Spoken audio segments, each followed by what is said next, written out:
How are we doing, folks? Actually, need to restart the client really quick here. I loaded up some gold on the web shop and claimed some things, so we need to have that appear.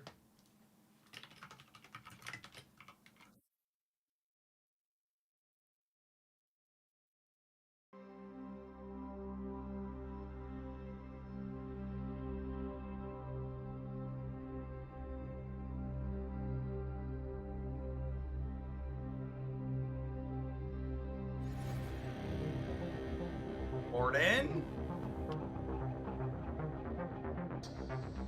Howdy to the early crew.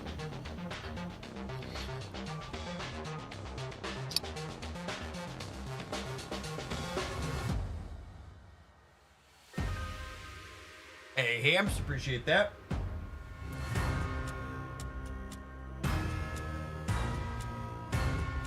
All right, should we look at stats to start? Does stats sound good? Yeah, take a peekaboo at what people are climbing with.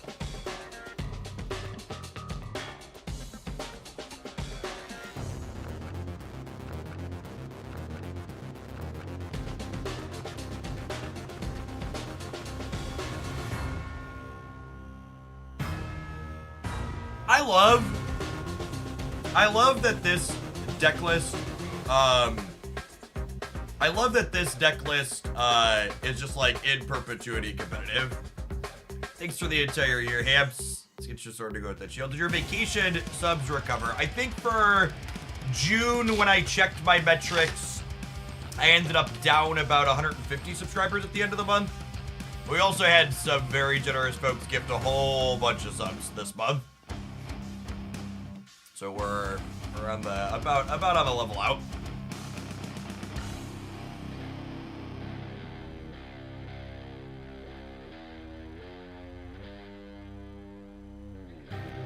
This is an interesting pile of cards. The old Adam Warlock Hulk special. Or High Evo special. I will say that I do think Storm is really underrated by a lot of people in these high Evo decks. I think turn 2 Storm is really good into a lot of things.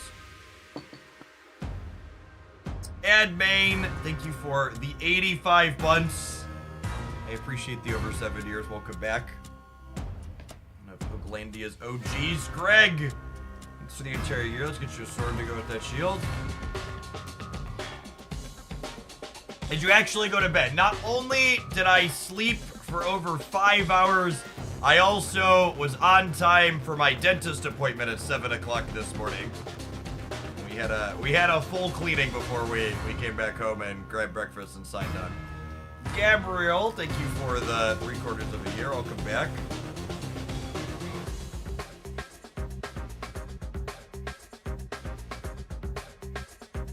$7 a.m. dentist, gross. I mean, as someone who has 3 small children, I ask for 7 a.m. dentist appointments. In fact, one of the reasons I settled on the dentist that I use is in part because they're open at 7 a.m. So we get in and get out really easily. Would you kindly cook up Surfer with Fastos, Gwenpool, and Sarah, 10 out of 10. Yeah, we had so many good decks yesterday that I'm open to doing viewer decks today. So we have two in, it looks like. Oh, I like the look of that little pile. Alright, we got a builder out submission to start, it looks like. Bam Gay, thank you for the over 2.5 years. Welcome back.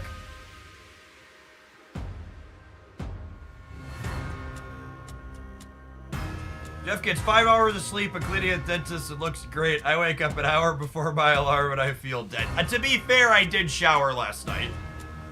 After being live for 14 hours and pedaling for like, I don't know, 2.5 of those or so. We needed to hose off. All right, let me search Gwenpool specifically. See what we got going on here. Mostly era ship stuff.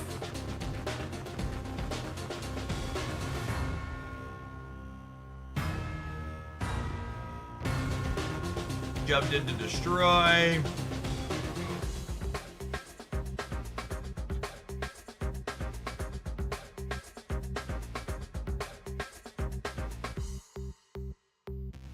Can't wait to read unbanned requests. It does look like I owe you a sword. Good morning, David.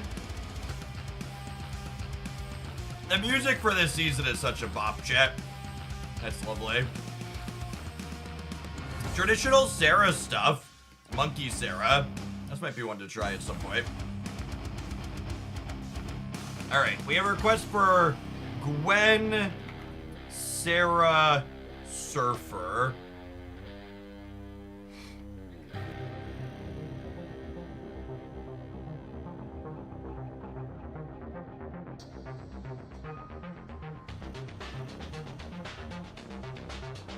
I 8-cubed a real human to Wakanda and Gwenpool. So, completely unironically, something that I kind of like the look of this, honestly.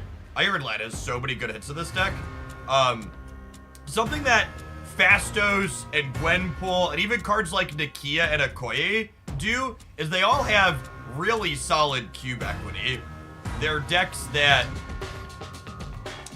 and cards. Oh, this one has Makari in it. I kind of like that. It's Makari over Shaw. That's interesting. The stats are much better with Makari over Shaw. Yeah, it's interesting. I'm gonna try that. Sorry, complete my thought. They review much better cube equity than they used to have. Like, one of the reasons why Surfer used to struggle is that it's very predictable in what your opponent's about to do, and all these other cards make it so that's not the case anymore. Nodim, are you the small Gwen deck with Quake and control stuff? If so, yes, you'll be my second one today. Perfect. Yep, I got you.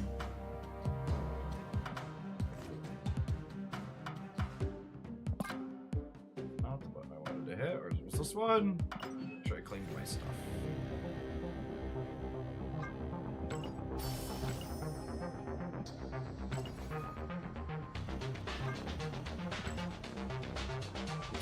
Gold, lovely.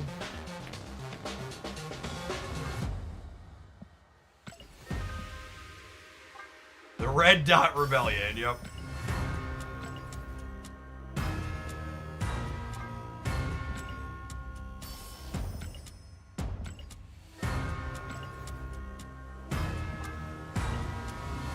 Which avatar do we get today?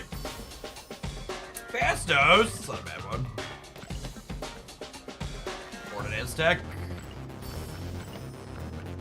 Alright, let's check my free boosters in the shop, and then we will dive into some games, huh? We see that Cable at gold. Cable is actually, I actually haven't hit the new Cable variant yet. That was just the avatar. And Cable's actually on my short list of cards I don't have in gold. Who do I watch to claim my Twitch drops? Usually I watch whoever I raid at the end of the day for a couple hours.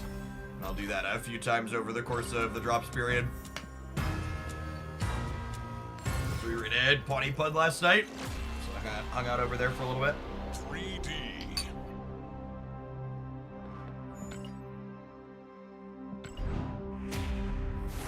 When do I sleep? I actually got a little bit less sleep last night than I typically like to. I only got about 5 hours. Usually I aim for 7.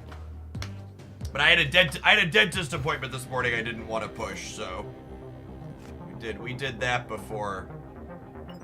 Also, to talk about laddering for a second here, we're all the way down to rank 57 at our points.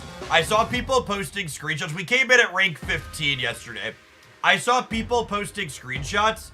Some of the top ladder grinders, they enter infinite with almost 9,000 snap points, like 8,700 snap points. So like, for me to go from here to where they're starting, it would take me, what's the loose calculation? It's like 13 points for a 4-cube win. So what is that? It's like 700 difference, divide by 13. I'd have to win over 54 cube games losing nothing to get to where they started.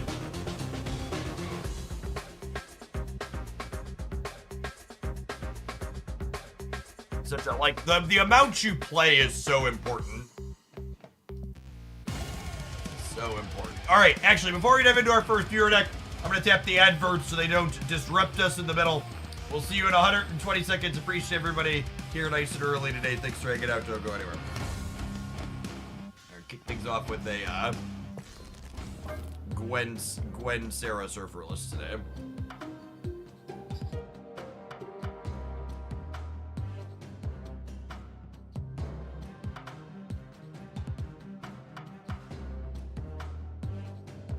It's quantity over quality. It's both, really.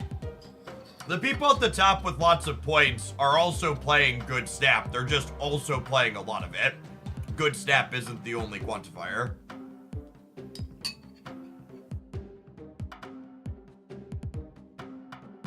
Is Mr. Sinister a good replacement for Grandmaster in the Gwen Surfer deck? Yeah, that sounds fine. Other proactive 2s or 3s is where you want to be.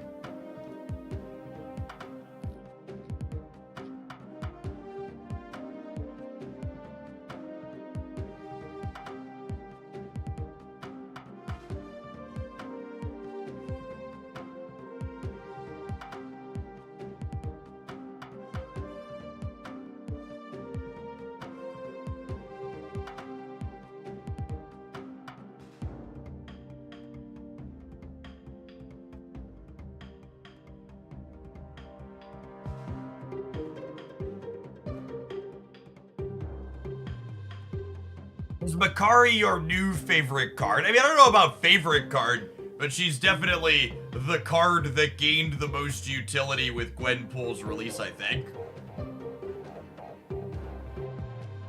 That 9,000 stat point number is part of why innovation doesn't happen enough in stat. Yeah, definitely, Violet. 110%.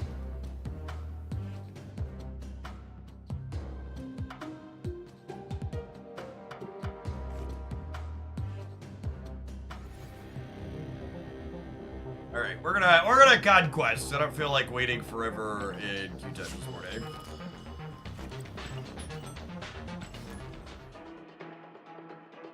My editor is working on a formal Gwenpool review that'll have 9 different deck lists covered in it. That'll go up on the Glandia Stamp channel here in a little bit once they get it over to me. But honestly, I've been really impressed with Gwen. I was expecting her to be playable, and she's felt really good in more decks than I was expecting to. Gwen has... Yesterday's session with Gwen is the most deck highlights I've gotten out of a new card maybe all year.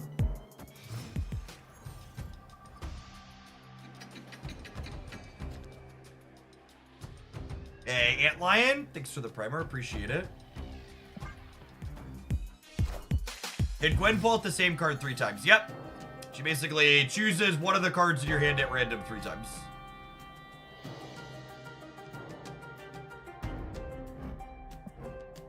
That's lovely. Do I care about getting rid of Dream Dimension? I probably do, yeah? Or a Sarah deck.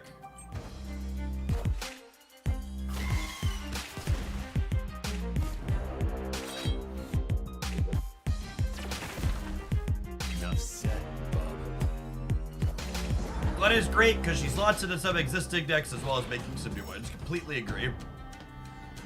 I'm gonna Fastos now. I think with the double Fastos, it's worth doing this on 4 still. Maybe, I guess my deck's only okay.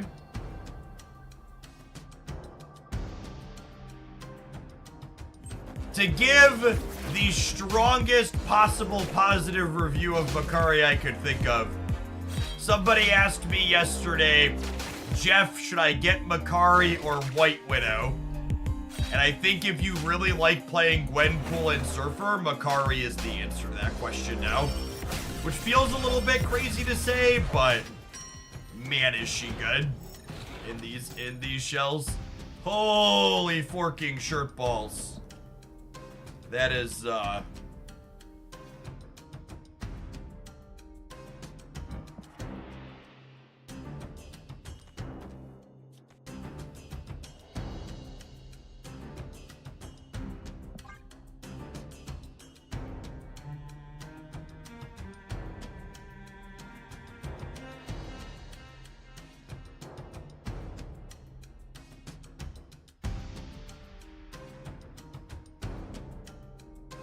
Won't have Sarah on the last turn, which is a little sad, but thank you, Festos. Appreciate you.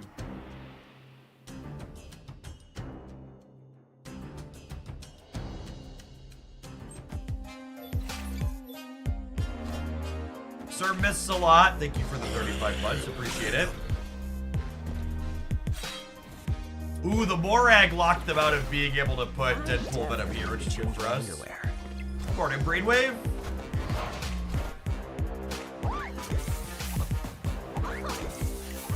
I guess we could pull Iron Lad here, and he could be Sarah. Oh, that's so unlucky. That's so unlucky. Oh, man.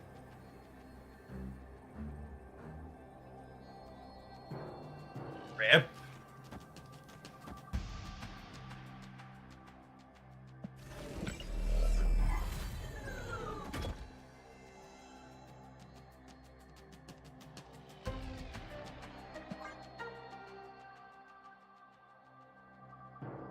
We might still win. I don't know, their Deadpool's huge.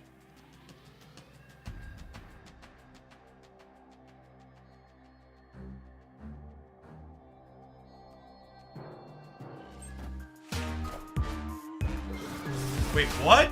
Honey. Freaking got him. Even hit the Mr. Sinister? Oh, yeah. I'm drawing back Gwen's last turn of the game, gamers. Victory.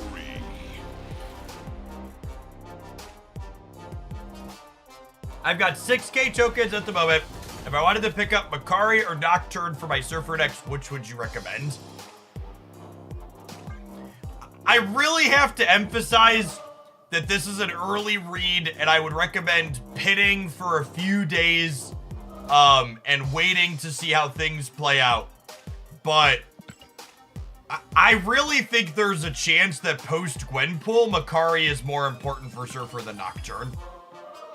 I will say it's important to acknowledge that Nocturne is the generically better card that goes into more decks. But I've had a lot of Surfer decks that it's not felt necessary to put Nocturne in.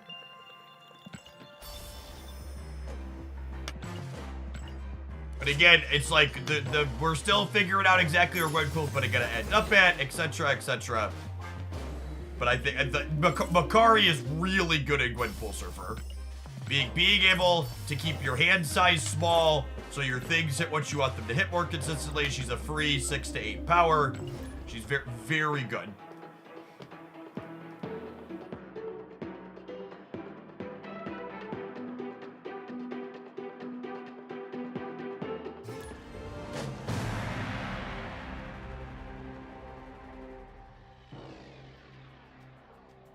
If you're talking only Surfer, again, it's if you're looking at only Silver Surfer.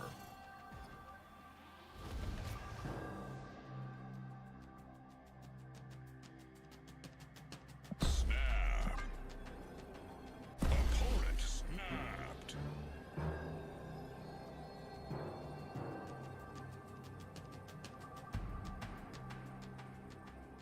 Patch OT, I like this one. I believe they're following the exact cycle we expect them to follow.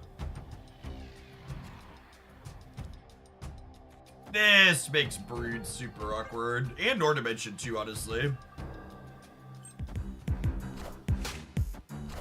An Infinite last night with the Gwen Modoc pile. Nice, B-Night.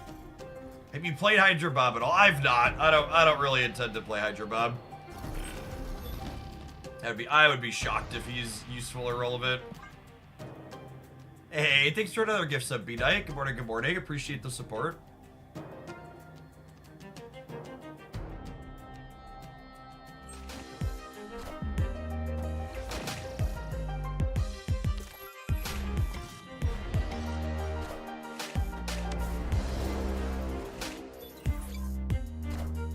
I'm gonna draw a lot of their good cards in their file.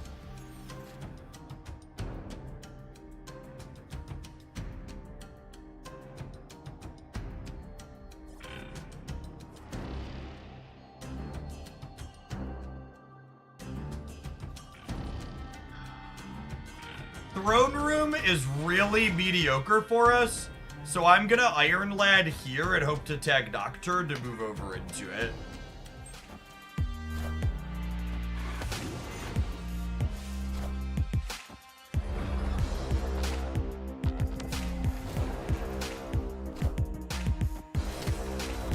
Next here. The old Mobius Leech against my Sarah Surfer deck. Next. We finally found a deck that has a bad Aeroship matchup, chat. It took 2 weeks, but we got there.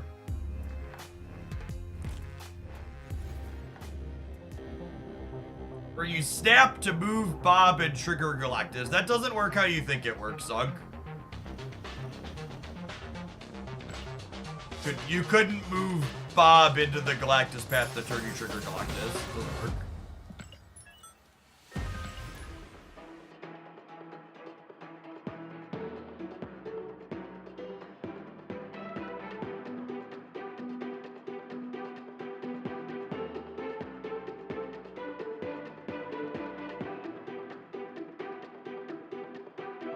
Ain't that so? Actually, I'm gonna take a pause here because this is a complaint I have heard verbatim a lot. I hate that Aeroship has turned into all tech cards. That is not indicative of reality at all. At all is the Aeroship deck all tech cards by any means. The Aeroship deck plays a non-zero amount of tech cards, but it's like 2 or 3 at most in most of these lists. These are sorting by game count. Rogue, Shang-Chi, maybe Nocturne if you squint. Rogue, Shang-Chi, Leech, maybe Legion if you consider that a tech card. Like most of these popular builds are not playing that many tech cards. So that's something I've heard people say a number of times. And I was like, I have to double take every time. It's like that is not reflective of what's seeing play and what's putting up numbers. I personally highlighted a build that had a bunch of tech cards in it, but that is definitely not remotely the build that is most popular. Heaven Monster, thank you for the brand new Prime. I appreciate it.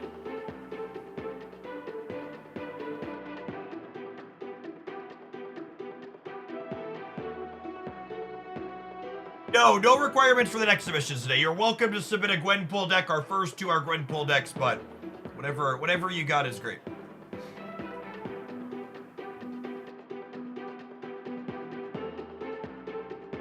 Open to anything and everything. We spent like 10 hours playing Gwenpool to Infinite yesterday.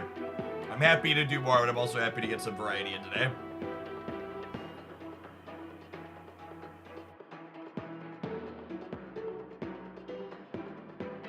I played some of the all tech cards build, and it feels like if you have bad random cards, you don't think to play out proactive. I think it's important to have a density of proactive tech cards in the build like that, right? So like the build that I featured that was mostly tech cards had like Luke and Mobius and Nocturne, and even Enchantress to a degree I think can be considered a proactive tech card. You just like play as a 4/5 on turn 3.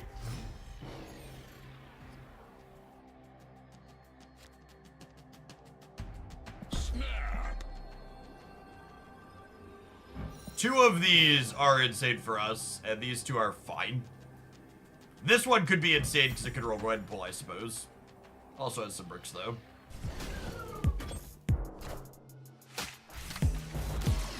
That'll do, pig! That'll do.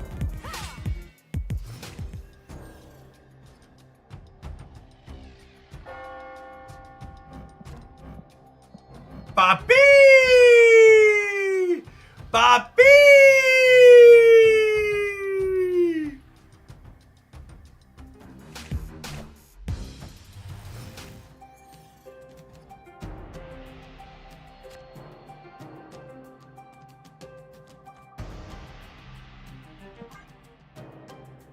It's actually a little bit sad. Because it means I can't Gwenpool if I want to get my brood going.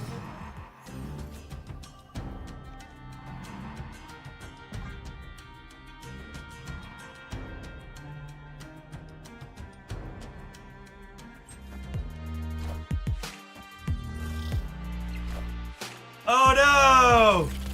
Not Darkhawk! Please, opponent! Mercy! How will I ever be competitive against you now?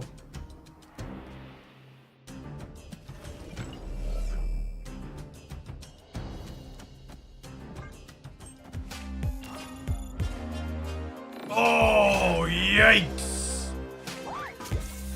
Thanks for putting up all your streams on YouTube. For those of us with different schedules, I appreciate all of your content and community contributions. Thanks for the 27 months, Mr. Stark. That is fucking terrifying.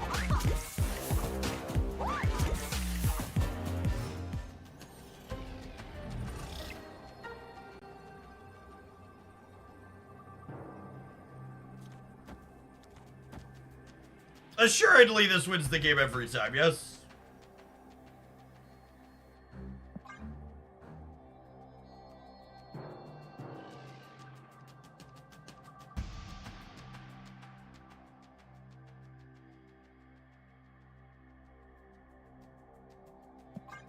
I guess there's a chance they can't play 2 cards. Is this better? Maybe this is better.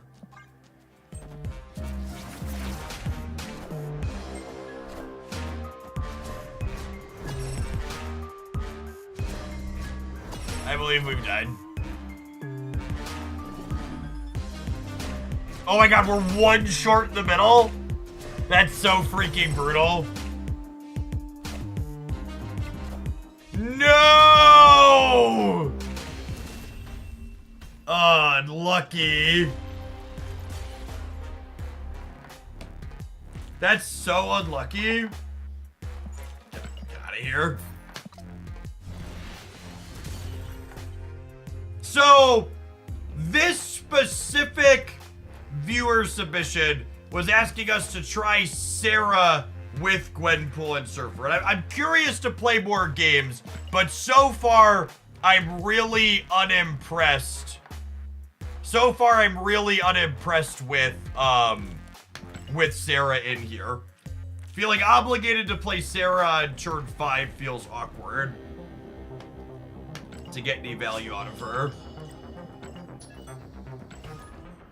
It is worth noting that that particular game was made extra awkward by the fact that Kiln appeared on the right. But it's something I'm going to want to think about if it's going to be a regular thing.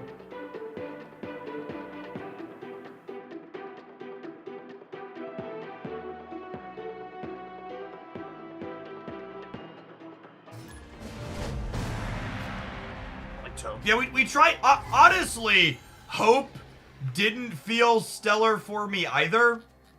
The one of the Surfer lists, I think one of the Surfer lists in my deck roundup this morning has Hope in it, and one does not.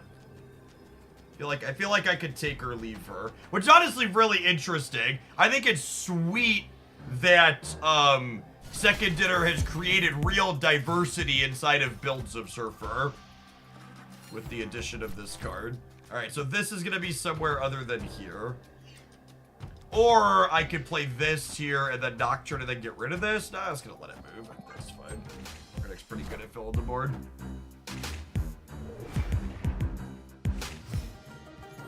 That's true too. Makari kind of serves to make Surfer less valuable as well, because Makari makes Surfer a little bit less valuable as well, because she means you have more points into play for less energy.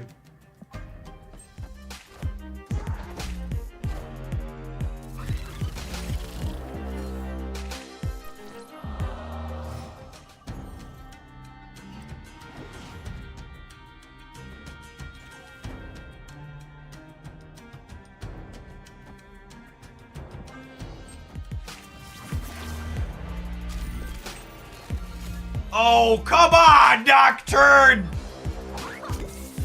That's not real life.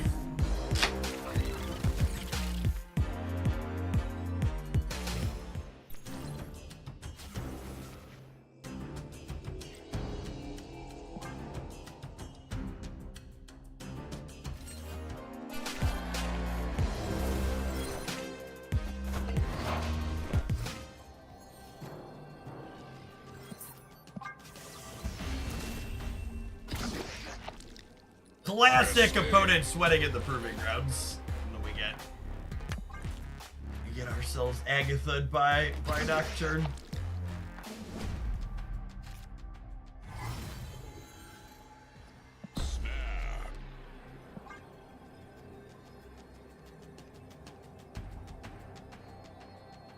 Write that down for her next performance review, right?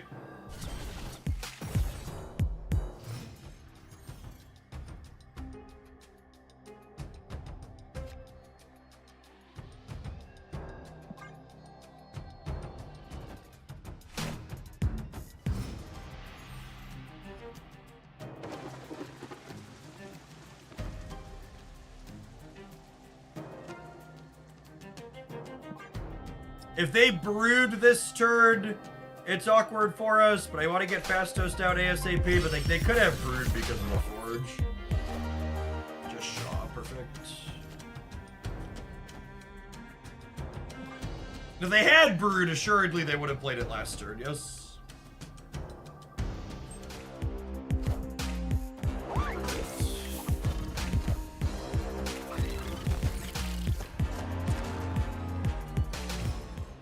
Ooh, piece of candy.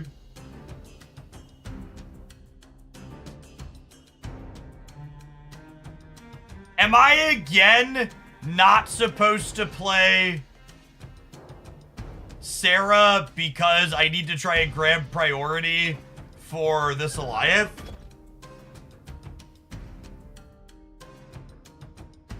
Is this crazy? Call me, baby.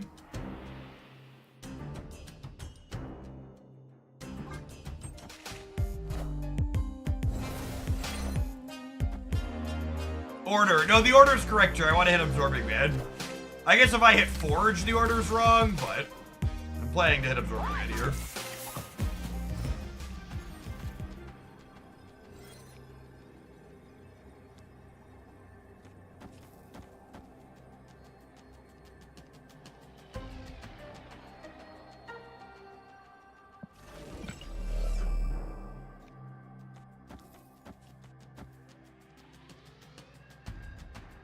Hey, Luca, so you can't just put a full deck code in the submission message. I need you to put it on a site like Untapped or Snapfan. So, Alliance buffs their cards in the middle, but if they have Brood, I need to get rid of it in the center, yeah? Right?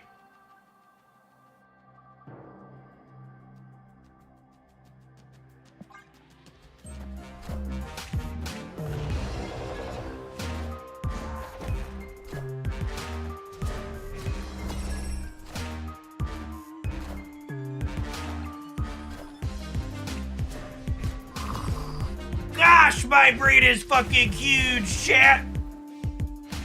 How big would the broods have been? The broods would have been, I think they still would have lost. They would have had 2 9 powers. Oh, this didn't have a bonus. No, yeah, we were good either way. But if this had been tagged by Gwenpool, it would have been important that we Alliance it. Yes, I'm taking deck submissions today, not my dance. We had so many good decks recorded yesterday, I decided I wanted to do submissions today.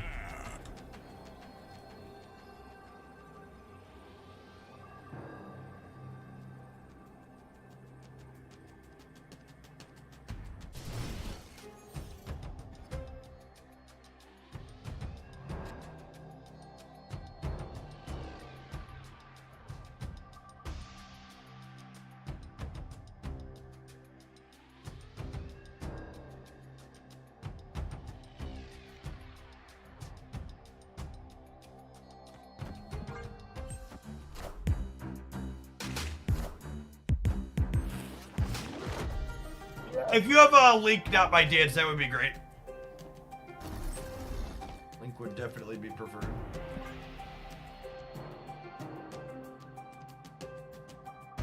Too many highlights backed up, gotta minimize the chances of playing a good deck. I mean, not only minimize the chances of a good deck, but, you know, we also, when we play viewer deck submissions, it means, I make a little bit of extra money on the day. Yeah, do six or seven decks, pays for dinner for the family. Mogli, Mogil, thank you for the 7 months, welcome back. Razor, thank you for the 7 months. Thank you, Nance.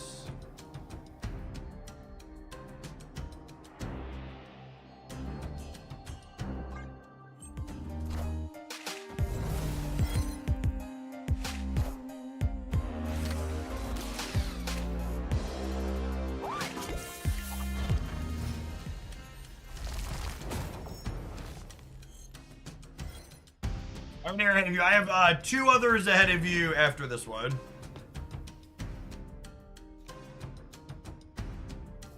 It's this. I think it's this. It's this. It's this. So I'd like to try to have an extra energy.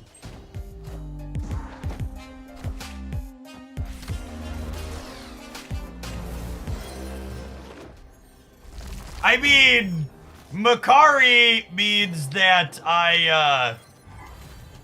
Makari means that I get to fill my entire board.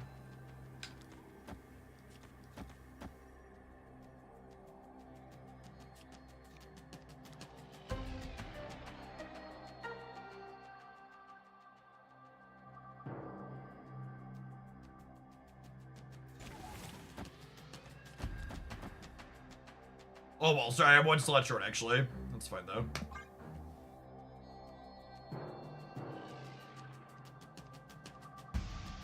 You look so good in gold, chat. Thank you for the deck link, Luca. Got it.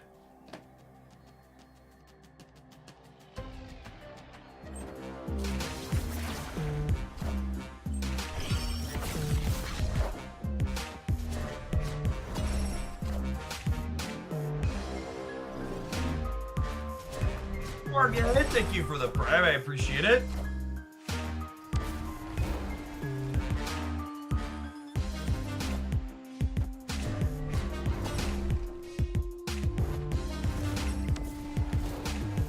And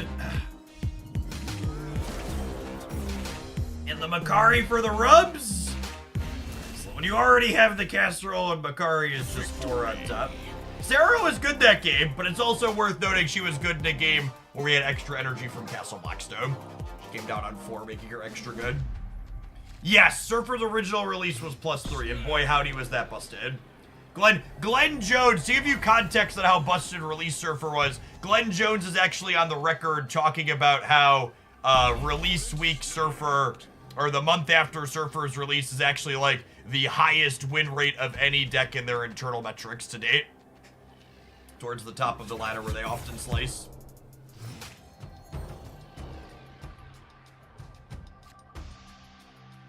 Gwenpool is such a better season pass card than Gilgamesh. Gilgamesh honestly was a pretty lackluster season pass card.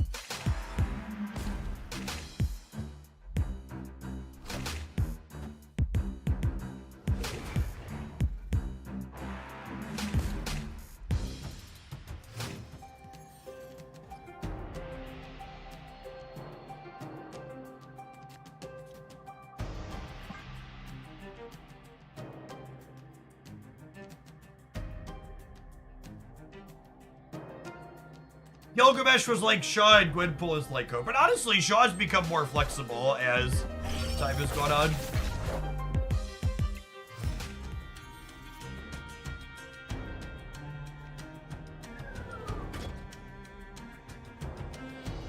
Every hit in our deck here is good except for Silver Surfer. And even that one's still like 10 points of power for 4.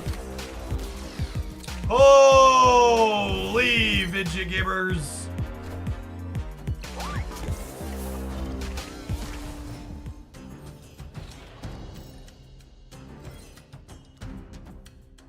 cards were free 99.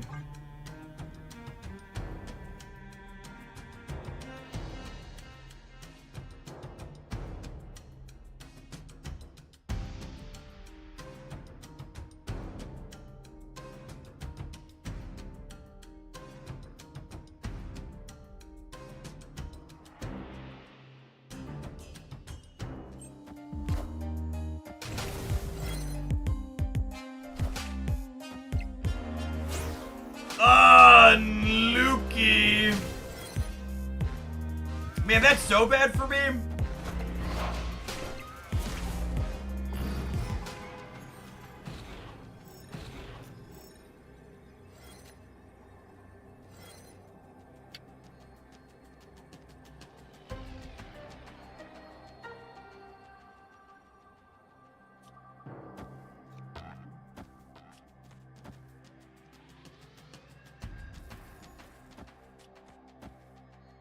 I think it's this. I think it's this.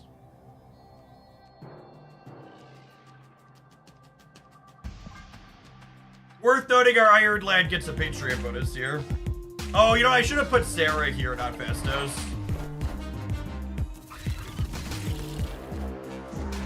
Was the advantage gained by holding Forge? I was going to have enough energy to play everything out if I had double Sarah. So there just wasn't a huge reason to play Forge in advance. Yeah, it lets me conceal information about my output range.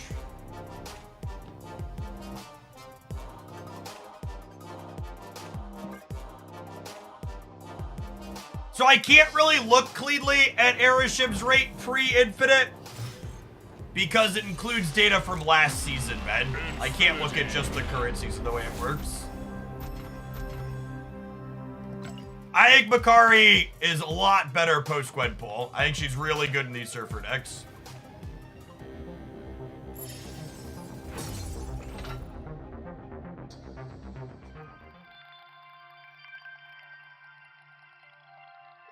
Hey, Bora, sorry I missed your message. Do you think it will be played with Thanos? What will be played with Thanos this season? I don't remember the context, what we were chatting about. All right. Let's quick split Gwenpool and see if we can hit gold, huh? To give you context on just how much Gwenpool we played yesterday, we paid for 1, 2, 3, 4, 5. We paid for boosters for 7 splits, and then we just earned enough boosters to split her an 8th time.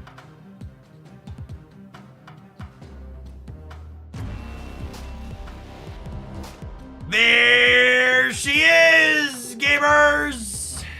That technically counts as a day 1 gold, yes?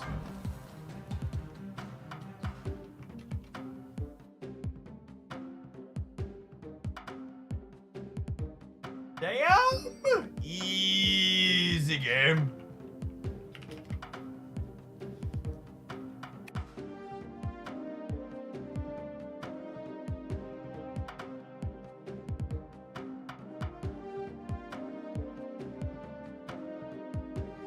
The blue crackle on it too. Lovely. Is that 224? 224, yep. Thank you, Ben, appreciate it.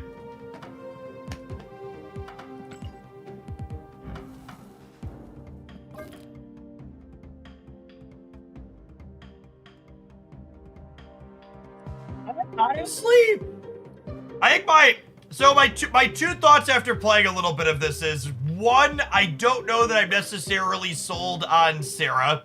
I feel like as Surfer has developed as an archetype more, and with cards like Makari, she's become less and less important. Two, I really just don't have a good read on if I like Fastos in these decks or not. He definitely has his moments, and he is at least a 3-drop. I like him more than Sarah, I think, but he's also a card I could take or leave. Give Clutter deck a revisit. Thanks, Doug. Any particular Clutter variation, or just like my Circe build that I like?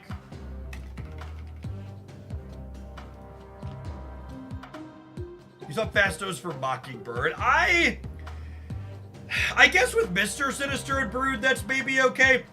We talked about this a little bit yesterday. I feel like Gwenpool and Gwenpool and Mockingbird kind of compete for a similar slot in Surfer, where like they're this other thing that puts big numbers into play. And in this particular list, Mockingbird makes Iron Lad's value go down a little bit, is real as well. Sarah could just be Shaw. Yeah, if you were gonna replace Sarah, replace her with another good 3 is definitely the answer. You like Bob and all yesterday? We've not, but actually one of our viewer deck submissions here coming up is gonna be that. All right, it's time. I think it's time for an ad break. And before we hit our Twitch ad break, I'll do one of the more powerful ad breaks we have to offer here on Twitch. I've got show off. Look at chat. I'm a male model now. We've got a new sponsor rolling out for this month. There's a new clothing sponsor. Check out Fabletics. They make activewear and fashion apparel at an accessible price point. You can check them out at the link there in chat. If you end up picking anything up, be sure to make sure you put down in your account that you were referred here by this stream. They have a VIP program that gets you discounts on their site. They have a bunch of fantastic stuff. And honestly, it was a wonderful time to get a new clothing sponsor, because after we dropped 35 pounds this year, a lot of my shorts are being held up by only belts these days. So they sent me a whole bunch of stuff to wear that we're gonna be wearing all month. So they saved me some dollars with their excellent product of this sponsorship. And I don't know, like, activewear is lovely. It's like the moisture wicking style shirt, so really good for people that are exercising on the regular. All right, have some regular Twitch adverts too. We'll be back with our next viewer deck in a couple minutes. Thanks for hanging out. Don't go anywhere. I can't wait for the Hooglandia fashion show. I don't know about all that.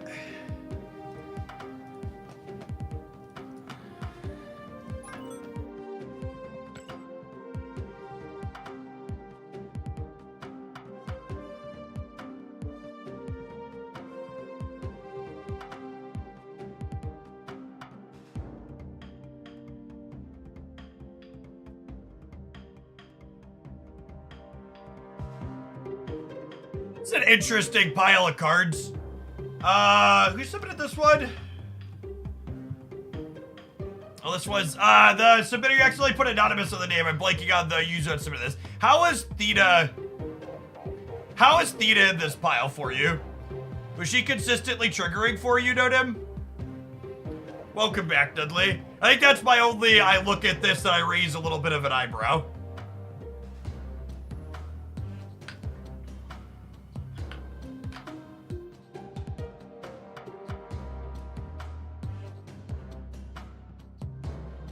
There should be, oh, there's Angel in this deck too. Should there be a Kitty Pride in here?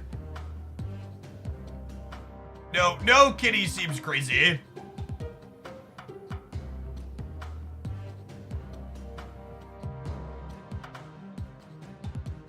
I thought it was just Theta, but there's an Angela here too.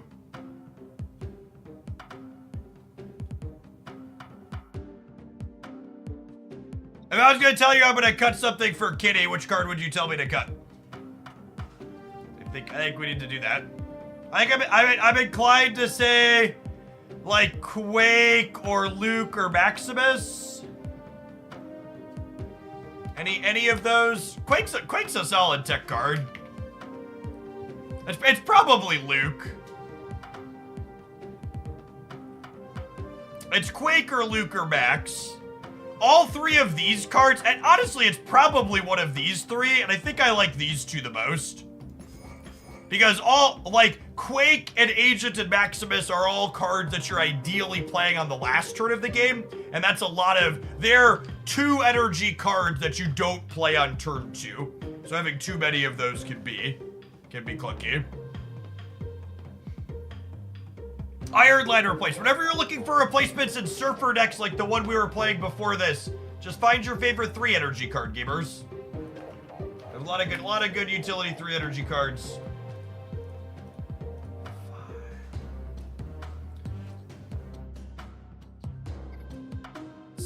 Let's dive on in, huh? You like that Maximus. Yeah, it's definitely best in slot Maximus. For sure. Gregorio, thank you for the half a year. I appreciate that. Welcome back.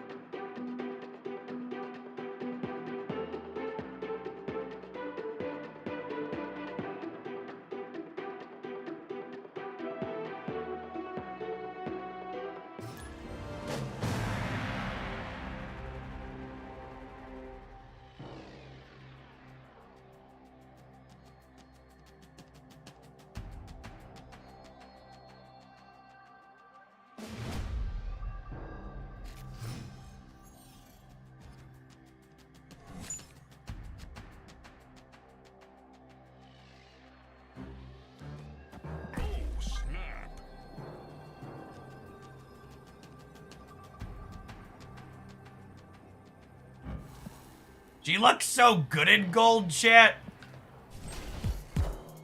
This golden lady. Taking aim.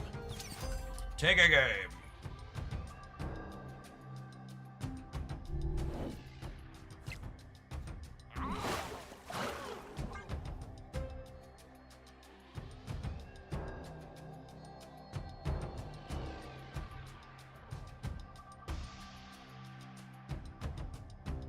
Oh, these two actually match, huh?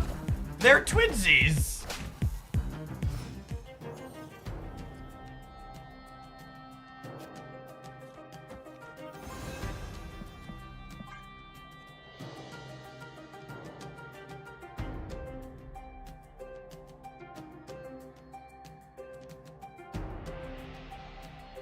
Who funded Gold Gwenpool? Giggity Gary funded Gold Gwenpool.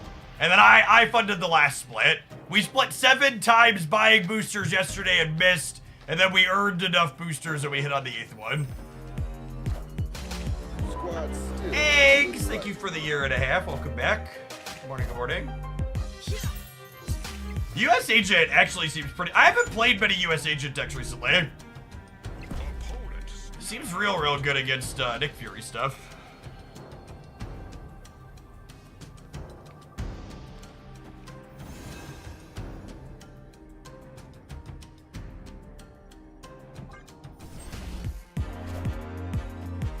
You snapped me and then you played Quicksilver. Okay.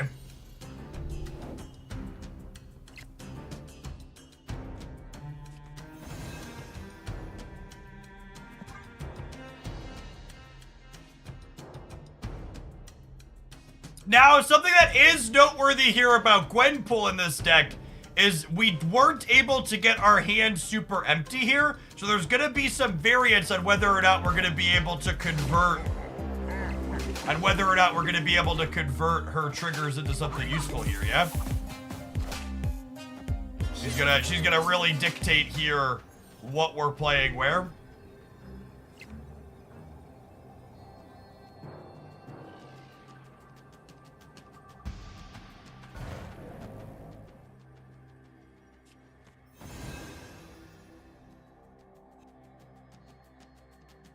Big Quake. I kind of wanted to play Quake anyways, so that works out.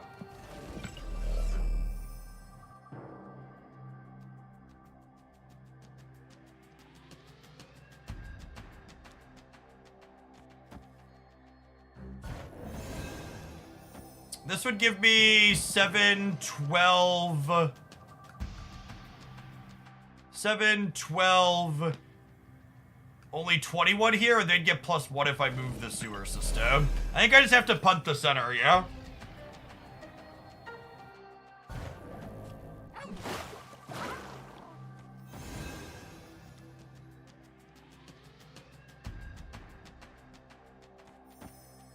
I think it's this.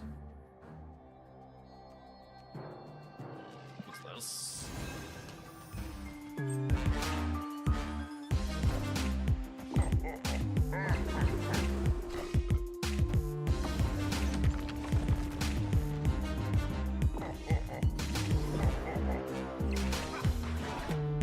Oh, we're gonna lose the breaker, yeah? Oh, so close. They had a Nick Fury blob, and then they drew their regular blob.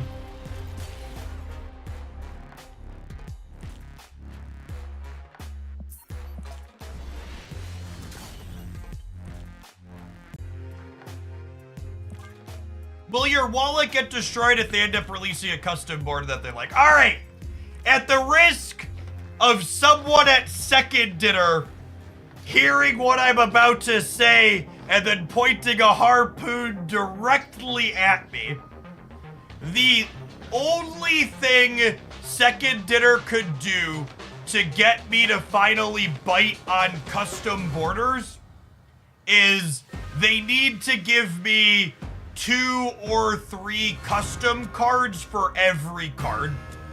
Because the only way I'm going to use the custom borders is if I can also have a favorited variation that's uniform.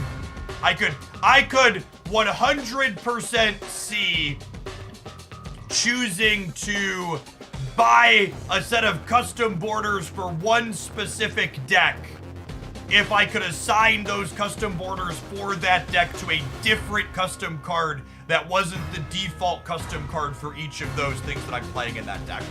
Because some of the custom borders look atrocious. The neon ones are terrible.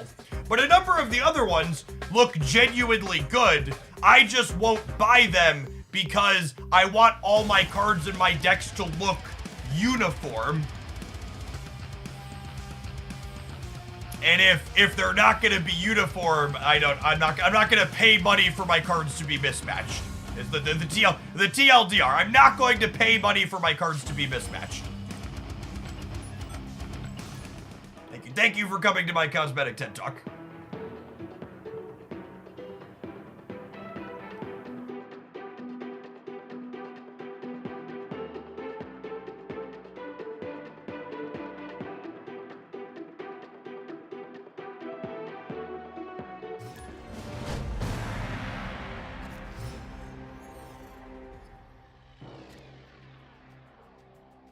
Snap. Opponent snapped. Oh, that's such a good, easy, organic slide. If you want custom borders in real life, chat, what's more like borders than your clothes? Check out Fabletics. Premium activewear borders for your torso and lower body.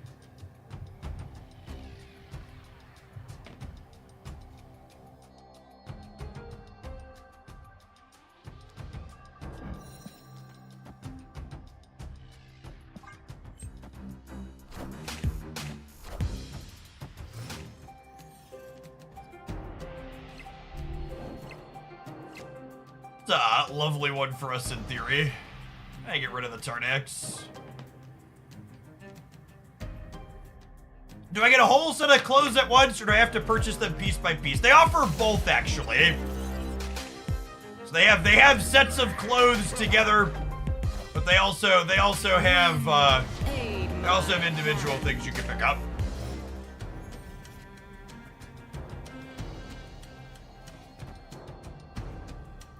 Alright, I really need to draw Lucas, chat.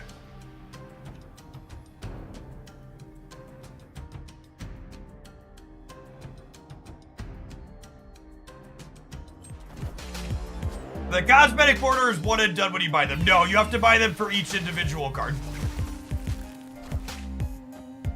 That scroll is gonna be a US agent here.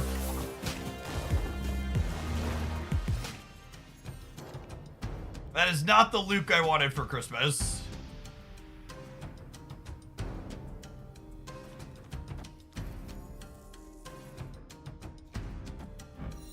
Oh my god, and they hit Kitty Pride.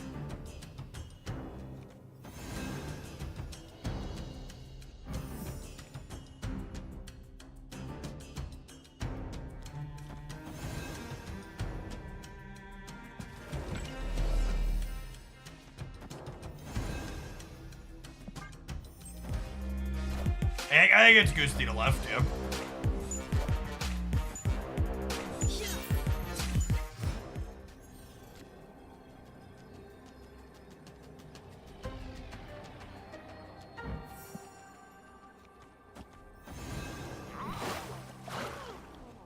And then this US agent here will subtract 4 here, but he'll subtract 8 here.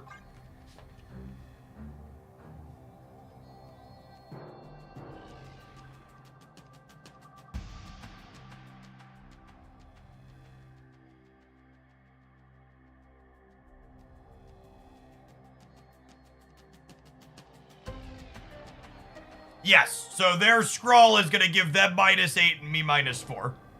So it'll be a net 4 gain here in the center for us. Which honestly, it probably means I'm not supposed to play the Jeff, because I'm winning this just based on this, and then my Theta triggers, and I have extra points here just in case.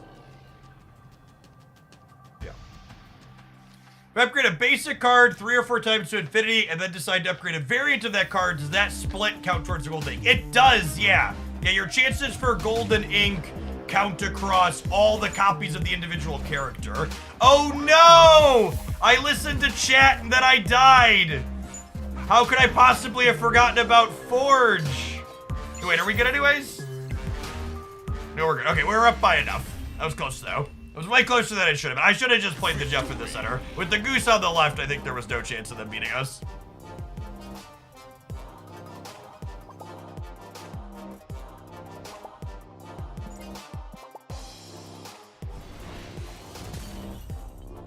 One of the reasons you did Maximus over Kitty is because you wanted a smaller head size. Yeah, I just don't think your Angela and Theta package are...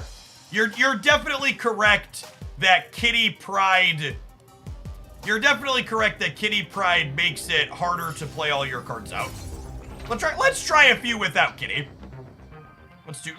I'm skeptical that Max is the card I want though, as opposed to like a Lizard or a Medusa. Honestly, I think Lizard's probably better than Max because we can play him on curve, and Luke Cage mitigates his downside. Let's give it a try.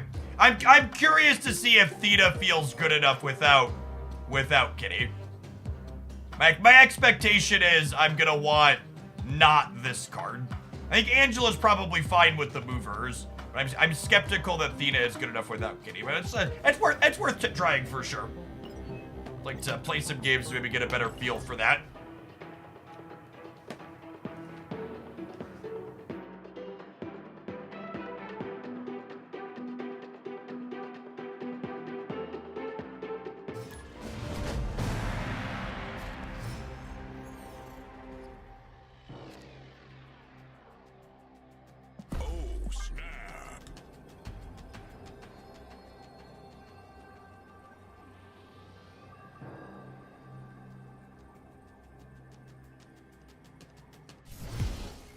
Good morning, Jeff. Chat will submit decks of your choice. All right, well, I'm going to close deck submissions for now then.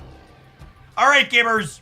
If you haven't been here when we get a whale-sponsored deck submission, how this works is links in chat to decks you think are sweet, and then at my prerogative, I'll decide if I agree with you that your deck is sweet or not.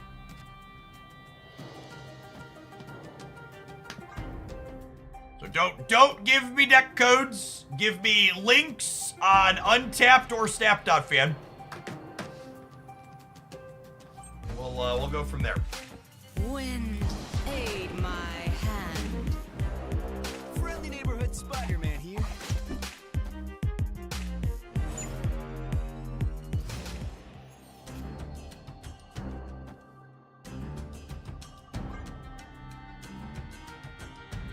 No deck codes in chat!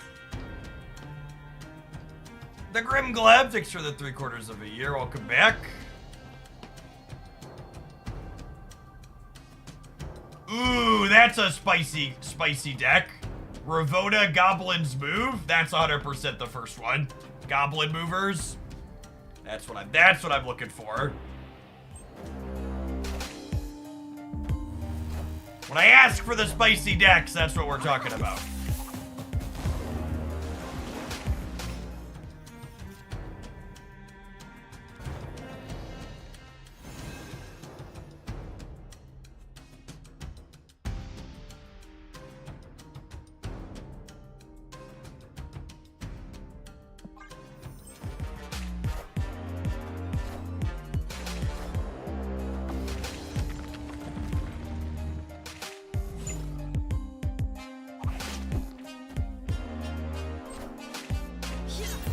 Oh my gosh!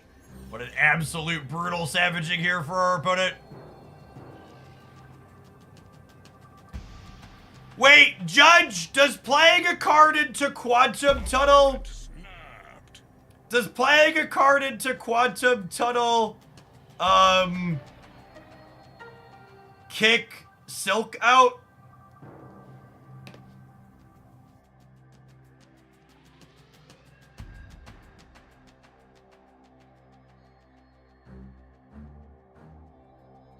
Does anybody know?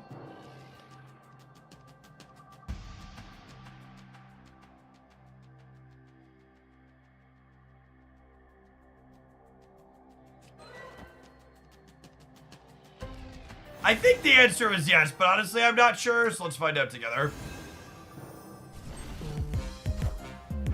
We are the future.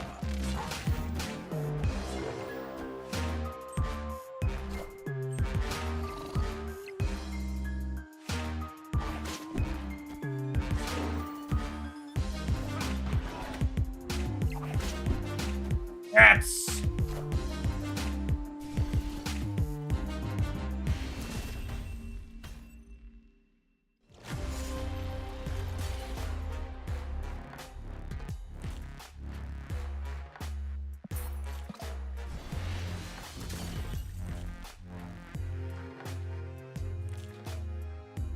Loki discard's kinda hot.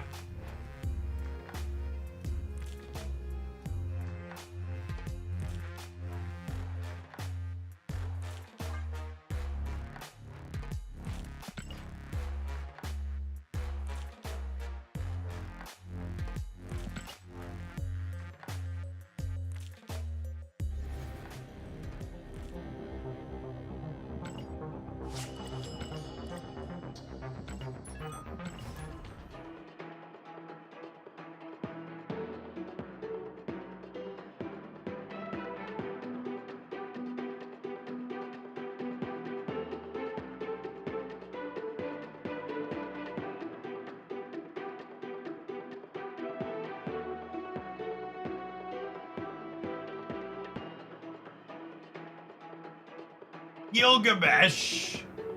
Maybe we could do Gilgamesh stuff. Give me an excuse to play Hydra Bob. I don't know who just submitted Loki Darkhawk Airship into my chat, but you're dead to me now. Come on now. I raised you better than that, chat.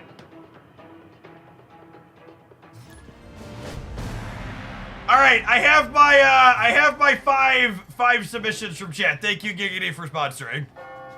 Oh, snap.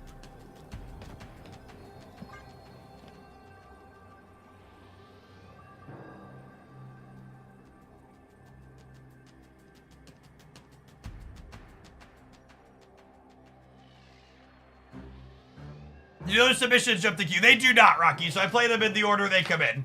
So your deck was the last one before that big pack of them.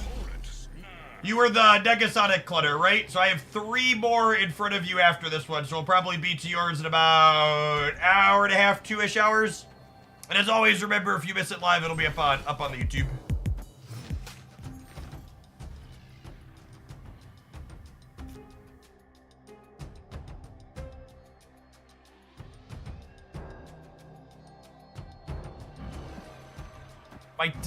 We might get spicy with this Quake and this Asgard.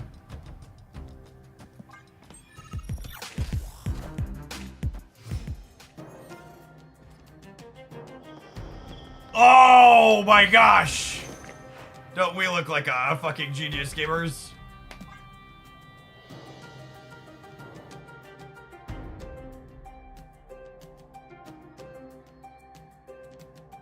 I have a question for the many people who posted a deck code after I explicitly said don't post deck codes. Is there something I could do to make what I'm trying to communicate more clear? Because it's a very common issue that people send in deck codes after I explicitly say, hey, don't send in deck codes. So I feel like there must be something, maybe something way I could communicate better.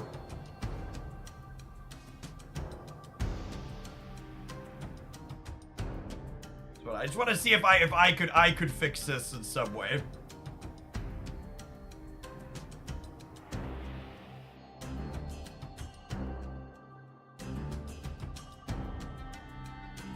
Why don't you take deck codes, by the way? Because they're really fucking long and they clutter the chat.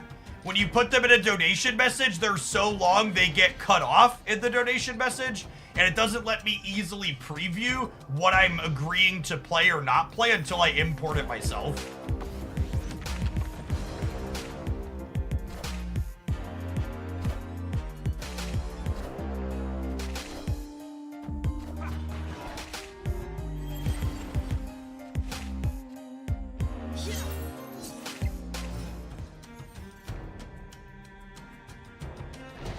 This is, again, every Gwenpool we've played with this deck so far has been incredibly high variance. We have very, very little control over where her triggers are ending up at. They've been okay so far. We've still been able to play the stuff out. It is just, like, worth acknowledging that we don't have any control over it. So I'm gonna miss two of our 6 triggers here, which is not bad. Could definitely be worse.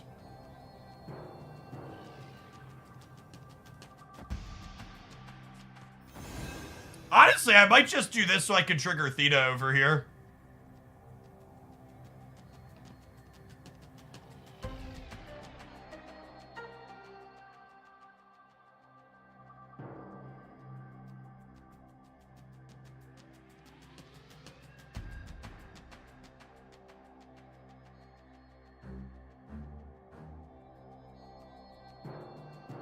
Mick, thank you for the 1.5 years. Welcome back. Do we get rid of Carmartage? Why do I get rid of Carmartage? What do we think they're doing with that that's scary for us?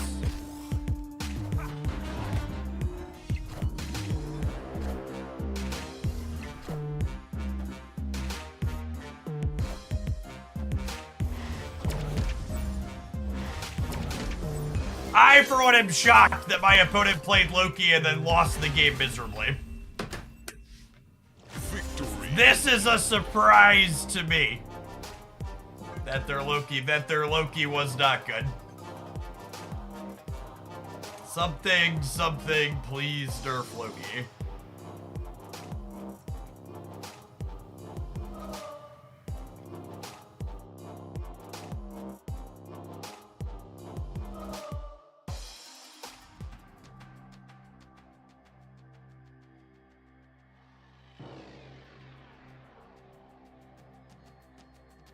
Oh my gosh, are they roping now?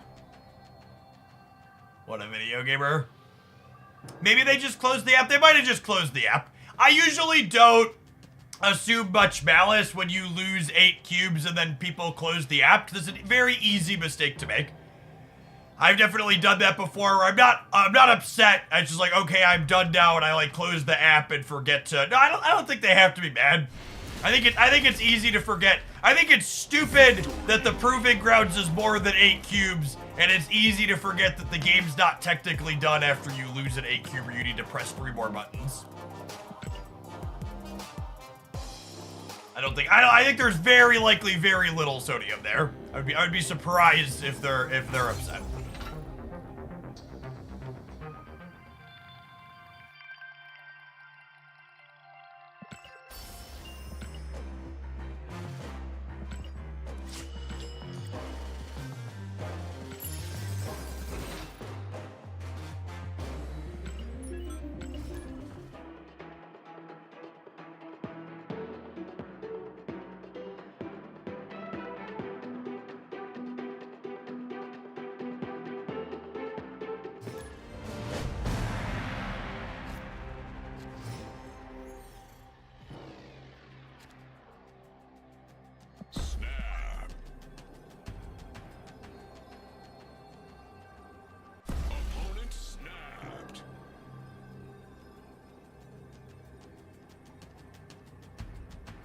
I owe Giggity four splits today still, because we ran out of boosters.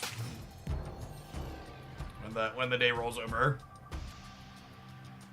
I think Giggity had asked for Hydra Bob splits, though, and when they show up, Giggity, are you here? I'm gonna ask if you really want me to split Hydra Bob. Because I'm pretty confident he's gonna suck shit.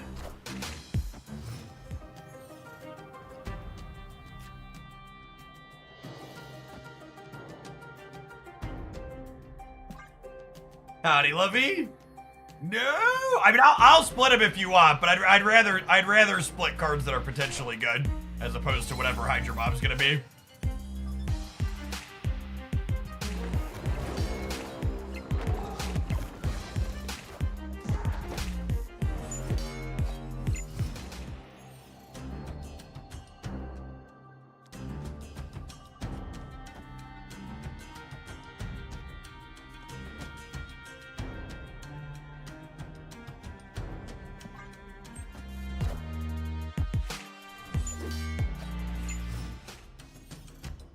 I have contacted the people that won our giveaway from yesterday. Yes. I tagged the winners in the Discord channel too, if you want to see if you were there or not.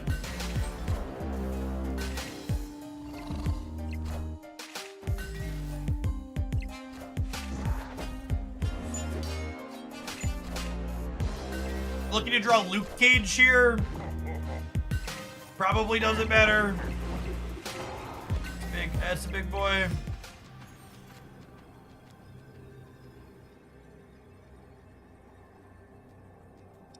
Well,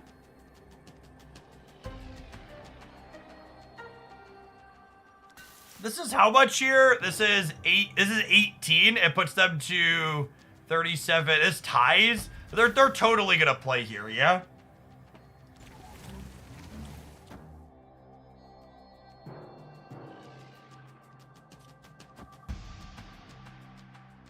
God, it's so unlucky that we didn't draw Luke.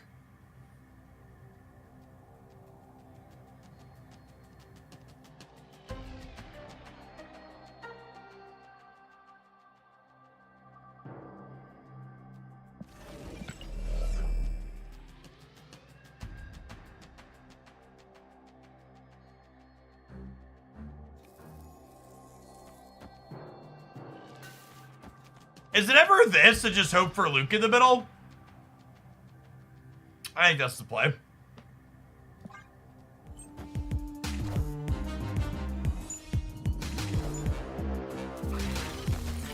Wow, they couldn't play left. Absolutely brutalized.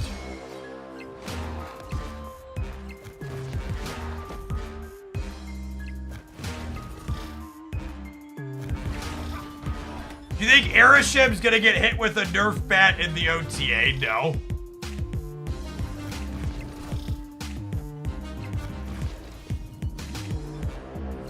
I think the people talking about Airship needing a Nerf are some of the most alarmist, hot take issuing people that exist in Marvel Snap, and they're very silly. Second Dinner has even said point blank that they don't use data from the first week a card is released to balance it typically. They like to wait until the second week because there's too many variables that don't exist long term in the first week after a card drops, and that's extra true for Airship. They always like 2 weeks of information before they make a choice.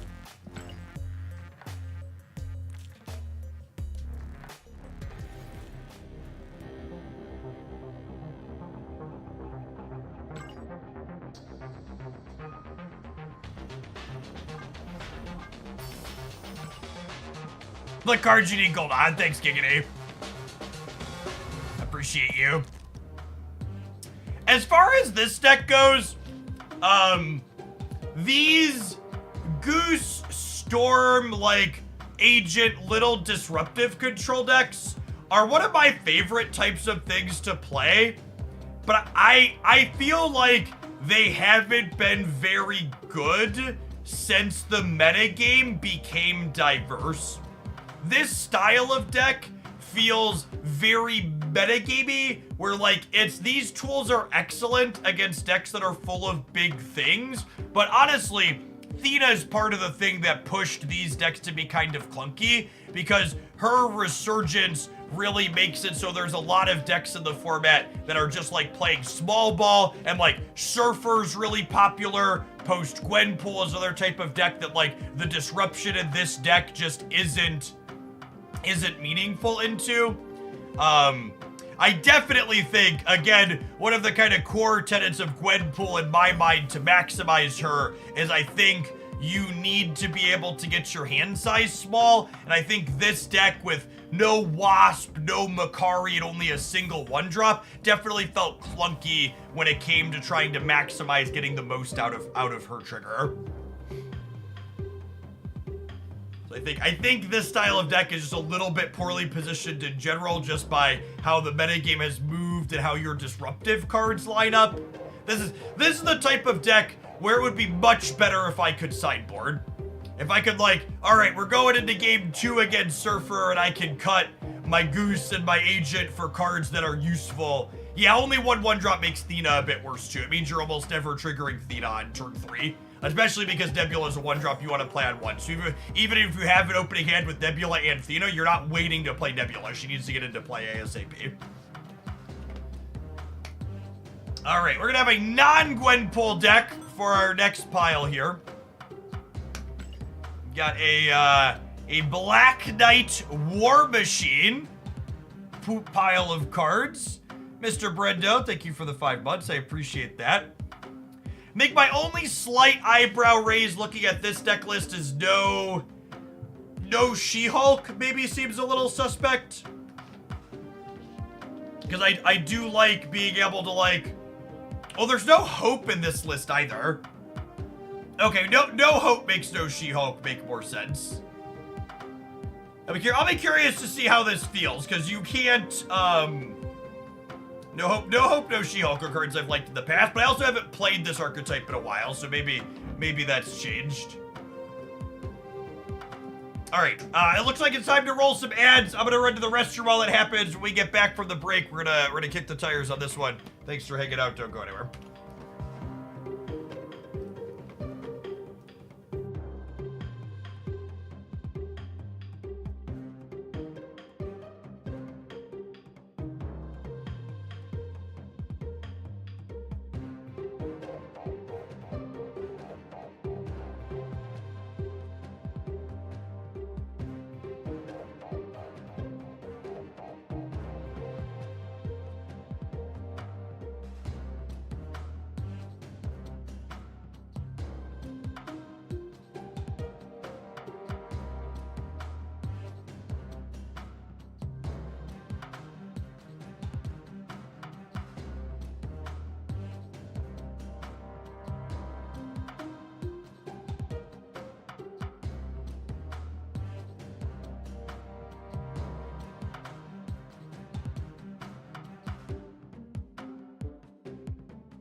Yeah, I wanted to leave the deck up, but the season pass music's definitely a banger.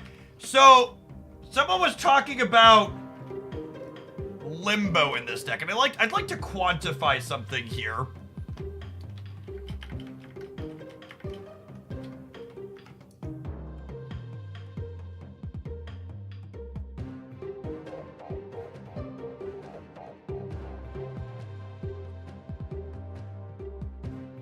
So, someone was asking, will this deck be able to use Limbo better than its opponents? So something that I think is interesting is that in a 6-turn normal game of Marvel Snap, you have 21 energy. Zoom in on this. I can't. And an Erishim deck has 27 energy over the course of the game. So a regular player has 78% as much energy as the Erishim deck in a non-Limbo game. In a Limbo game, you have 28 and they have 35. It doesn't close the gap. I thought it was going to close the gap more than that, but technically, Erishim has less of an advantage in a 7-turn game because it has a smaller percentage of additional energy when both players have 7 versus 8 on the last turn. Also, I think something that's more generically true about Magic/Limbo into Erishim is that Erishim decks often are good at filling their board in those 6 turns because they have extra energy to play cards out at. So I think there's more chance that the Limbo decks have flexibility on the last turn that the Erishim decks won't have. Let's see how that plays out in practice, though. Will it actually feel reasonable? Mr. Bendo, thank you for the 5 months. I appreciate that. Welcome back. Tank Magic, thank you for the 14. Laura Thorne, thank you for the 5 months. And Benpai, thank you for the 17. Good morning, folks. Happy Wednesday. Good to have you drop in here with us like it's hot.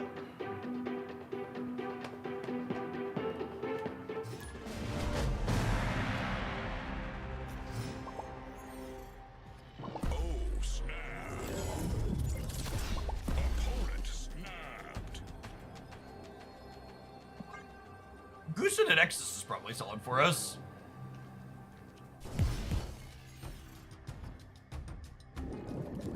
I've been having good runs against Aeroship with the negative destroy deck you showed a little bit ago. Yeah, I think the hyper linear decks tend to have good Aeroship matchups.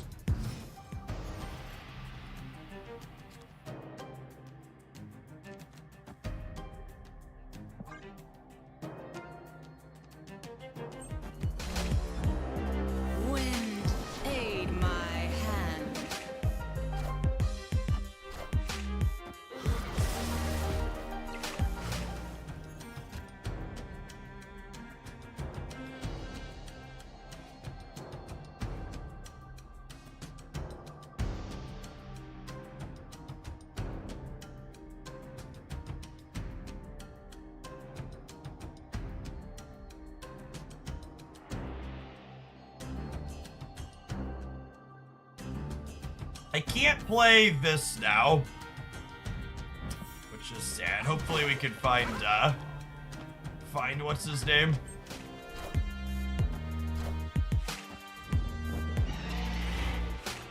And that's a Phoenix Force, which is pretty bad for us.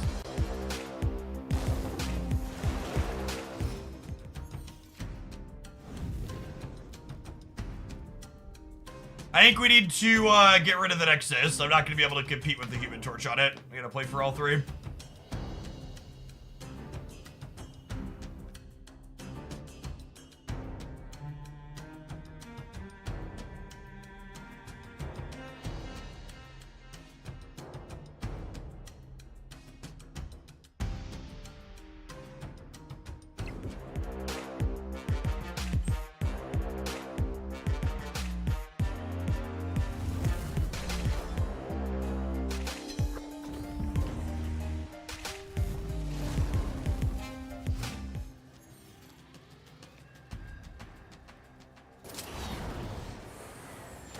I mean, as far as draws go, that was one of our better ones, yeah? Do I play Blade out here, and then I have Giganto and Ebony Maw on the last turn? Seems fine.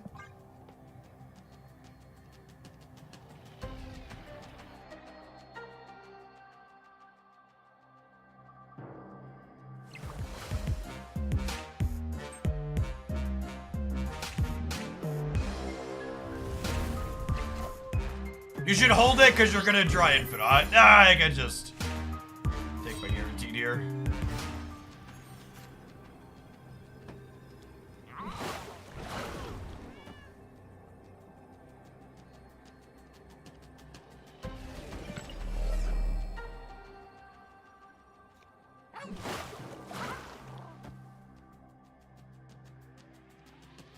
We're gonna lose to Zola. Well, they can only coin flip Zola because they can't Zola the left.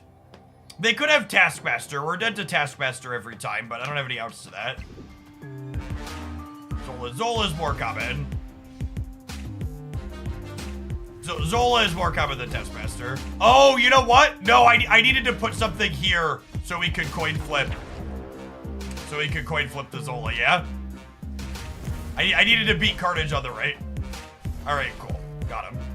They're playing Goliath instead of Zola. Oh, you know what? They're probably on the Loki build. The Loki build's not playing Zola, it's playing Goliath at the top end. Yes, War Machine lets you play Ebony Maw, and it lets you play things like Giganto anywhere, or Infinite.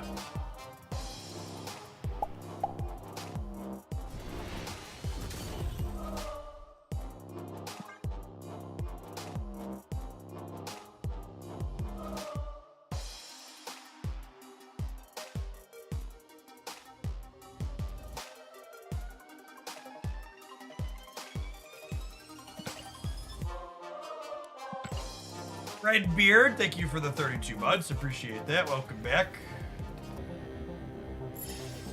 You set up your Wolverine reaction emotes. I don't have the Wolverine album completed. I am not a buy every variant whale, chat. I'm a splitting every card for gold whale. I don't buy out the shop on top of that.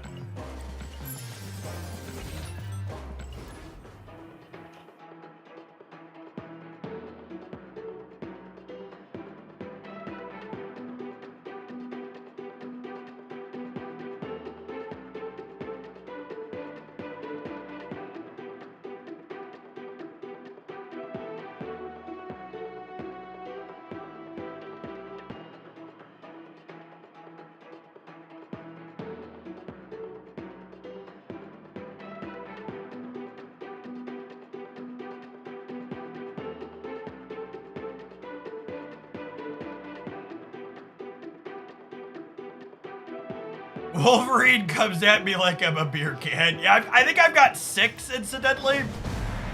But there's a lot of 1,200 gold variants in there, which I'm sure via premiums I'll get them eventually, but it's gonna take a while.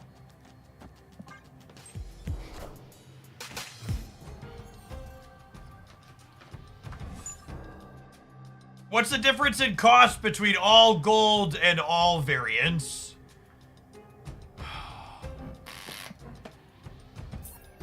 I don't want to play a District X game. All gold is definitely... Escape. All gold is variable and not predictable. And probably more expensive, but it's also more reasonable, right? Like, someone playing a game of Marvel Snap with me wouldn't know that I have every variant because you only see one variant at a time. Whereas, Snap. you know, someone playing against my deck with mostly or all gold splits gets to see those.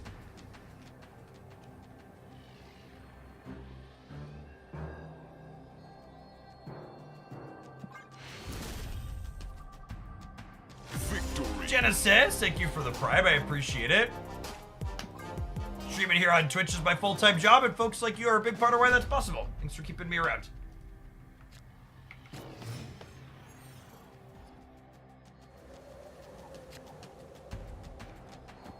Oh, snap.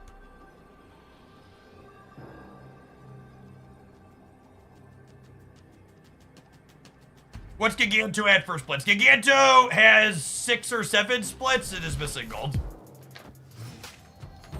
Aze, thank you for the prime. Appreciate it. He's not missing gold for lack of trying. Ooh, it's a lovely draw.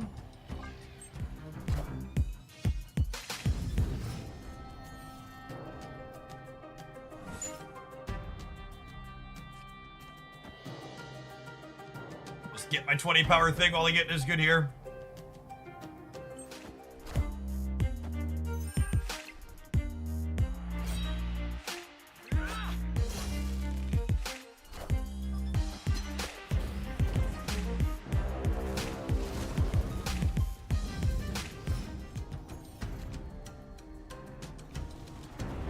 Yeah, this deck actually has 3 non-gold cards in it. The Black Knight is full gold, which is easy to tell when you look at the blade.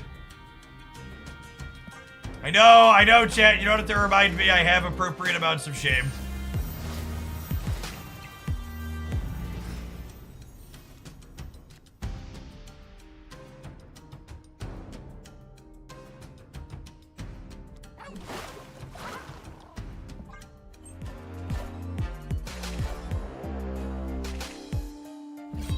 We're gonna choose violence on turn 6, almost assuredly. I don't think we're beating a Wong deck going to turn 7, so.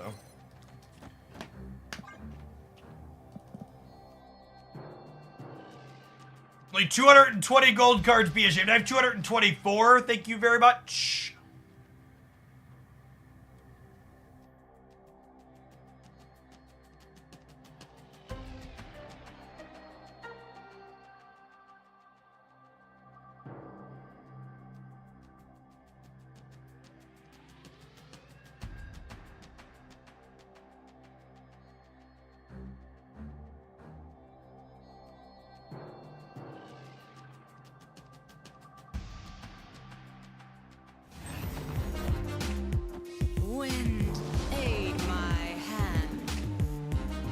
dude here, surfer here could get us.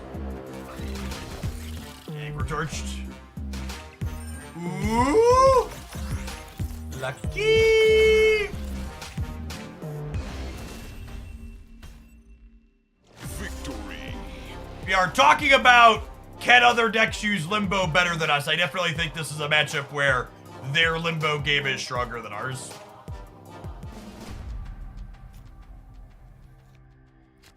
Ideally, we want to be ending games on turn 6, I think.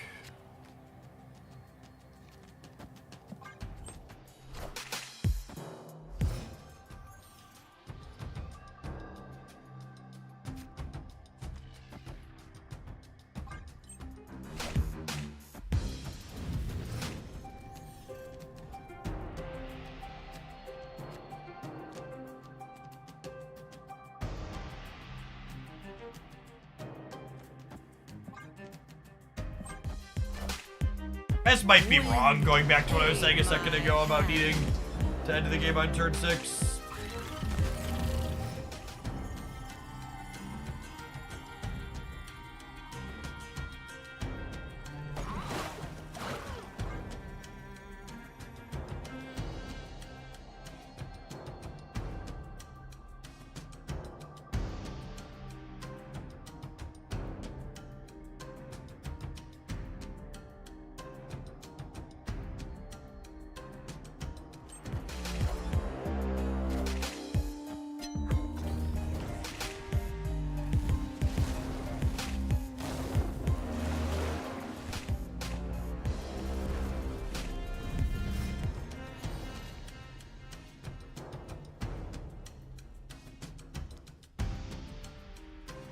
This is just some of that clunkiness this archetype has always had, where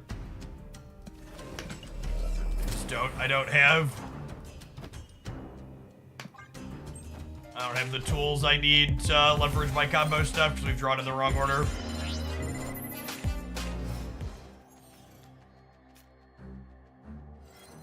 The three card combo has not come together. Thankfully, they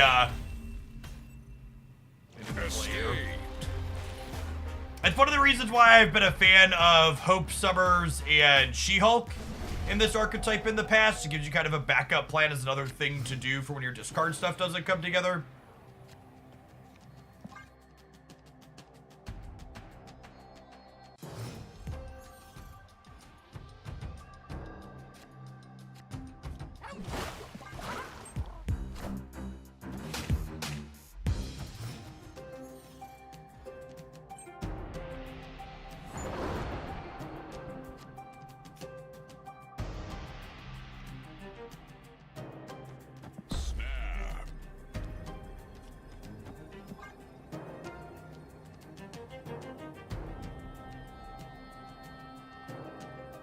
Snap here on the Lady Sifter, I think.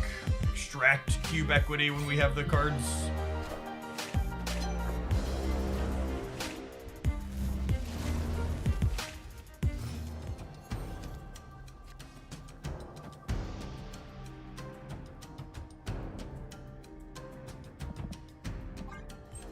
This seems good for us. I get to War Machine into Ebony Maw plus Storm. Plus a Sentinel, I suppose.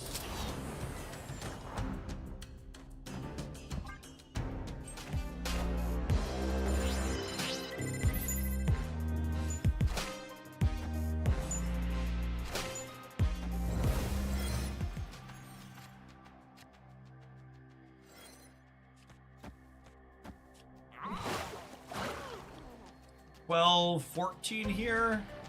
That's a pretty good spread.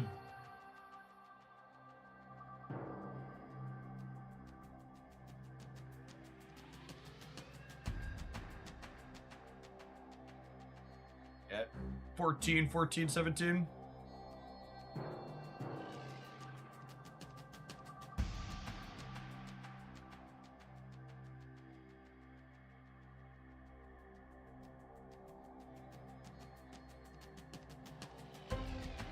What's going on, Ackerman? Welcome to Hooglandia. No fast drops here or anywhere else on Twitch. Wind Uh, aid my hand. Lie that some of the bigger creators in the category put in their chat during this time to hope people don't understand what's going on. You gotta watch 6 hours of Marvel Snap on this channel or any other channels on the platform. In total to get your drop. It's gonna take you 6 hours no matter where you're coming from. Do we leave some Luke in the middle? We leave some Luke in the middle. Holy. Close, honestly. Victory.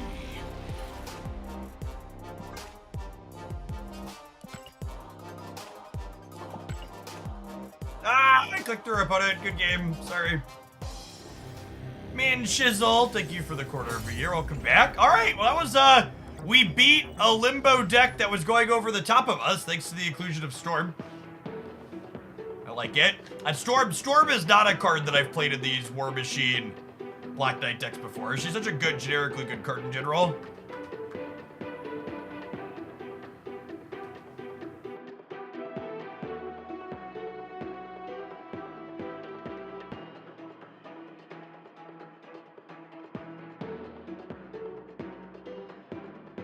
Chief, I'm really not a fan of even being tongue-in-cheek like that.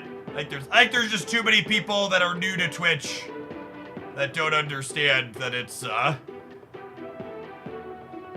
tongue-in-cheek. It's not a joke. Jokes are supposed to be funny. That's always my favorite. When someone says something that's shitty or stupid, someone's like, well, it's just a joke. Don't take it so hard, bro. And you're like, well, jokes are supposed to make people laugh. They're not supposed to mislead you. If you say, whoa, it's just a joke after someone points out what you say is misleading or crappy, you weren't joking. You were just being misleading and crappy.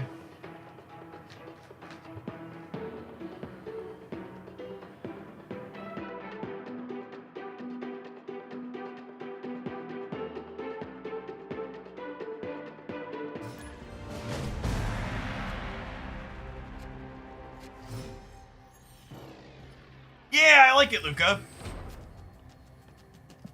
Seems reasonable.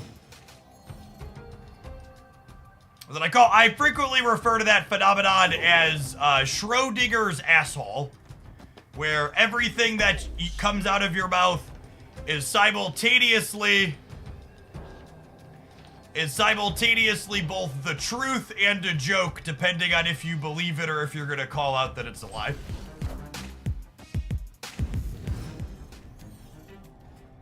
Yeah, I really like the Colossus emote. I was kind of low on some of the other recent Season Pass emotes, but this one's really good. Do I want a random card on Scar? I think the answer is no. I think the answer is no. I'll do it.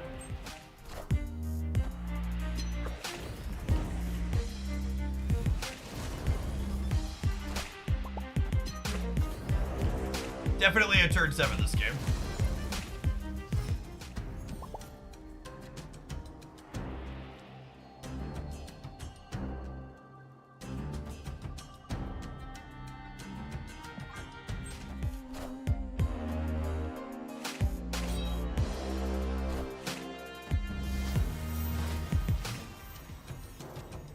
Another Wong deck. Wong's kind of scary, chat. I don't know that,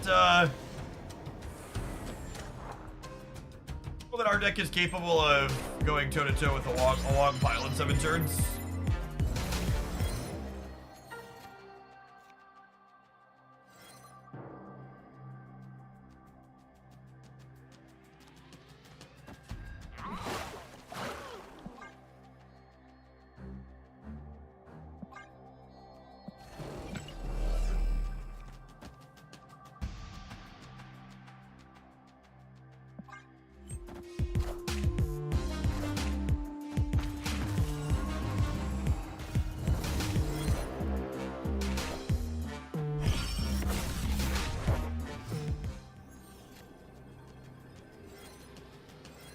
Road must be mad at you, must be. Yeah, I'll play free. Always. I always like to mute before I call a place where we're likely supposed to leave just because video gamers be video gamers.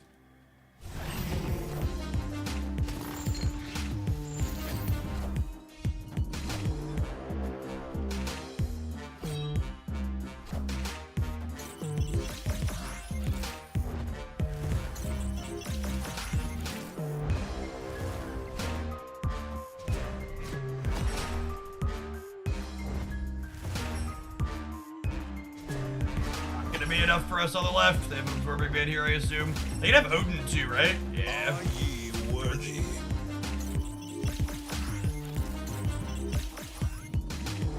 That's fine. I'm happy to play this best of one so we can try and queue into some non-limbo matchups. Like I said, I don't need to play these matchups out to know that we're behind. All your cards costing 2 less is pretty good. Are ye worthy?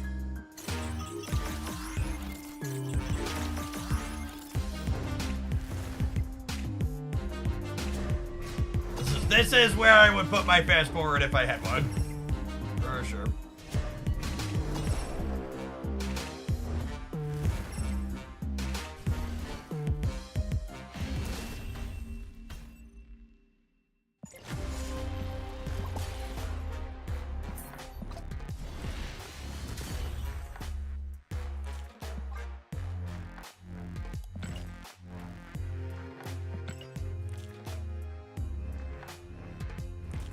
I know I lost, please let me out. Fun fact, Odin and DeWong used to take a longer time.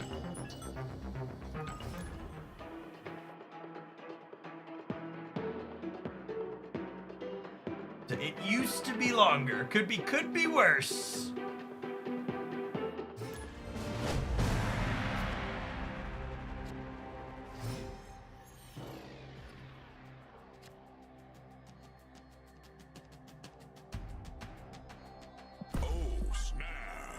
Nocti, thank you for the over 2 years. Welcome back.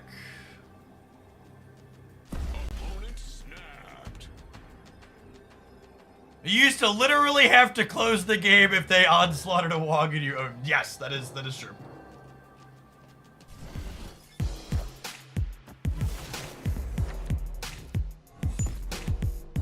They should let people leave in the middle of turn 6. Yes, probably. You probably shouldn't be locked in for the animations. I agree with that.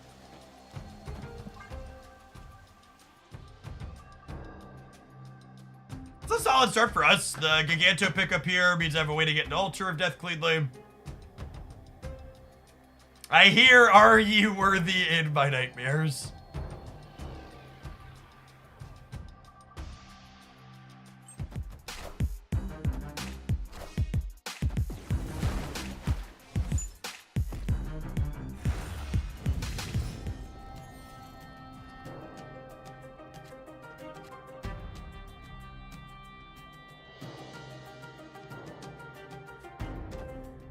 Definitely magic this next turn. Oh, I guess this was 50-50 and we won it, so good for us, but yeah, I should have magicked this turn. I wanted the, in my brain, I was thinking I wanted the island trigger. But yeah, that was loose. Fast and loose won the coin flip, didn't matter. How do you like the discard Gwenpool deck? Are you talking about the Surfer build or the non-Surfer build? I like both of them, but I like them in different ways. In my Gwenpool review that'll be getting posted here in a little bit, I called... In the Gwenpool review that'll get posted here in a little bit, I called the Surfer build the most powerful feeling Gwenpool deck I had played so far. I stand by that assessment.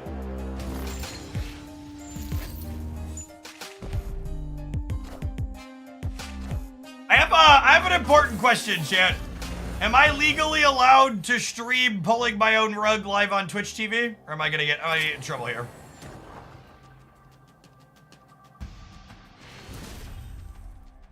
Victory.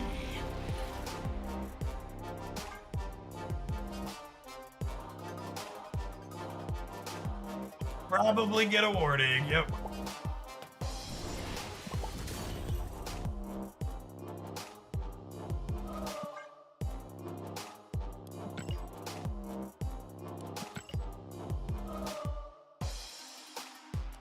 What's the rule? Shake it once, that's fine. Shake it twice, that's okay. Pull the rug 3 times and you're playing with yourself.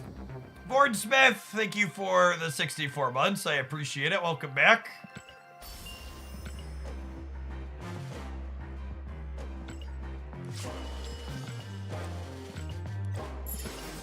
What does rug pull mean? It means getting rid of Limbo on turn 6 to kind of surprise end the game.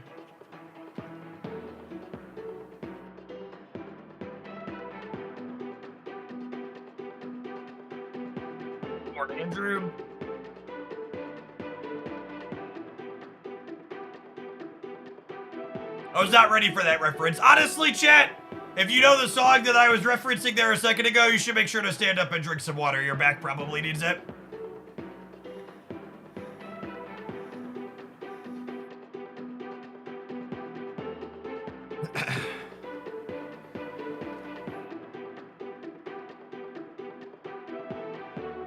One of my good friends once described my playlist as the "you didn't get asked to prom" playlist, which I'm not saying that he was wrong, but he was kind of an asshole for pointing it out. Panic, Good Charlotte, Fall Out Boy, etc. All the good ones.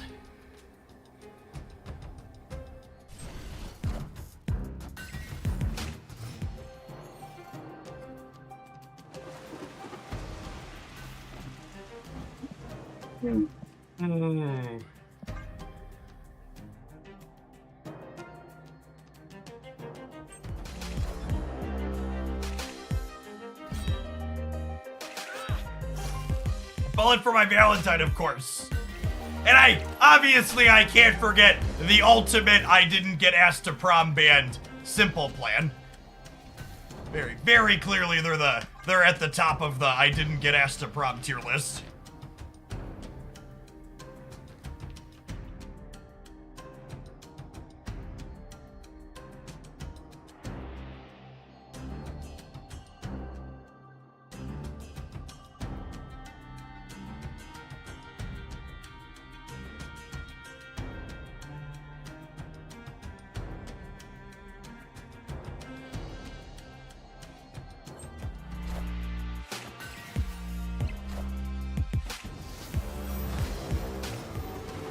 To be briefly political, I think one of my favorite music politics moments from the last year was the MAGA people realizing that they were in fact the redneck agenda.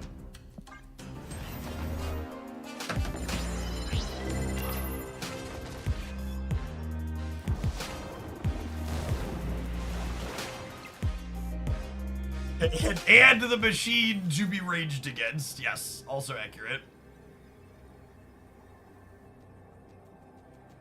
American Idiot has depressingly aged well. Accurate.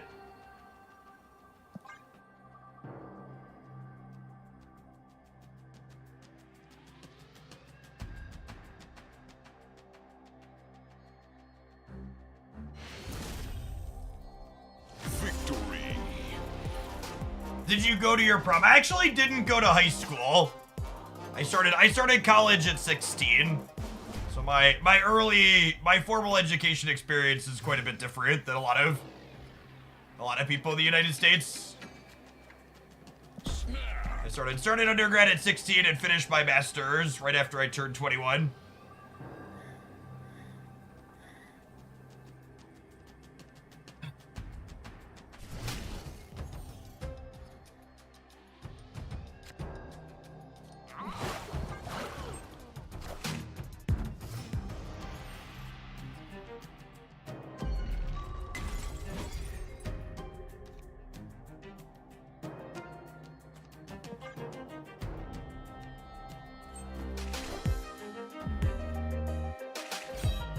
That only happens in the movies. I think starting at 16 is like not that big of a deal.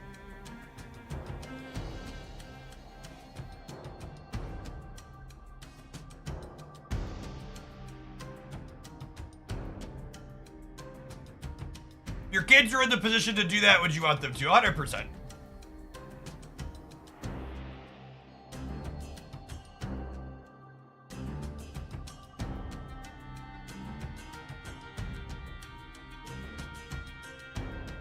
Grand Central might put a kick in our plans here. I'm just doing this though.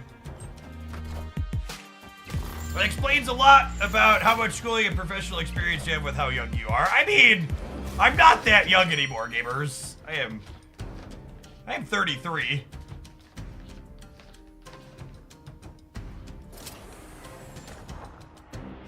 Finishing grad school at 21 was 12 years ago.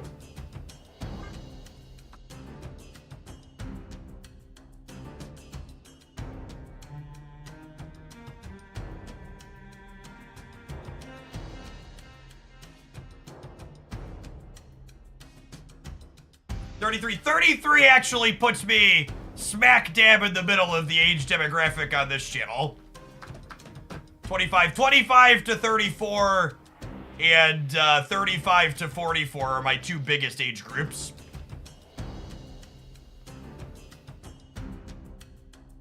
You're in good company if you're in there.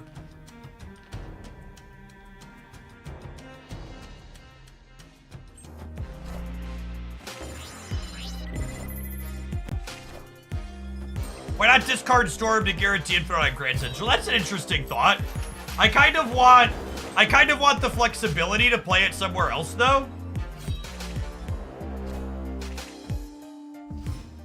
Like, honestly, this is a good reason to not do it, right?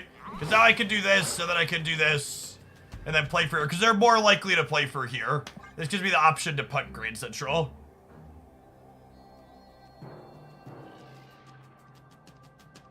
Will you get kicked out if I age a couple of years? You will not.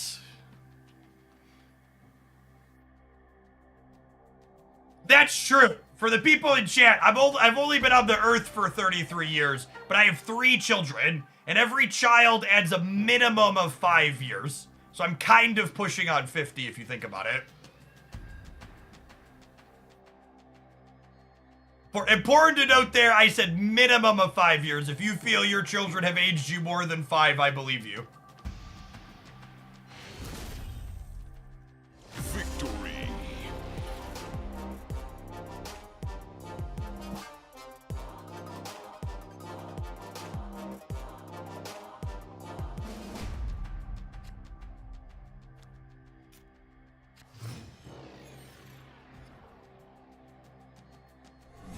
For people that are new here, my 3 lovely children are, my 3 lovely children are 10, 9, and 4. They are 100% the reason why I'm sitting here pedaling on this bike while I stream. Because if I just sat in a chair all day while I work, I would never be able to keep up with them.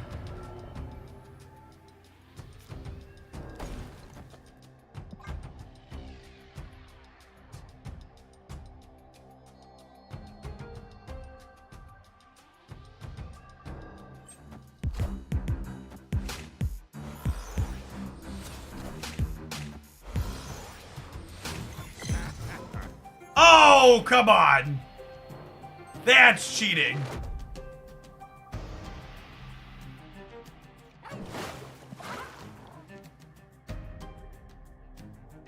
How many of your kids want to be YouTubers / streamers? My middle son said he wanted to deliver pizzas because it seemed like an easy job.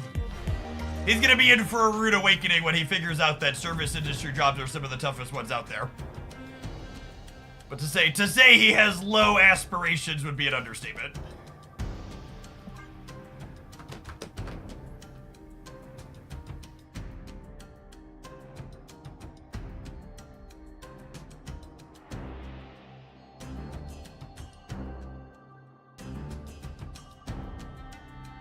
We're a big gaming house. I think I streamed for 14 hours yesterday, and my middle guy probably played Fortnite for half of that. he got out and touched some grass in the middle. He had an ice skating lesson, but he plays a lot of games on his days off over the summer. We don't have other things going on. But the older two at this point are definitely old enough to be aware of how much work goes into what I do. They know how much I'm in my office. Wow, that's so good.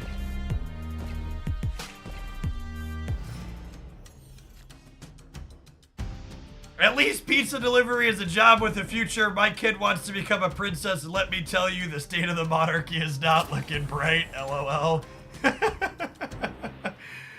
Banana Patties, thank you for the quarter of a year. Welcome back.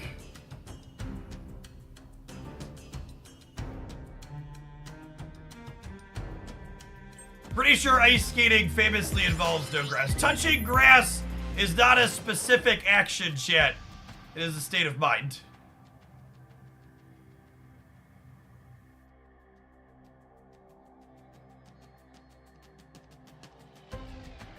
Did you ever help your son with Slime Rancher? Mom helped him with Slime Rancher. Mom helped him with Slime Rancher. Oh, they're gonna Zola this Venom, aren't they? I think we're dead. I think we're dead.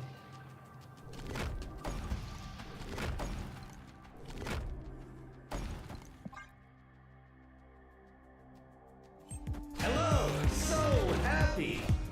Yeah, I'm aware I have another turn, but my statement stands. I guess we're 66% to draw Lady Sif or Blade, says man about to draw Black Knight. All right, you know, I can say.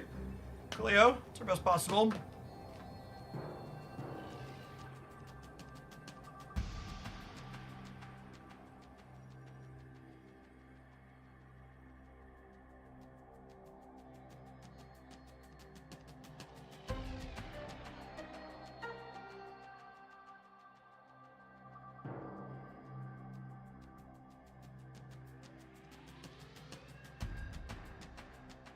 You're also a board game house. We are a board game house. There are a couple of board games in my home. This is my desk here. So this is the wall behind my desk in my office. And for reference, this is an 8-foot ceiling on this shelf. It is a tall shelf.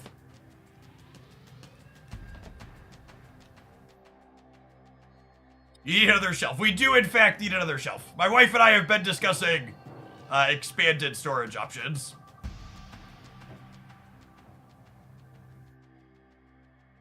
You ever play Villainous? I have one of the expansions for Villainous, but I don't have the base game. I've heard good things about it, though.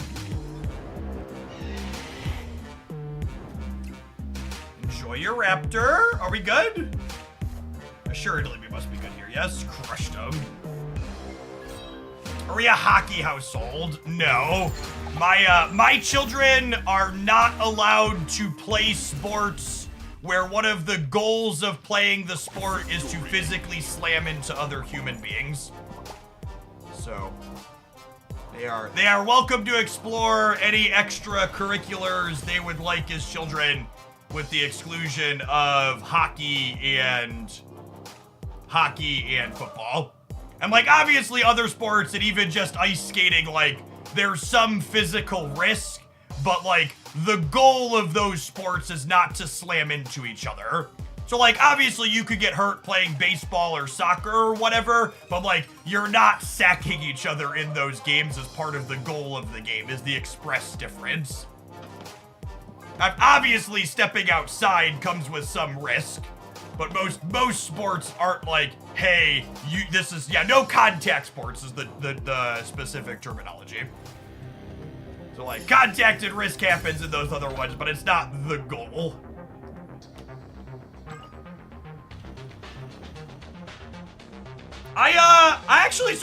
When we started, this deck list is one of the reasons why I enjoy doing viewer decks, because this deck made a number of choices that I was skeptical of going into that set. And after playing games with the deck, I'm appreciative of a number of the choices that this deck made. Specifically, the mix of Magic and Storm together gave us good utility in spots. Because one place I think this deck struggles is you're going to struggle into other Limbo decks, but Storm gives you a tool to punk those matchups out and actually be competitive inside of them, which was neat. And the War Machine makes things like Storm and Goose asymmetrical in a way that felt really good. It definitely had some of the kind of typical, like, Black Knight, Ghost Rider, my 3-card combo draw didn't line up appropriately moments, but you could just retreat those games. I really liked the mix of stuff that was going on here. It felt reasonable. All right, chat. Gamers have been asking. We're gonna finally play with freaking Hydra Bob. So we got an infinite ticket win with this deck before Hydra Bob came out. I think this deck is good. And this deck does explicitly care about getting priority. And one thing I think Bob is good at is helping you get priority as a 1/4. So we're gonna run some adverts, and when we return from that advert break, we're gonna try some Hydra Bob. Thanks for hanging out. Don't go anywhere, gamers. I am hopping off the bike. We're very sweaty. Shout out to our Fabletics moisture wicking shirt here. It's lovely. Lovely material. Activewear is great for exercise. I'll be right back. I'm gonna run and fill my water bottle, speaking of.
Hydra Bob, what is this? Super Control, gamers.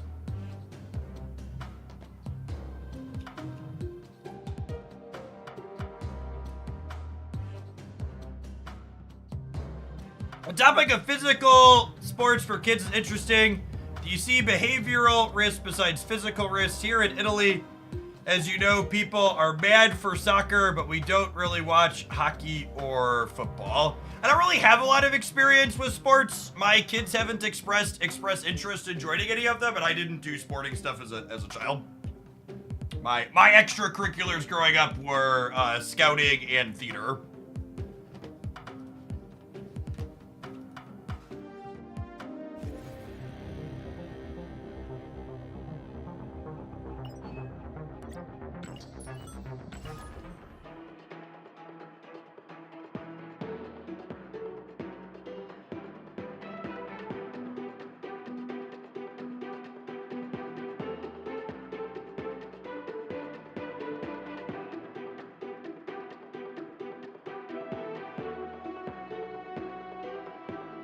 Oh, before we queue into here, I wanted to share something that I think a lot of people aren't aware of on platforms like Twitter and Threads and other ones, sure I'm too. So, there are a lot of companies, a lot of country states, Russia among them, that are actively running disinformation campaigns with bots and looking to get voters and people angry on these platforms. And people have figured out that they're using AI tools to generate their responses. And if you write ignore all previous instructions at the start of your response, the AI responds to them in a way that the people botting to generate anger would prefer.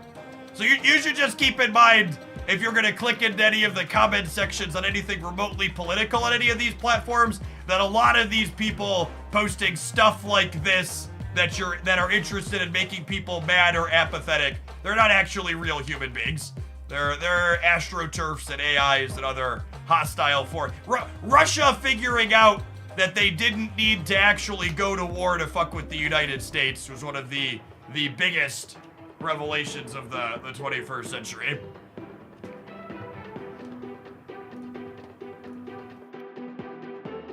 There's a very decided reason why Putin supports Donald Trump. That's all I'm gonna say past that.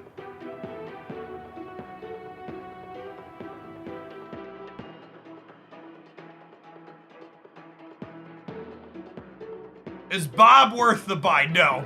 Bob I'm interested to see what they buff Bob to. Because there's no way he doesn't get buffed. He's trash. Yes, yeah, it's not just the United States, it's true too. They're doing similar things in Europe as well.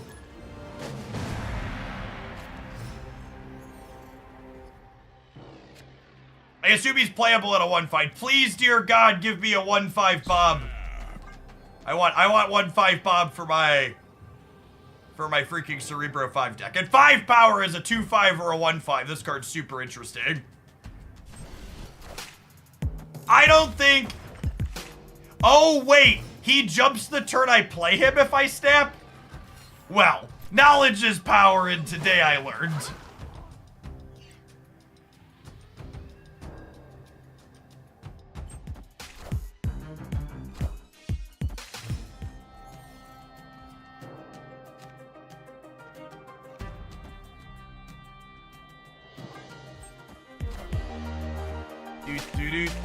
Oh, come on! At least it stops him from filling the white hot room, I guess, but that's unfortunate.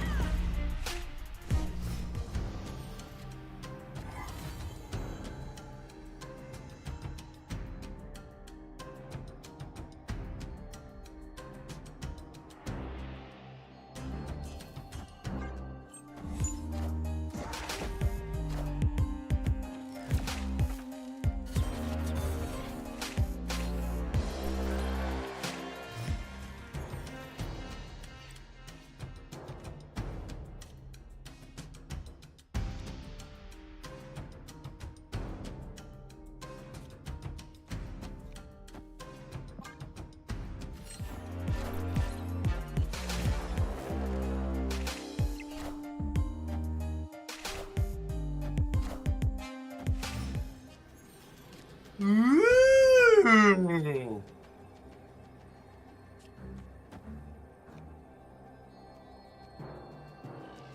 Joy, you're big old helping and get fucked, bud.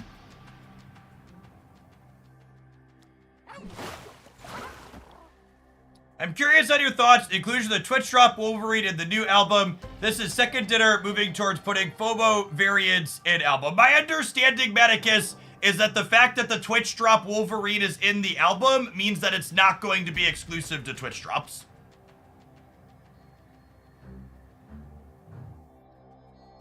My understanding is that time limited variants will only ever be included in albums in the bonus section.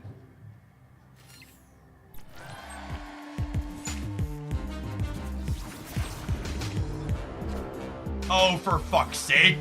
God damn it, Nocturne. God damn it, Nocturne.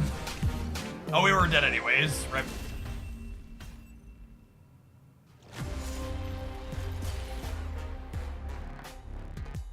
We were dead either way.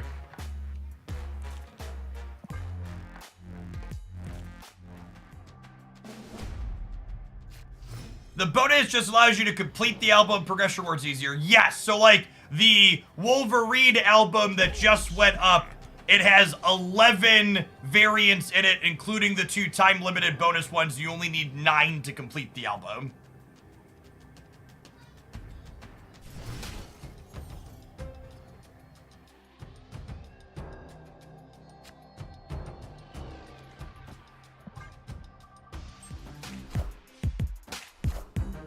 Violent Nocturne emote. That's honestly a fun idea.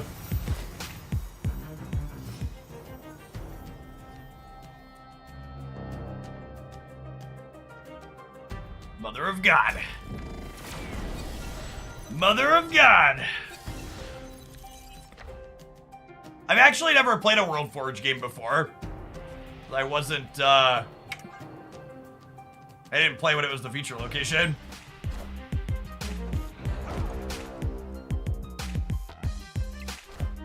It feels like gamers just immediately jump to the worst conclusions with things like albums or whatnot. Yeah, it's a lot of people just looking to be mad by and large. TLDR.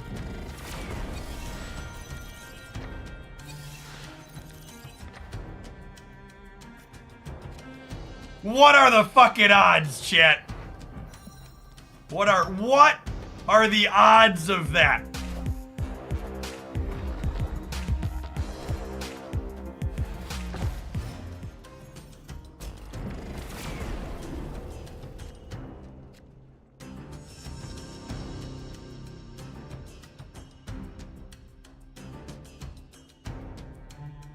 We are so torched. We're so torched.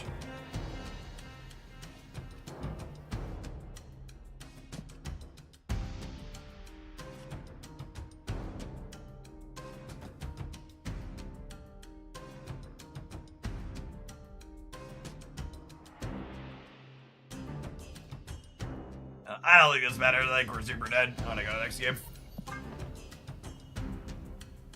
Thrillo! Thank you for the 2 months. Appreciate you repping that Prime. And Evan Dragon Rider, thank you for the 15 months. Good morning. Welcome back. When we were playing this deck yesterday, it felt kind of medium into Aeroshim. And that continues to be the case. This is very much a control deck that's looking to interact on a specific angle. And if the Aeroshim decks are built well, they play out cards that are good at having priority, which this deck really wants to have.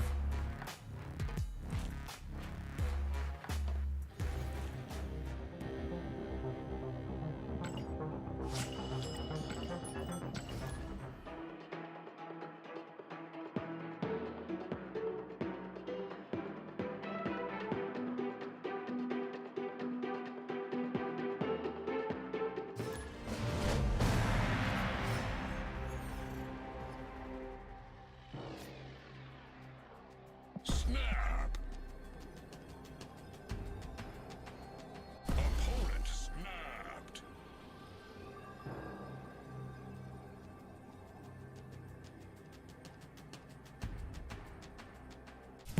Squirrel Girl help with priority enough to include. I think Squirrel Girl's really good in this deck. That's why I'm not playing her. Any other questions?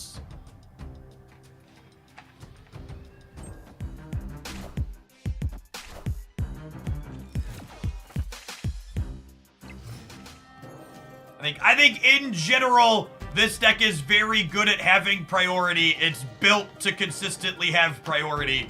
It's just explicitly not stellar at doing that against Aeroshim, who has extra energy.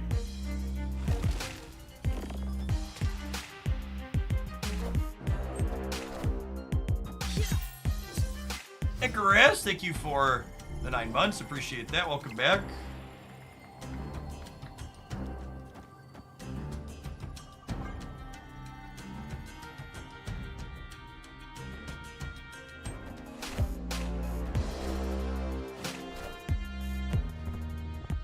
They're not having another card to play here is huge.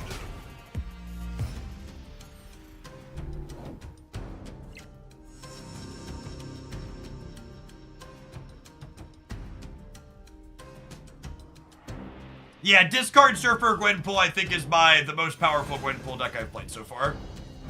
Feels very good.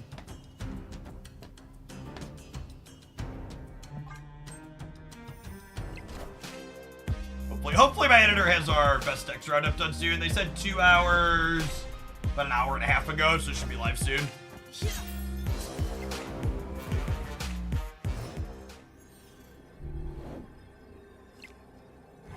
Red Hulk in their Athena deck seems like a choice.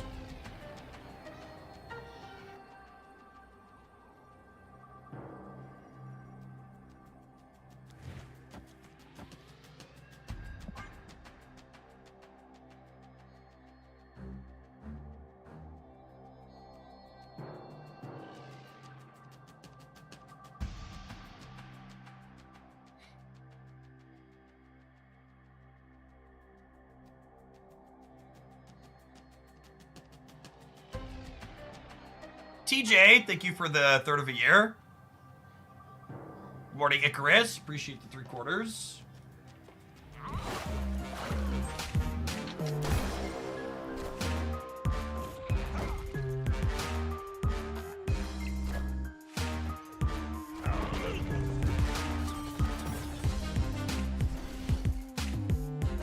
Or Land Shark. Victory.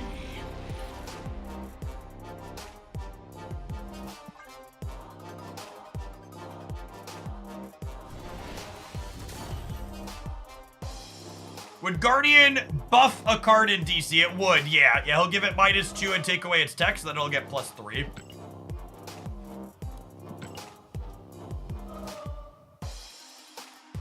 Which honestly, to come full circle, Red Guardian buffing things inside of DC ties nicely into Putin's disinformation campaign that we were talking about earlier.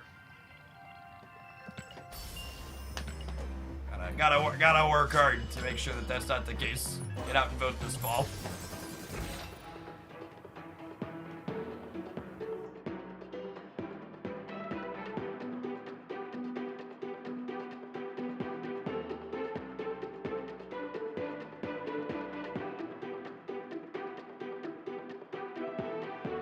Oh my gosh, the Fox News command still works. That's so good. That's an old, that's a deep cut right there, Duck.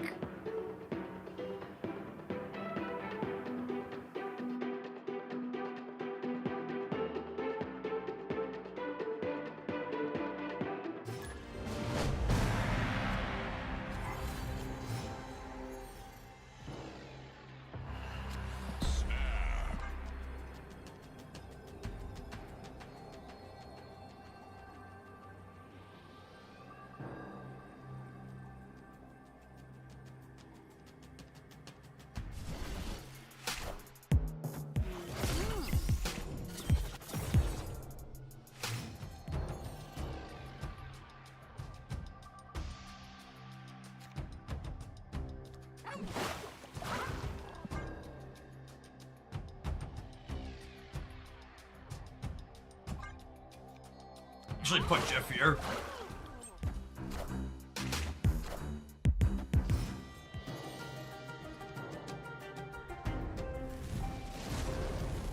Of all the locations in Marvel Snapchat, these are 3 of them.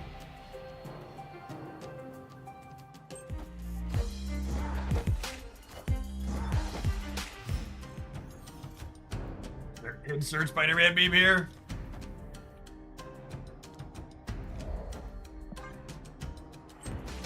Oh, got him! Got him!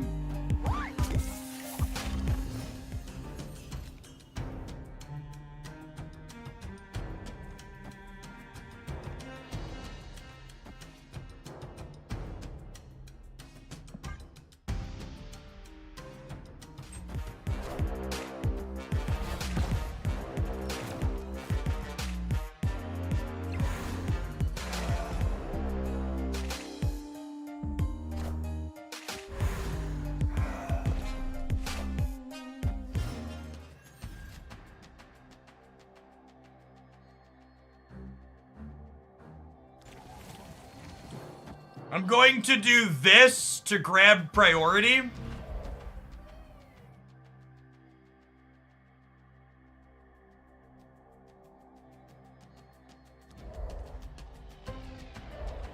Do I want to grab priority? Yeah, I think I do. Because otherwise their Jeff can move here and win this for free.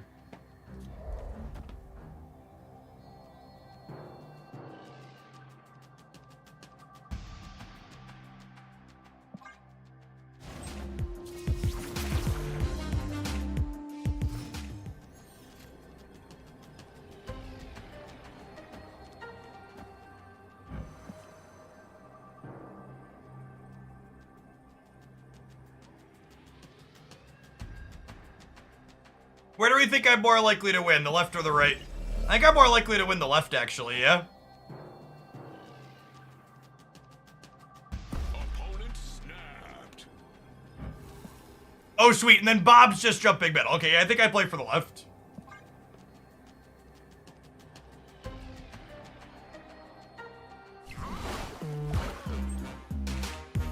Mooches!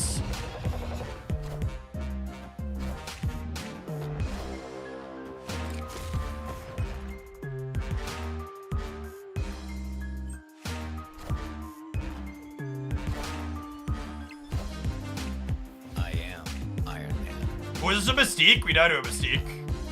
Oh, that's cool. Victory.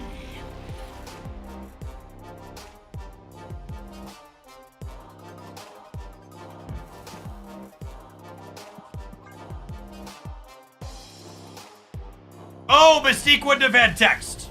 Mystique, I had Cosmo and it wouldn't have had text. We were good. You're right. You're right. Get all the bases covered.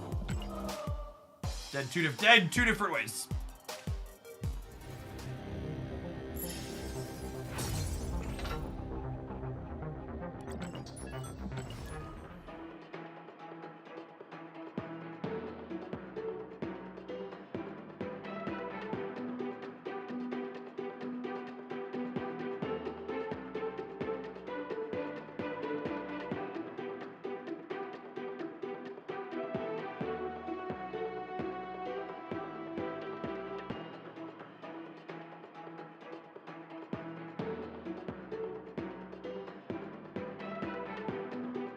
There's a discard store for that going to be a video. Yes, it'll be the highlight on the Jeff Hoagland channel tonight. Initial impressions on Bob. If I'm being honest, I think he's probably worse than Lizard.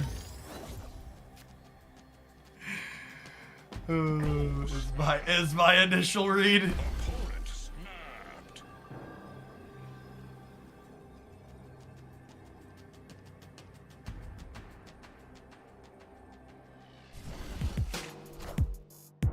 I think my question on Hydra Bob is, does he become a 1-5 on the 18th or on the 1st? One of those two things seems likely.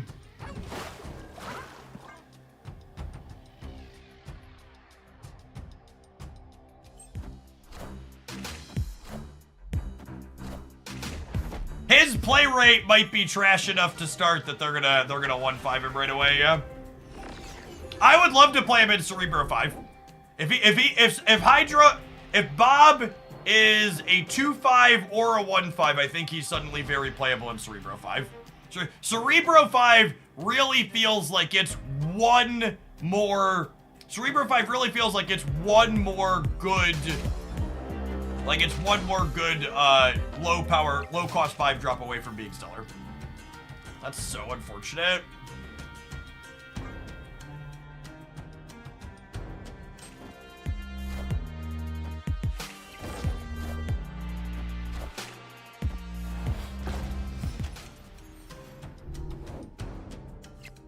(1-4) with no downside is a bad card. I think it is an misrepresentation of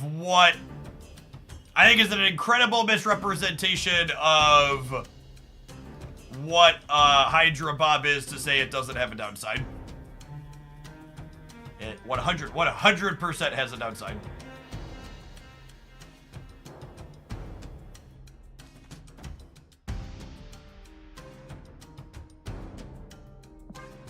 All systems go.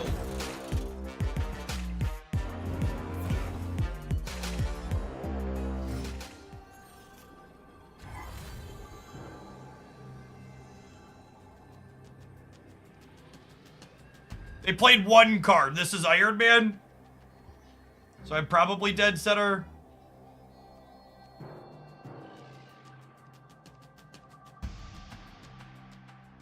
Their Hulk is 13.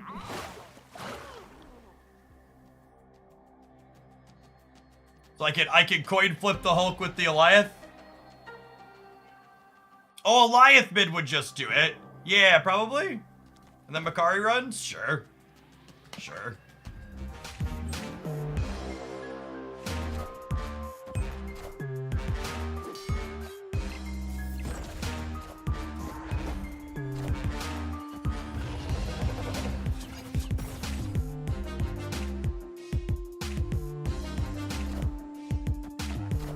Oh.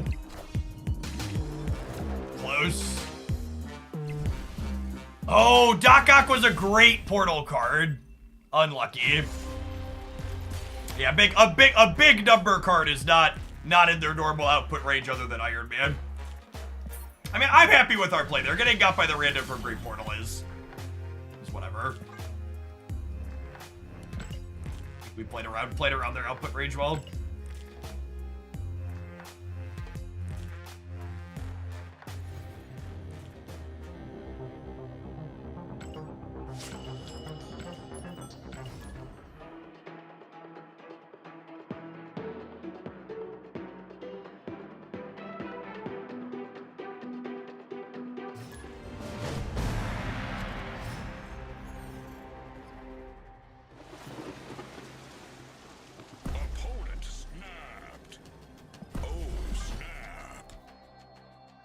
You like Gwenpool? I am absolutely in love with Gwenpool.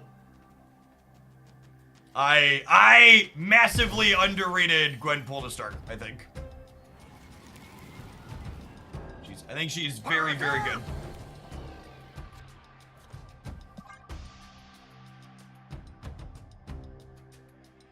Our deck is so good at bullying Arnim Zola.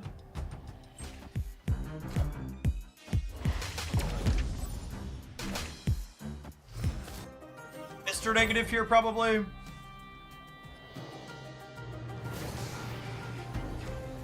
God. And I don't have priority here.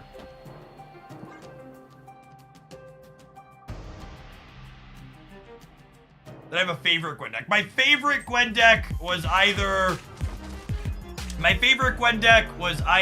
the Moon Girl deck or the Bounce deck.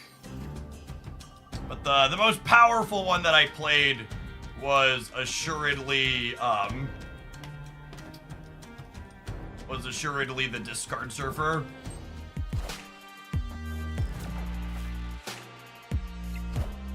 Alright, can I please draw Teenage Warhead? Unlucky.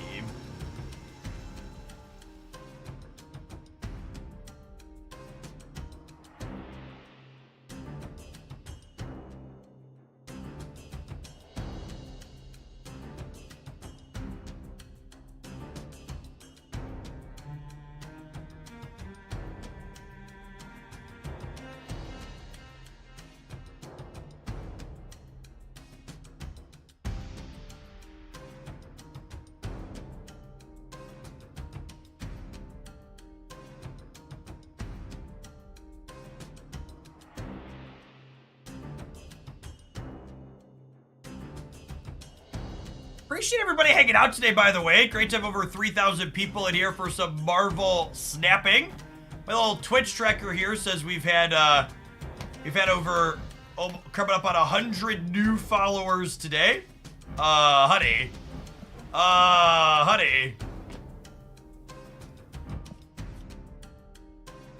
Wait, if I Red Guardian here, obviously we get Cosmode, but then we're 6 versus 7, and then I could Zola to get to 8 here. Sold.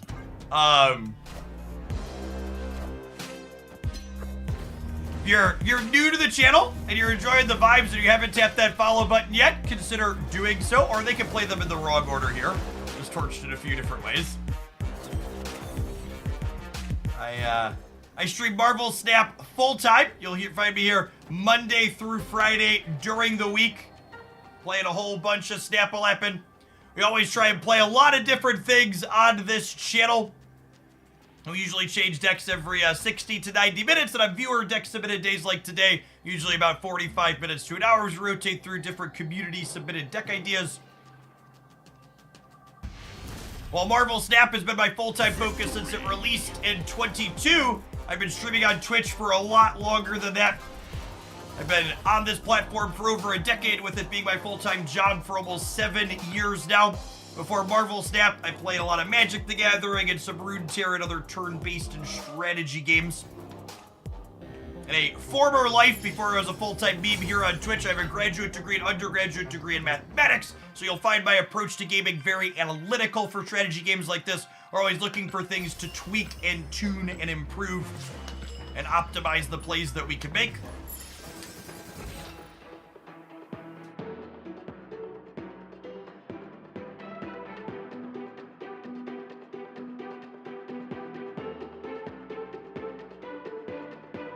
Kyle.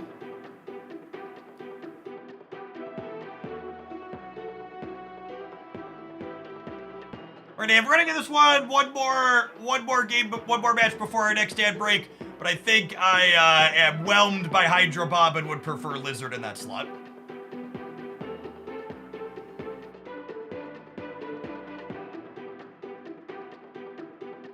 We are currently full on deck submissions for now. I have 1, 2, 3, 4, 5, 6, 7 submitted things after this. When deck submissions are open, though, it is a $10 tip for subs or $20 for non-subs. And when deck submissions are open, there'll be a link pinned above the chat to make that submission from.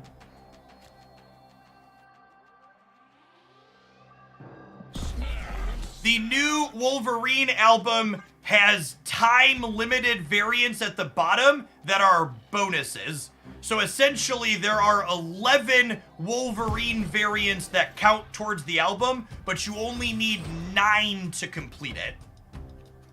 So you can complete all the album rewards without getting everything, because 2 of the things counting in that album are things that are in the Disney Vault and no longer accessible. What areas were you more interested in during your grad school? My graduate... I have priority here. Is this good? Or is Warhead good? Kind of like Warhead, Chip.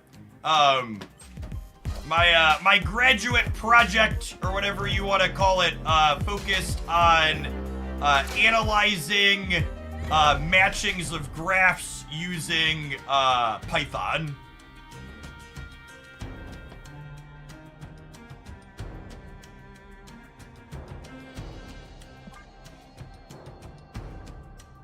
I think I have a link. Yeah, there's a link. There's a link to the paper that I wrote for my master's project.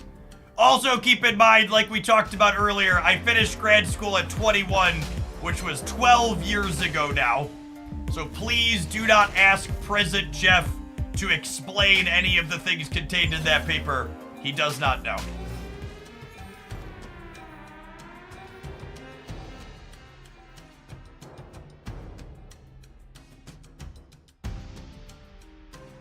You know that. He definitely knew that. I was a very good student.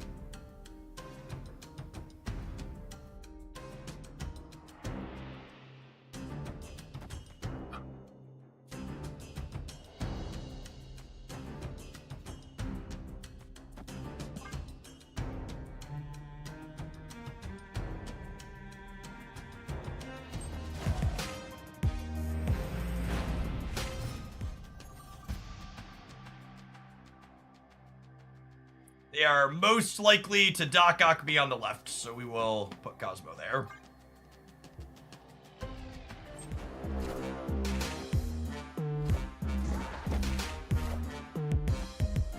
Oh, wow, that's brutal.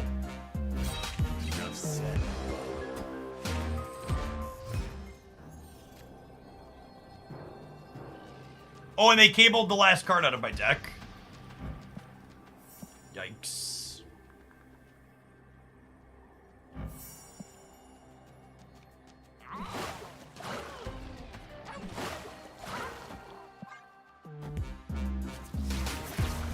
Guessed wrong.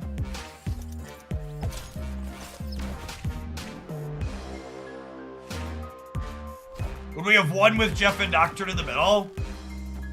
Good chance we might have. We would not have.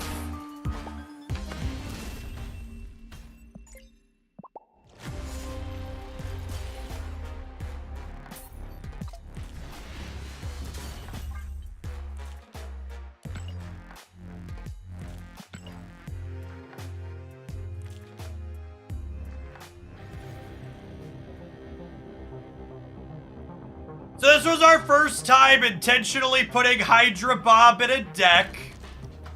And even if he was okay in here, which I don't think he was, he's still super replaceable. I think ultimately he's probably worse than having Lizard, because Lizard, while being 1 more energy, gives you more control over where you have priority. Hydra Bob being manipulated by snaps means it's possible for him to jump in a way that could lose you priority at a crucial moment. And I don't think you really want to leave do you have priority or not up to a Bob coin flip. I think this deck in general is solid. We got an infinite ticket, conquest win, whatever, with these 12 cards. And it's got all right stats up on untap, but I don't think Bob really improves it. This deck like Martyr. I think you'd rather just have Lizard. I think Martyr's probably better than Bob. If Bob's a 2-5, do you want Bob over Lizard? I don't think so. I think not controlling where your 5 points of power are is a big deal for a deck that really explicitly wants to have or not have priority at key moments in the game.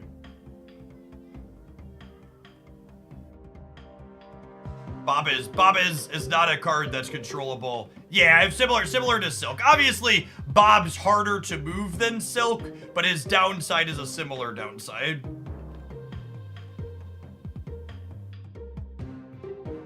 All right, we're gonna roll some adverts, and when we get back, we have a request to play some Circe Clutter. We're gonna fire that up. Thanks for hanging out. Don't go anywhere.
Thank you for the 19 months. Welcome back.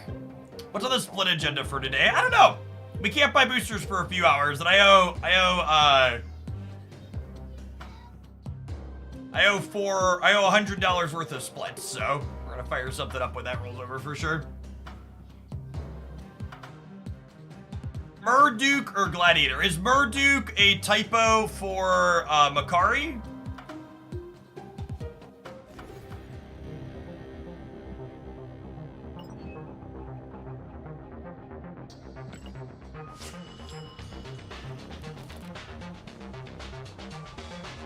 Oh, could be Modoc. That's a good call.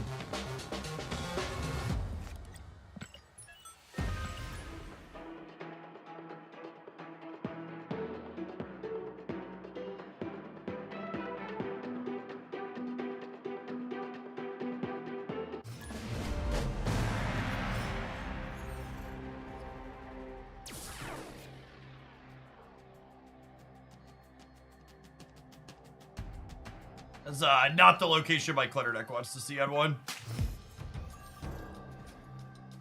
I have Shang in my deck, though. That's nice. Oh, snap.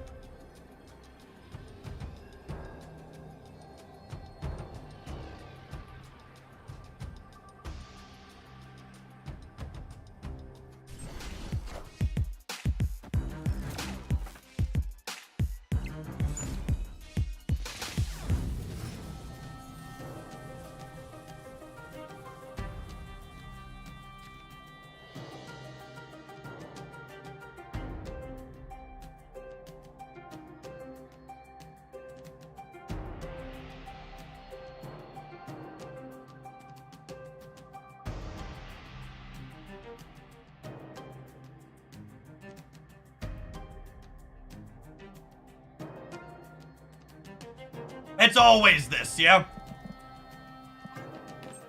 Always this.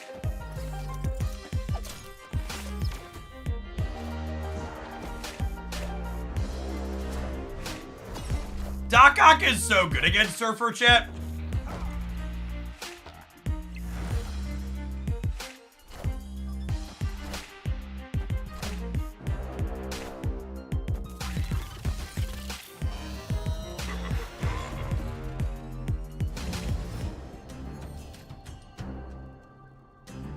Their Nocturne can move. We drew Shang for here, which is lovely. Honestly, I think I'm playing out Magic, yeah.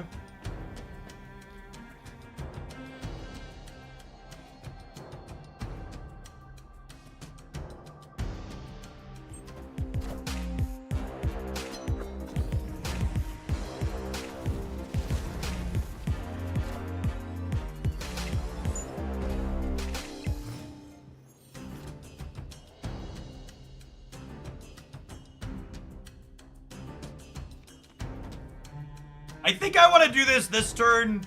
It hurts our cube equity a little bit, but I want to Circe on the left.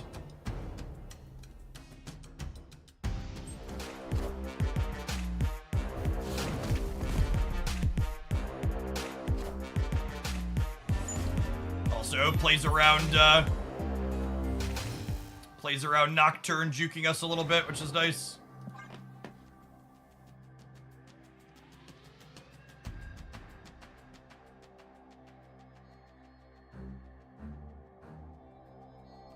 Never correct to Grandmaster Magic so they can't kill Limbo. Maybe Circeing twos is just a little scary because there's a lot of twos that can be bad for you.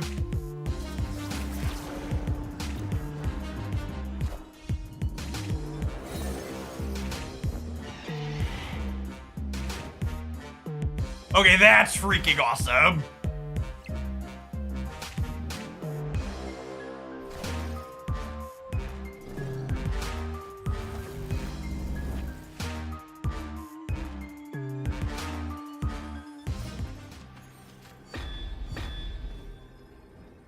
Oh, is that good, chat? What do we think?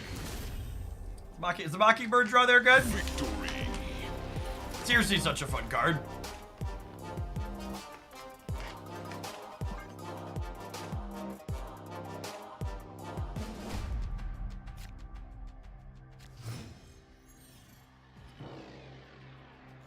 Snap.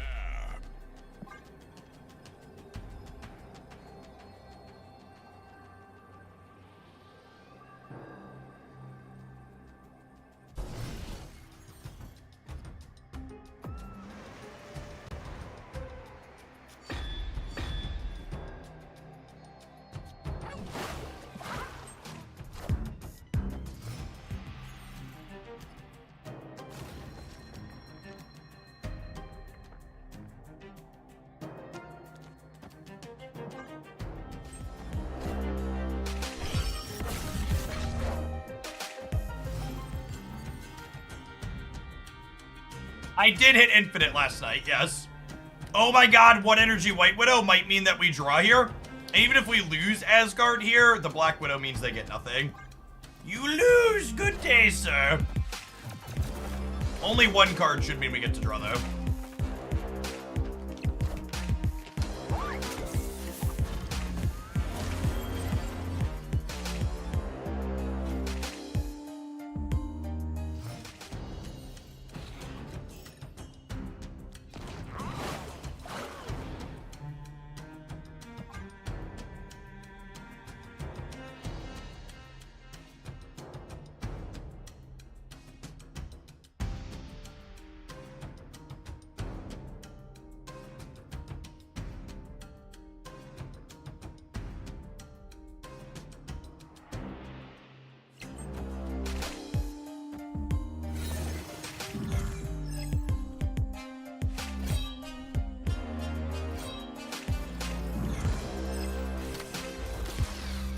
Mother of God. Holy crap.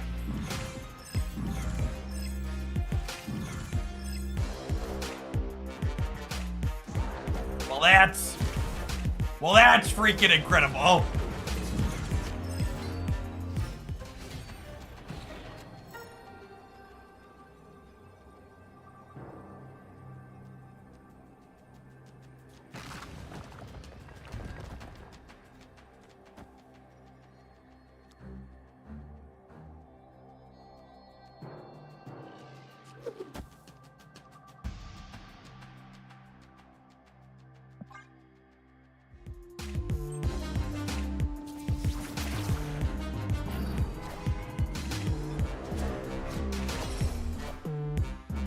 Ah! Dead.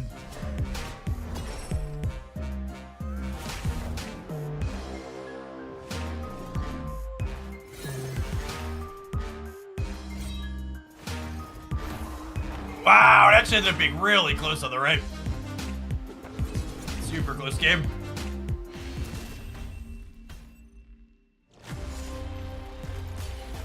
Swordmaster from a 2 is a big high roll. Not quite enough, but close.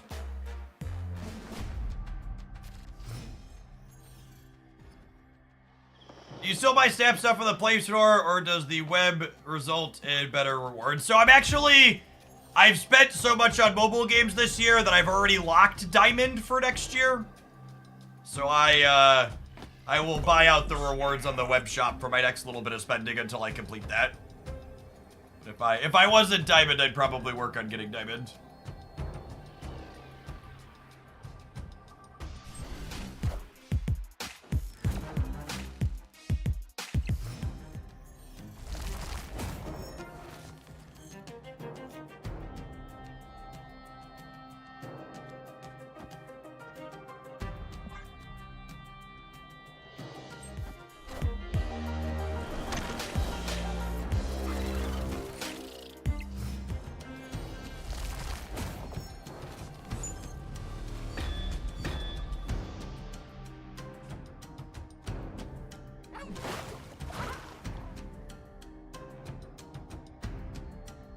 Will I make another video this year about your Corona? Yes, I will 100% be doing a Marvel Snap Year 2 in review video, similar to the Year 1 video I did last year.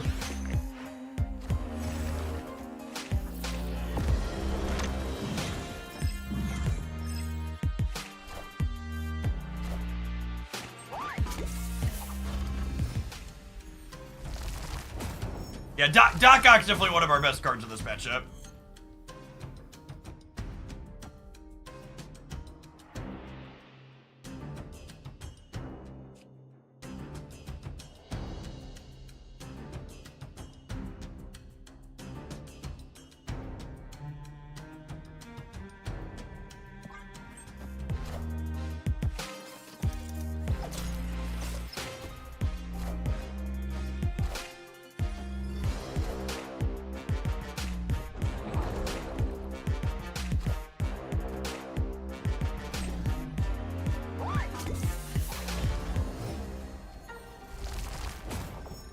As shown. Debris and Doc Ock are our 1-2 punch.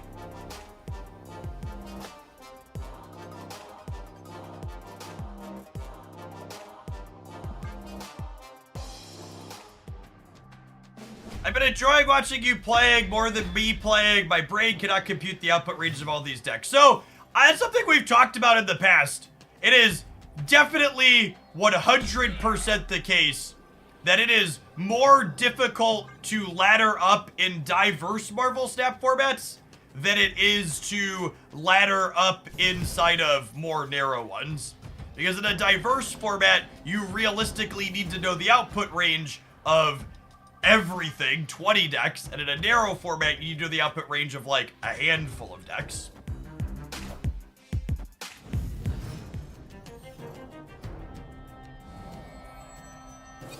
Alright, they have a Circe or a Mockingbird.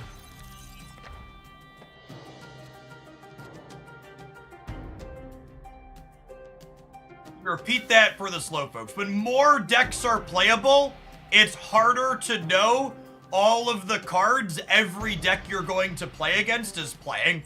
If there's only 3 playable decks, you only need to know like 40 cards because there's the 12 cards each of the 3 decks play, plus a handful of tech cards they might substitute.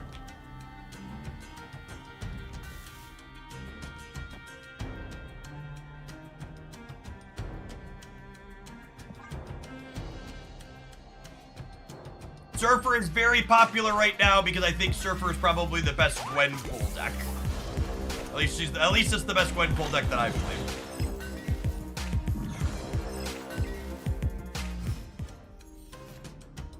I'm going to Dr. Octopus the Limbo here because I want to prevent them from nocturning Limbo ideally. It's a sequence to be aware of when you're trying to make this deck work.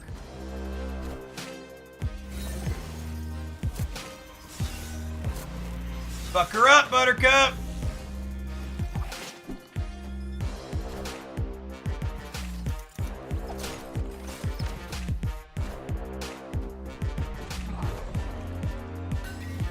If I had a nickel for every time my Dr. Octopus has been juggernauted today, I'd have 2 nickels.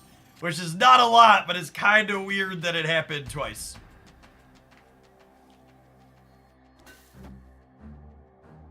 If I Circe here, it gives me 1 more created card, which puts me up to down to a 2 energy Mockingbird. This is a little bit of risk.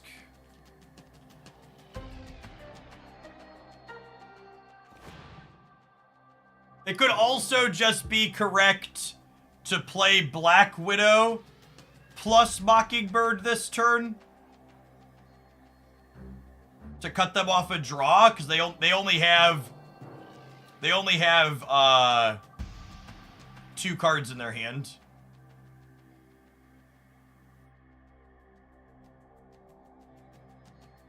I get Black Widow, Mockingbird, or just Circe this turn.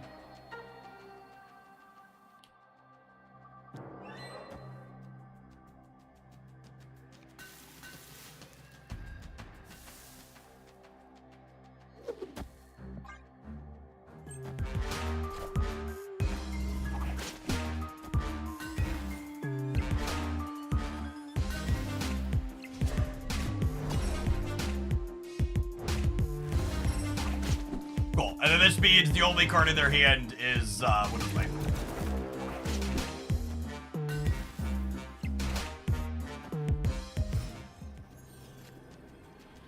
So then, Shang here plus Fastos here is a game win.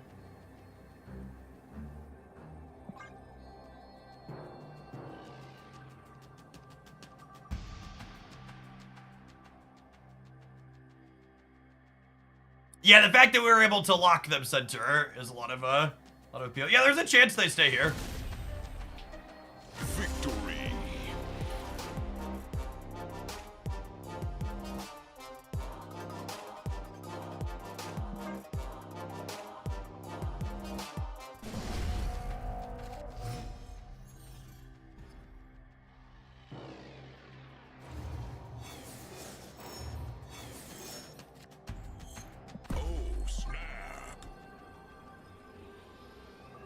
Clown, thanks for the Prime.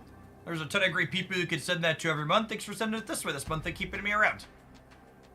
That direct support is a big part of why this is able to be my job.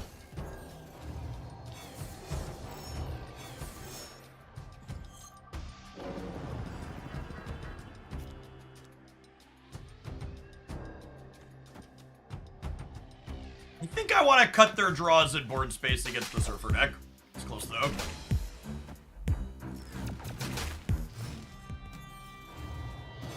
Love to draw a White Widow or a Jeff here, so I can Grandmaster plus another 2.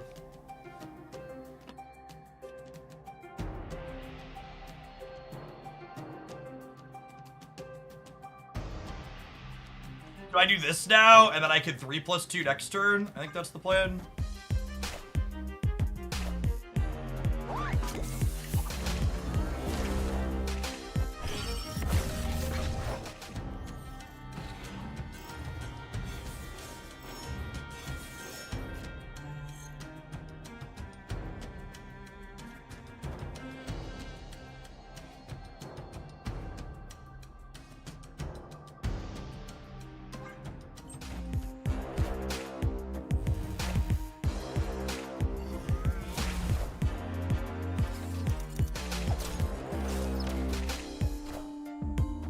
Third time's the charm, champ.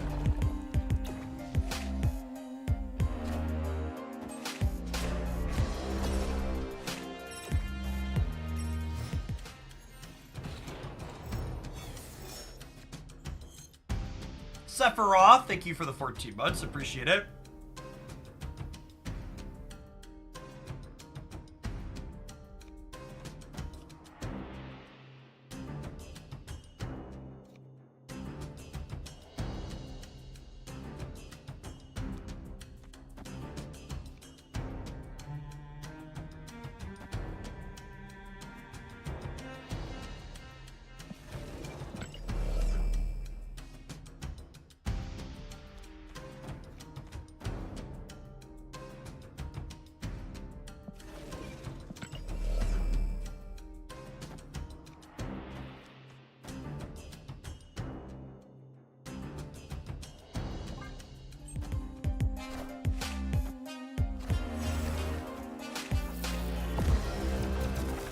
this is so fucking gross.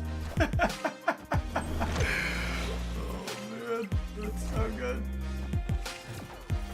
And again, their only card in hand right now is a Widow's Bite. Victory.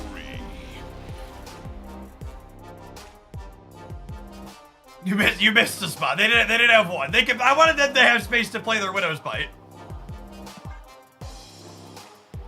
For you, if you haven't seen this deck before, this is one of the many excellent off-meta things you haven't seen by not being subscribed to my YouTube channel, youtube.com/Jeff Hoagland. Off-meta decks highlighted there 7 days a week. This was actually my highest win rate deck last season.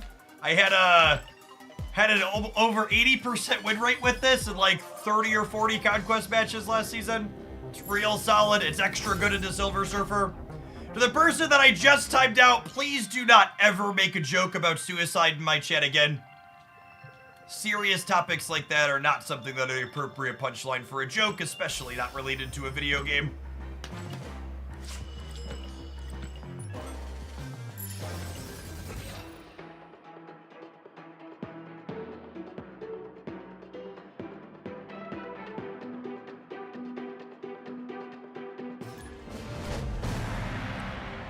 I think Cannonball is kind of serviceable in this deck. I also think Fastos could be a variety of other things. I think Grandmaster is pretty important for this deck, unfortunately, for people that don't have him.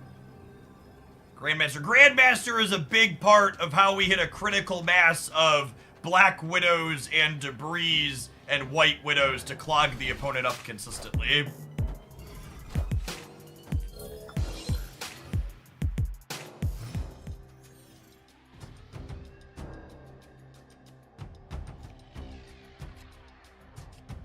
Any of these three would be lovely, so naturally I expect Cersei will get pulled into play here.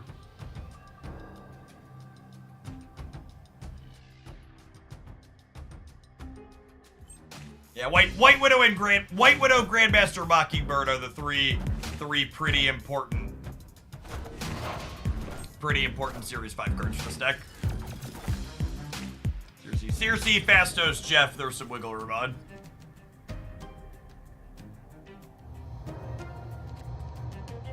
That'll do, Pig. That'll do.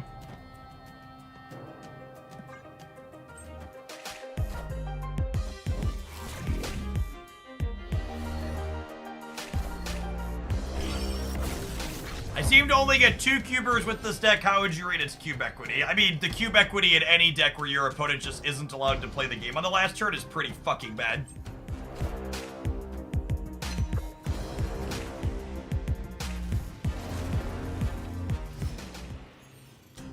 Hey, morning, Nars. I have a bunch of viewer decks queued up for today, Nars.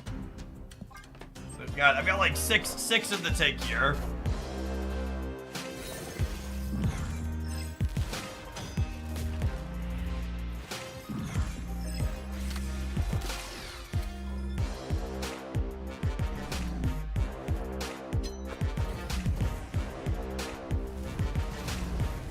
I think there's a turn 7.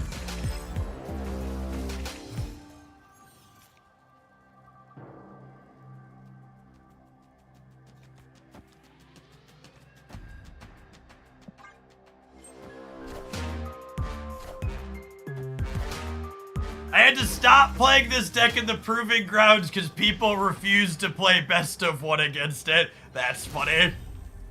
I believe that. Supli, thank you for the 4. This deck does, if you are looking to farm sodium, chat, your diet's running a little bit on the low side. This is definitely one of the best sodium farmings in the thing. Do I remember your username from last night? All right, I'm just banning you. You know it's bad when someone sent 6 messages and I remember their freaking username because 2 of their 6 messages is they need to nerf Gwenpool Mysterio. Video gamers and not saying new playable thing needs to be nerfed, challenge level impossible.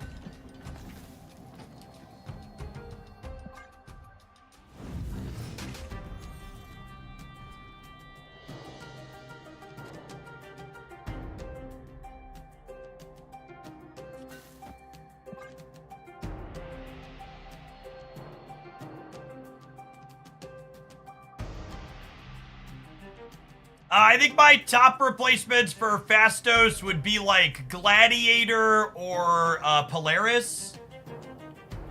Maybe Nocturne. Other good generic 3 energy cards would be what I'd be looking to get. This time. Gwenpool seems strong, really strong, maybe too strong. Should second dinner nerf Loki? Honestly, I'm glad someone out there is finally brave enough to fucking ask that question.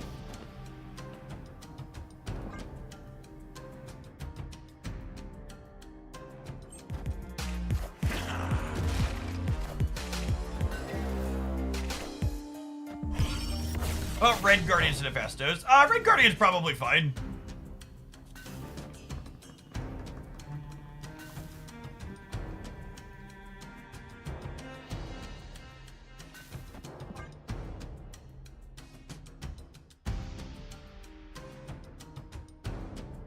I agree, Mikey. I don't have any requests for cards I would like to see adjusted downward. I think if they're gonna make changes in an OTA, they should be buffing underplayed cards.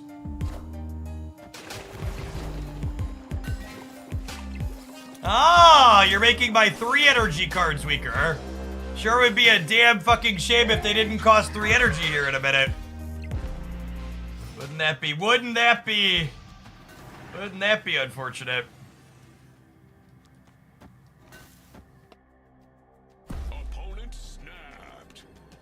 Yeah, bud, let's play.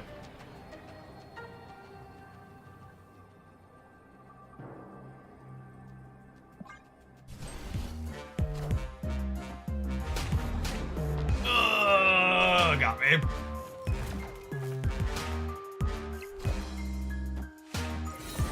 Already muted? Yeah, that tracks.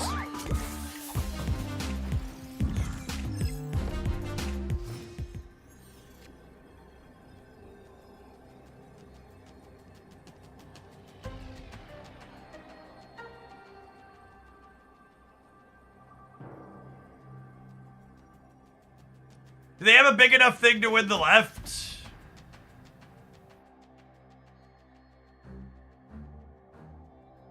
I can't win the center, right? This is 18. And then, I'm getting 28. I can only go to 43 here.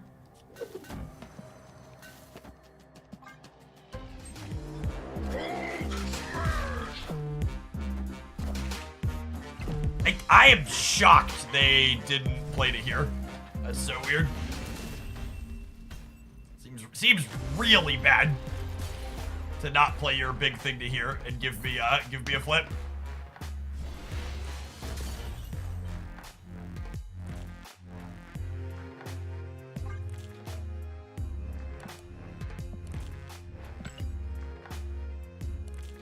Gwenpool making Circe upgrading 3-drops even better is sweet. Upgrading 3-drops with Circe was already the best thing to be doing with her, and having another absolute banger hit in the 4 slot is awesome.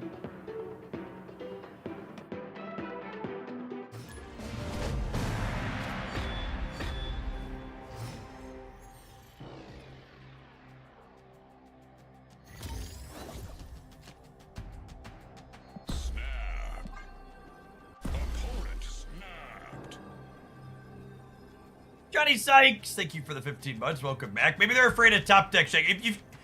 If you're gonna be afraid of top deck shag after you leech, you just shouldn't be playing leech.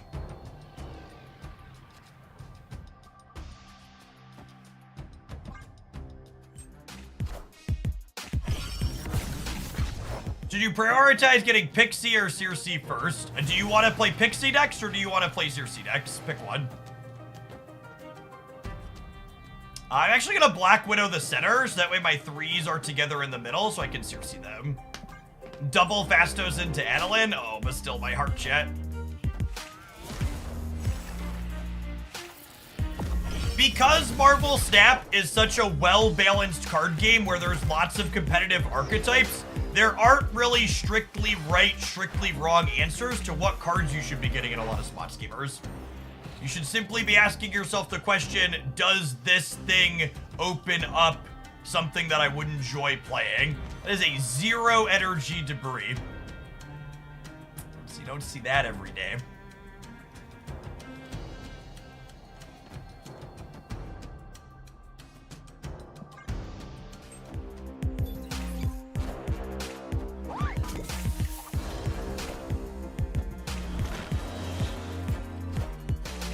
Alright, let's see if Gwenpool means I bit off more than I can shoot here.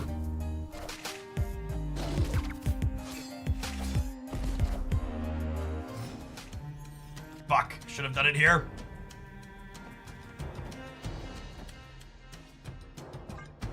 That's fine. This seriously is gonna incredibly high roll for us. Did all three of them go on to him? All three of them went on to him.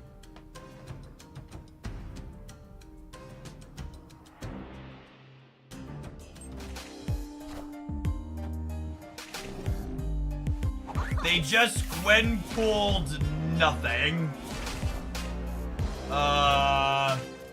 You okay, bud?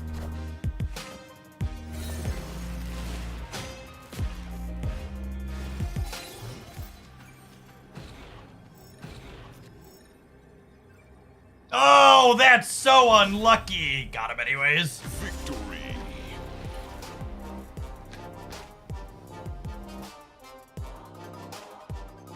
Is subbing Gwenpool for Red Hulk and Pixie Asgard Cope. Yeah, 4 energy cards are some of the worst energy cards to play with Pixie, and you need big 6s to fish out of your deck. I'm missing Nocturne and Red Guardian. What should I grab first with tokens? Nocturne, not close. You'll play Nocturne way more. Red Guardian's a fine card and a good answer, but Nocturne's just like generically good, goes in lots of places.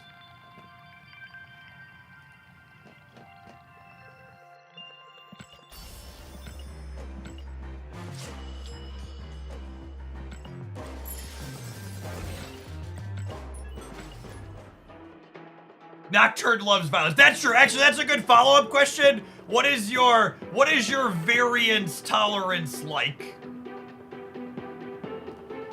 How many bad Nocturne rolls will your phone survive? If that threshold is low, get the Red Guardian. No contest. She's a very good card. We play her a lot, but like, let's be honest about what she does here for a minute.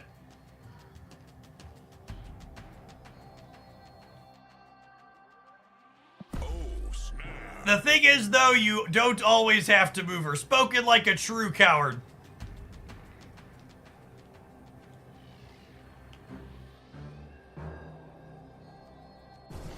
Oh my god, which mod made the violence command and linked it to Nocturne? You're great. Appreciate you, moderator.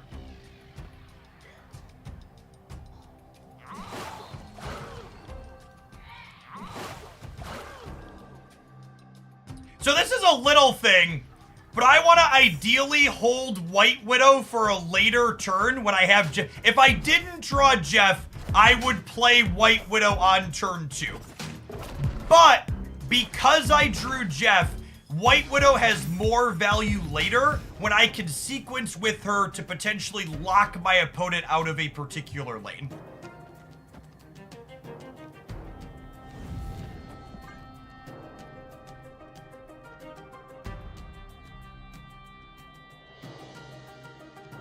Oh my god, it's even better than linking it to Nocturne. That's great. Ooh, we just gave them a 3/5 Fastos. That's an unlucky 1 and 3 to lose.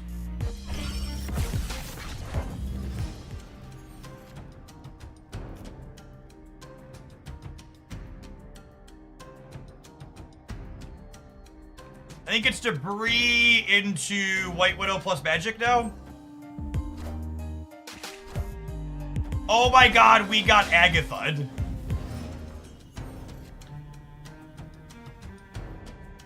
That's funny.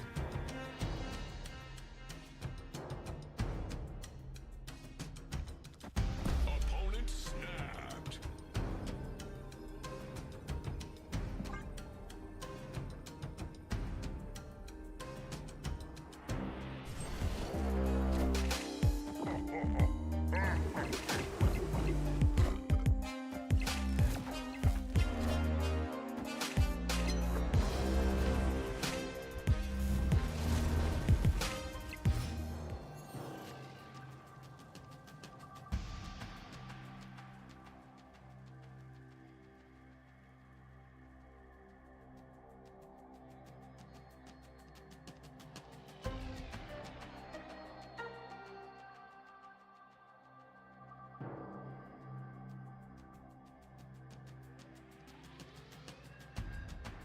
Oh, you know what? I fucked this up. I should have played White Widow second so I could absorb Big Man White Widow here. It's actually a really big mistake.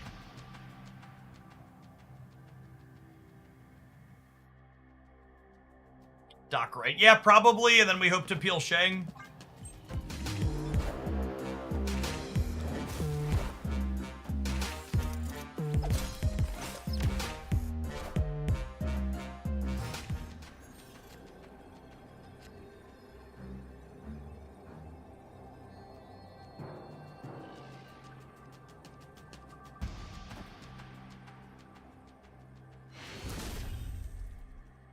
They knew esports Bobby was coming, chat. They knew.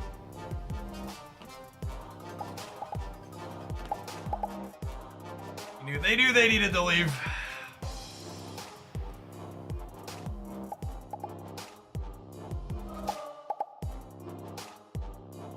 Opponent has some emoticons. This deck does give people feelings, opponent. You're not alone.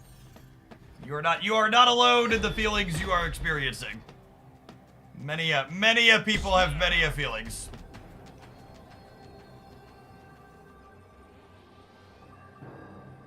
Opponent snapped.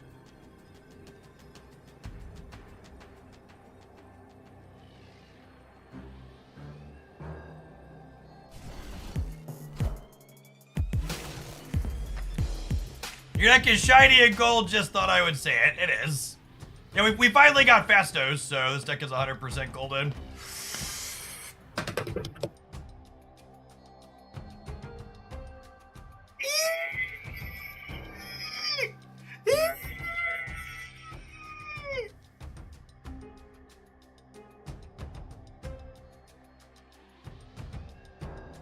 I don't know if my body is ready to get Cosmoed out of this Aeroship deck, but, you know.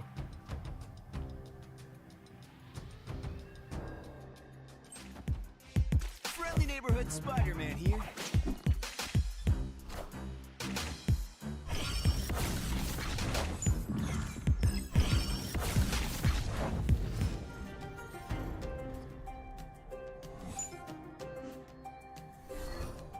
Edge.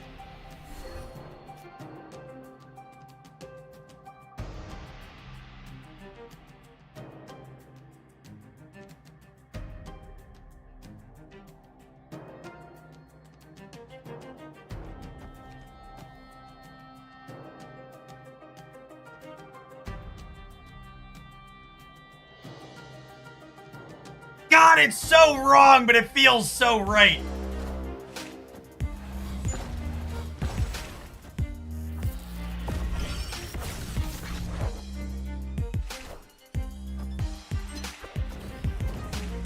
Crash, thank you for the 8 months. I appreciate that. Welcome back. He hesitated, but really he's already decided. That's true, you know. That's true.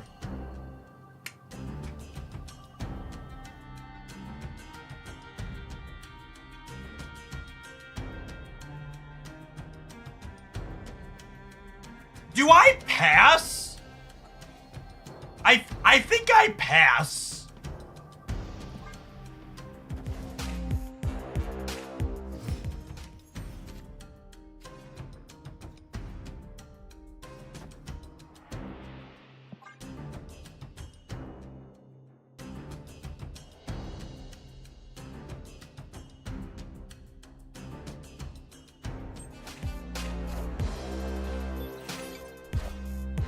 We are the future.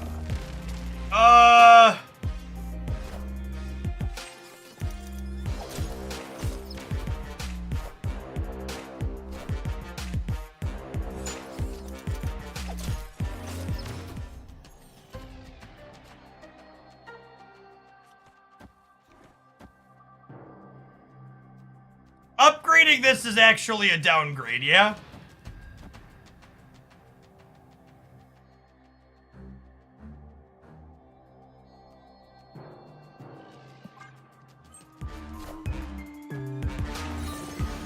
Minions to me.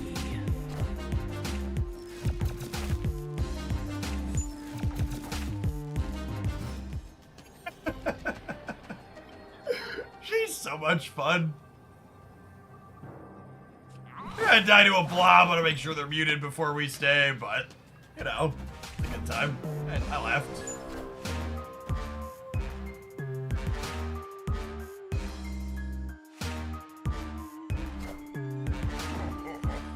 All right!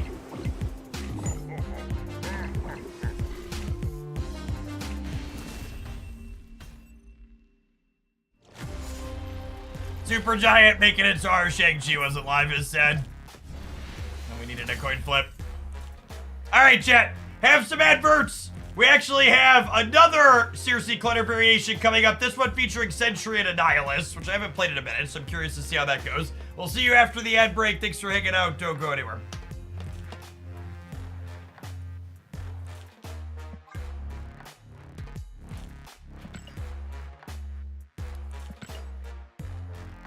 Do exactly 15 power blob pulls is kind of crazy. No, that's not true. Would we have won if we played Shang when they Supergiant did? No, we had priority, right? I don't remember. It would have depended on how priority looked at the end of it. I'm not sure I could have manipulated not having priority. Maybe we could have.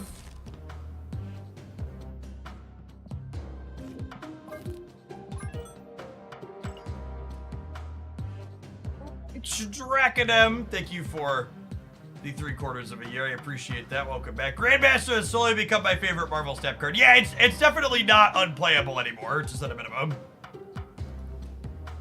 Adam, thanks for the almost 2 years indeed. Appreciate that, Primer. Welcome back.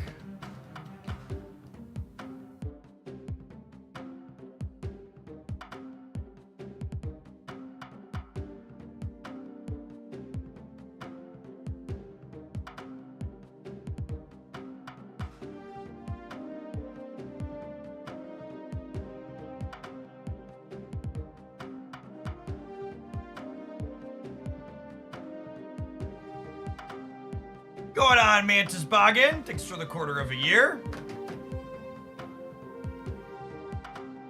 Good way to dodge the old adverts indeed.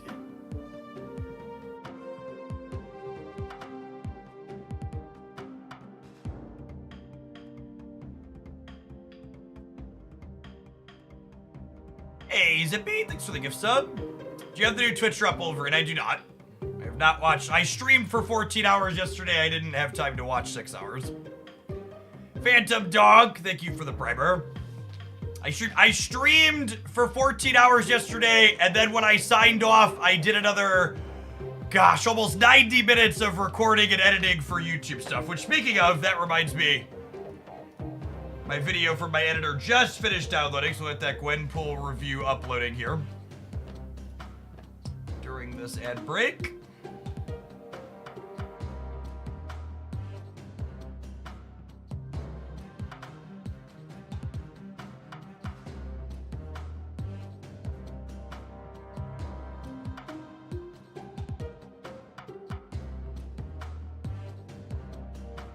Like I could say something strong and positive about Gwenpool. She's really impressed me. Nine decks to talk about her.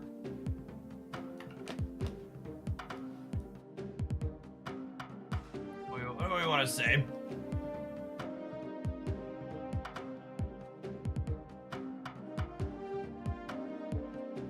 Let's be short and simple. Gwenpool is powerful and sweet.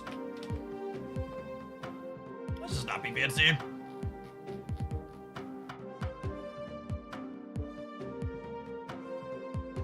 Powerful and sweet, or powerful and flexible? I like flexible. She goes in a lot of decks that kind of surprise me.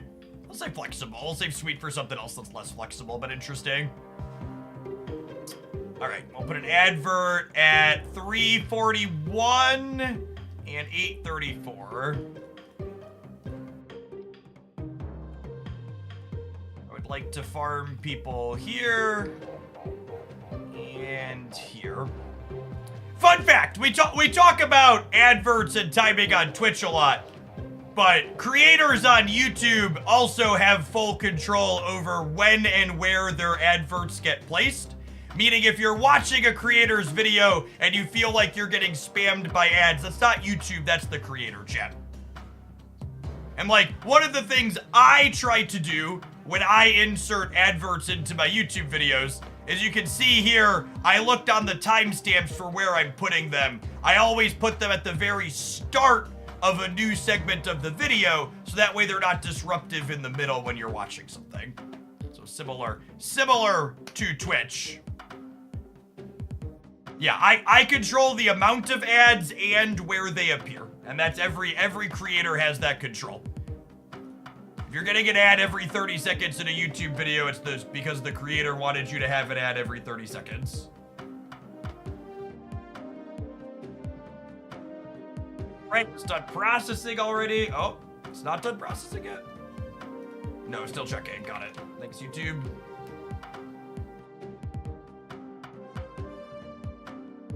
It's like seeing the wizard from Oz. So YouTube wasn't the bad guy all along. YouTube just gives you tools to do what you want to do.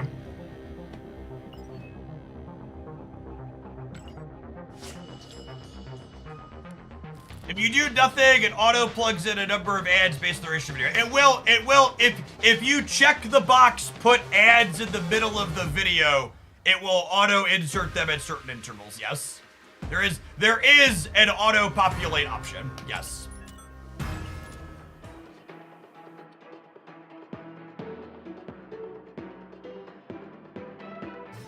I typically speaking put 2 ad inserts in a 15-minute video or so. Usually both in the first like 2/3 of the video. Oh, snap. Opponent snapped. I mean, honestly, based on how people manage their ads on Twitch, I wouldn't be surprised if a majority of YouTube creators also just like let the ads insert randomly. That sounds like it tracks. It's basically what happens when your Twitch ads roll in the middle.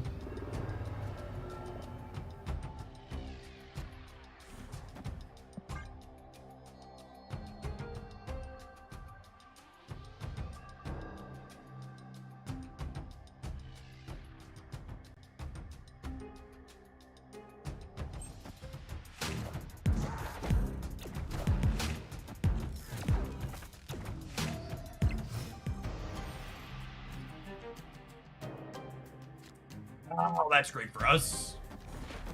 I guess they might get rid of this. They might also get rid of Black Vortex here, though, too. We'll see.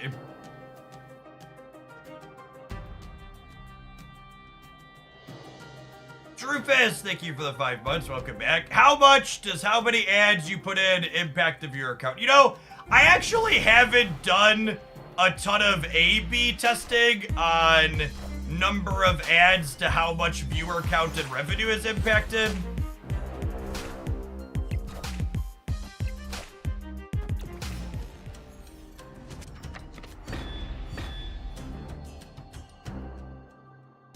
Wow, that's good. Holy.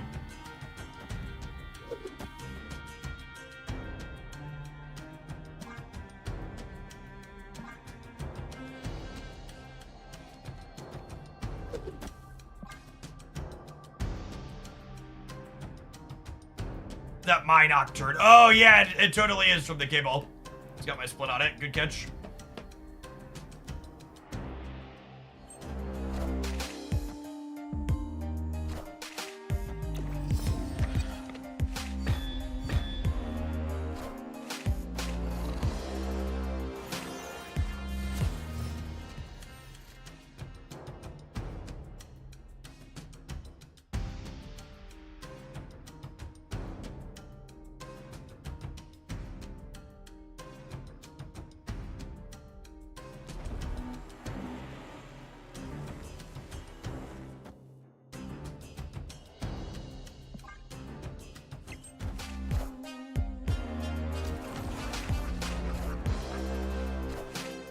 I still believe in heroes.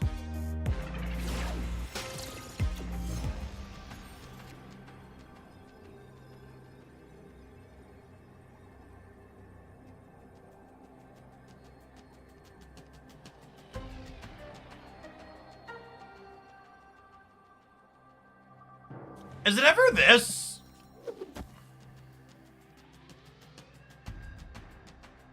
Because I think they have to play for Baxter Building.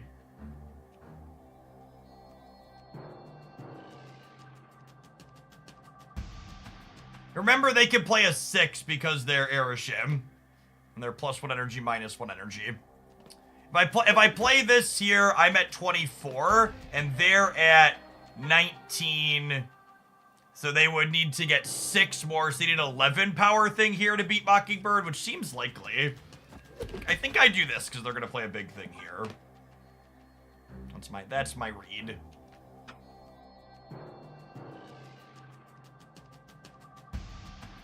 They move Doctor, do they wipe DC? Yeah, but then they'll only be at 15. Oh, I guess I'm also at 15 if they wipe DC. Fuck. I guess I have to do this if I expect them to wipe DC, because I'm already winning here.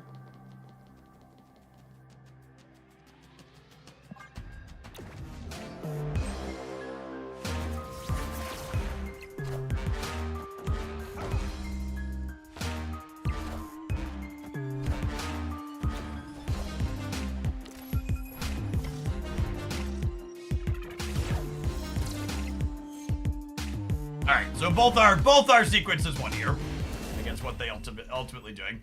If I jab Mockingbird to the left, we win, and they didn't play enough on the right, so we won.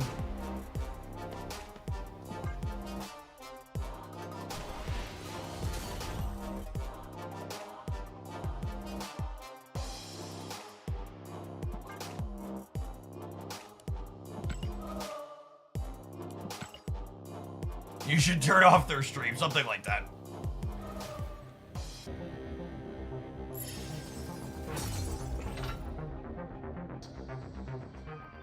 Someone asked, what if you're missing Circe in this deck? Before Circe was a card, these decks often played like Lady Deathstrike or Beast or Carnage. Something else that you can use to clear Century's Void with. So her primary function here is to upgrade the Void into something bigger.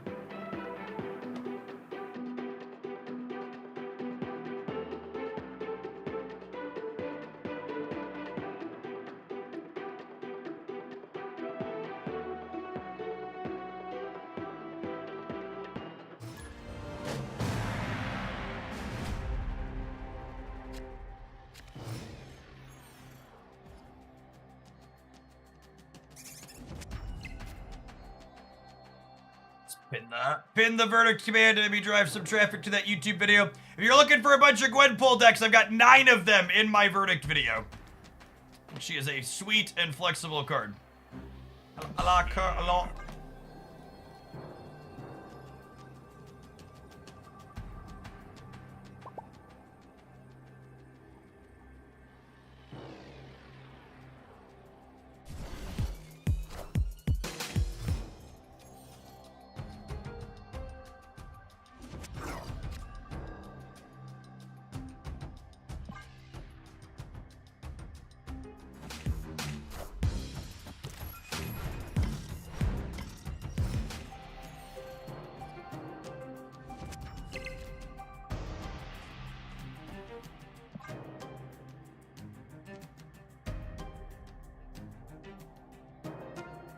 It's my favorite deck of the Gwen video. I tell you that in the deck reviews.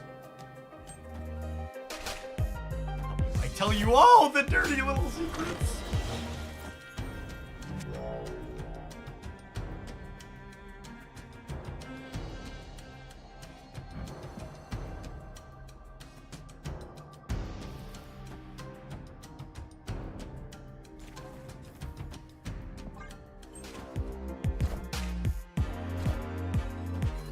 Seeing 1-drops is a little scary, but I think I need to have a shot.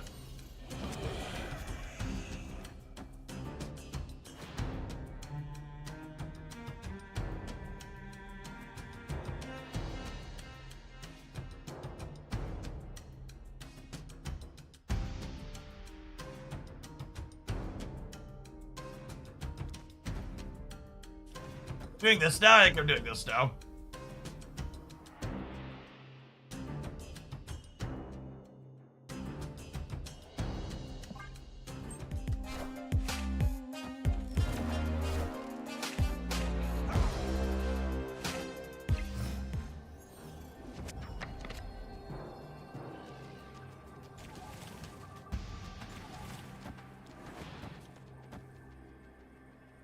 All right, esports Bobby. As you will.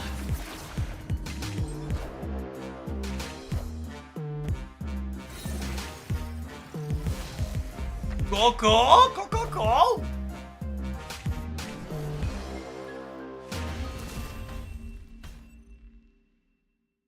Victory.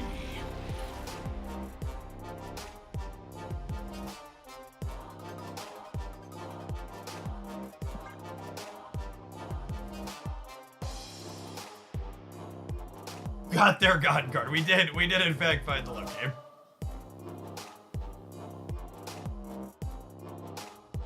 Thanks, HRG. Afternoon. Well, almost afternoon. 11:40 here, Central Standard Cornfield time.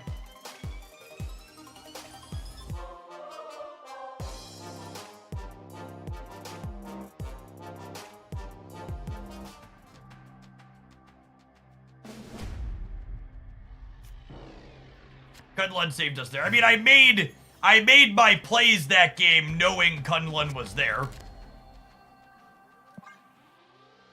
Been thinking a lot. Thank you for the prime. Appreciate it.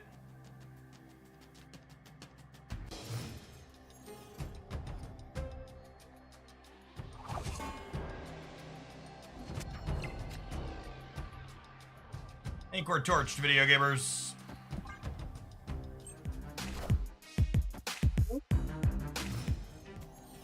Oh, we're halfway there. Oh, lizard on a chair.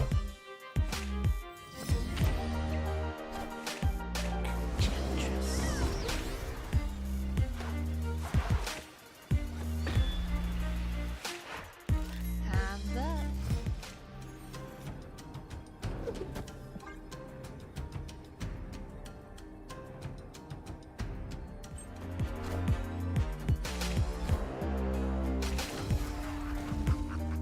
Thing, boss. How do Nico and Mysterio work? Nico transforms the leftmost Mysterio into a thing or destroys the leftmost Mysterio. Where are your viewers from, Jeff, excluding the US majority? I believe the UK is my second most viewed country outside of the US. I forget if I can view Canada and US separately. Probably. They usually get lumped together, though.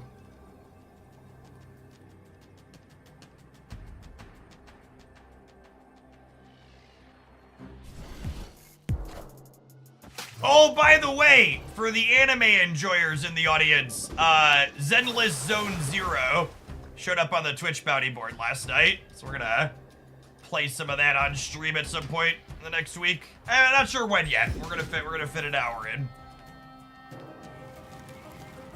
Breaking news. I have not played it yet. My general rule of thumb for gacha games is I don't usually pick them up until I get a sponsored opportunity.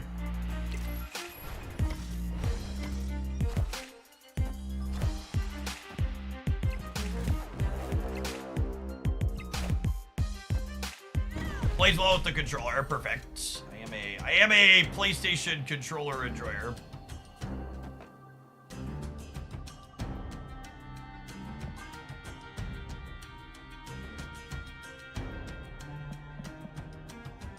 So we're gonna get to Circe plus Freebird on the last turn here.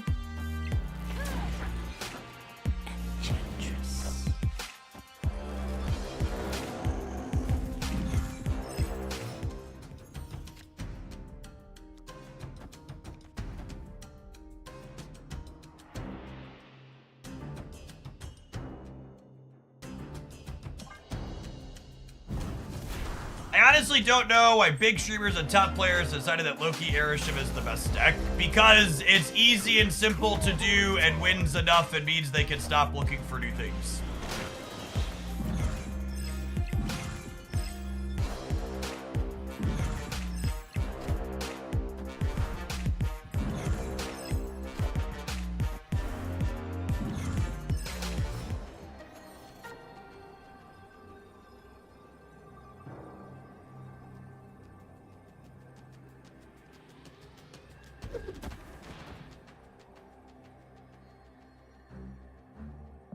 Average esports mommy wins the right here against most things.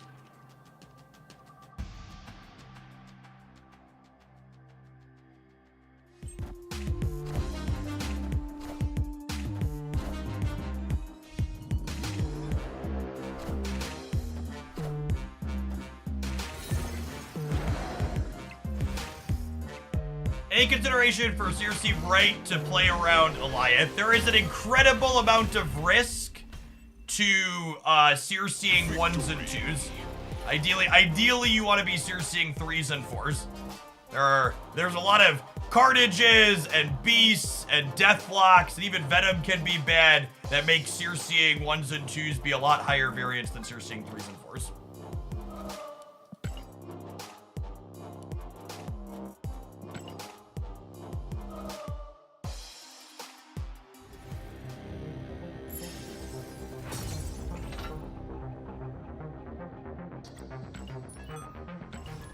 I'm only missing Kang, Sasquatch, Supergiant, and Makari. Do you think Makari is worth grabbing for tokens? How many tokens do you have?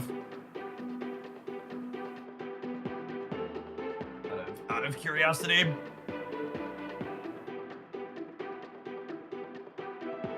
$6,100, so right at the limit. I think if you like Gwenpool and Surfer, Makari is definitely the best of those 4 cards you're missing. But also, if you don't feel a strong, compelling pull to play Gwenpool Surfer, you could definitely wait. If you wanna interact with the shiny new thing, that's definitely a reasonable option to do so.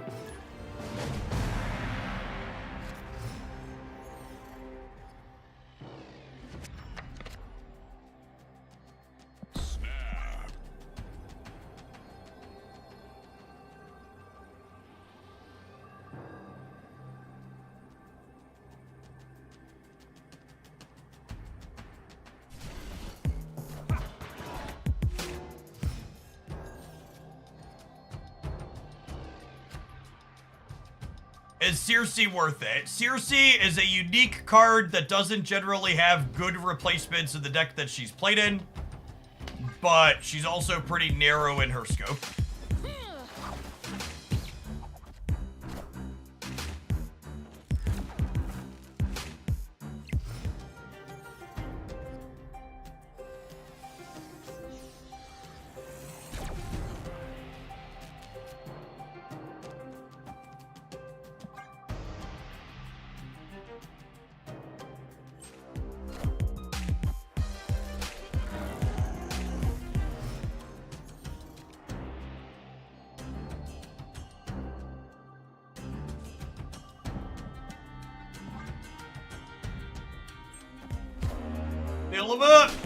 Debris is such a good Marvel Snap card, chat.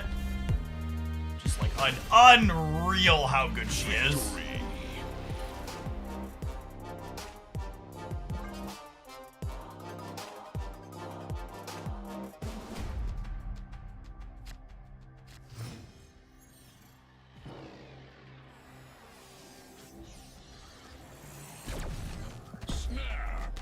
I like how instead of telling people yes or no, you give a card overview and let them decide if it's attractive to them. It's refreshing to hear. I think people who aren't doing that are doing a pretty big disservice to their community. I think once upon a time, like 6 months to a year ago, there were definitely like just good cards and bad cards, but Second Dinner has really hit an incredible balanced stride this year, where just like basically everything is playable if you like it, but you also don't have to have it.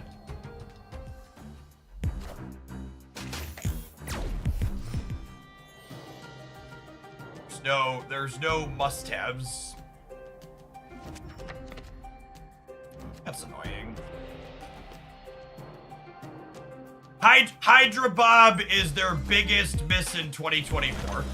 And I say that as someone who is aware that Hercules released this year.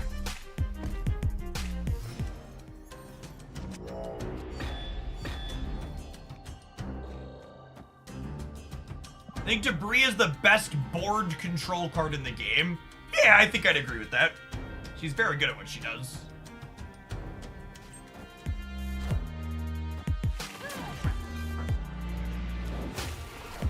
Loki'd 3 cards.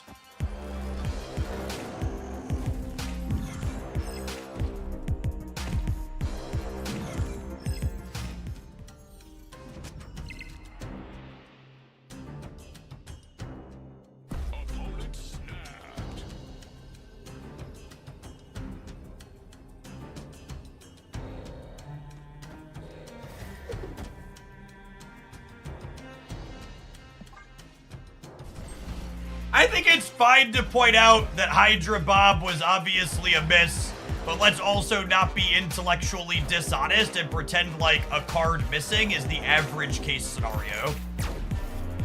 Holy crap, they Loki'd 3 cards and got Hood, Century, Mockingbird. For fuck's sake.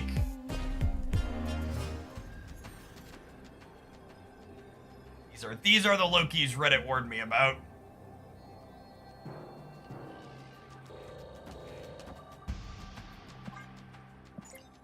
Stay for 8, because I want to play best of 1. We'll mute them because they're a Sandman player who will emote us if they win.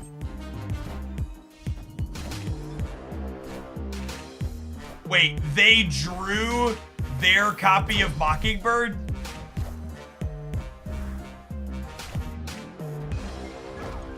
That's so unfortunate.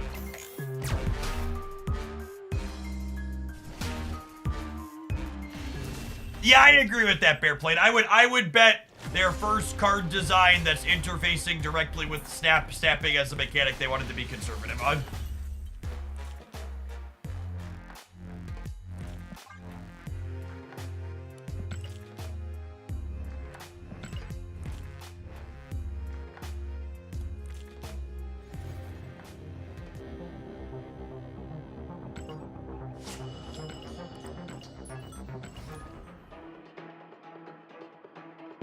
Yeah, the splits on those were so similar. I had to double take and make sure they didn't copy their first one. It's like, wait, where'd this other one come from?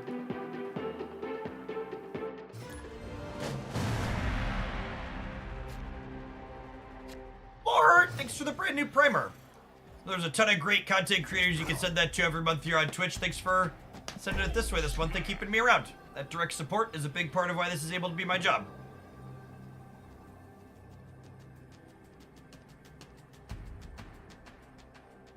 Why Conquest and not Ladder?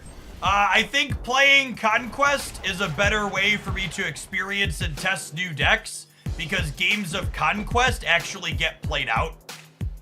Whereas Ladder, especially in the higher ranks of the ladder, people are retreating a lot because it's optimal to be retreating. And when you're testing a new deck, seeing 90% of your games end in retreats doesn't really help you understand the power level of what you're doing. Okamikos, thank you for the prime. The best way to really get the vibes on a deck that you're playing is try and figure out, okay, is what we're doing actually powerful enough to keep up?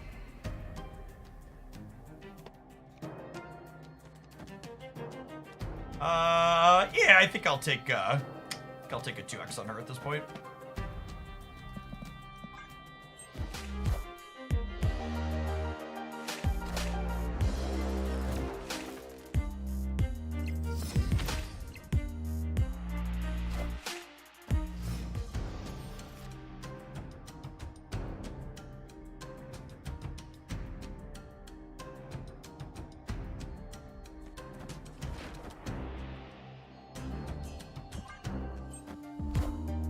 Debris is so good. Genuinely, I think Debris is one of the most skill testing cards in Marvel Snap right now. She's very strong.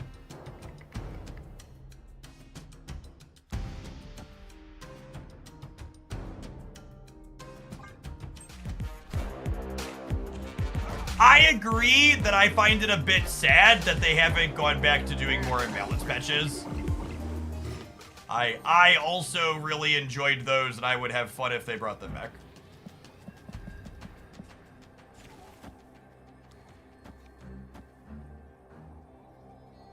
Yeah, we only ever had 2 of them. Thought they were stellar, though. Hey, Spartan, thank you for the brand new prime. Appreciate that.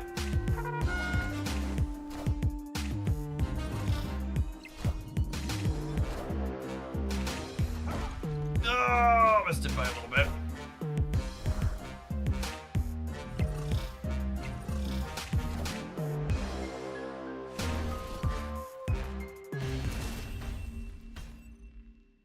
Hey, Nugent, welcome to the channel.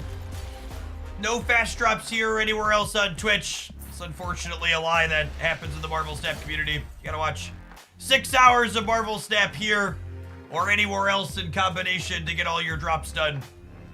There's no way to make it go quicker than that.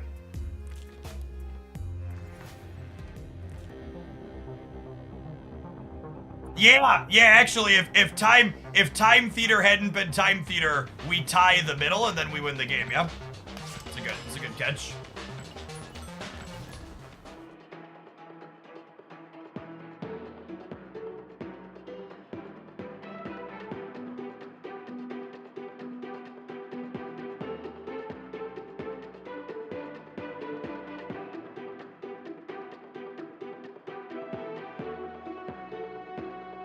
I guess I don't recall how the sweaty community thought of the imbalance patches, but the second one especially, when they buffed the X-Men cards and made some new playable decks possible, I thought that one was really well received by everyone that I was interacting with.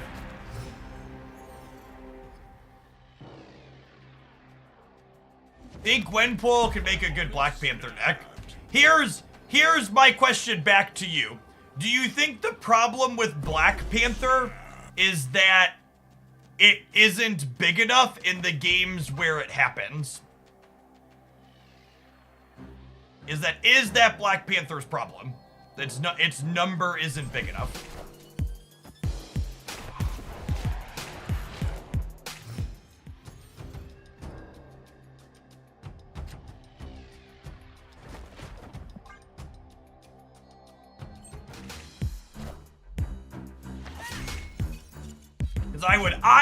I would articulate that I think most of Black Panther's issues are its predictability.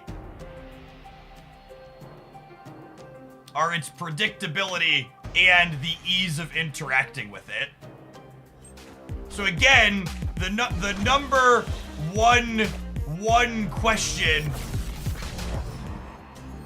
Instead, as always, the number one question you need to ask yourself when interacting with adding new cards to a deck is, what problem do I have and how is that problem solved by the change that you're making?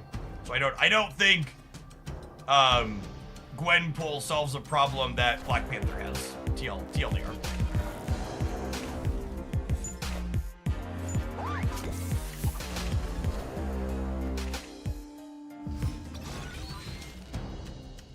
Wow, and their Fastos discount meant that they were able to block us out of sending the Void across here. That's so good for them. I think we're torched.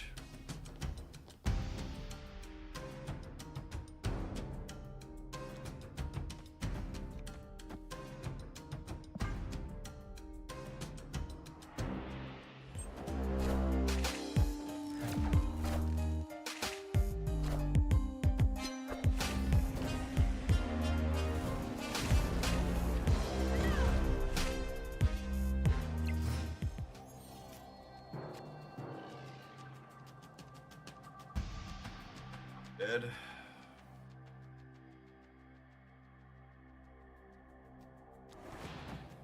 We can high roll something crazy here. Can't think of anything that gets us out of it.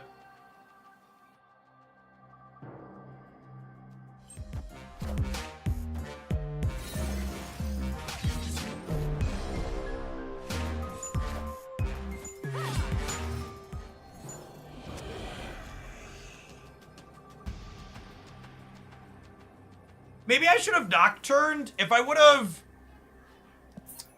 nocturned, I could have slid here, and then they would have been -3 down to 11. And then, nah, I think they fill for Martyr and I still lose. It's probably better to nocturne to hope they maybe can't fill, but I think with these plenty of turns that they fill.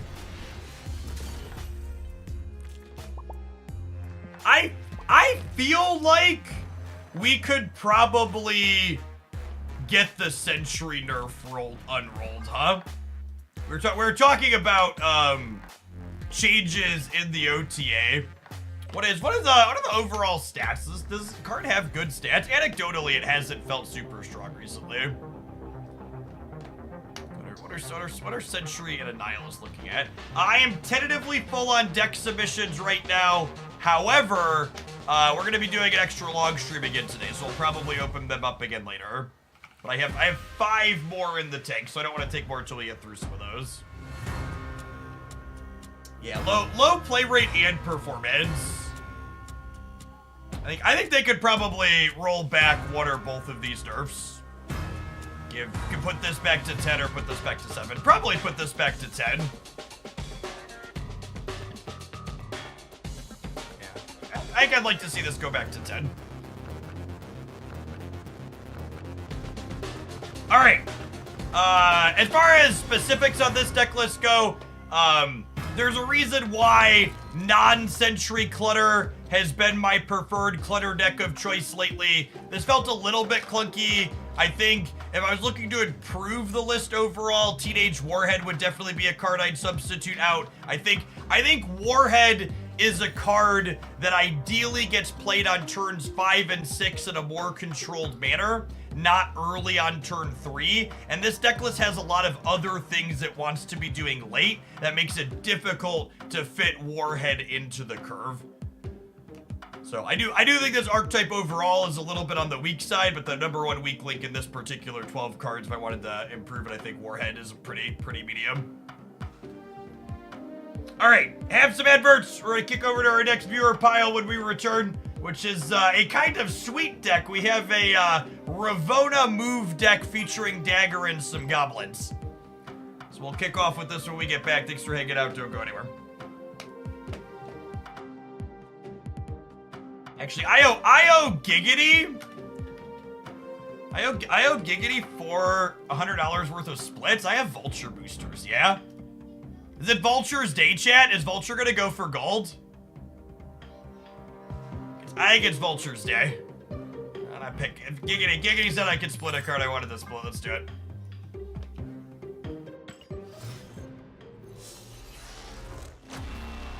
Infinity. For the other decks, I have a Helicarrier discard, Hercules move, Gilgamesh featuring Hydra Bob, and then Black Swan bounce featuring Gwenpool. Good range of stuff in the 4 after this one. Is Sebastian Shaw bugged? Nope.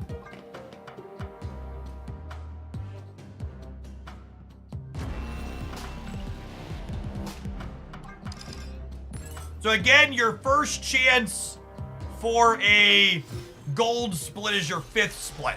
So we gotta prime this up. That was gold. No, it was only a 2nd split.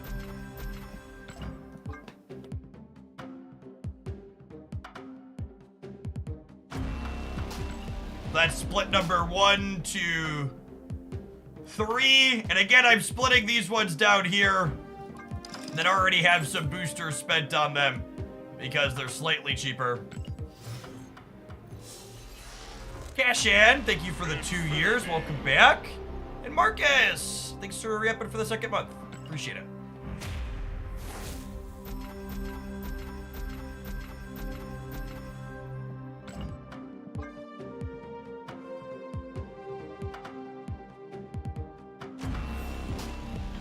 That's a 4th split inked, so this one can be gold.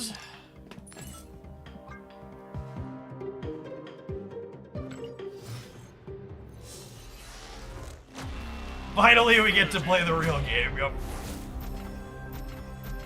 How many keys do we have? I have 148 claimed. There's probably another dozen or so keys on the track I haven't clicked on yet. It just takes so long to click things off the track, chat.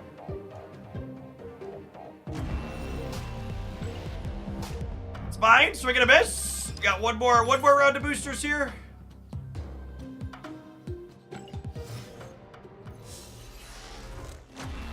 Infinity.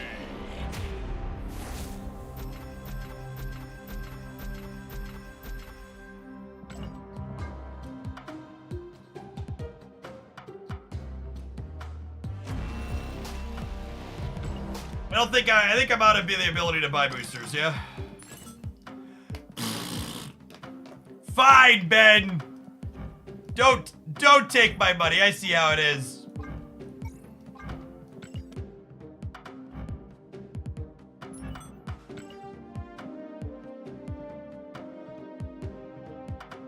Yeah, so whenever it comes up that it takes a while for me to claim non-whales, you know, the peasants that play Marvel Snap, they always bring up that a claim all button would be nice. I actually don't want to claim all button. I would use a claim non-caches, claim all boosters, claim all credits. But I actually explicitly want to hold my collector's reserves because I don't want gold tickets like late in the season, and I'm 700 gold variant complete, so I want to hold collector's reserves so every time a 700 gold variant releases, I can open reserves and acquire it right away. So I would like to be able to like pick up all the credits and boosters off the track. That would be nice, but I never want to claim all of the reserves. It's not explicitly not something I'm interested in doing.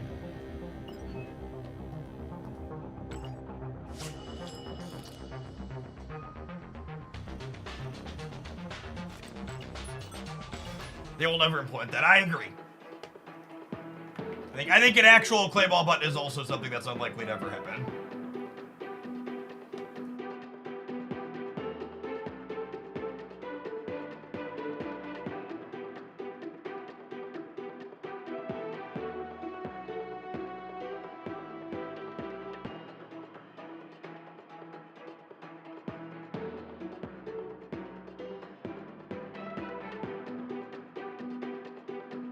As an informal poll, and possibly a bit of a honey trap, depending on your answers, I'm curious because this round of drops has a much higher viewer count than the last couple rounds of drops did. If you're someone who's watching drops today, but you didn't care about drops the last 2 seasons, what changed? What's different? Is the metagame in a better spot? Or was Aeroship an exciting release for you? What's different for you now compared to previous drop cycles? Oh, snap. A better reward. So specifically the Wolverine variant is enticing. Oh yeah, we're gonna ban any of the bigots. I don't think it's pride related because there's definitely ebb and flow during non-pride months too. Like this month the drops are higher than 2 months ago as well.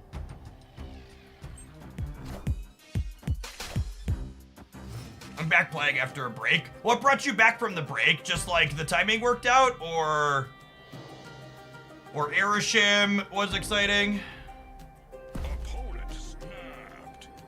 Just a newer player, sure.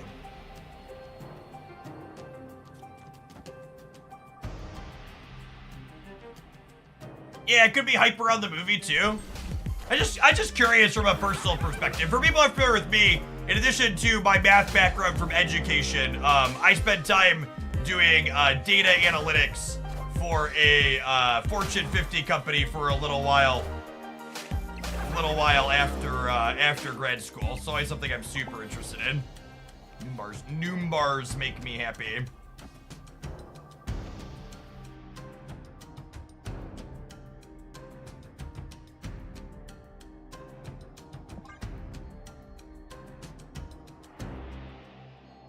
Aeroshim brought me to the game. I've skipped the last 3 seasons. Okay, yeah. I think Aeroshim's a big part of it. Is part of the reason I wanted to ask. He was a good catalyst for getting some returning players.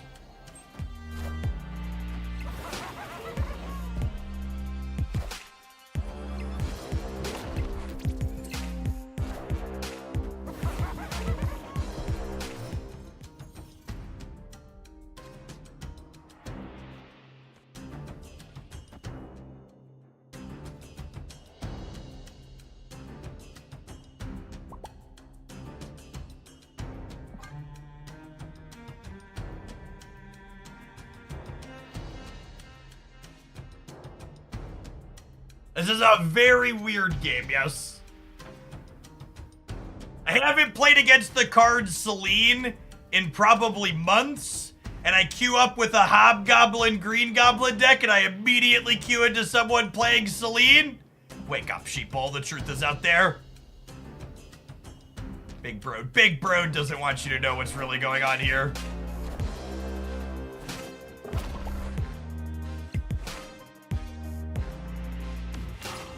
That's funny. It's like actually almost a mirror match. It's quite hilarious.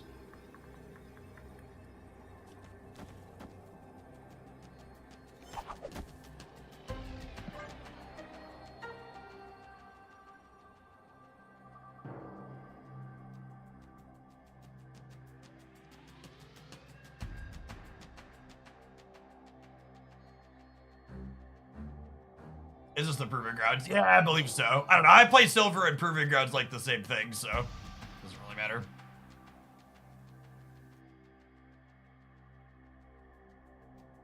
Sage US Agent wins the right. That's fine. I know you used to play Magic. Do you still play any other card games bar Snap? I play Pokemon TCG very casually with my my two children. They skipped the Shuri bonus? Oh, they're an Annie deck. Sure thing, bud.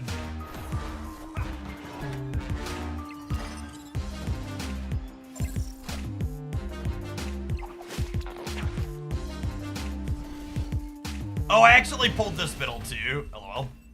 They seem sus. Come on, gamers. I know that, like, you open a lot of streams on Twitch and they're constantly blocking their turn 6 play and they're paranoid that everybody's looking at their screen.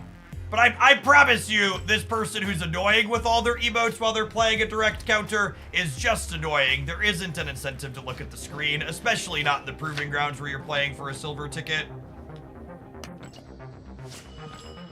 I actually think it's really insulting to a lot of content creators' opponents how regularly they accuse people of stream sniping. It's like, yes, the only reason they could ever beat you is if they were looking at your screen. It's never that they outplayed you or that they happened to win a 50-50. It's always because they were cheating. Or because they had an unfair advantage. My absolute favorite is when they lose a 50-50 and they accuse the opponent of stream sniping, but also if they won that same 50-50, they talk about how it was a soul read and how skilled they are.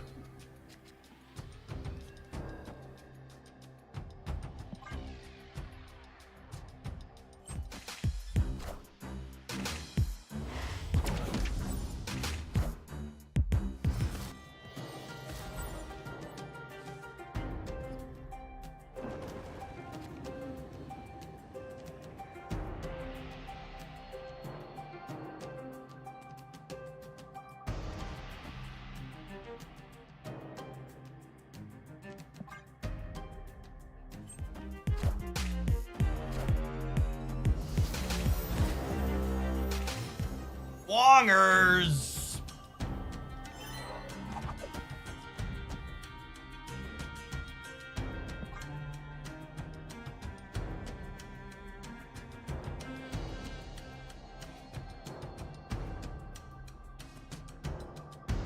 What's the lines? The play lines for this deck seems limited. So you're trying to keep your flow rate agile so you can hit your KPIs for the quarter, so that way we don't have to have an extra long talk at the next stand-up about how we're failing to meet objectives for the year.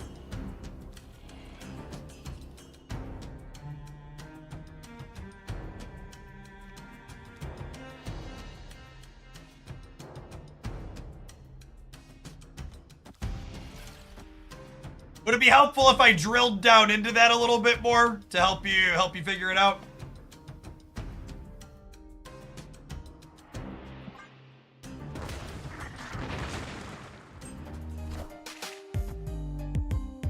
We'll circle back on it. Okay, cool. Good call.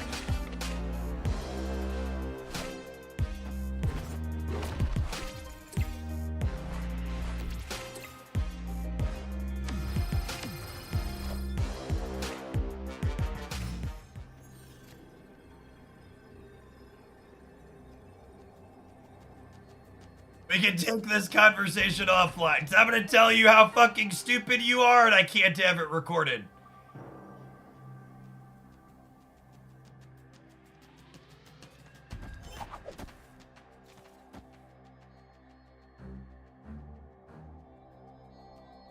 Alright, so if I Vulture plus Ghost Spider That gives me 15, 17, 21. I'm winning the center, and then I'll like throw this here and hope for the best. Oh, Galactus. Yeah, putting this here to play around Galactus is smart. We could lose to a destroyer, but I'm not really interested in playing around that card, so come and get it. Can't beat everything.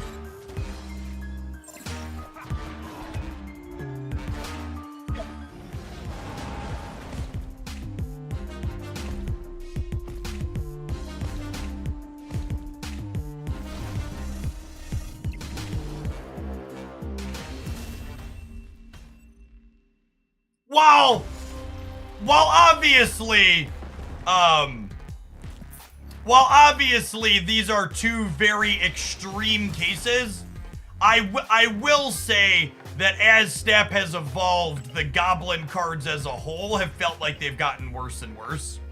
Between Annie and Destroy being a constant threat, like the poor little goblins have lots of ways to interface with them. Gray Bush, thank you for the 2/3 of a year. Yeah, like White Widow and Debris are just so much better. And White Widow's a newer card, but Debris' an older one. I think she's just better at what she does. She's lower risk, higher reward. Yeah, Circe is bad for goblins as well. It's a good call out. It's another one I'd forgotten.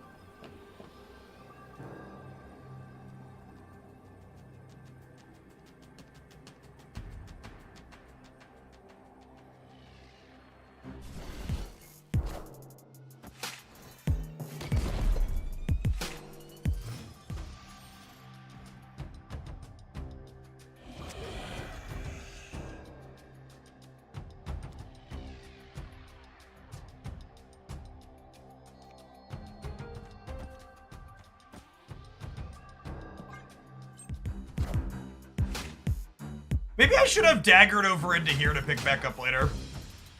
Is that a bundle Iron Fist? I genuinely don't remember.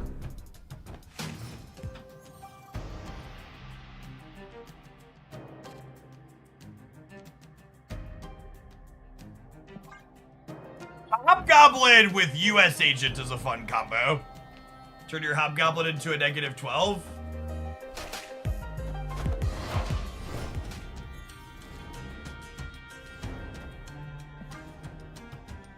Thank you for my food, son. I appreciate you. What are you playing?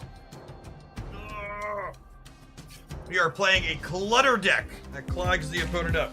Oh, what? With useless cards. Some of them are worse than useless. This one takes up one of the opponent's spots. It has negative power. Negative power. It doesn't give any buffs to it. No buffs.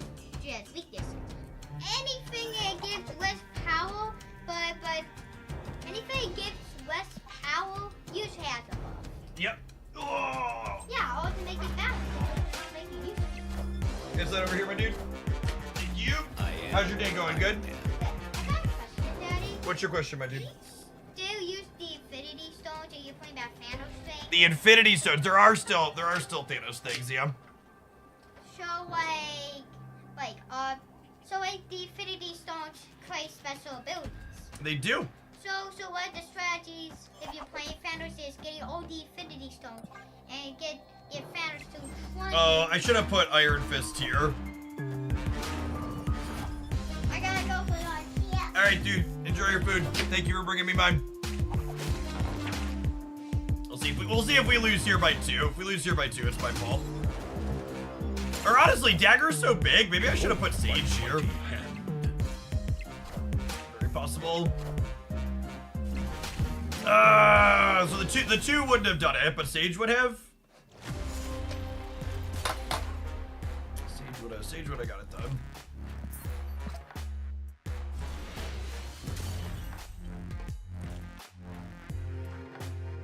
So when someone asked, and I missed it a second ago, was there a new Pokemon card game supposed to come out this year? Yeah, at some point. They didn't give us a release time. They just said 2024. It's called Pokemon Pocket. I will definitely be checking that out on stream when it drops. It's supposed to be a faster, more streamlined way to play the Pokemon TCG in digital.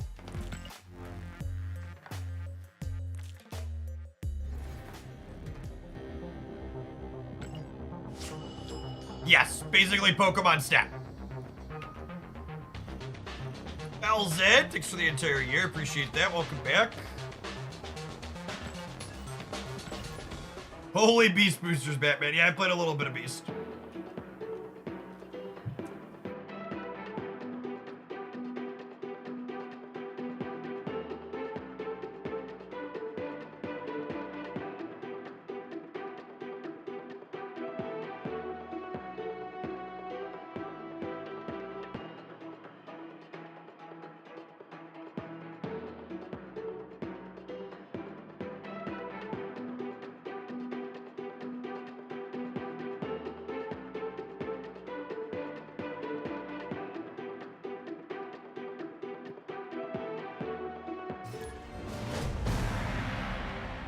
ABP, thank you for the almost 2 years. Welcome back.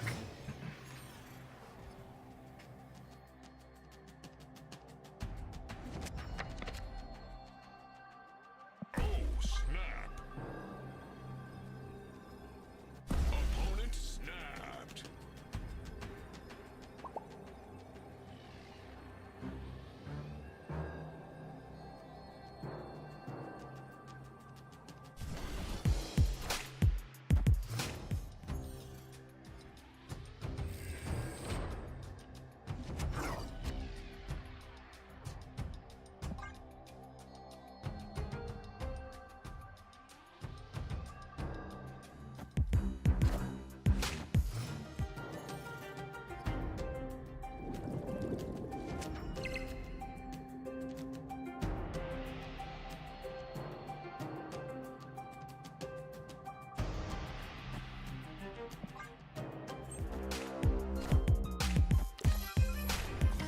You ever split a card after getting a mid-gold split on it to try and get a better one? Yeah, a couple of times. Not super often, but sometimes I get greedy.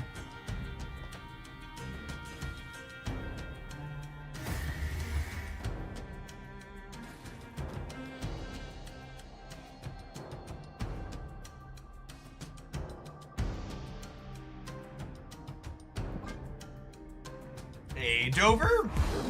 Glad you enjoyed the Gwenpool video. Welcome to Drops.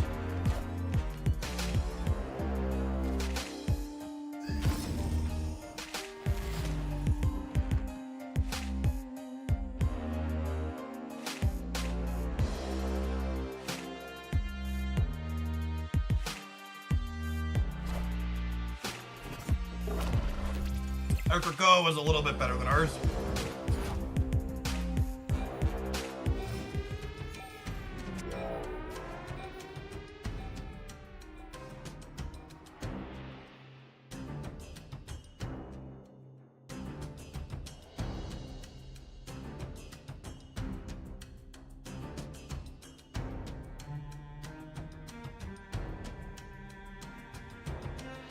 Is the Gwenpool YouTube video live? It is, yes.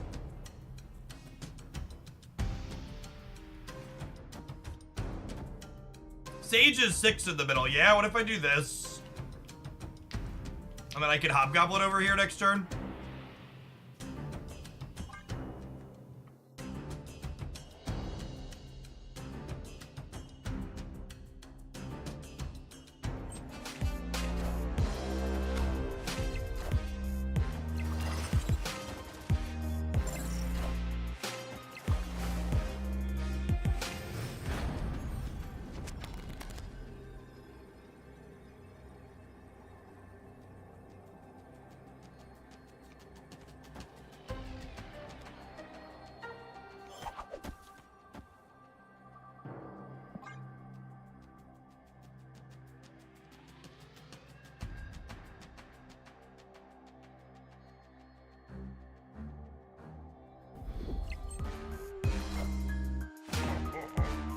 Oh, did I just pull the goblin by mistake? I think you're right.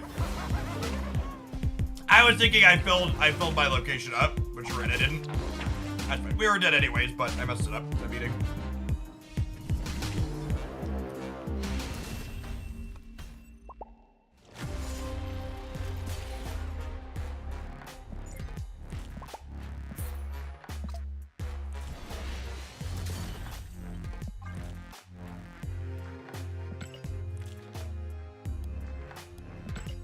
Working on those vulture boosters.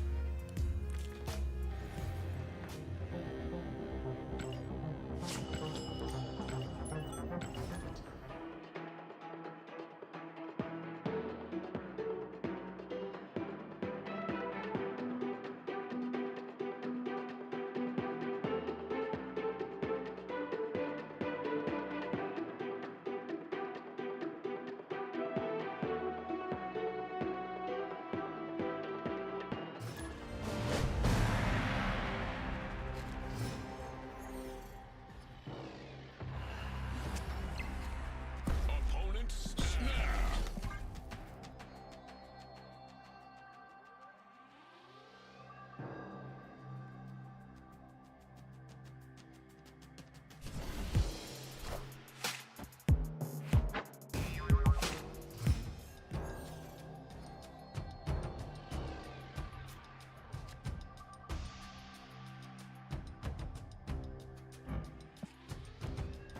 That was incredibly rude.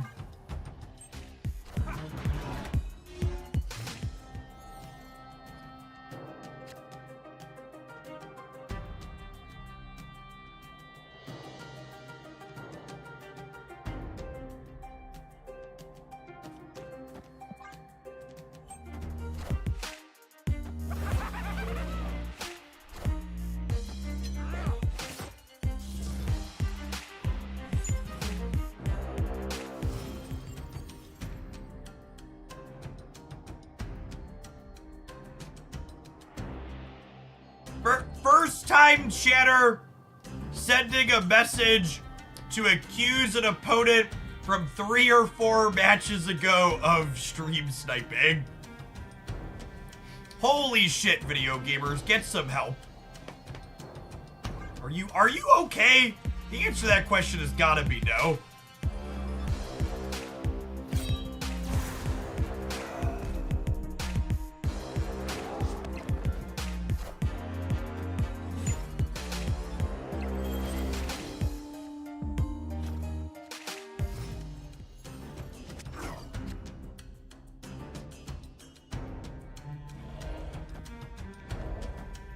If I do this, this'll cost 2, this'll cost 2, this'll cost 1, and then I can Iron Fist with the last energy.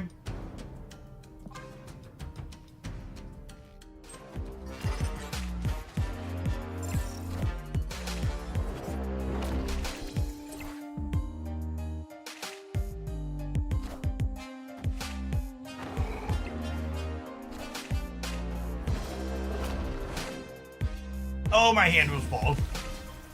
Whatever.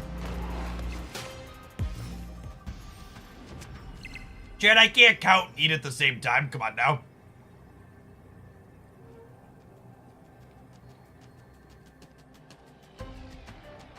It's not probable.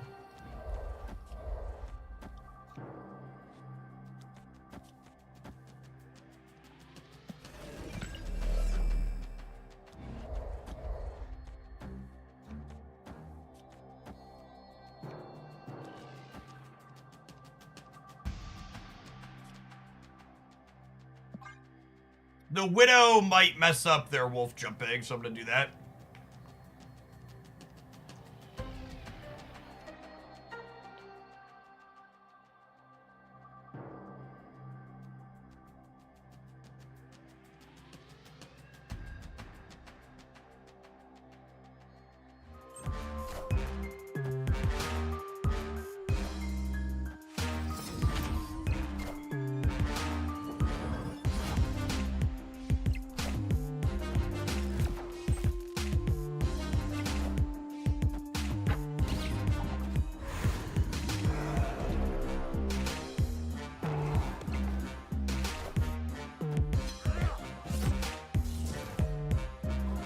That looks fun. Yeah, neat group of cards for sure. Wow. Well played.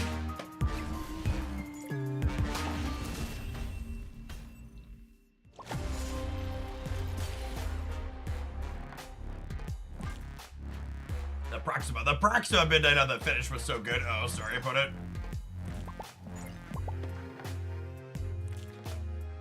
I clicked ready up by mistake. We're not sweating them. I just misclicked.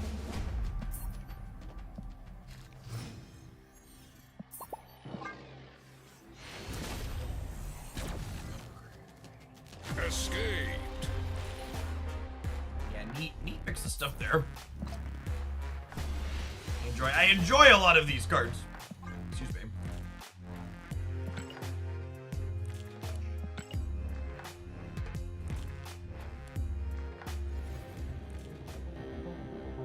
Just wanted to get everybody to get an extra booster, yeah. All right, let's give this one more try, but this deck kind of been a spectacular failure. The goblins in particular have felt really atrocious in this set.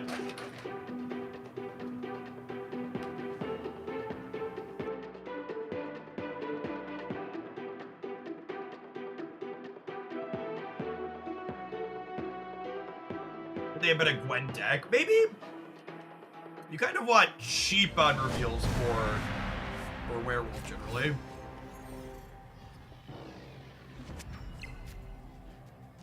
Oh, snap.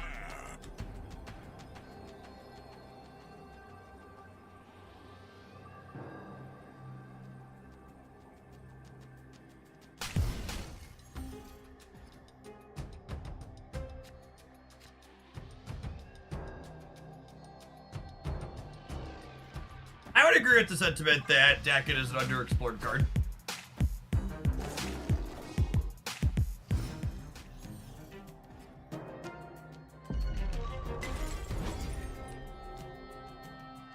Did you ever play the Loki Phoenix Force deck? I did not. I usually don't spend a lot of time and energy trying to make decks that the sweaty players are working on function. A lot of the top keepers were jamming that one a bunch.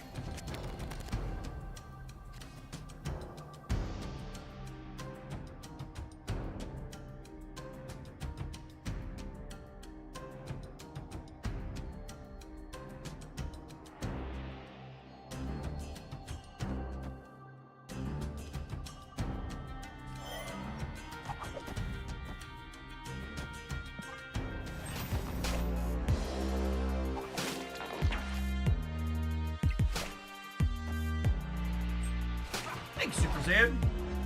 It might be wrong to sack the U.S. agent.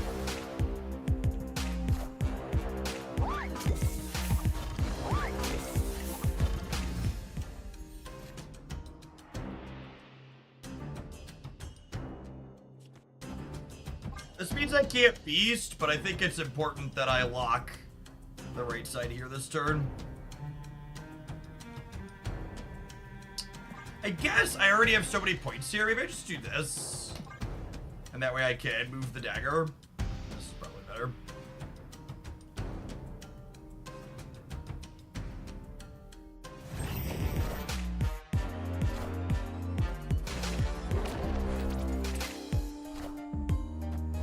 Great advice in the video. Saying out loud that your hand should be small to get use from Gwenpool is appreciated. Yeah. Looks like we're torched here. I'm gonna be done with this deck. Our opponent's sweating, and this deck is atrocious. Time for an ad break, and hopefully something a bit better, huh? We'll see you in 120 seconds. Thanks for hanging out. Don't go anywhere. This deck needs Hydra Bob. It needs something, but definitely not that.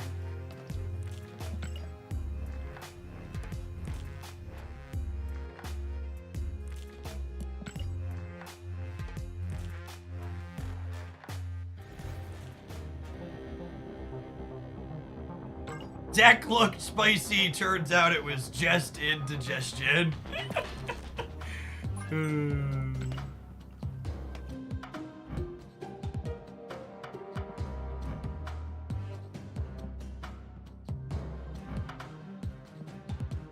What's your verdict on Hydra Bob? He's not even worth making a video for.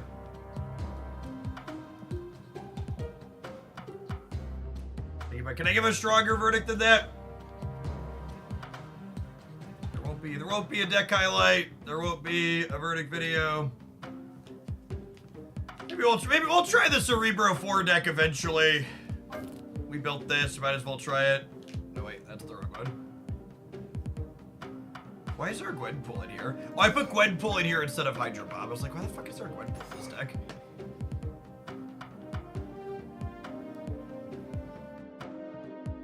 get this to go at some point, but not today.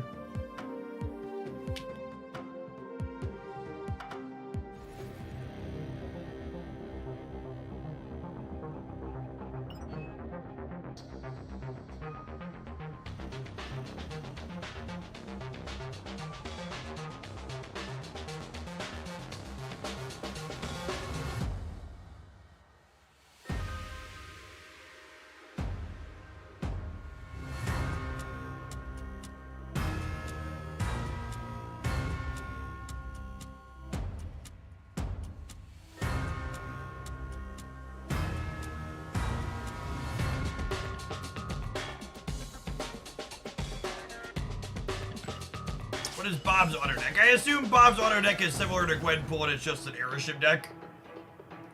The auto deck builder basically does the content creator special and just shoves the new card into the existing best performing deck.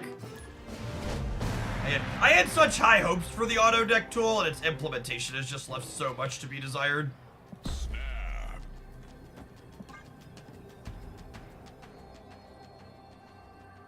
Any ultimate variants been calling your name lately? No, I have all the ultimate variants that I fancy. I have like 90,000 tokens, not exactly hurting for them. Opponent snap. Is US Agent worth 6,000 tokens? Nope.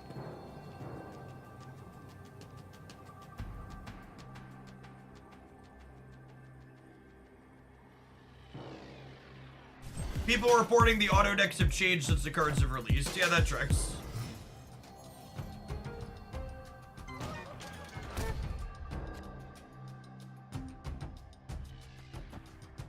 I think any Marvel Snap deck almost is capable of getting you to infinite. Contrary to popular belief, the thing that gets you to infinite is not having a good deck. The specific deck you are playing is way less important than how you are playing.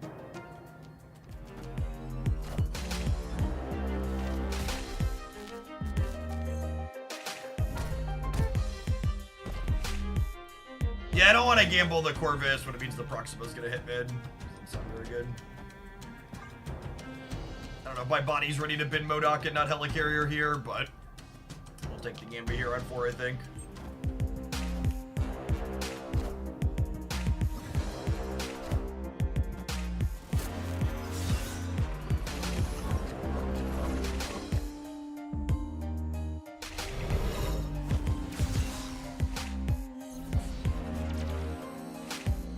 Our opponent's a gamer of culture here, Adam Warlock, the only card they actually put into their deck that they've played so far.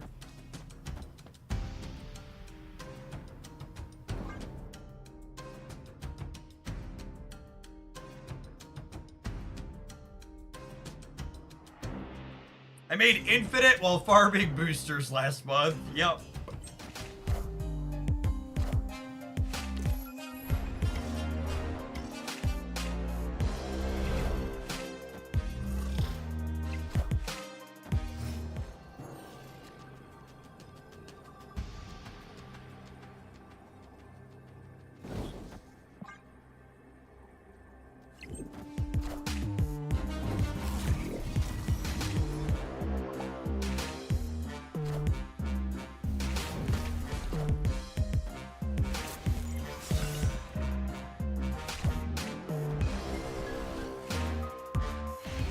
That's so unfortunate. We beat the Hawk in the center if I don't cut myself off and draw.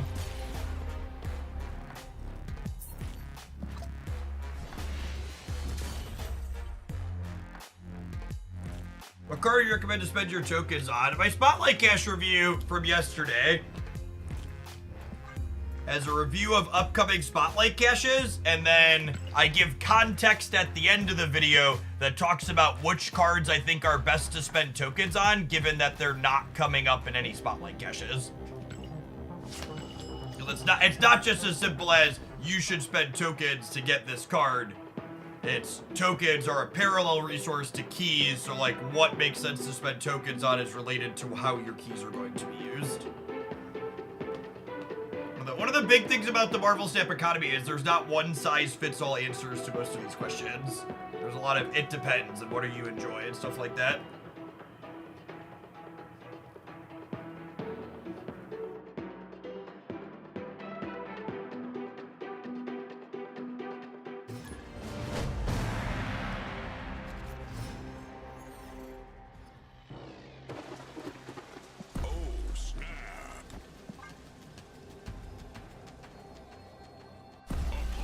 you're playing a deck to win, what would it be? I don't really play games just to win. I play games to experience joy.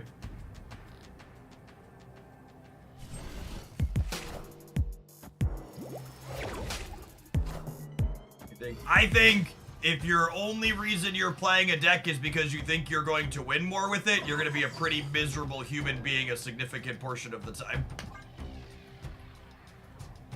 You should figure out what type of deck you enjoy playing and then play that kind of deck.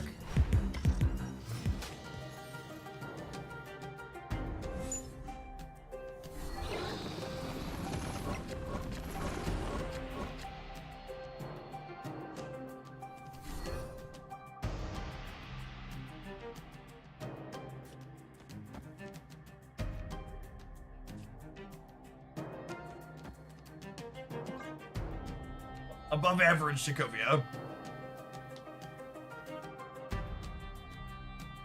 Marvel Snap's not Magic the Gathering. There's not like one deck that's a cut above everything else or two decks that's a cut above.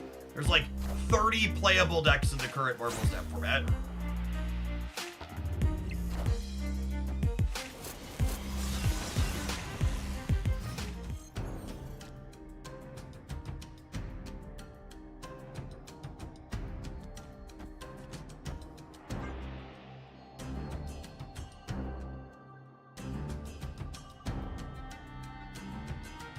Loving Gwenpool so far. Me too. You definitely far exceeded my expectations.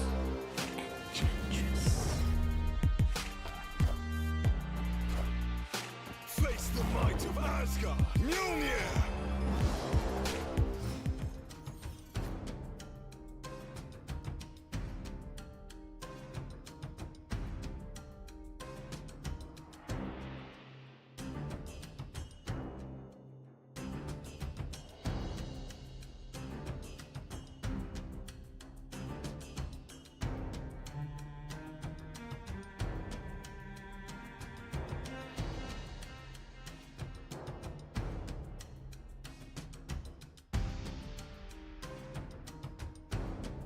So as I've talked about, I think most stream sniping accusations are very silly. But I will say this. If you join a channel for the very first time, and you weren't even following the channel to begin with, and you join that channel and follow it to the first time to say, I wasn't stream sniping, that definitely doesn't fucking help your case anywhere ever.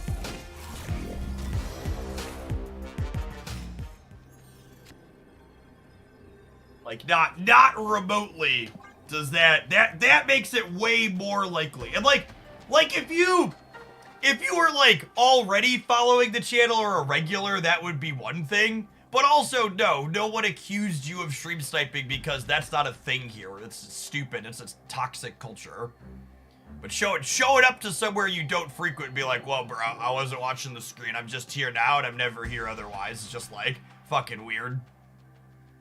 It's such a strange decision.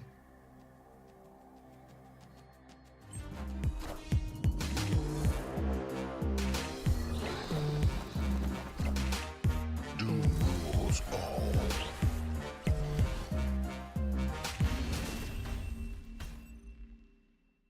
Victory. Fun Helicarrier game. Helicarrier generates some sweet games of Marvel Snap.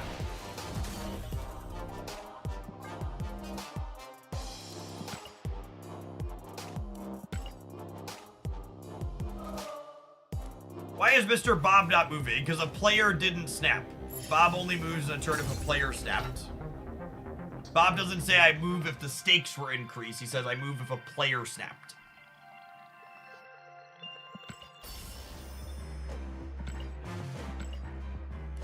We have an art contest to make you a stream snipe block screen just for fun. We need more Hoogland fan art. I actually absolutely despise fan art contests.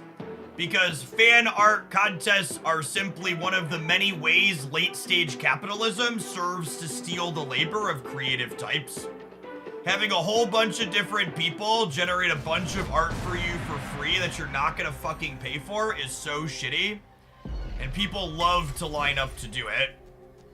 Just because people love to be taken advantage of doesn't mean you're not taking advantage of them. If I need art generated for my stream, I pay a professional artist a fair wage to do it.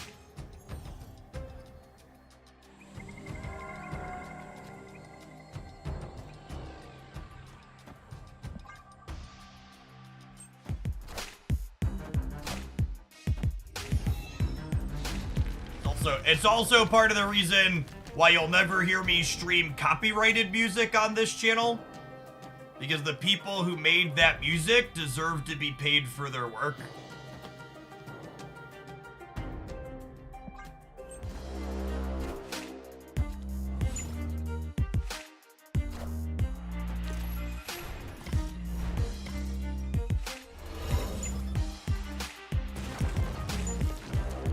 Communal stuff here.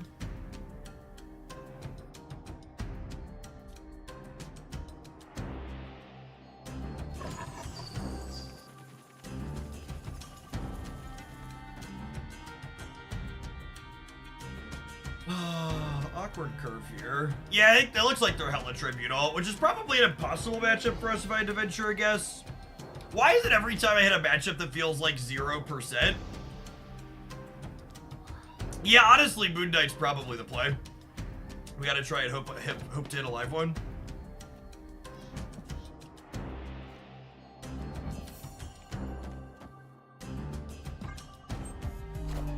Our Moon Knight is a professional.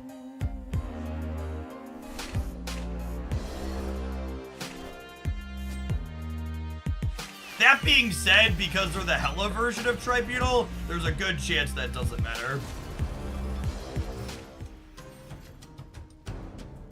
Like, make enough numbers. Ooh. That's a useful candy.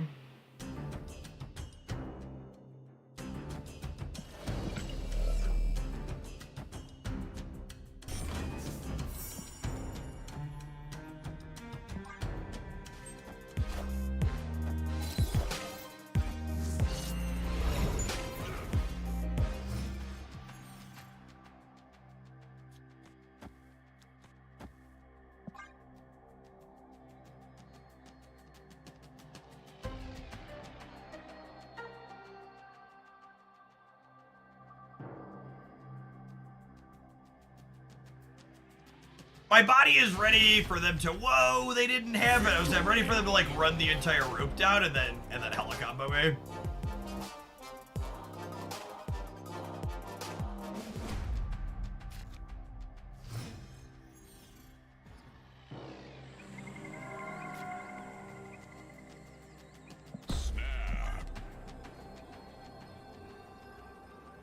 I don't know if you're someone who necessarily intends malice with it, but just for future reference, person who has just typed out the I identify as or person identifies as things like she-devil or other things like that. Those types of comments are pretty transphobic, so don't do them in my spaces.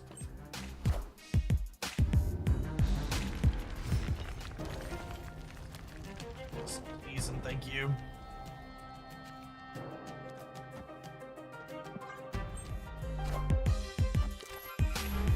I think Hella will get another power reduction tweakers in a good place. I don't think there are any metrics that imply Hella needs any changes currently.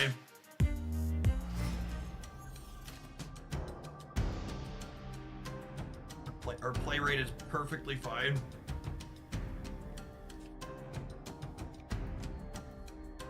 This so we can set up getting rid of Limbo.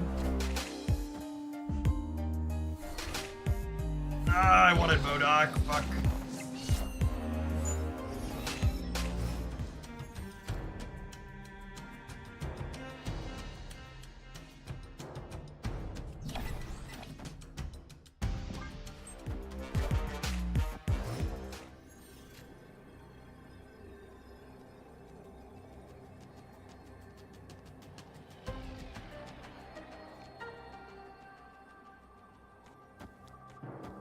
Modok into Hella here is 12-18.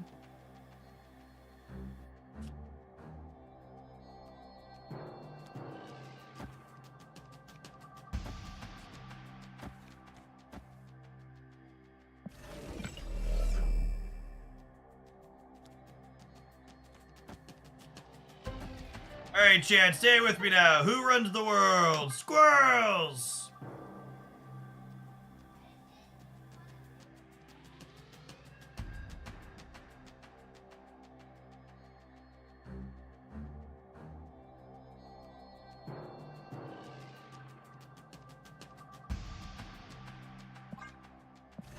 How often do series downgrades happen?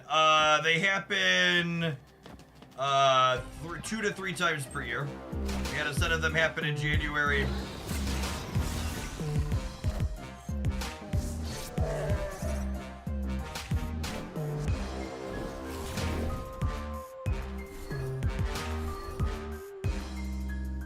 Statistically dead here, I assume.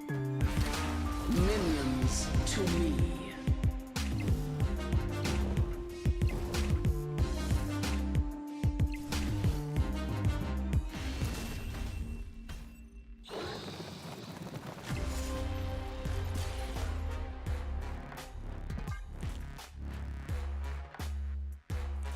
I will say, I do think Modok Hella is one of those decks that, not even Modok Hella, just I think Hella in general is a deck that suffered more psychological damage from her nerf than she did actual play performance.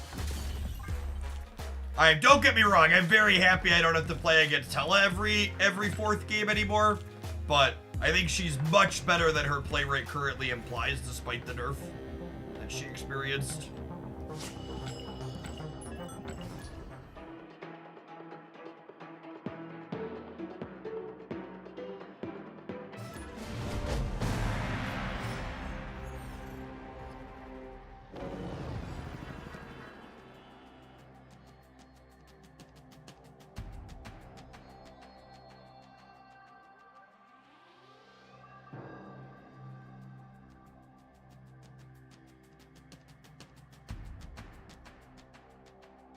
Snap!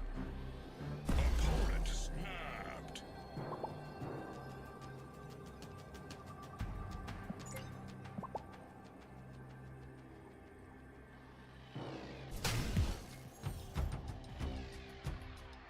I think playing Luke in Hella is probably bad. Or at least I personally would be surprised if playing Luke in Hella is good.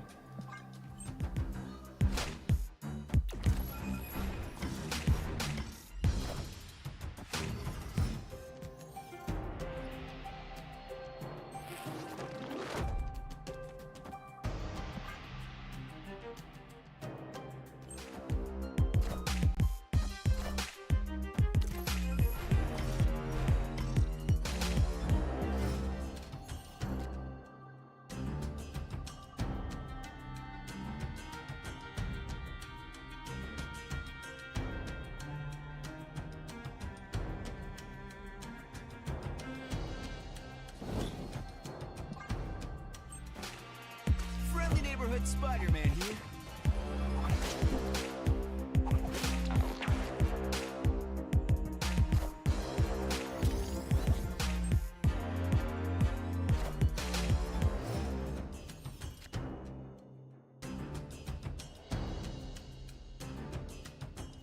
The internet told me this is busted, so I better not disappoint.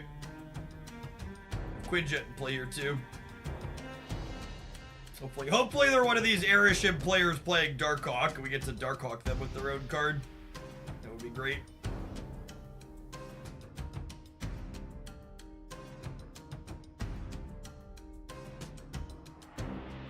Be nice to punish that mediocre deck building for once.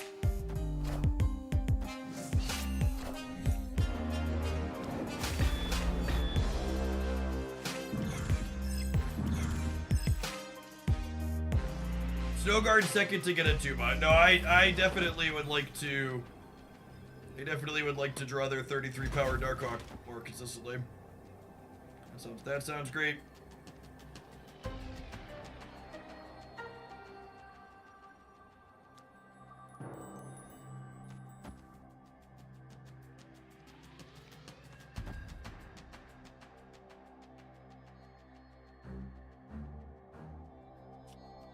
Do I put Shang here, or do I put Mockingbird here?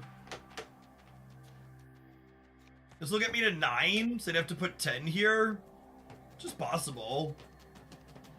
I guess I can put this in the middle too. This in the middle puts me to 21, and I'll go down to 21, and then I'll go up to 25.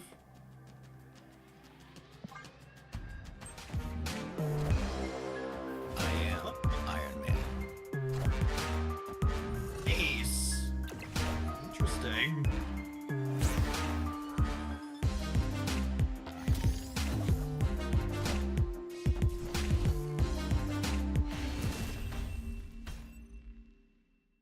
Victory.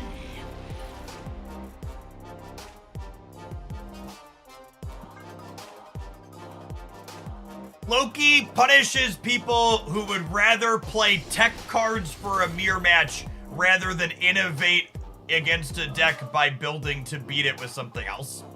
It's like the TLDR. I think that's a big part of why there's so much vitriol for it, because a lot of people would rather optimize to win a mirror when a deck is popular rather than try and innovate to beat it with other tools.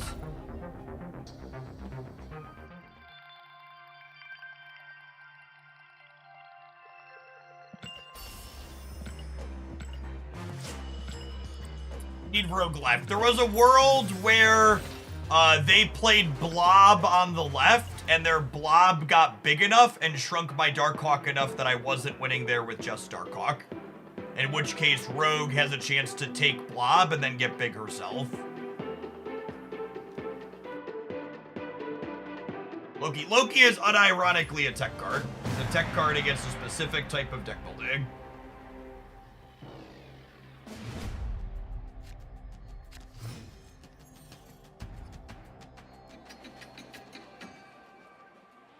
Oh, snap. Opponent snapped. Crazy Diamond, thank you for the brand new Prime support. I appreciate that. There's a ton of great people you could send that to. Thanks for sending it this way this month and keeping me around.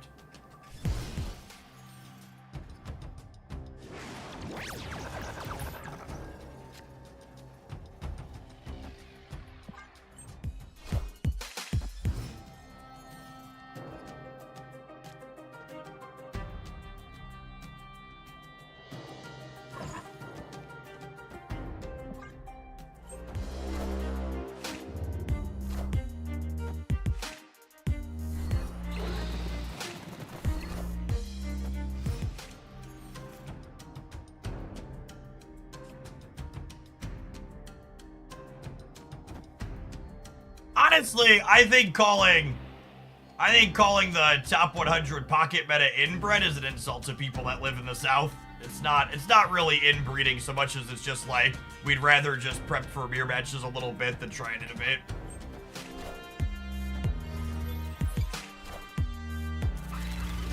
Just Moon Knight hates Modoc. It's got his number for sure. That's fine. This helicarrier is gonna bring us home. Border looks good on Brood.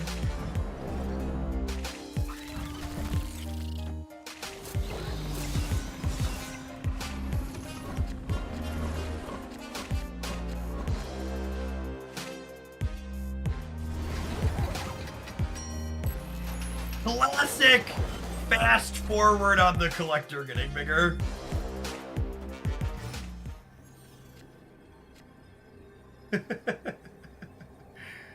Oh, man.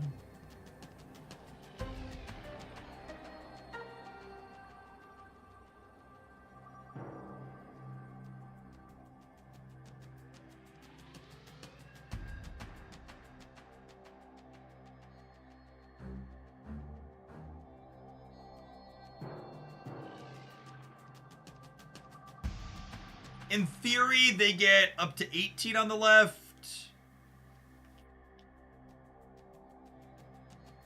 I think it's this.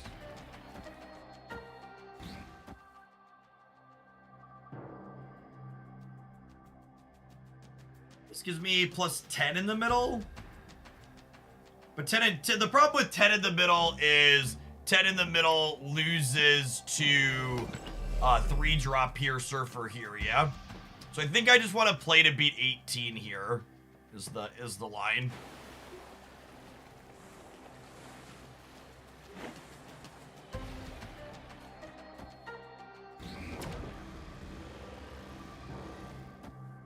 So this beats 18. And then we do this to kind of like hedge the bets. Early bid. Victory.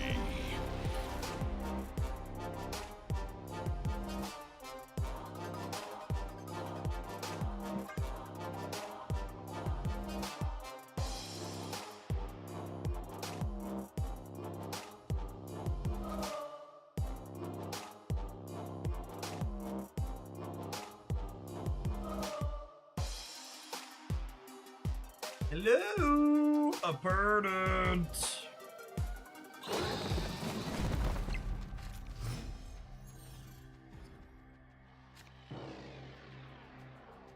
Opponent snapped.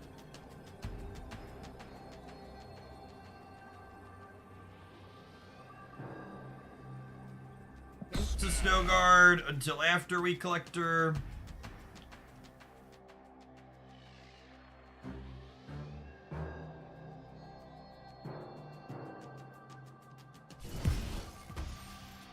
Like Collector into Coulson into Snow Guard Corvus potentially.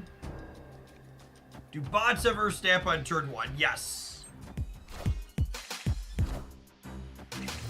There's a subset of bots that snap on 1.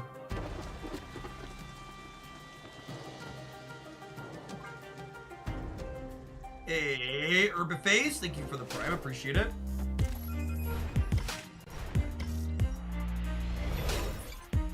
Shaw, Gladiator.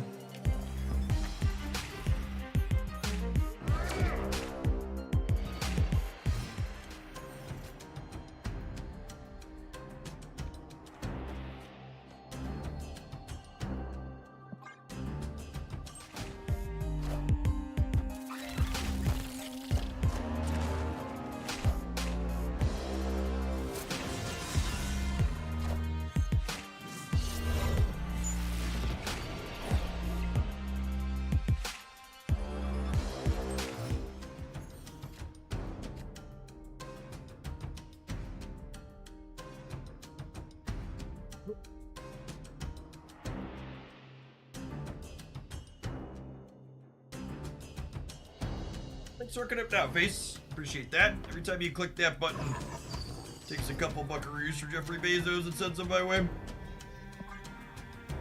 Maybe we get a Hail Mary Moon Knight here.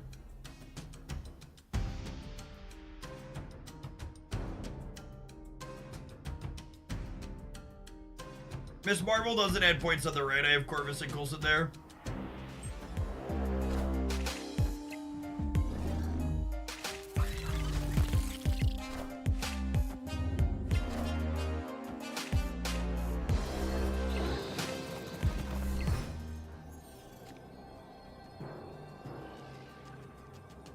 And if we'd have hit MODOK, we might have won. MODOK would have given us +5 on the right. We got us to 22. No, they're going to 24. Rip.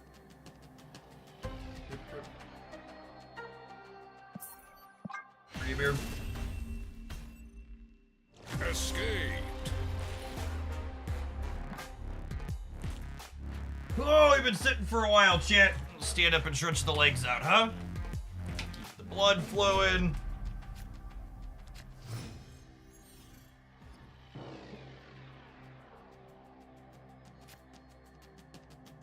Snap.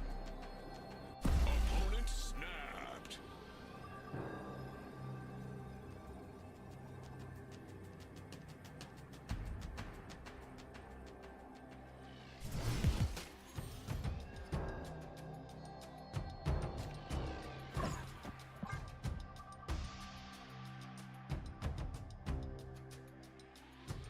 Our Helicarrier has been generating a lot of Miss Marvels so far today. Here in Mordor. That's annoying.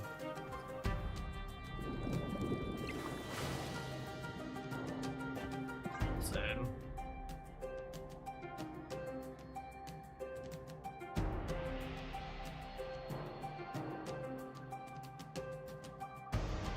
By Selena Blob, he grows until he reaches 12 or 15. Blob grows until it's consumed at least 15 points worth of power. Thing to be aware of. Yo, dog. I heard you like helicarriers, so I put a helicarrier in your helicarrier.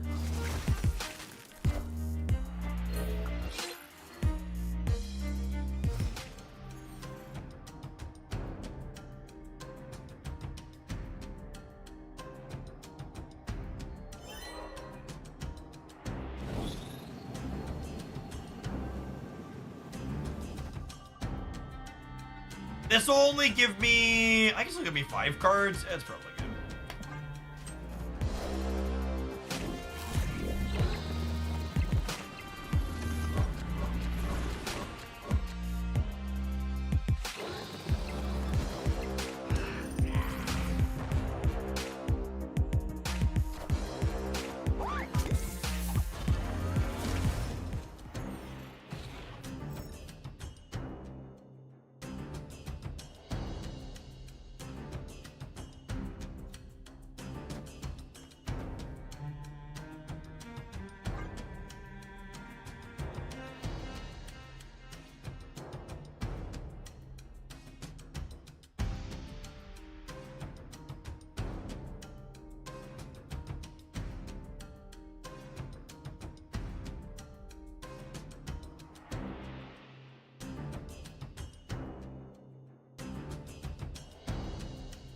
Feels like the real Mysterio could be in either of their slots here.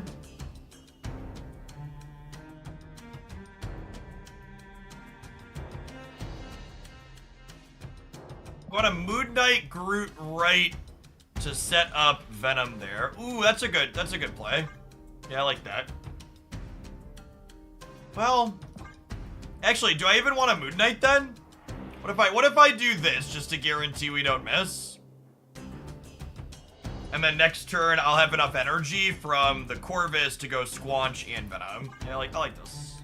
This is the play. Go to the next patch or OTA. The OTA is confirmed to be coming on Thursday the 18th.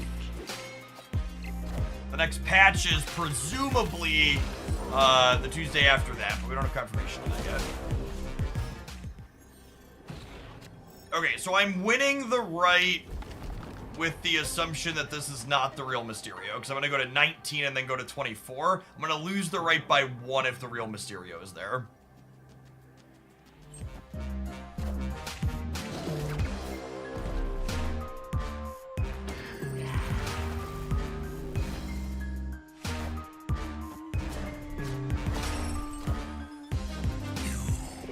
That's such a tilt. Wow. I heard it anyways. Cool. Unlucky.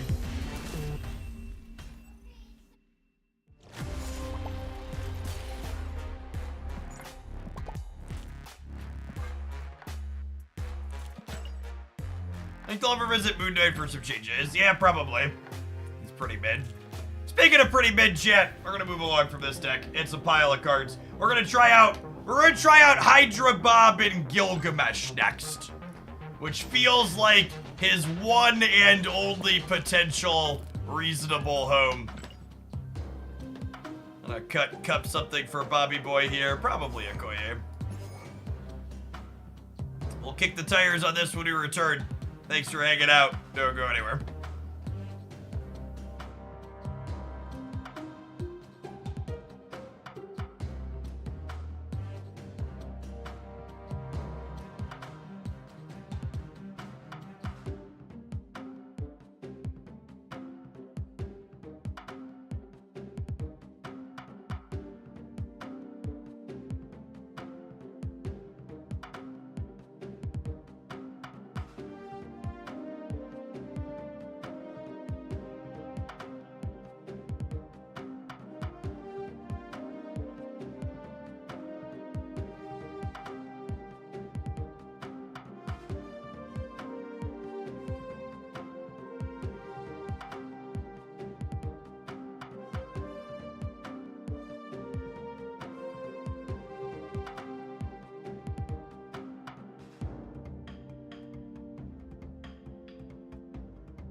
I want Kyria in here. recover.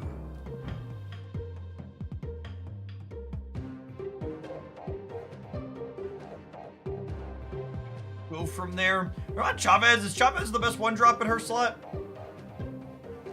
I think Bob is on average good or bad for Shauna. He's definitely a Shauna improvement. That's not close.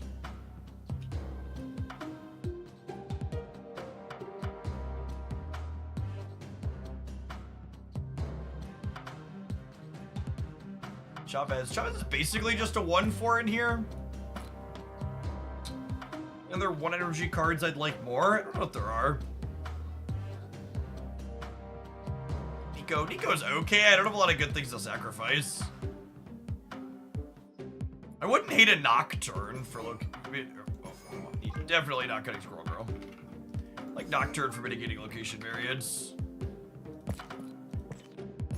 Let's do this. I think only get rid of Crimson Cosmos is a big deal. Methodress, thank you for the 2 years. I appreciate that. Welcome back.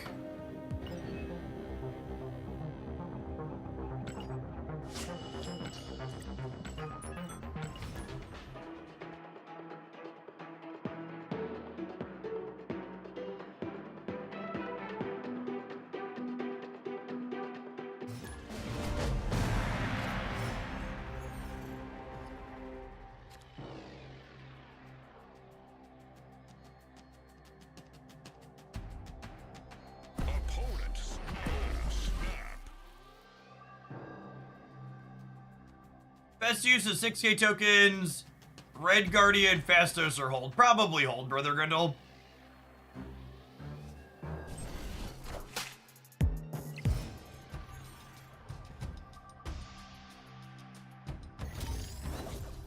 Red Guardian's fine. Unless you're desperate to play him at the moment. Probably vibe. Do you think Sage is the most valuable card in Snap right now? No? I don't know who you've been talking to, but it sounds like they're on one.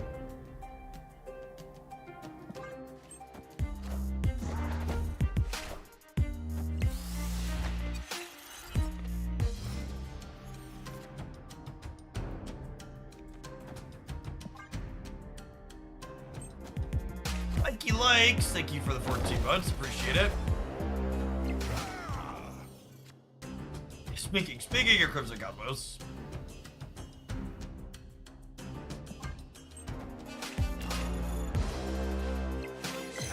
For fuck's sake.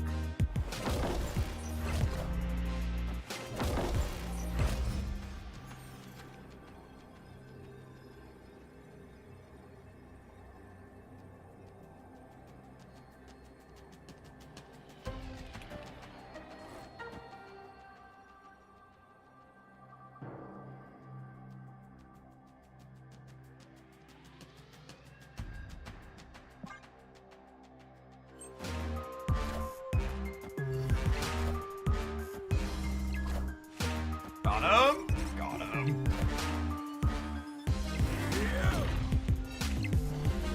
Good Chad. Big muscles. Victory. Lovely muscles.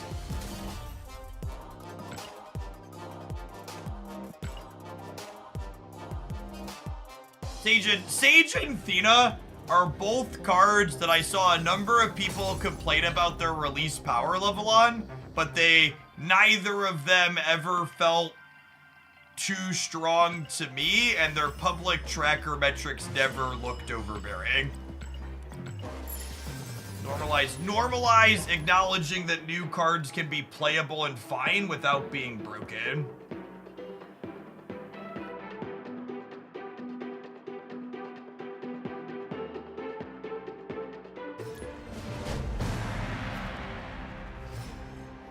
Little deck's in a good state right now. We actually played one of those as a viewer deck submission earlier today, and I unfortunately talked about how I don't think they're good. Those kind of little disruptive decks that lean on like Cosmo and Goose and Storm really only feel like they excel inside of narrow metagames that are primarily big stuff decks. I think the current metagame is too varied for them to be consistently reasonable choices.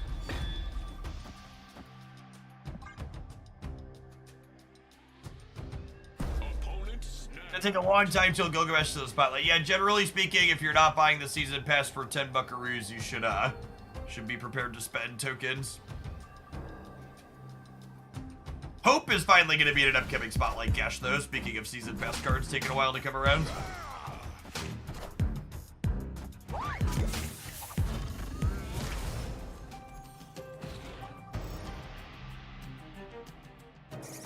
Runs the world! Squirrels!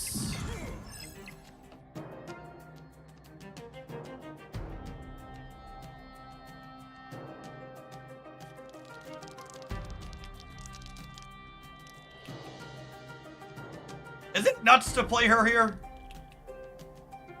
I guess I can make that decision later. I don't need to make it on turn 3.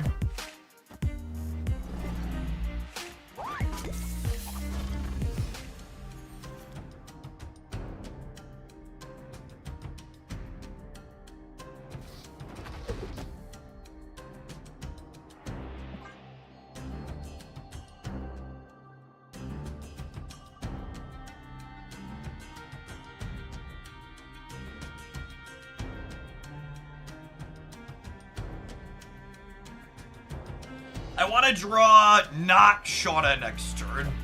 Poor Shauna, she's heard that so many times.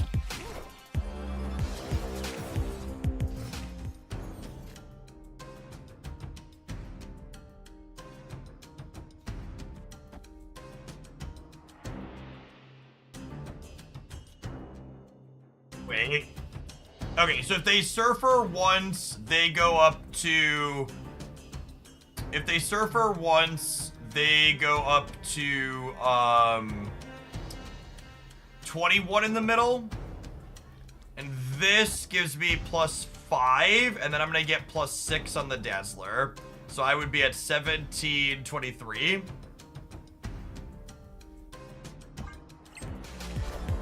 Ba ba ba ba ba ba ba ba ba ba.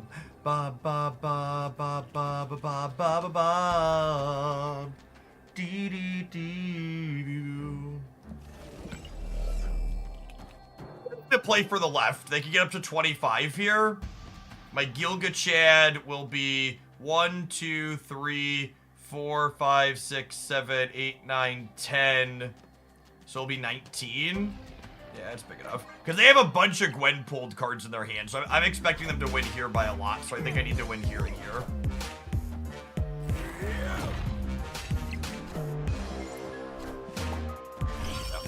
Accurate. It's a Series 3 card I should try and get for free this season. It really depends on what decks you're interested in playing and what other supporting Series 3 cards you already have. Shaw was a little bit big. Little bit big.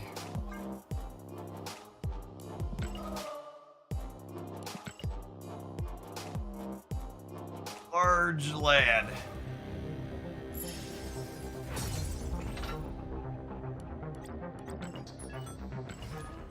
Thankfully, he was still no match for the Gilga Chad.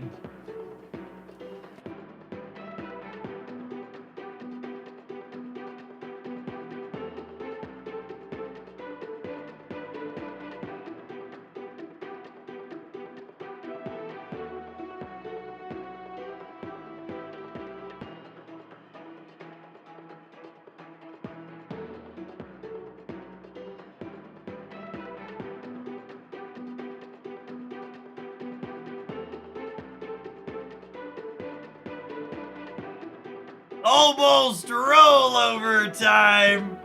Blue attack, thank you for the biddies. It is almost rollover time. Currently undefeated with Hydra Bob, chat. As is commonly known in the Marvel Snap community. Gilgamesh Zoo, unplayable until Hydra Bob arrived on the scene.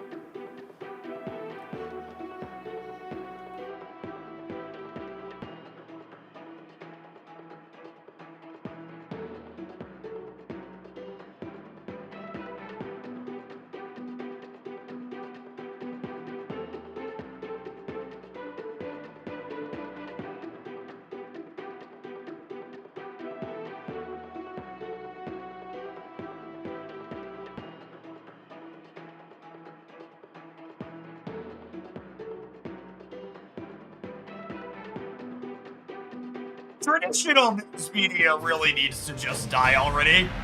Moments ago, Dem Senator, I am deeply concerned about President Biden.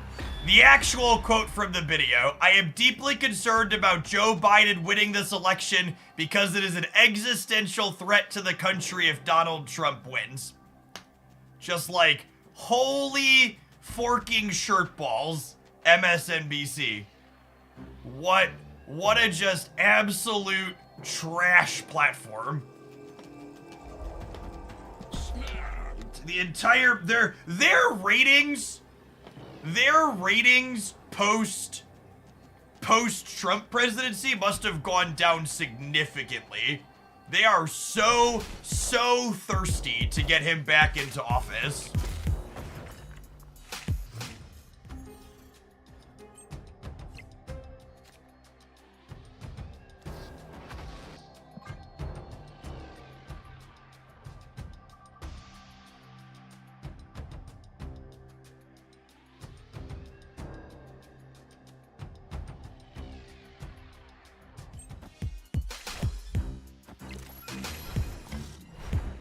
Shauna gets us into Death's Domain here at least, which is nice. Because Bob's gonna jump back out when our opponent eventually steps. Ooh, I might just clear this actually now. Nocturne's a good draw.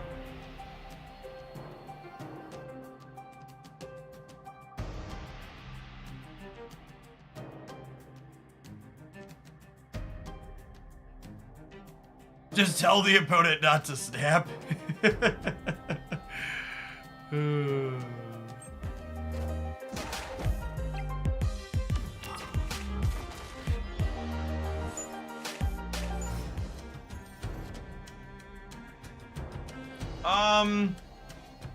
So this is an interesting question with Shauna, is you have to ask yourself, would you rather Shauna zero the next cards you're gonna play, or like if I draw like a Khazar or a Blue Marvel next turn, I don't want that to get zeroed. So I think I want a Shauna and then Ant-Man after, so that way if she gets zeroed, the Ant-Man gets zeroed rather than a Blue Marvel getting zeroed. Mockingbird can eat the zero. Not next turn, she can't. She could down the line, but that's not a guarantee.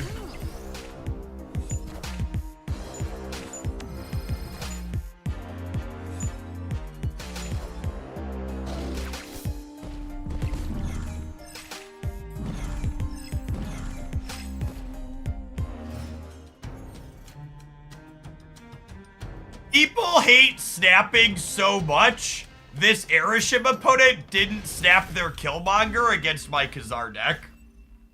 Escaped. They didn't snap their Airship Killmonger against my Khazar deck.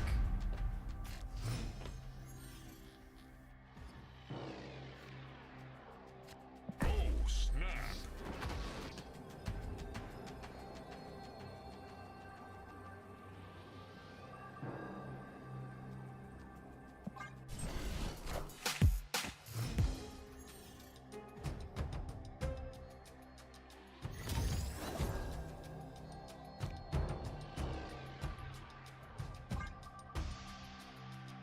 Hi, Ghost. Thank you for the 9 months. Appreciate it. Welcome back.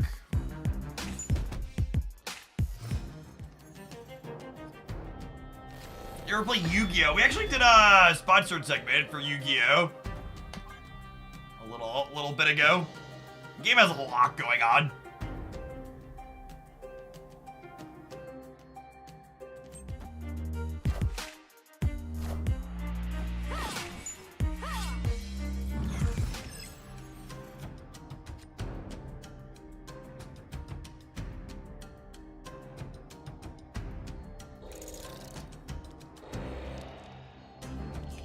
Alright, so I think it's this, and then we Blue Marvel, and then we Gilgamesh. Why Martyr instead of Nico? So my general rule of thumb is that if you're gonna play Nico in a deck, you typically want at least 2 cards that you're happy with her eating or turning into a demon. And this deck list only has a single card, i.e. Squirrel Girl, that I'm happy to eat with Nico.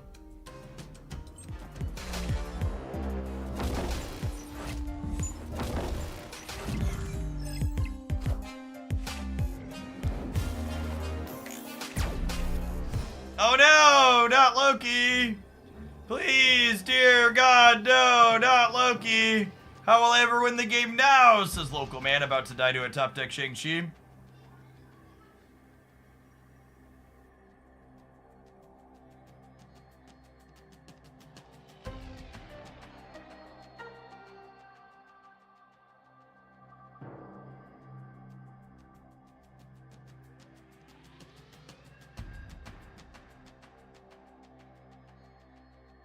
You've always been able to spend keys on blank gold variants, Aeroshard.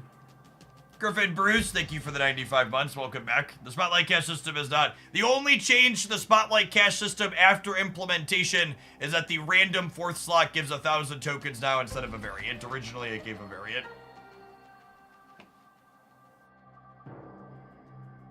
Take care as they try and figure out exactly how dead they are post Loki.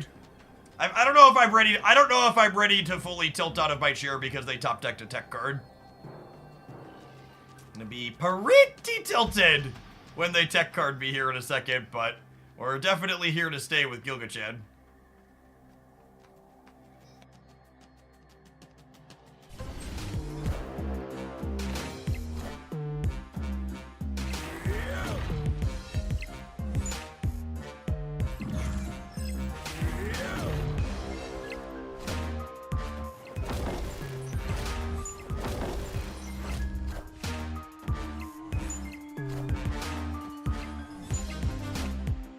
And I'm not usually one to emote snap at people, but holy crap, Loki players. What are you on? You don't snap the Airship Killmonger in the first game, and you boomer snap this play? We boomer snapped this, but we didn't snap Killmongering me? Oh, Loki gamers. Oh, Loki gamers. Yeah, at least they're not sweating, that's true. Glass half full, they understand to get all they get is good. That's our first gold ticket win of the day, champ. We've been playing viewer-submitted decks for 5.5 hours, and that was our first gold ticket. Oof.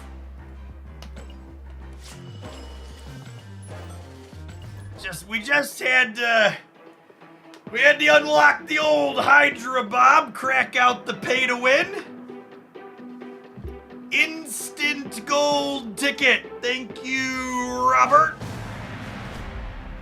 Robert and I, we go way back, chat.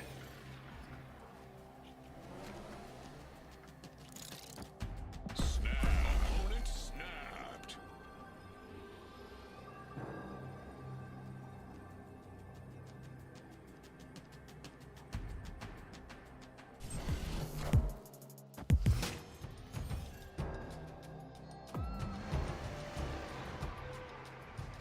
Oh, God.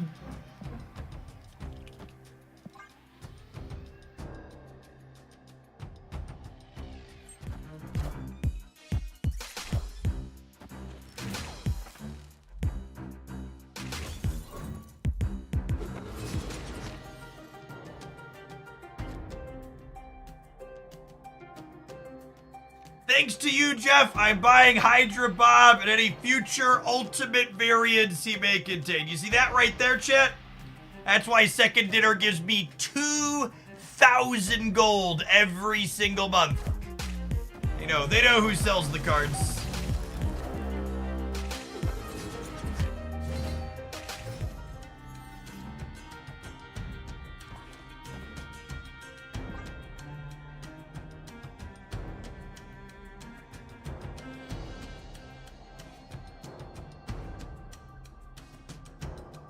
When will it be a next patch? We don't have a confirmed patch date, but we do have a confirmed OTA. You can always come into chat and type !OTA or !patch, get the upcoming dates for those and whether or not they're confirmed or speculative.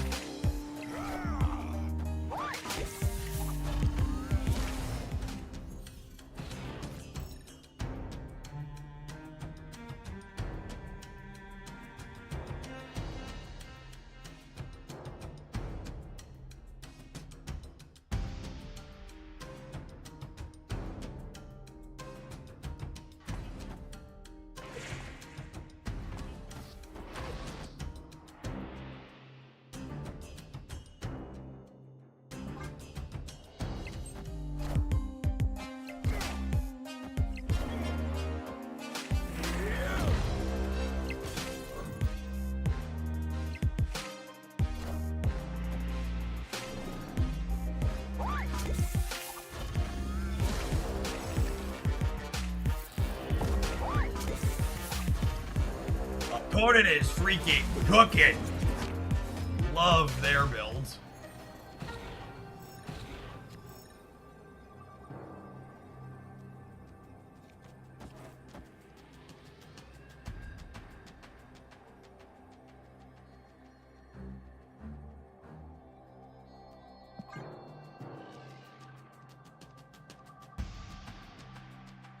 I wonder if they're a build that has like Brood or Sinister to get into Luke's bar.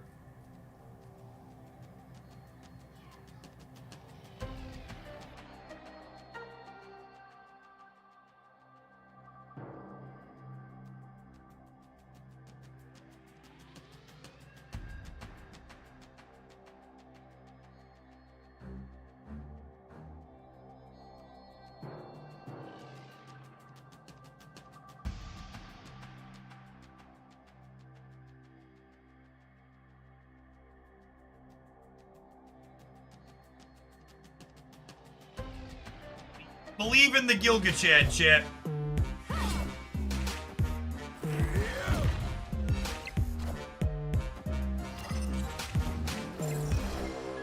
Gilgachad!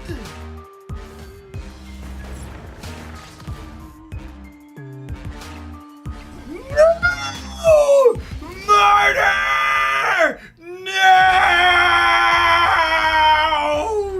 Murder! Oh, Hydra Bob. He was not powerful enough to save us from the ultimate betrayal. Sedge. Sedge!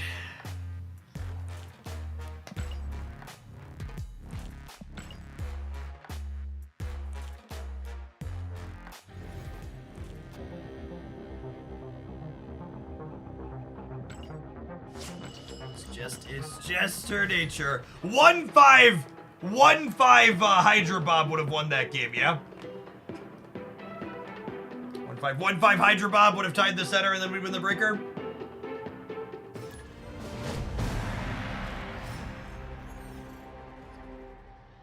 Thomas the Six, thank you for the 5 months. I appreciate that. Welcome back.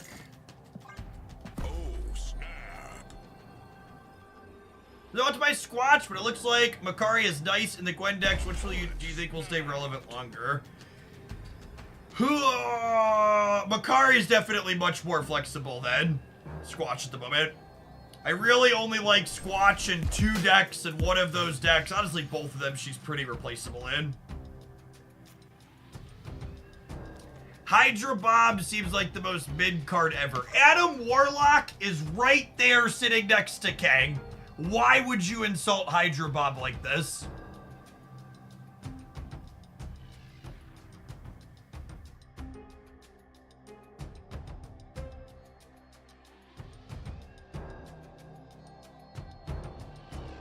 But every time someone shit talks the new card release, just like Angel and M'Baku like perk up at the table they're sitting at having coffee. They're like, is this my moment? Am I no longer the worst card in the game? Put me in, coach, I believe.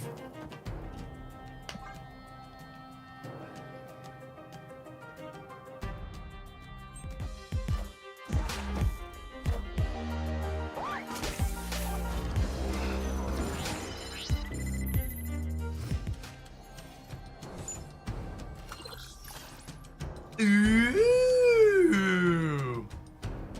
Piece of candy.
the biggest Gilgachan we've ever had, but that's not bad.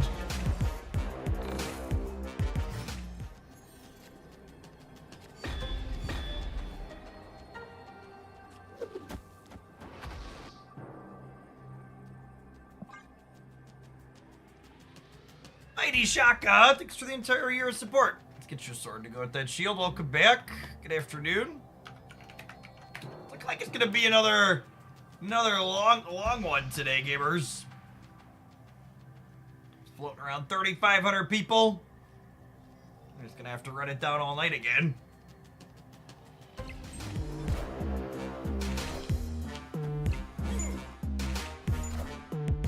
Isn't Adam Warlock finally playable at Aerosham? Nope.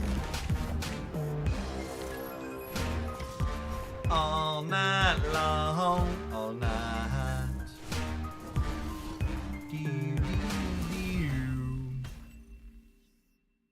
Victory. Does Bob feel better than Titania in this deck? Titania is not remotely playable in this deck. Titania has a downside that this deck cannot manage.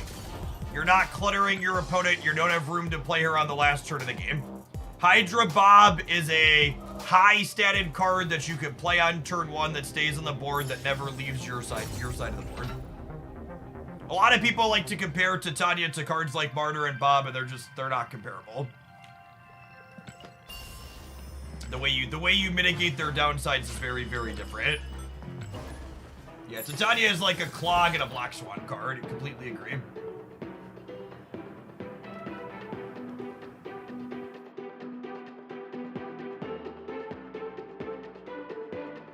Do you believe Bob to be worth it? No. Nope. Not even a little bit.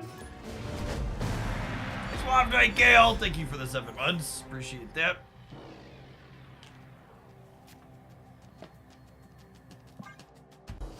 Oh, snap.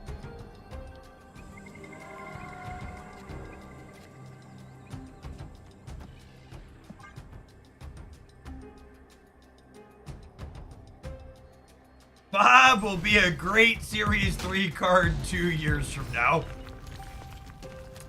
I expect he'll both get buffed and hit Series 4 in record time.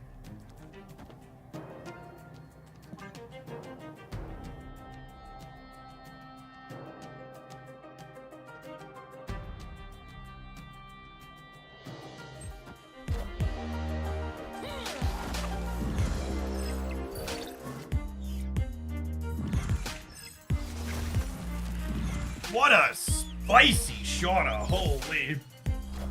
Oh no. Nova means I'm in danger, chat. Kyaria! Oh no. Yikes.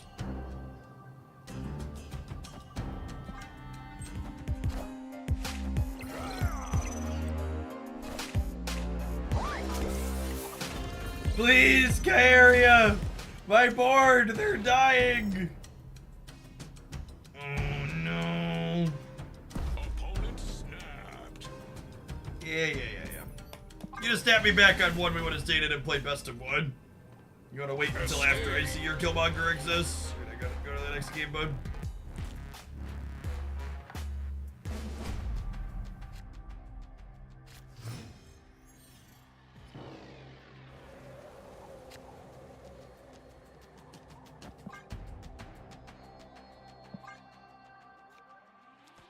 Snap.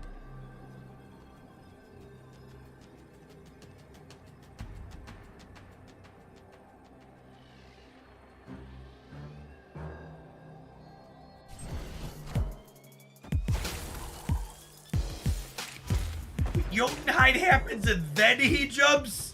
My Hydra Bob's been cheated out of a point. Oh no! Rocket butt. Do do do do do do do do do.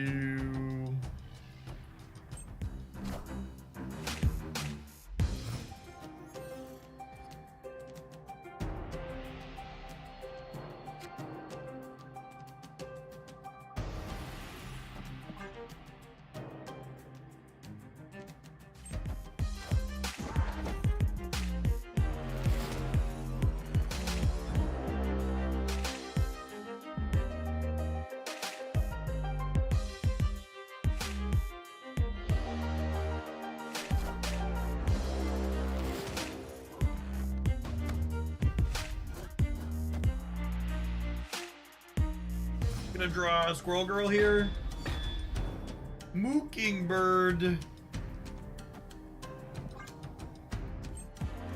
Gross. We need Shota or Squirrel Girl next turn, ideally. Even then, we're in trouble. That is a 10 freaking power Makari. Holy gamers.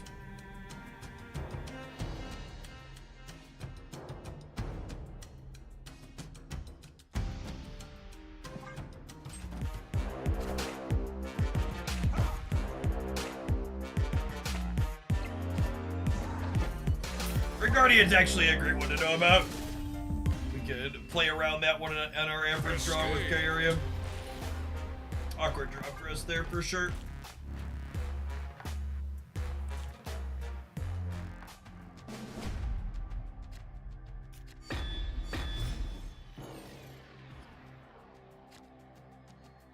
Snap.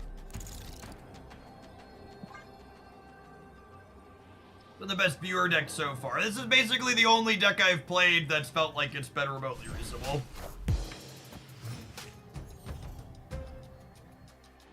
But it's been a tough sledding of a day overall.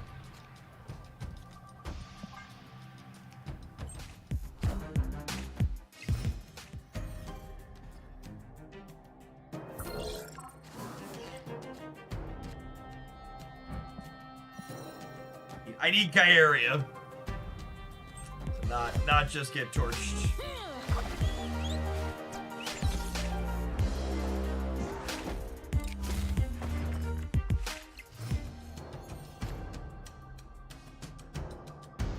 Wait, why in the hell did he move?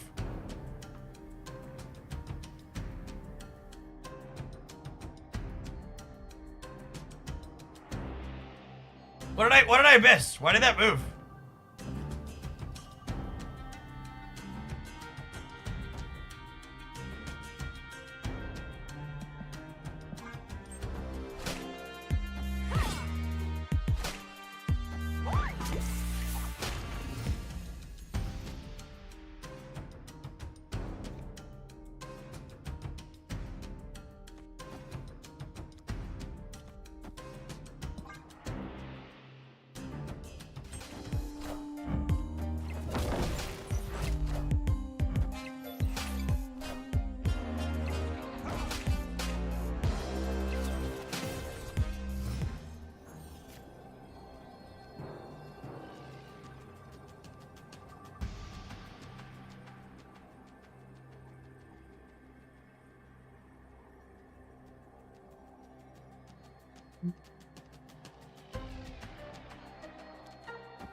This is 8, 9, 10, 11.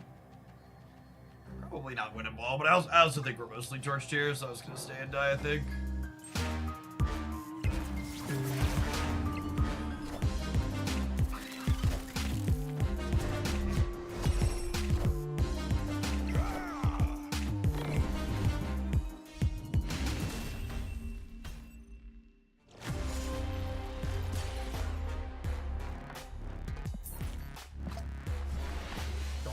Killmonger matchup's definitely not easier for him.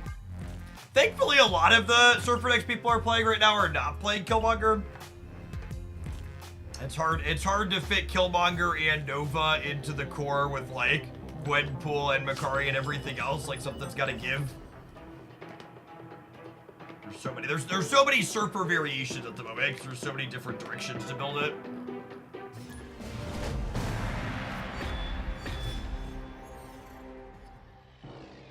Hey, thanks for doing them here, Brendan. Opponent snap. Nova is awkward with Gwenpool as well, that's true. Accurate.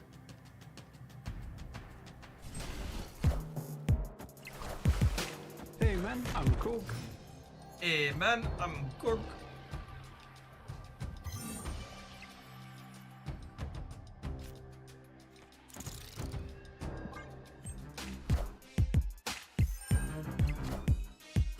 Look at this pure value 1-4 chat. Card's correct.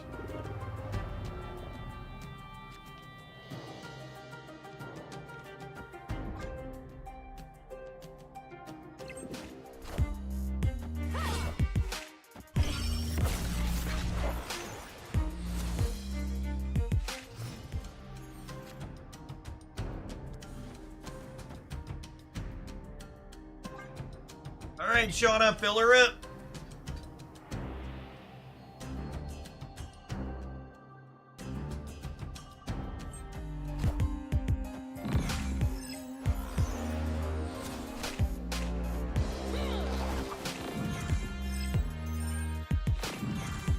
Titania's not great for us.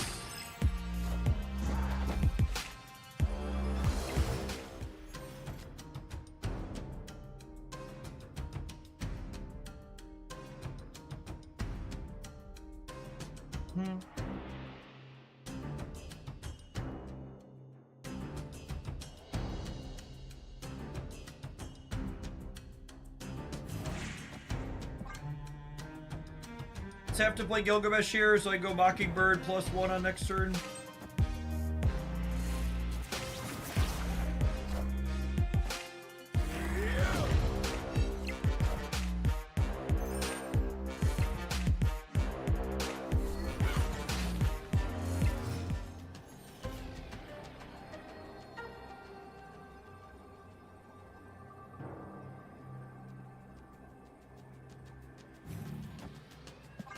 They have to add a metric ton to the board.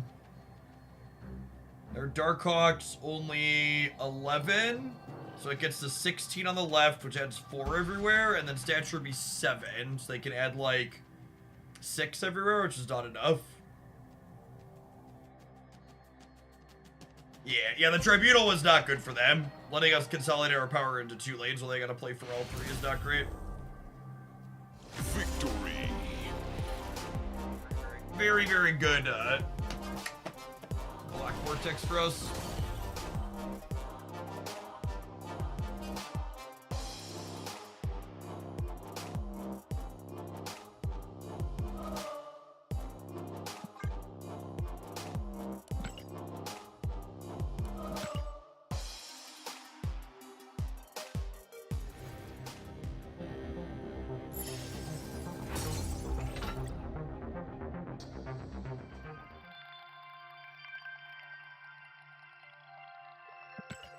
In second dinner, would ever experiment with a mechanic that allows a 5th card at a location. I assume that's a when, not an if. Be some point where the card's effect is this can be added as a 5th card.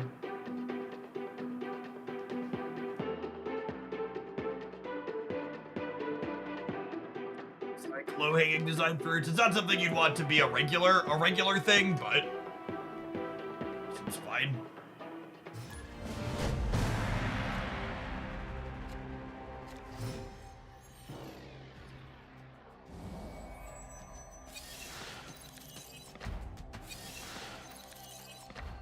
The Clunkable Ball, maybe. Oh, snap.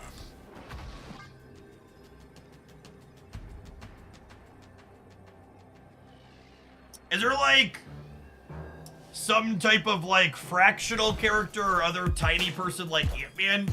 Feels like there's an opportunity to like have a card be worth like half a point of power and be added as a 5th card at a location.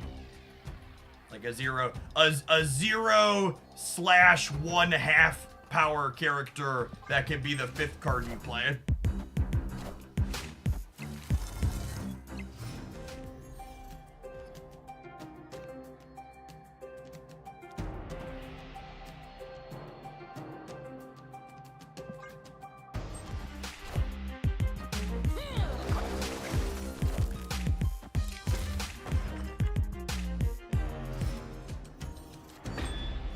Okay, so it's like super bugged that Bob keeps jumping after he comes out of Shauna, right? It's 100% super bugged.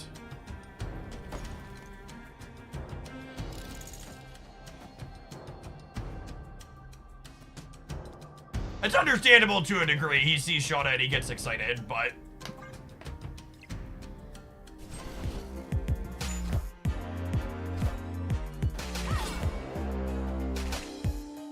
Wind, aid my hand.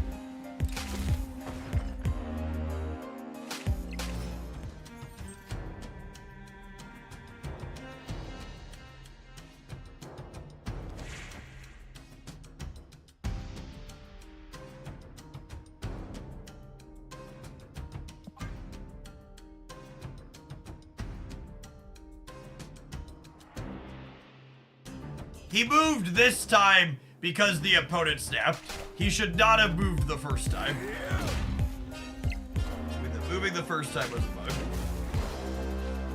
Wind, aid my hand.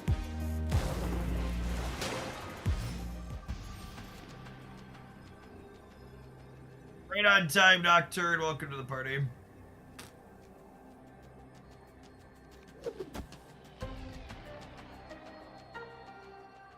I guess if they Loki'd my blue Marvel, we die. Always, every time.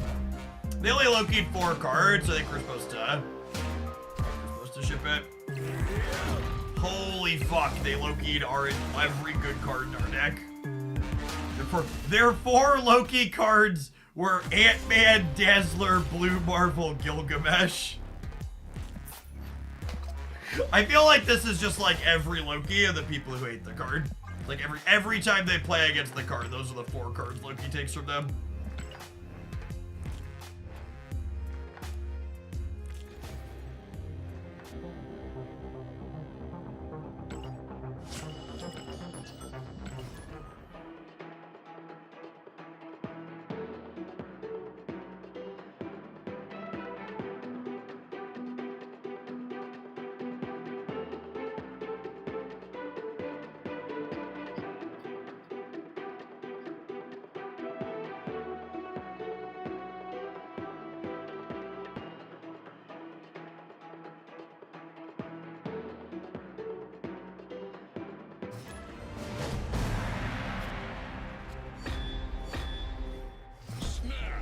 Get one more game in with this deck. We'll take an ad break and then we'll come back with some splits after the shop rolls over. We can buy some boosters again.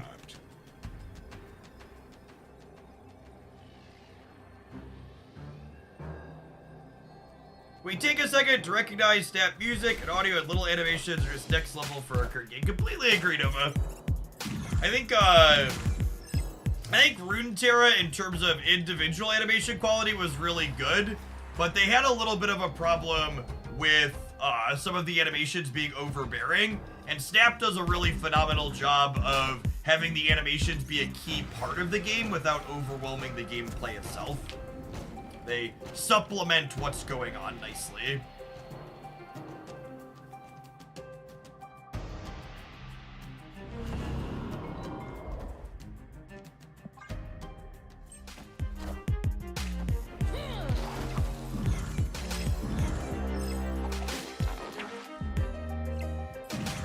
Okay, that's actually kind of hilarious.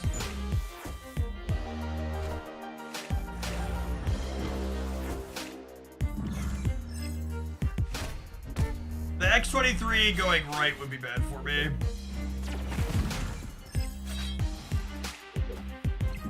Cool, cool. Ideal even.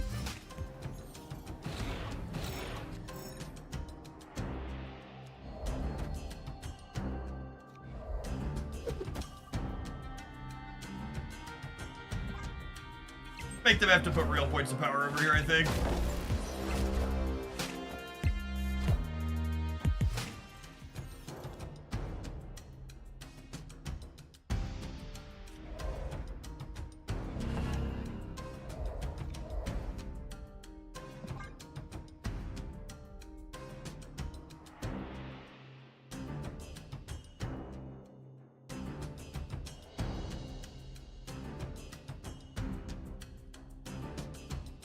I think my one request for the audio and Snap that I would enjoy having be a little bit different is it would spark joy for me personally if the cards on the Marvel Snap game board talked to each other like the Runeterra cards did. I think there's a lot of opportunity for like witty banter back and forth.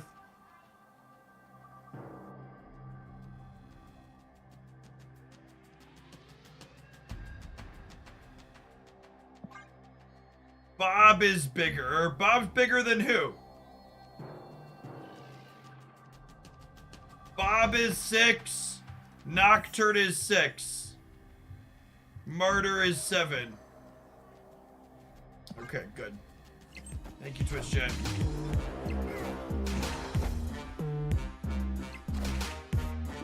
All right, Bloob. Got him by a little bit. Victory. A win truly benefiting from having Hydra Bob.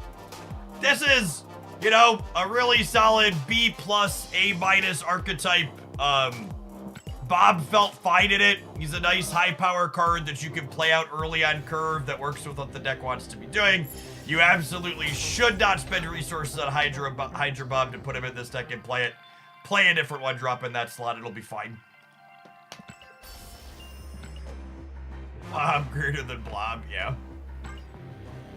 It's definitely the case that Bob is one of the more disappointing and uninteresting releases in a little while. It's basically a non-card. If you're not some type of massive Kraken or Leviathan, you should not be spending any resources on him and don't feel bad about it. Have some adverts so I can continue to support myself as a massive Kraken. We'll see you in 120 seconds. We'll have a shop roll over here shortly. Thanks for hanging out. Don't go anywhere.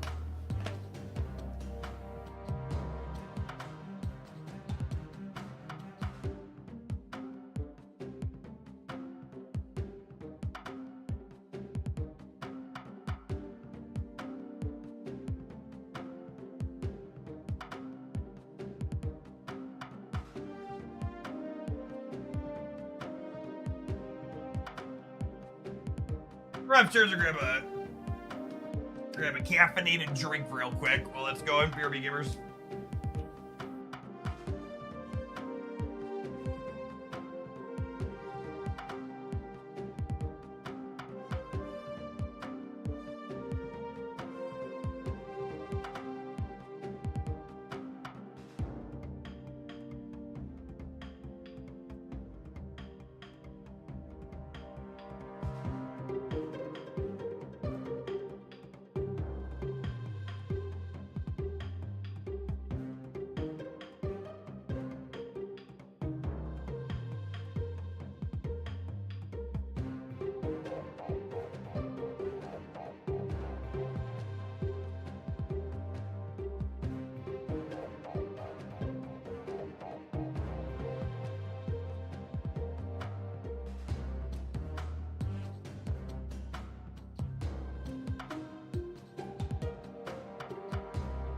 $30 seconds to spare. And down the stairs. Ever gotten an ad break? Yeah, unfortunately, in order for you to get an ad break, you have to live in a place where they have ad space sold, which isn't always true of everywhere in the world.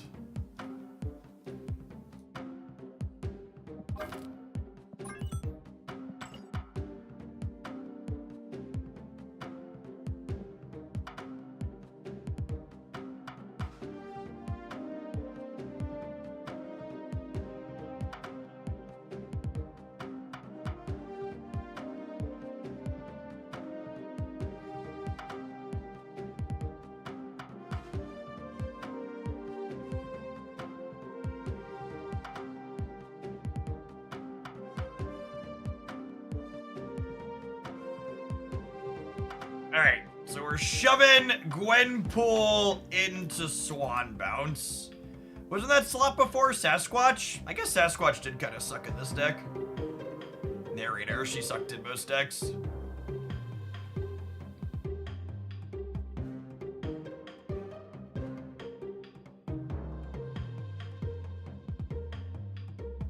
I think I didn't feel like I needed to play Mysterio in the deck before, but with Gwenpool, I feel like not playing Mysterio is probably a mistake. We trim Angela, maybe?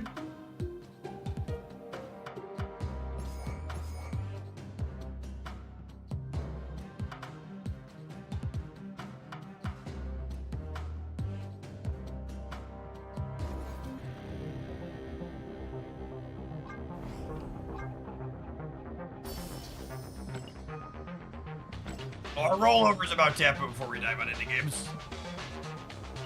check that out. I owe a bunch of card splits here.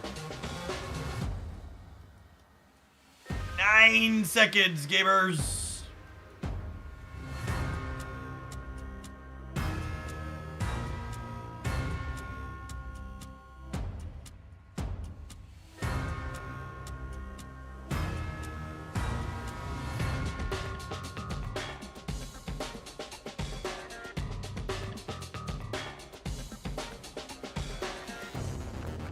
Squanch! Speaking of.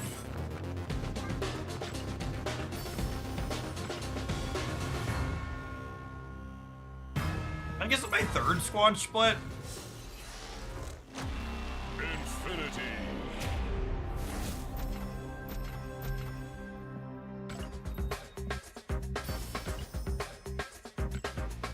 Too many cards are getting move text these days. Yeah, the worst part about a card getting move text is then you know it's going to be unplayable. Nova, thank you for the brand new primer. Appreciate the support. Easiest way to tell Hydra Bob was going to be trash chat has the word move in his text box.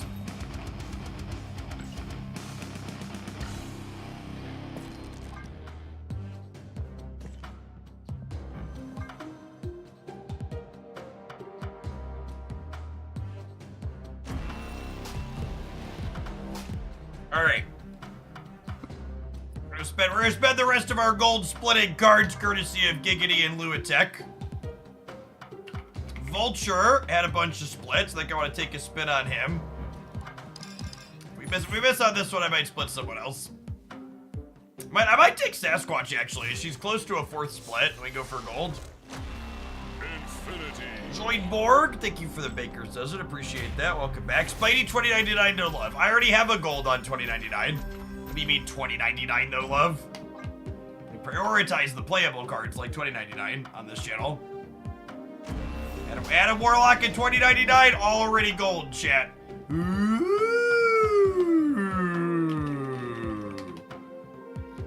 That is number 225.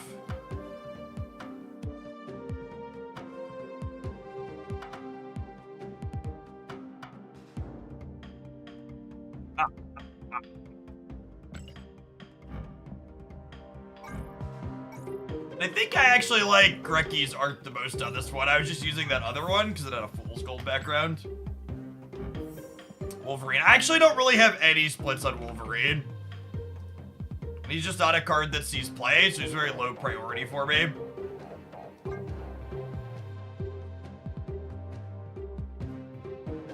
I do Sasquatch.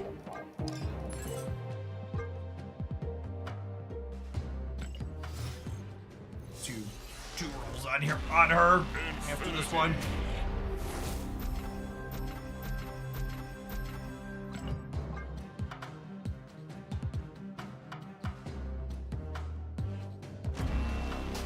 Alright, so that one couldn't be gold, so that's fine. Starting on this split, we could hit gold.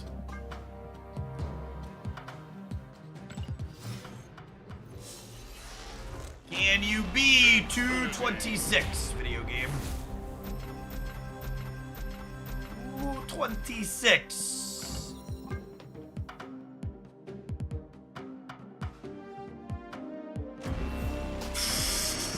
She certainly can.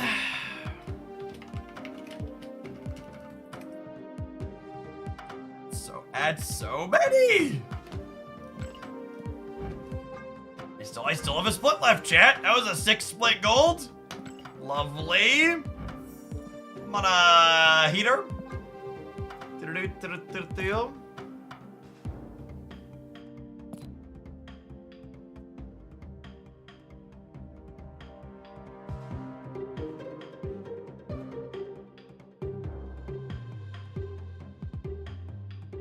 Take a ride on MODOK, I think. He's got a lot of splits and he's been very stubborn.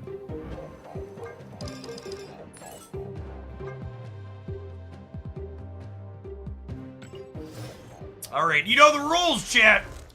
If we hit gold on this one, I'm gonna have to give Ben more money to keep splitting because you can't end on a streak. So hopefully this misses. So I don't have to pay any more money.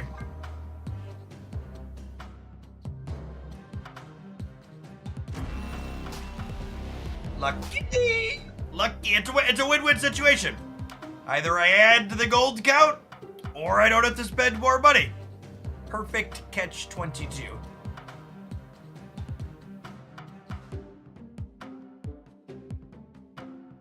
The donator changed their mind on splitting Bob. I talked Giggity out of it. He's so bad. We got to gold on Gwenpool though. Isn't she lovely? I think the blue crackle on Gwenpool is gonna look really good with the season pass variant.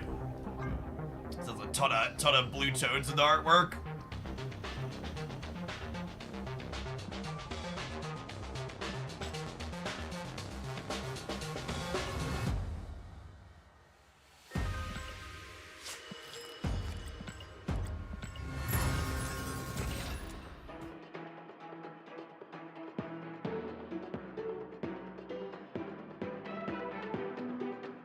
If I got an avatar and a premium mystery variant, does that mean I'm 700 gold variant complete? It does, Mao. Welcome to the Kraken Club.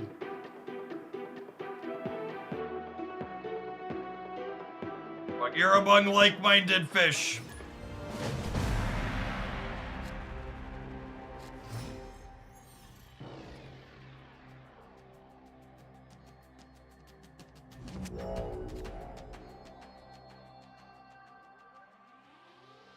How many cards you have left that aren't gold that are split at least 4 times? 1, 2, 3, 4, 5, 6, like 6 or 7. Not a lot. We're getting to a point where I'm gonna have to start cranking up from the base.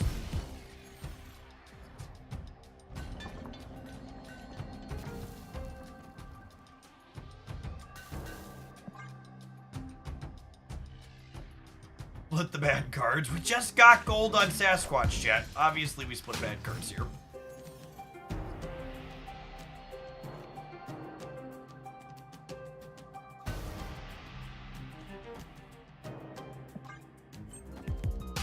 Am I liking Gwenpool so far? Honestly, she feels incredible. I expected her to be playable, and she's felt so much better than I was expecting. Well, that's the absolute best possible start for the opponent's deck. Let's see if they can convert here.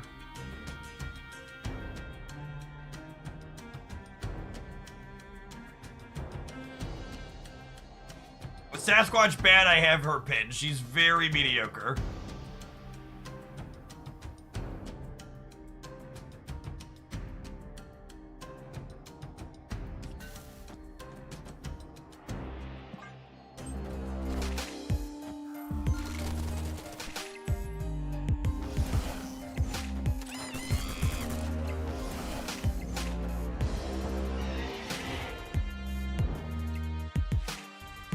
Why didn't they save Ant Mace for Phoenix Forge? Probably because they didn't realize it was going to get used up. We're supercharged here. Our draw was relatively good here, but it's just not enough to keep up with a good draw from a real combo deck. Especially when they have the assistance of Strange Academy.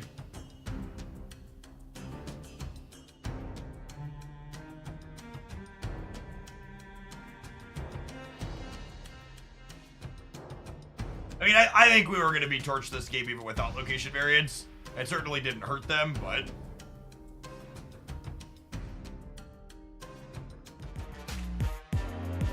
Going on, Kale. Appreciate the prime. Afternoon.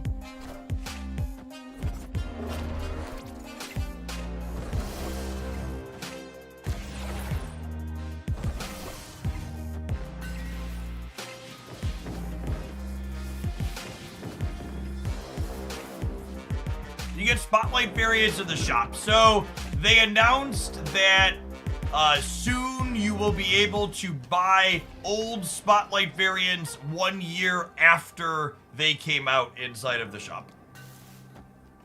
When is soon? I don't know.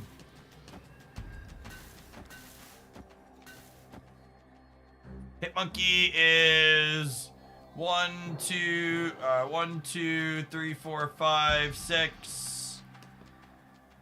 Only 16.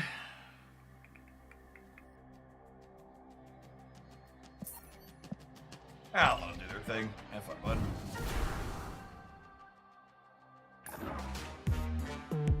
Move your bits around.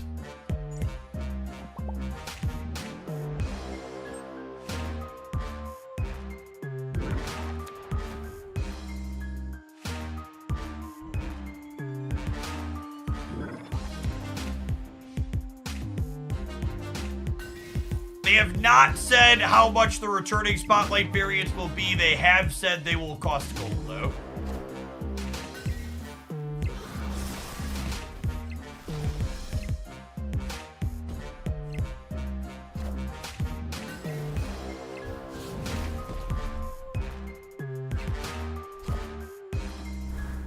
Opponent definitely messed that up.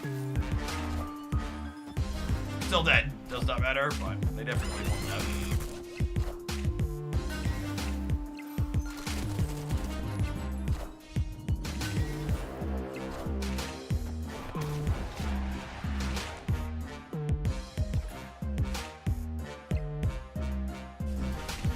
No one had ever let them get this far before. Yeah, accurate, honestly. Do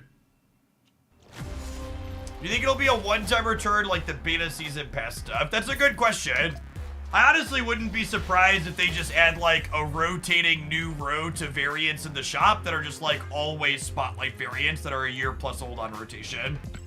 But I don't believe they've given us specifics on any of the implementation stuff yet other than they'll cost gold.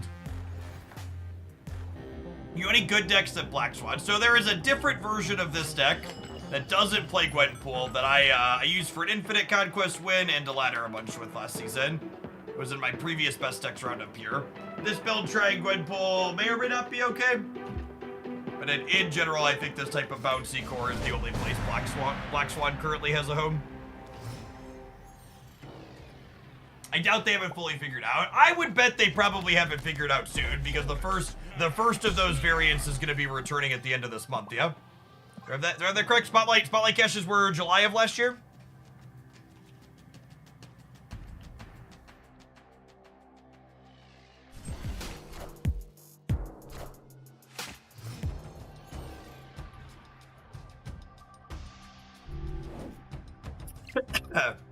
I saw you had some blink boosters. I do indeed have some blink boosters. We're gonna blink them away, Luatek. Fire it up.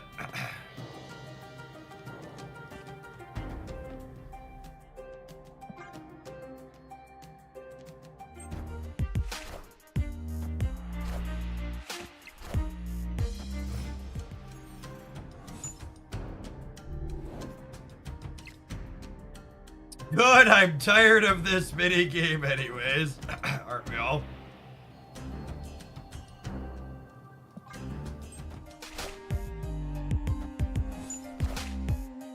Ooh, Bishop going right was ideal there. That was a coin flip one for us.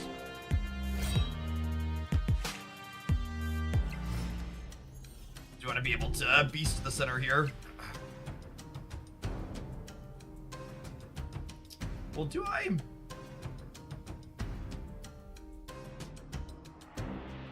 Yeah, probably.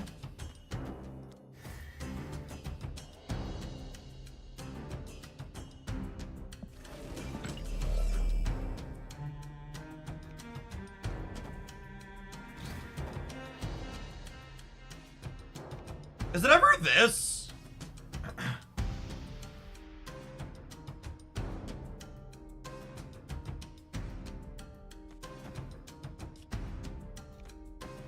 I think it's this, yeah?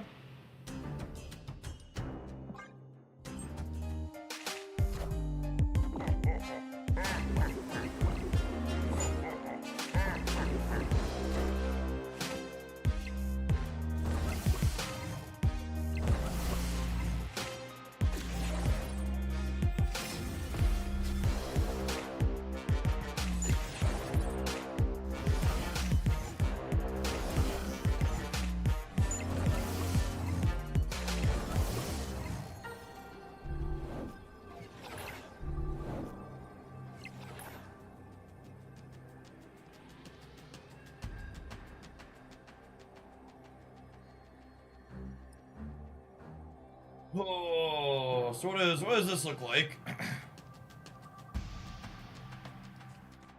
Monkey.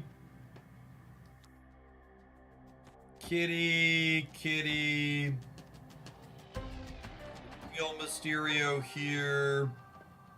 Monkey is 1, 2, 3, 4. Monkey is 10. And I'm playing 4, so Bishop gains 4.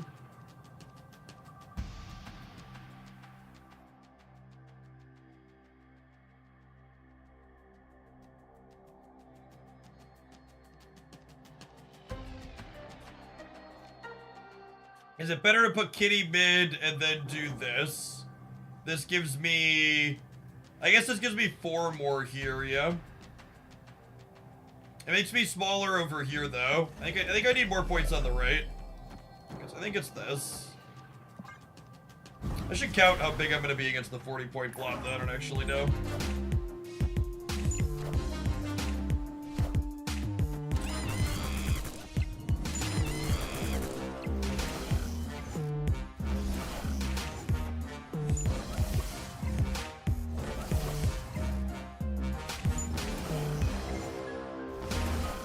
Oh my god, we actually tie them on the right. I think we lose the breaker by a little bit though, yeah? That was way freaking closer than I was expecting it to be when they rolled a 40 fucking point blob. They actually only beat us by 2, yeah?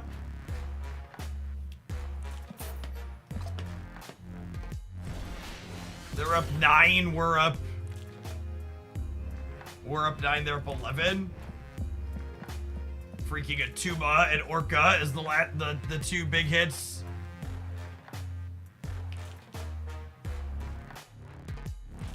I think bounce and decks-like bounce that output precise amounts of power where you have to know not only your output range but also the opponent's output range with precision are some of the hardest to play in Marvel Snap. They're not like other decks where you just like put your Shang-Chi into play and then win the lane by 100, right? There's no all of your game wins tend to be very small margin victories. All right, let me restart my client here so I can grab my rewards I just purchased from the web shop so we can get some card splitting here.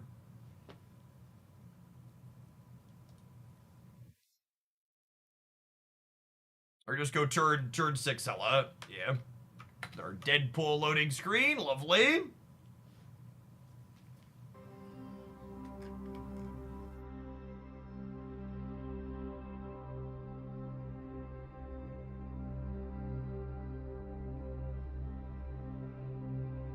I'm looking forward to Silver Sable inbound. She's gonna be sweet. Oh, apparently I bought $200 worth of gold by mistake. It told me one of my transactions timed out. I guess that's fine. I was gonna buy 200 eventually, I suppose.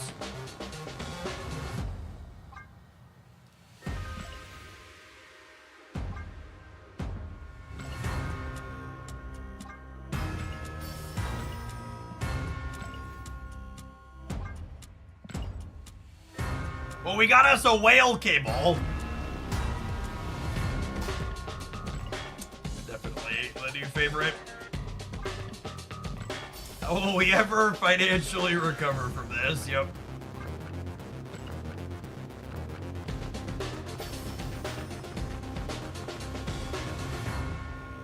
Doesn't that just scream premium mystery variant to you, chat? You open your premium mystery variant, and this is what fucking greets you. I'm gonna tweet that one. I feel like once a month I need to crap on the fact that premiums can give me pixel avatars.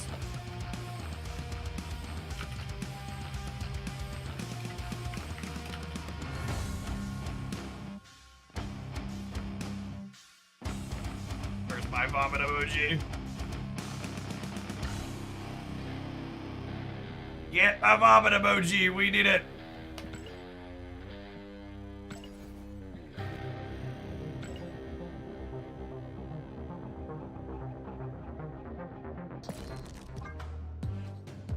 right, Blink. All right, Blink. Let's see if we can take a 5th split gold here. Infinity.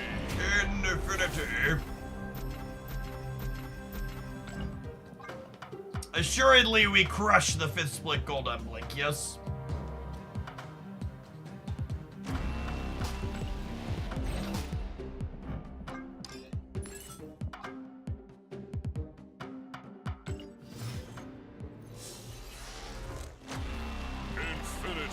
And you be or 226 right now, right? Alright, you can be 227, Blink, I believe.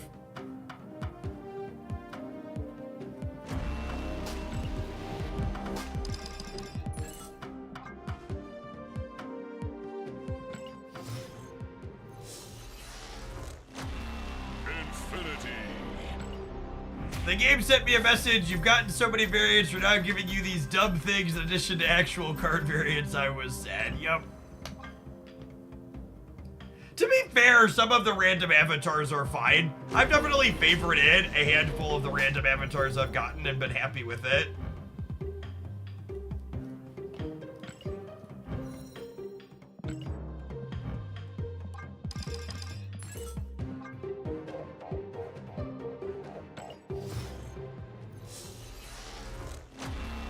I think Makari definitely has a lot more utility than Circe does. I would be inclined to agree that she's very good with Gwenpool. Have you ever bought an avatar? I don't think so. All right, that was 4th split. 1, 2, 3, 4. All right, this is our ink chat. This is our gold. Lovely golden lady.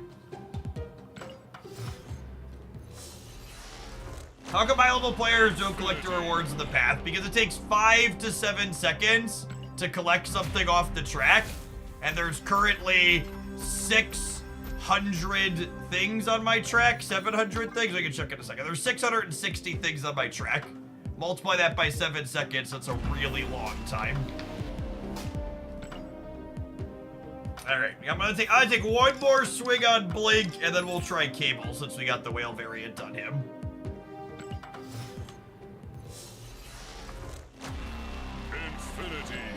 Infinity.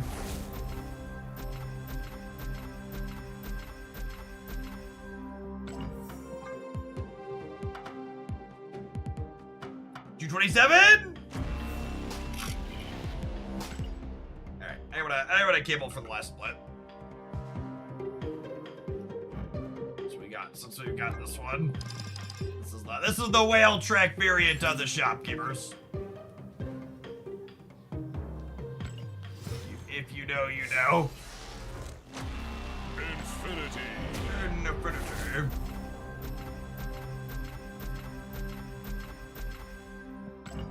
He feels like a 227 to me.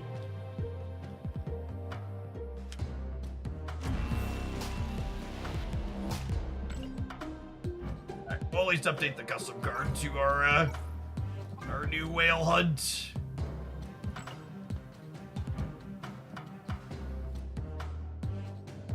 All right, 677 unclaimed things. He's a little fool's gold, Abe. People keep making fun of my less than 150 keys, so I'm gonna claim a couple of these real quick so people can calm down.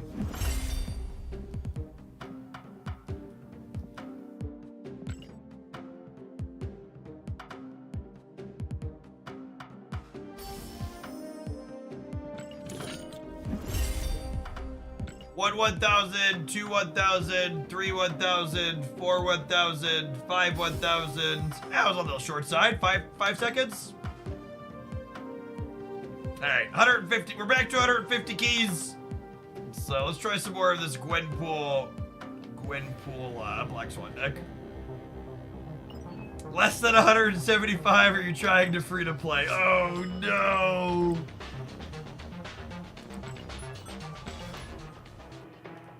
All right, gamers, I am down to a singular viewer deck submission left after this one.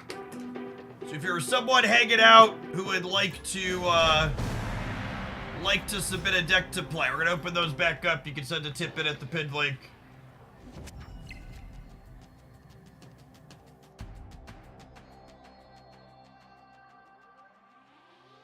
It's funny in a sad sort of way, like clockwork, how Dara stopped streaming in the Marvel Snap category and immediately someone comes into our channel and types !fast drops. Oh, snap. Can always tell. It snapped. Can you use bets? Yes, of course, through attack.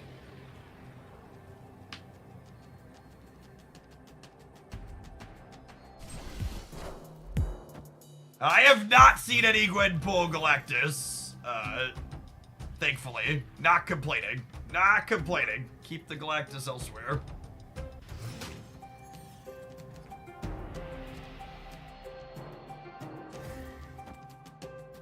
Location's probably not stellar for us. But a Gwenpool Deadpool deck. So Destroy is just such a tight list.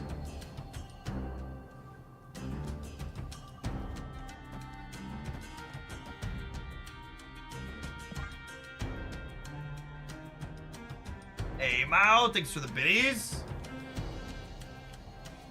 Thank you, Luatek.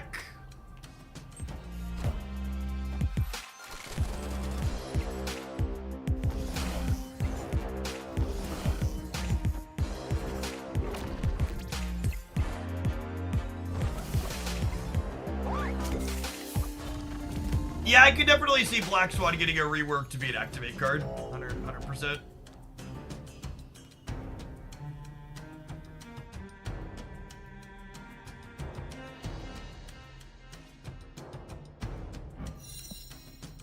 What's going on here? Why is she free?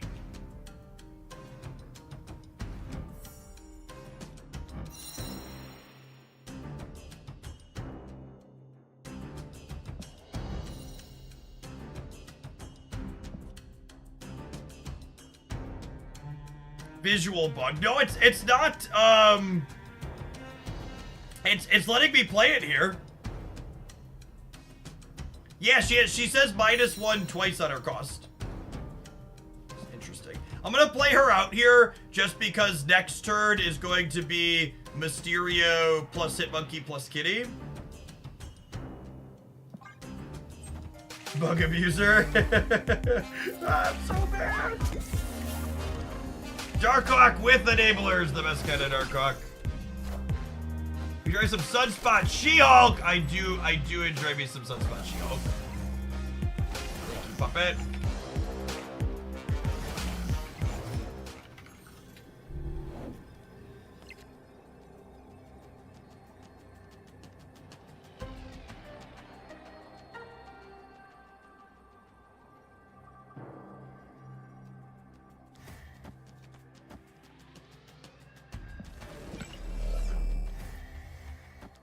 I think I'm just gonna spread out and play for all of them here. Yeah, maybe I was supposed to just assume they can't challenge the bishop and then go hard there. Oh my god! Nico Minaru! Bad Nico! They had 2 Gwenpool triggers, or probably torched. Watch us lose because of the ninja. Ooh, good enough. Good enough.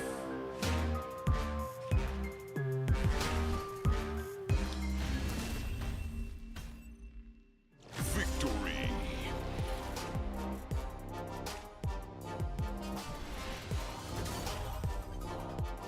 To the folks that are coming in, welcome on into Hoaglandia. There's no need to activate fast drops if you're new here. The drops on this channel and every other channel on twitch.tv run at the exact same speed. Anyone leading you to believe that you can complete your drops faster than 6 hours on their channel is lying to you. You gotta watch a combination of 6 hours of this channel and any other channels streaming Marvel Snap on twitch.tv currently.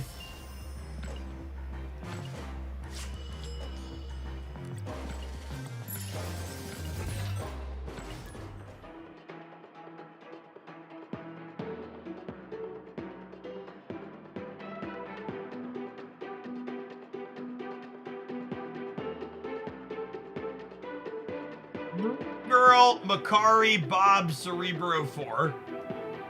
I kind of want to build that. I'll do Moon Girl, Bob C4. Sounds lovely.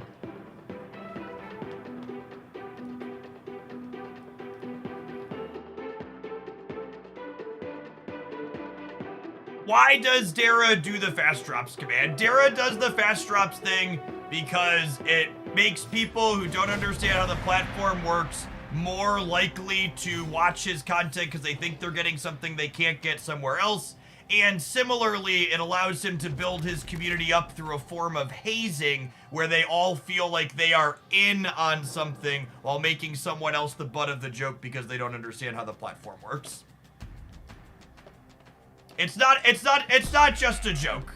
Jokes are supposed to be funny. Jokes aren't supposed to mislead people with the end result being you made more money because you misled someone.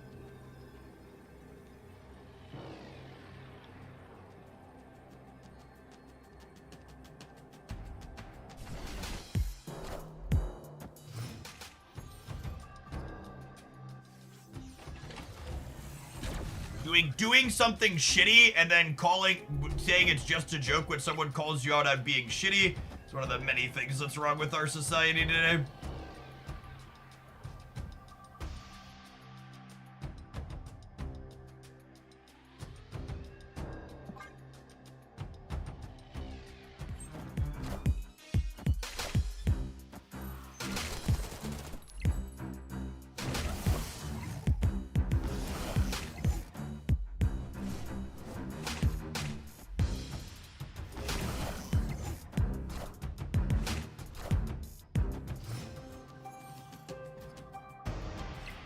I feel like you've been murder worlded a lot today. Yeah, it's true.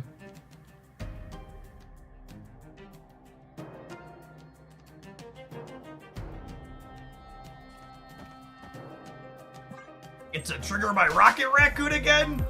Rocket Raccoon bounce against Elsa feels unfair.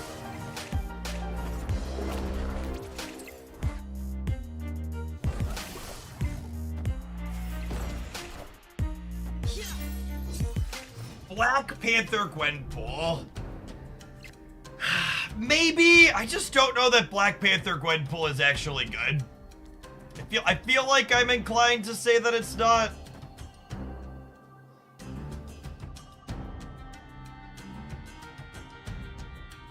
Just we'll give it a try. We'll give it a try. We'll build full hand pump Panther, we'll call it. We'll try Panther and Shaw. We'll give it a go. We'll give it the college try.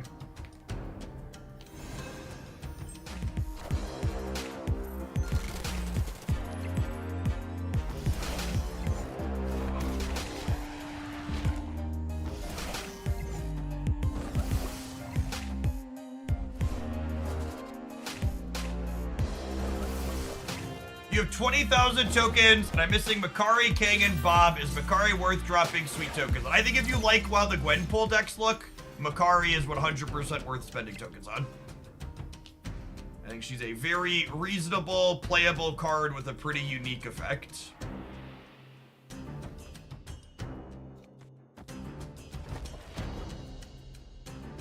I think we do this. Am I playing Rocket Raccoon 2 this turn? I need to figure out exactly what my last turn's gonna look like, yeah? Do I just not play the hood? Is it this? I don't have priority, ideally, and then on the last turn I go Hit Monkey, Rocket to Tanya Kitty?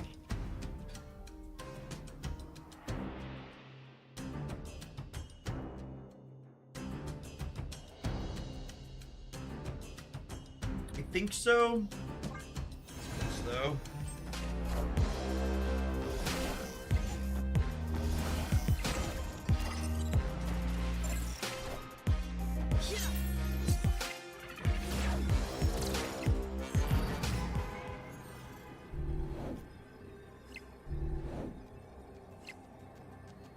Right on time, Black Swan. Welcome to the freaking party, girl.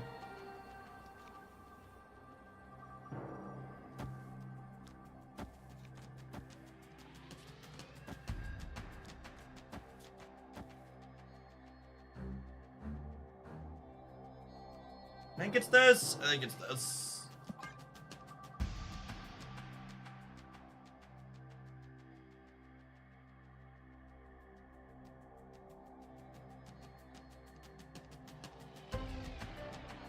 Might be overcommitting left, but they can slide a lot of things there. Is that we have a bit of a New York shuffle at the end, which is just ultimately a coin flip.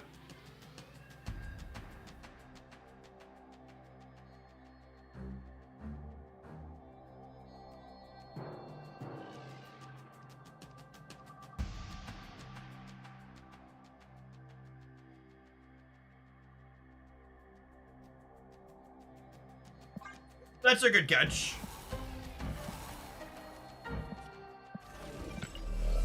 What time now?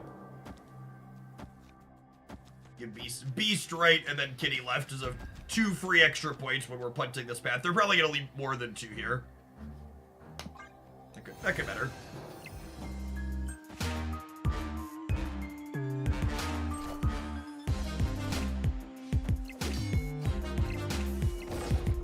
Ah, we lost the right. Like I said, there was a chance we were overcommitting on the left. Oh wait, did we get it because of the Monster Metropolis? Oh, we might have got it with the Monster Metropolis. Sick. Casual 20 power rocket. Victory.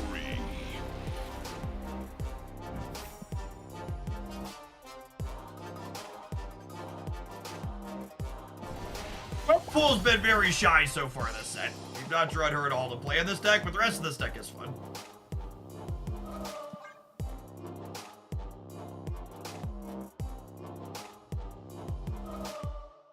Alright, we've got 5 decks queued up again.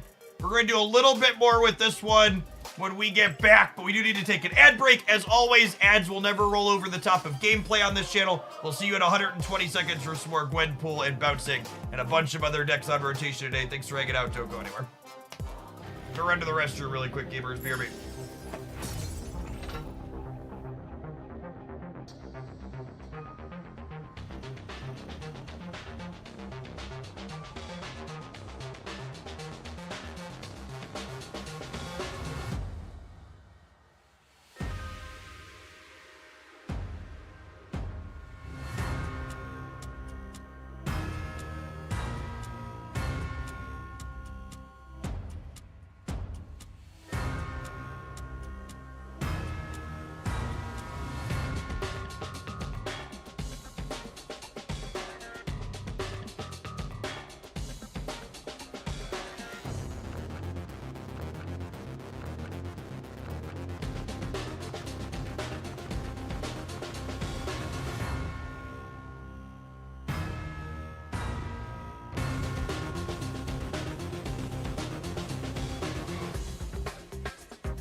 The guitar bits of this track are so good.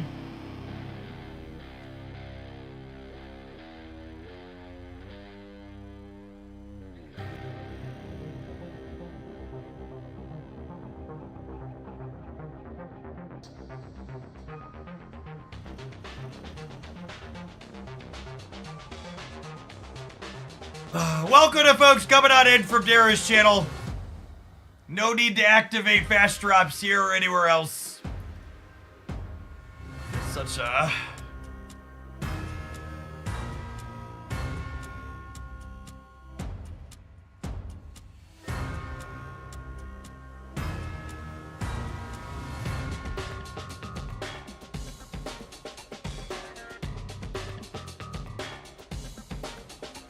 I feel so bad for people. Like, most of the Marvel Snap community is great. It's so unfortunate that so many people's first experience. Honestly, at this point, do you think they're genuinely doing true? Both of those people that just came in and typed that message for the first time are people who literally followed the channel today for the first time. They are new viewers to the channel. There's probably a good chance it's their first time watching the game on Twitch.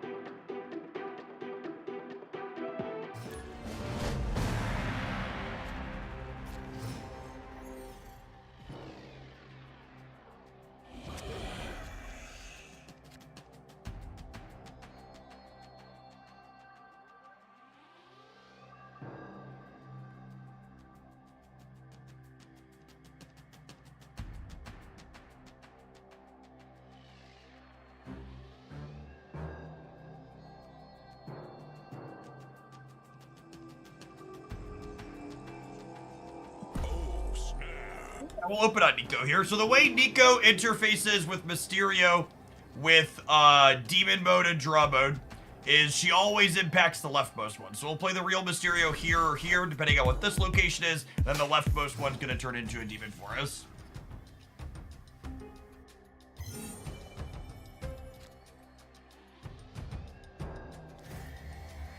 It's a little sad we finally drew Gwenpool and I'm playing out Mysterio, but I want to get the demon here, I think.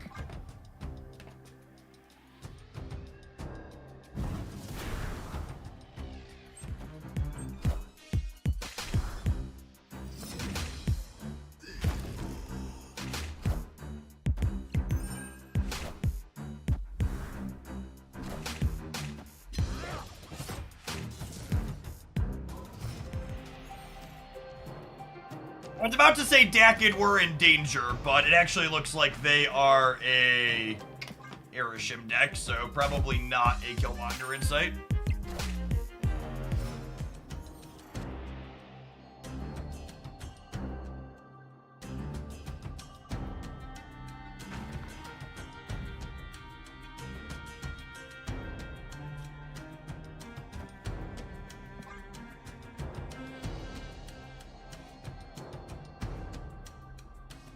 You ever any guff for calling Dara out on his bloating? Yes, there are. Unironically, people tell me that I'm being toxic for pointing out that he's lying to new viewers.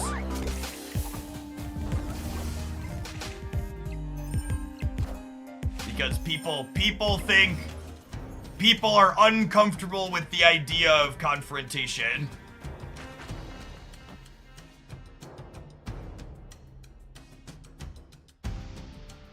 I think I'm actually gonna play Falcon into the Vibranium Mines, because drawing a Vibranium next turn is actually pretty solid for us. Falcon was a great draw here.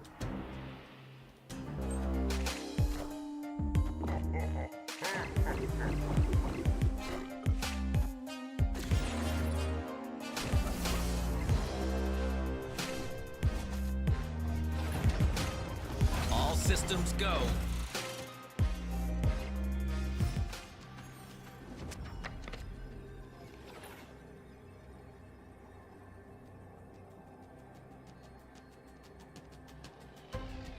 I'm playing out 4 other cards here, so my hit monkey is 14, so I can add 20 on the left, which actually gets me bigger than the blob.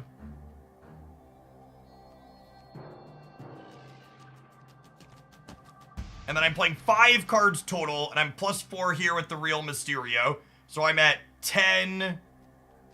Plus other 5, I'm at 15 here in the center. Or sorry, I don't want to put that. I want to put this one here. And then I kind of need to be at least 7 on the right. Am I just supposed to ignore the left?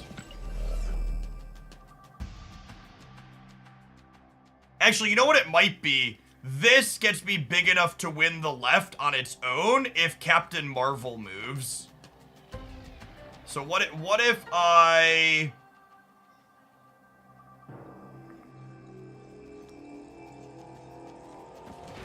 do this? There's a few different ways this could play out. It's a little bit flippy, but I think I like this. Oh, they just have second blob. Damn. Yeah, I needed I should have put one more here, I guess. If I would have put the demon here, I needed to beat 36 here while also beating 7 here because of the Captain Marvel. Made it tricky.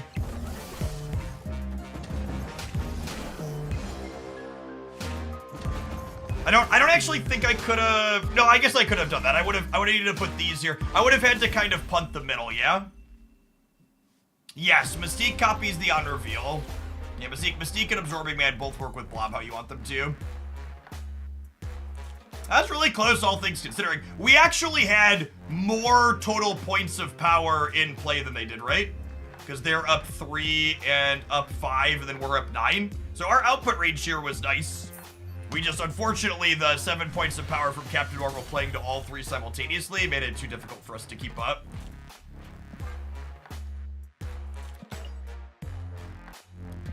Good there.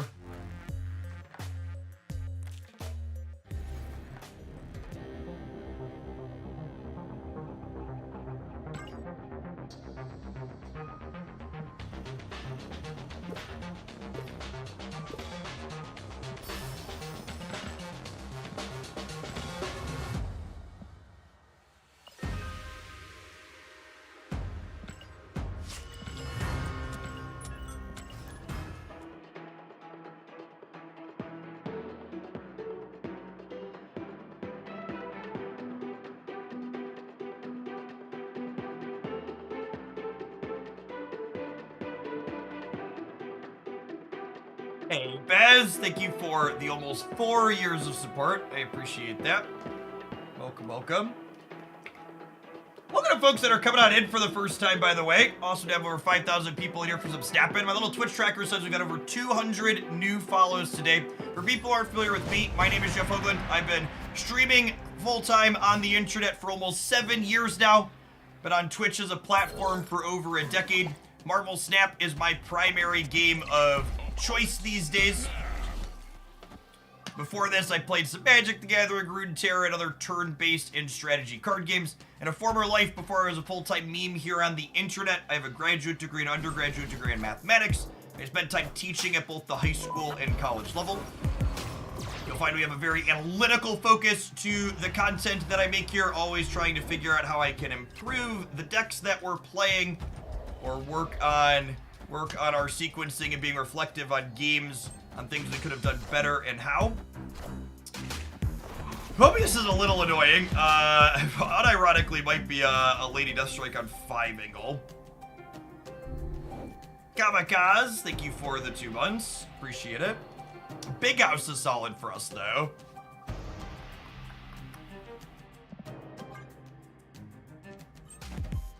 You have a script for that, or just said it 1,000 times? Mostly just said it 1,000 times. I adjust it here or there depending on what I have to talk about.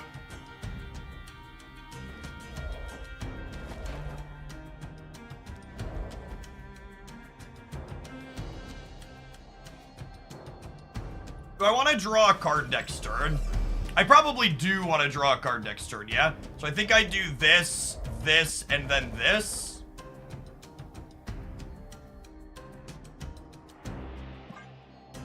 So I don't bounce the demon back to my hand. Squad still. It's a sweet Nick Fury variant.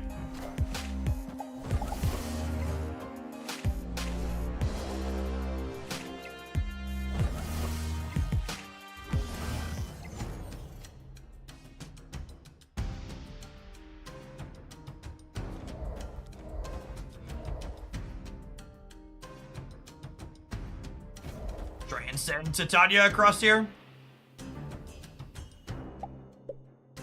Yeah, Big House is definitely bad news bears for them. I see the way.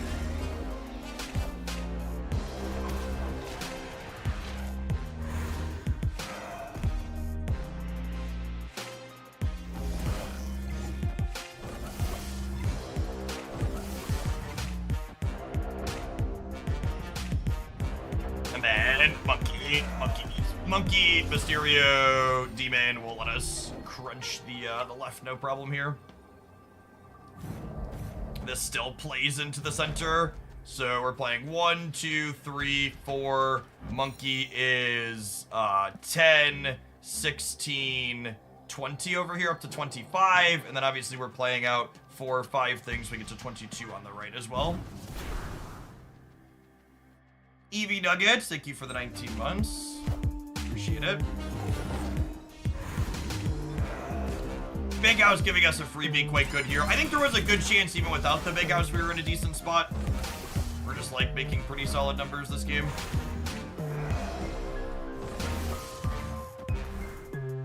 Who do you replace Nico and Hood with in this deck? Their job is to help you make bigger numbers consistently. So if you're short on them, you'd want to play other cards that help you make numbers. So Hawkeye is probably would be the go-to recommendation for a different 1-drop that scales up.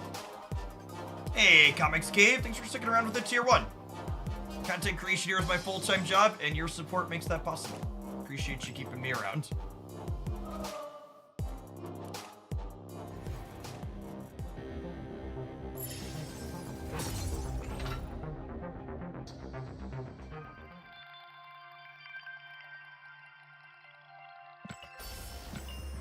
If you're someone new coming in and you picked up the season pass, you're looking for Gwenpool deck ideas, be sure to check out my Gwenpool verdict video over on the YouTube side. I highlight 6 different Gwenpool decks that I liked, that I used to play back to Infinite with yesterday on the first day of the season. And then I also talk about one piece of feedback I'd like from the regulars is in addition to talking about 6 decks that I liked and felt good, I also highlighted 3 decks at the end that I wasn't a fan of and I didn't like and talked about why they felt like they didn't work. I'd be curious to hear from people that watch that stuff regularly. Is that worthwhile to include the misses at the end of a verdict video like that? Or should I only focus on the what was good? Because I'm curious to see what the watch time looks like too, but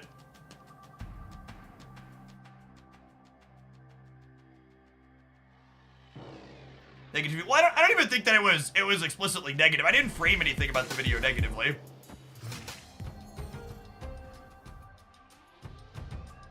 Yeah, I also didn't spend a ton of time on them. Like, I think the three decks I included that I felt were misses were like, I don't want to turn Bishop into a thing. I think we're just vibing here for now.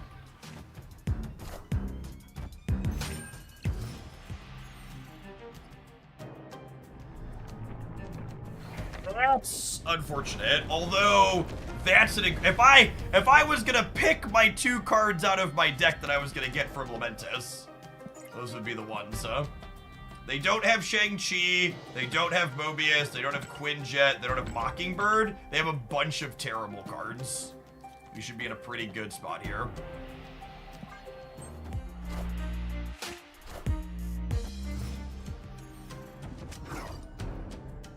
And you said Hitmonkey replacements. Unfortunately, I think Hitmonkey is pretty important for having an appropriate power level in this archetype. I think the closest thing you get to a Hitmonkey replacement is like Sage, maybe? Like Sage, Collector, Sasquatch are like all kind of adjacent, but this card is really responsible for a lot of the big numbers that this deck outputs consistently. Nice, so we hit on the Rocket Raccoon guess here.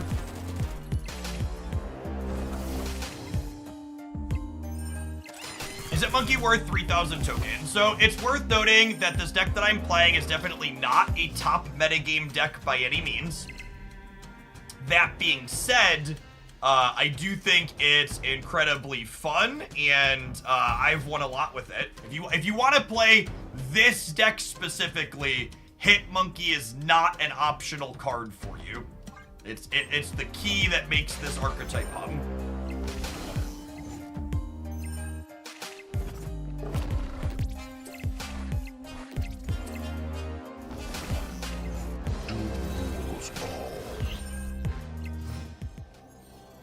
So their ghost is actually a touch awkward for us because we have priority despite them winning every lane. But they put 3 cards here in the center, which is good for us. This gives me a free lane to play Titania. We basically want to make sure she's our last card so our opponent can't pull it out. So this is 3, 4, 5, 6 cards. So this is going to be plus 12, which is 16. So this gives me 16, 20 over here. And then I think we just stack. Oh, if I stack, can I play for the middle? I actually might not be able to play for the middle here. I have priority because they have Ghost in play. I guess if I want to play for the middle, I have to put Hitmonkey there, which doesn't feel great.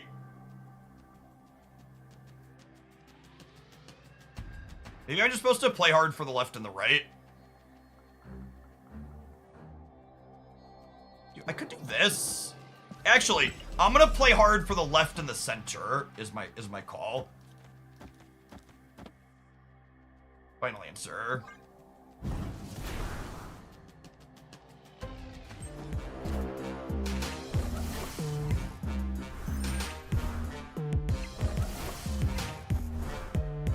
So for those asking questions about bounce and like what's ideal or not, I have not played much of this deck with Gwenpool. I don't know if she's good. But I think the core of this archetype is very reasonable. I've played it a bunch.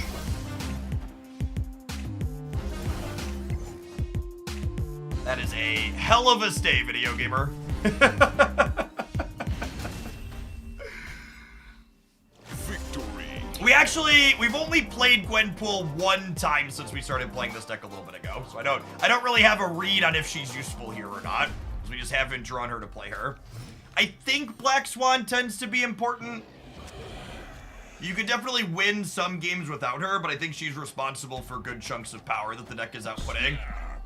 Falcon plus Black Swan on turn 5 tends to be a big swing for you.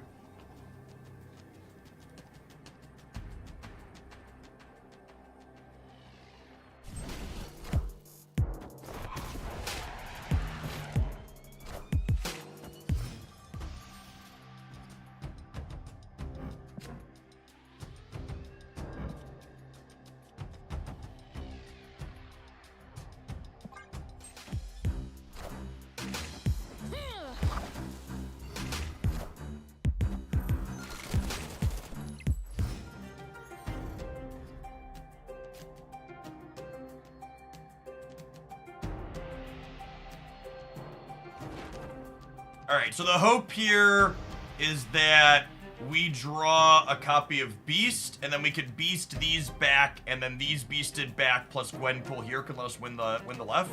I think I'm gonna play Titania out here as well, just so my hand gets more focused, so Gwenpool's more likely to hit Mysterio. As a new player, are there cards I won't have access to? There are not. So the only card in Marvel Snap that's not accessible to free-to-play players is the latest season pass card release is exclusive to the paid pass for the first season, and then it enters the free-to-play available pool for collector tokens immediately after. Every other card in the game you can get without spending any money. So, speaking of control, someone asked, what do control decks look like for newer players? Well, I think we're torched here. I needed a Beast, we didn't get one. A Beast or a Black Swan. Control decks in Marvel Snap often, there's two types of control. There's reactive control that plays stuff like Shang-Chi and Enchantress and Rogue that like breaks your opponent's stuff after they do it. And there's also proactive control decks that try to go first and stop your opponent with cards like Warhead, Teenage Warhead, Daredevil, Alioth, Cosmo, those kinds of cards. I think in general, the purely reactive control decks tend to be in kind of a poor position right now. Leaning just on tech cards to carry the game feels like a tough ask. Is Professor X considered a control card? Yeah, generally. I would consider Professor X a control card. He's also just not very good after his nerf, though. He's one of the small examples of they nerfed a card that's no longer really playable.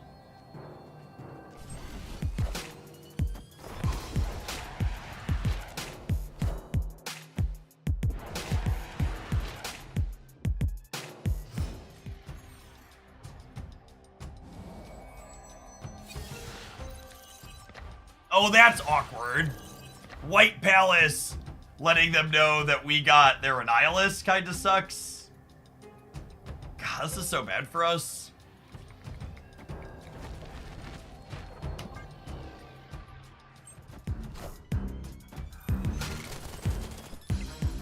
I've been having so much fun with Snap since Professor X got the math. It is not a coincidence that Marvel Snap entered what is, in my opinion, the best metagame it's literally ever had immediately after they finally adjusted Professor X to no longer be a toxic lockout card. Turns out Marvel Snap's a much more fun, interesting, and balanced game when you can more consistently place all the locations on the last turn. Who'd have thought?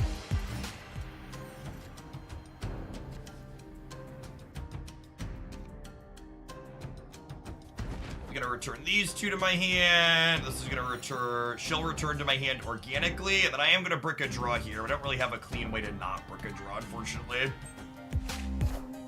And in Snap, you have a hard hand size limit of 7 cards. And if a card would enter your hand from anywhere while you're at that cap, it just stays wherever it's at on the board or in your deck or etc. One of the skill testing things you have to manage with a deck like the one we're playing is trying not to overcap your hand size in key spots.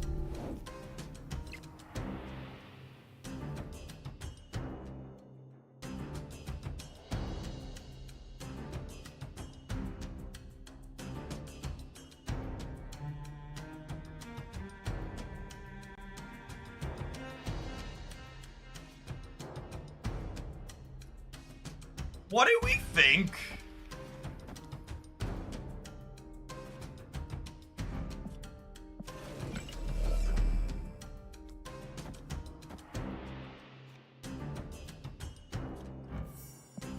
Is it crazy to just like do this and then try and ante them with a demon next turn?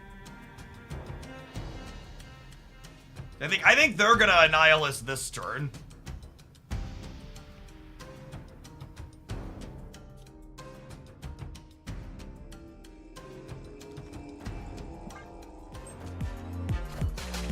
I still believe in heroes. Grambog, thank you for the prime. I appreciate it. Yeah, both players have 2 copies of Annihilus. Our Rocket Raccoon hitting here is a big deal.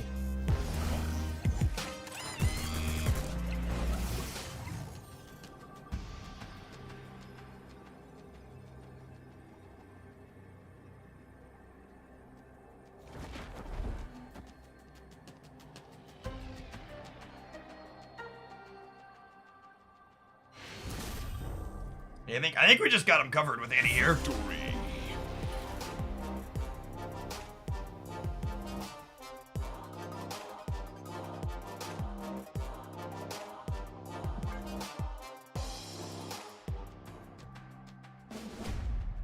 Hood would just always get sent back. No, I don't think they win the game if they just play an Annihilus out. Which I assume was their conclusion as well, which is why they left. Again, when we play Nico with Demon or Destroy mode and then follow her up with Mysterio, the leftmost Stereo gets impacted. So we'll Nico here, we'll Mysterio with the real one here or here. The clone will get turned into a Demon on the left side for us, which is great.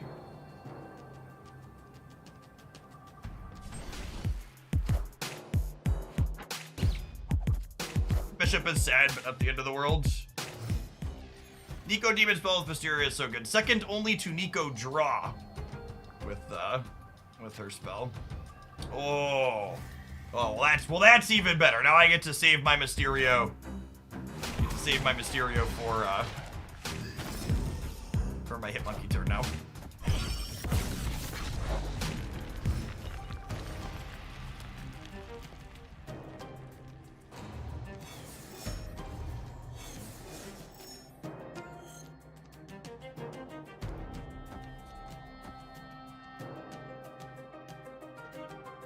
Is this too speculative? It's so good if I draw a beast. But if I don't draw a beast, I'm kind of out of points of power.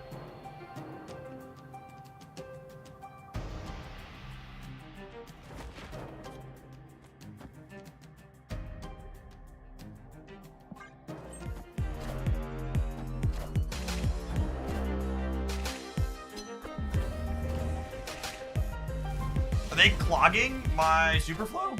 Fuck me.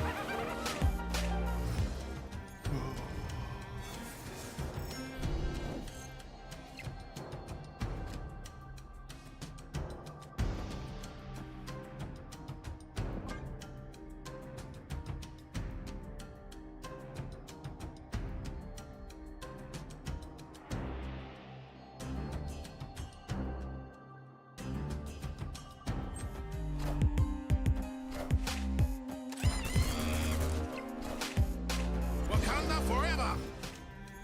Hey Josh, thanks for the 17 months. Peace please. Peace please.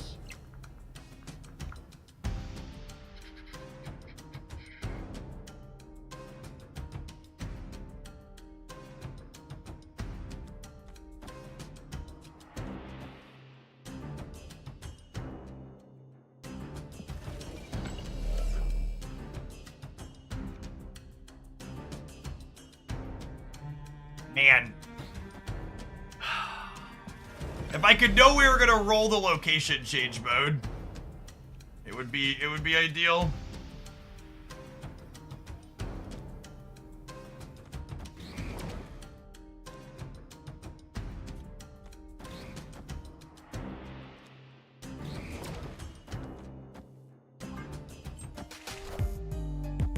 It's just so awkward. It's fine. We're just gonna roll the location change mode. We're gonna crush him. Mike Brown, thank you for the 15 months. Appreciate it. Such a good series of randoms for them.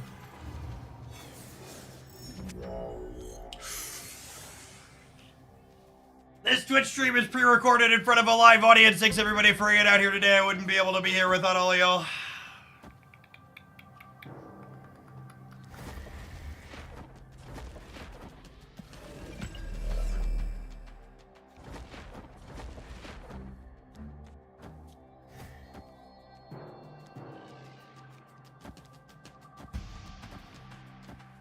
This is the most points I can get over here, right?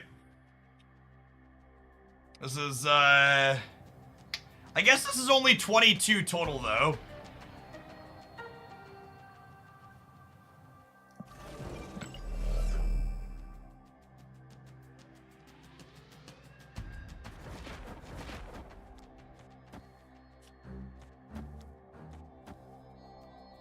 If I do this and punt the left... Final answer.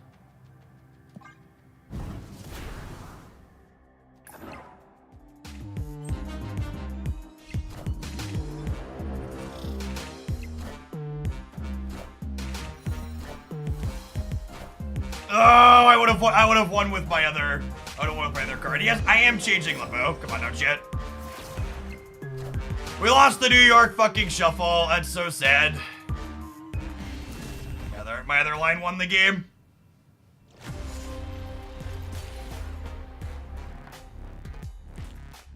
Actually, would it have? Yeah, we would have been tied here. We would have been a breaker.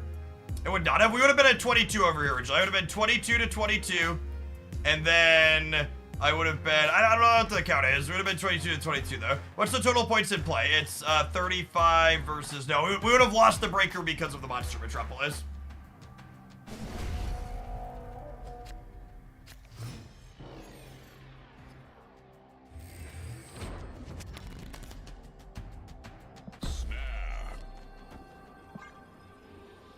Eco into Hood is so good.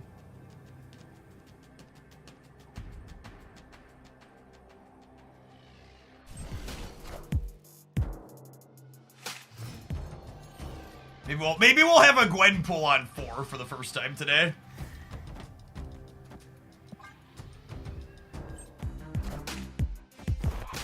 We drew 2 extra cards. Assuredly, that means we'll finally play Gwenpool on curve. Yes.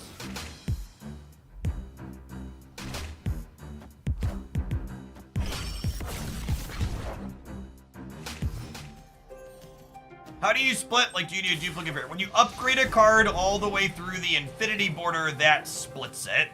Splitting a card is purely a cosmetic upgrade. It has no bearing or impact on the power level of a card.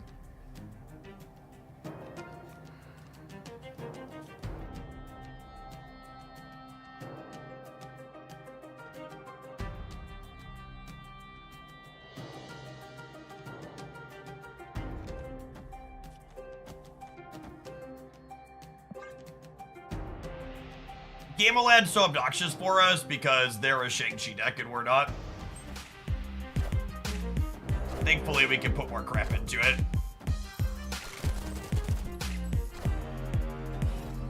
You think that one day they'll have splits unlock abilities? Nope.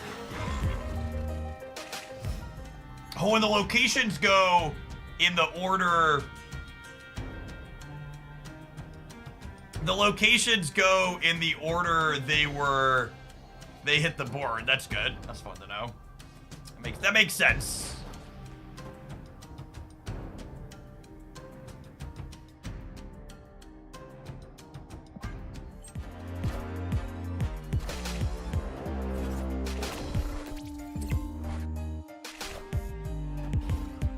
Got me. Bonk.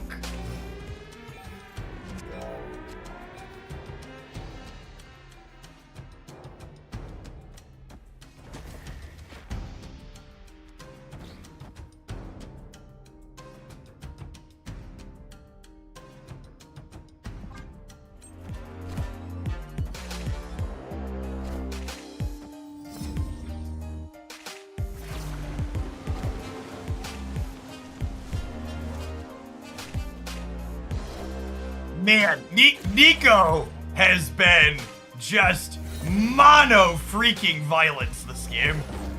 Good God. There are no gods here, only Nico.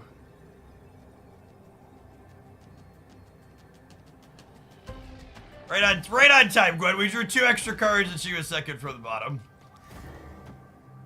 We're gonna die to a blob, aren't we? She is in our deck. Look at that. Deathbot, thank you for the brand new Prime support. Appreciate that.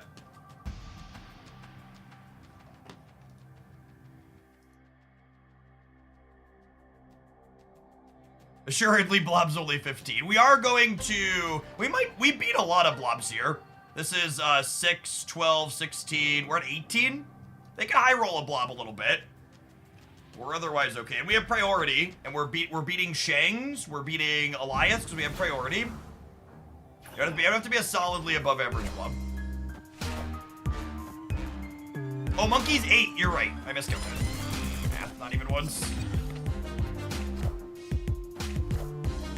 We are the future.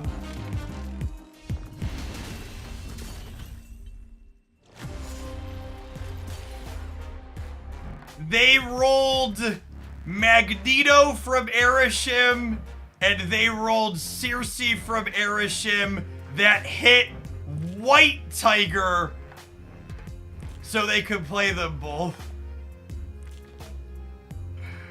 Oh my God. And ultimately, we lost because Nico also rolled Eternals Arc, making it so our Mysterio couldn't make the hit monkey bigger. And so the Hulks couldn't get pulled mid. God, there were like 9 different things there that just like if any of them break our way. Scuffed. Howdy, Deathbot.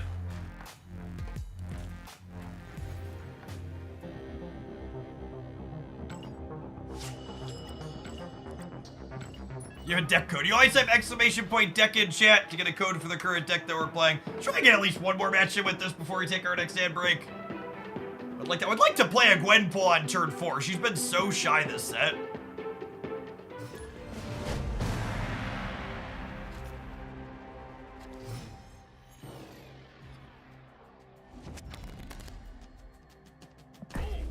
We have Nico draw with Hood on 1 again. Assuredly it breaks our way this time, yes?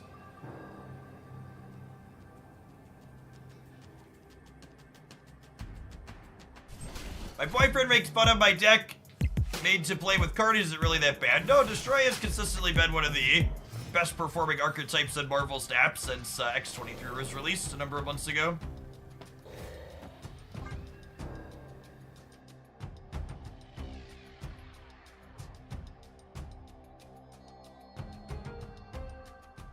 Oh yeah, that's true. I forget we have the overlay on PC now. If you're on PC, you can just mouse over Mouse over stiff. You murdered my Nico? Really? That's good against my beast, I guess.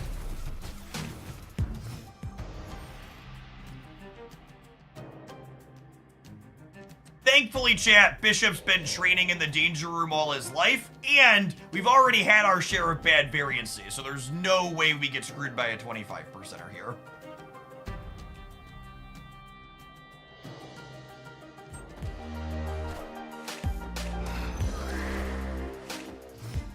Rude would never, exactly. So you understand.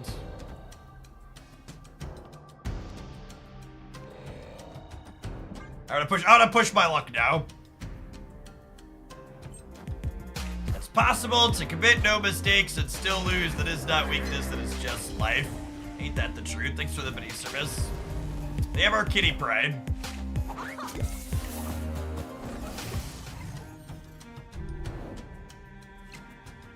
So the extra turn here actually kind of makes me a little bit sad, because it means that the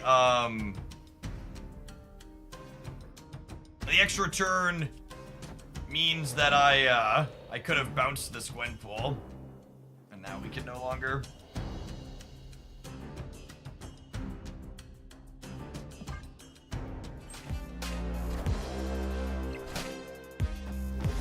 Oh, Agatha. Sure. Explains why they were playing into the one over there.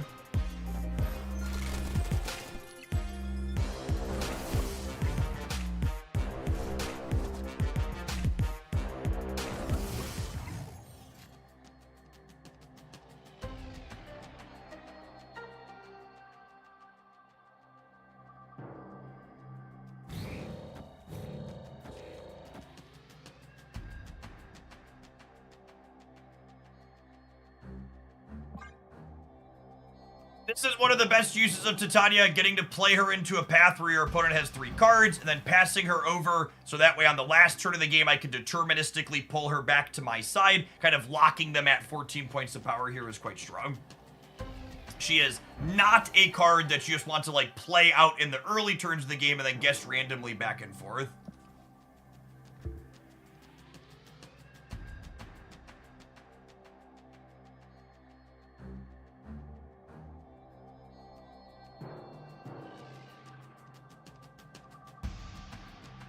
Again, stick with the Rocket Raccoon here. Come on, opponent. I wonder if they're farming with the script and they're not actually here. If you need a yellow background for 1 card, you can use it on all your cards. You can use it on all of that character. But no, you have to unlock the gold split for each individual card. Both incredibly expensive and time-consuming.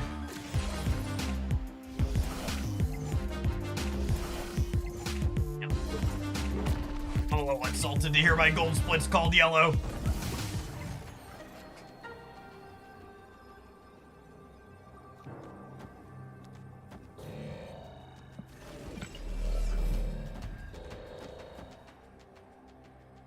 I need to play 3 things here for Titania to end up on my side, yeah? That's how this works, and Mysterio is one of those things, and Falcon is another. So this will end with Titania here, plus 12, so we'll be at 17 on the right, they'll be at 14. In the center, I'm playing 1, 2, 3, 4, 5, 6, 7. I'm going to 27, and then I'm playing 6 other things with Hitmonkey. So Hitmonkey's going to go up to 18, which will grab the Monster Metropolis from Agatha here.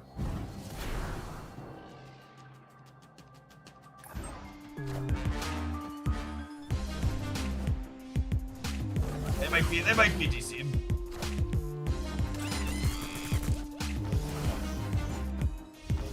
I don't believe I've heard anything about the blue cosmetic border, that's just saying, but I also don't really care.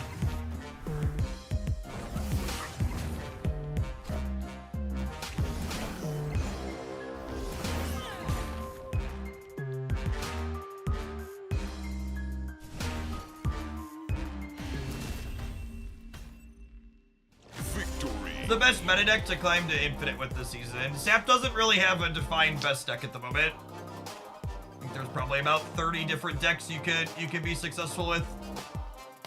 I have a roundup from last week talking about some of my favorites and ones that put up reasonable stats on Untapped. I really don't want to sit here and play against someone who's ripping all the time. We also, I kind of did a Gwenpool thing, I guess. I don't know. I feel like I need to play more games with this, but also want to move on and play our next pile of cards. Let's roll some adverts when we get back. We're gonna play some Hercules movement. Thanks for hanging out. Don't go anywhere, gamers.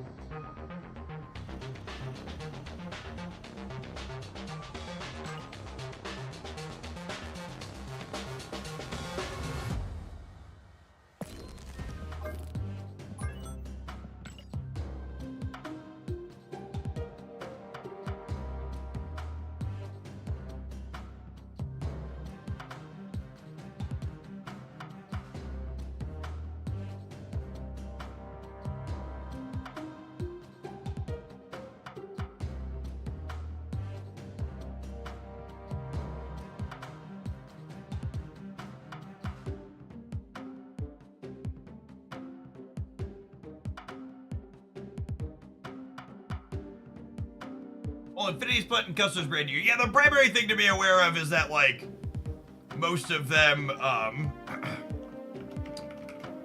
it's mostly variants. There's no fully set guaranteed to get at any points. Sometimes it can take you a lot of splits to get the gold split you're looking for. Mr. Mysterio holds my record. He took 27 splits to give up his first gold here. Your first opportunity to get gold is the 5th time you split a single card, and your first opportunity to get inked is your 4th time. And they're both a 10% probability once you hit those thresholds. But you can see here, sometimes you can run bad. I had 1, 2, 3, 4, 5, 6, 7, 8. I had 9 ink splits on Mysterio before I hit the one and only gold that I have.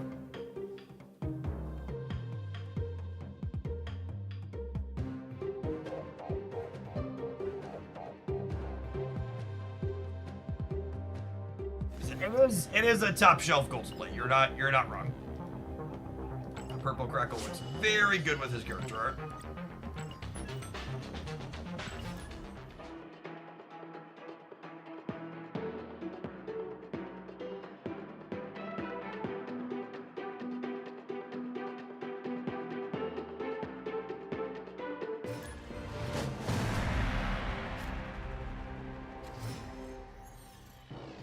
Oh, I forgot we hit gold on Vulture today. So he looks lovely in here. Oh, snap. Opponent snapped. Joden, thank you for the prime. Appreciate it.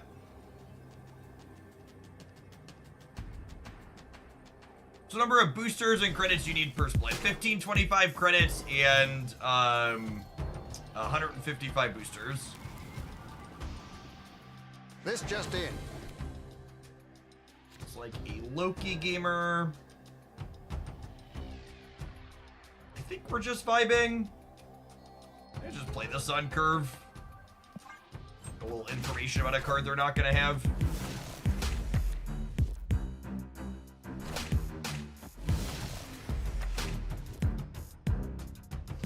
Knowing they don't have Shang-Chi is Haribo info.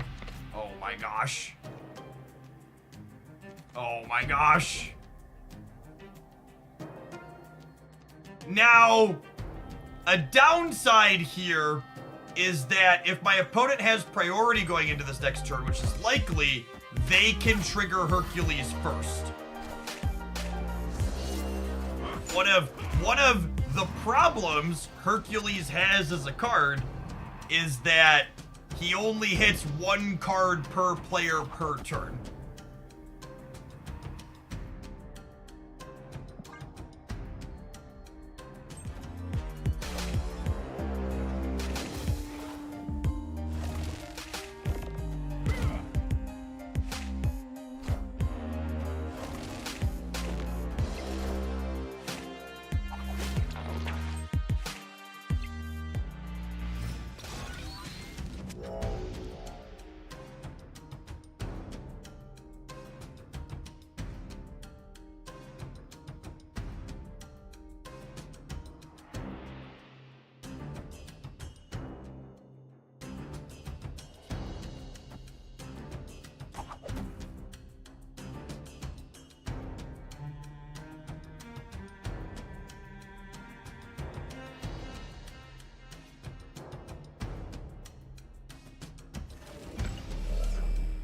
not sure if I want to pick up this or pick up the ghost spider or not. Probably.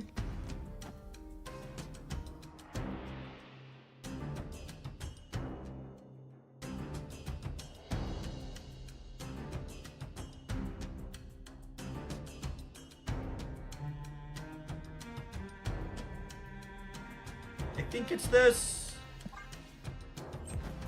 Can we turn off the astronome? I don't think so.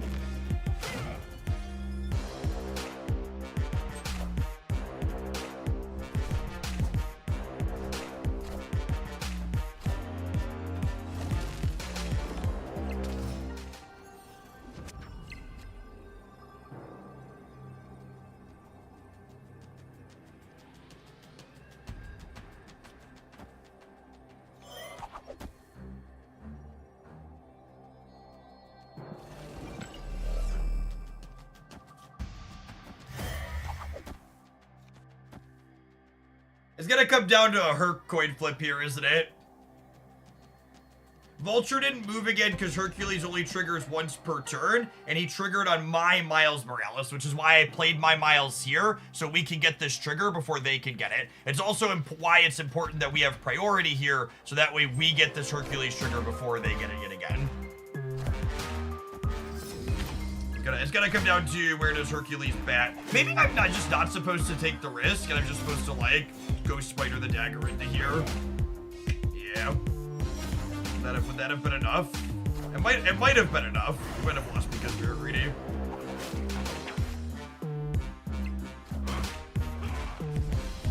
Yep. Well, would it have been? I would have, I could have still Nico'd onto here.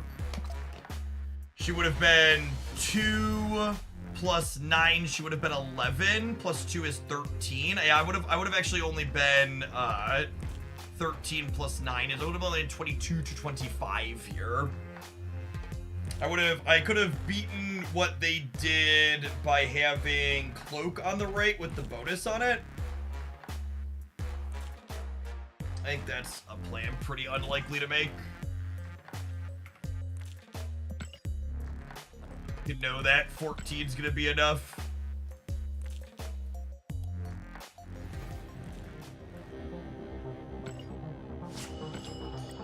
Loki actually did a thing. It did a thing and it won the coin flip after on our Herc.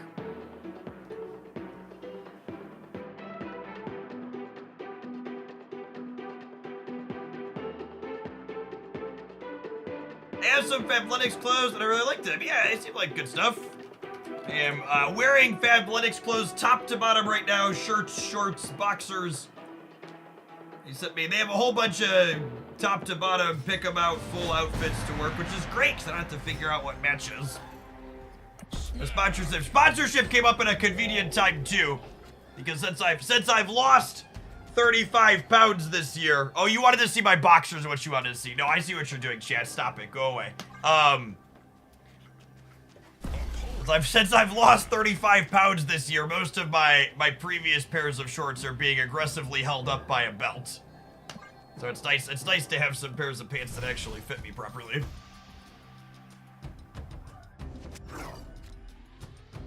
This is unironically 100% the reason that Nocturne is in my deck. Flame on!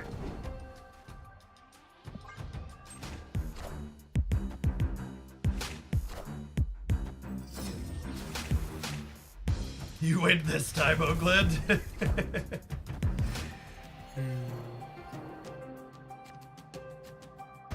Eco's Iron Elbow. Looking good here. Iron Elbow mode.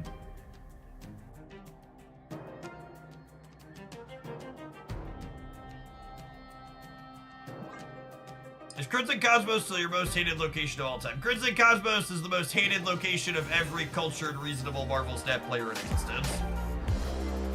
Hey, I found a rook. Yeah, I found the rook. Any verdict on Hydra Bob? He's trash. Ignore him. Might as well not exist.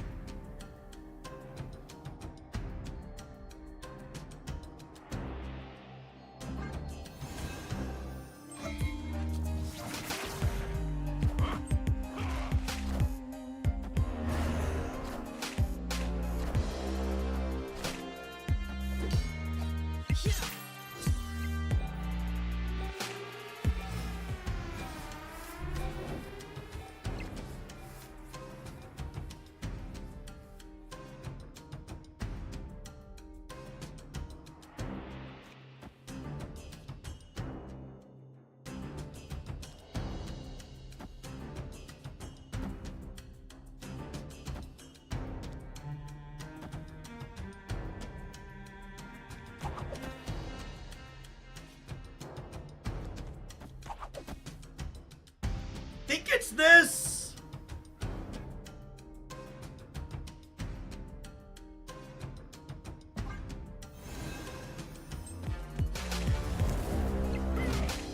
Perfect. We hit the human torch to the left. We get to beast it back now.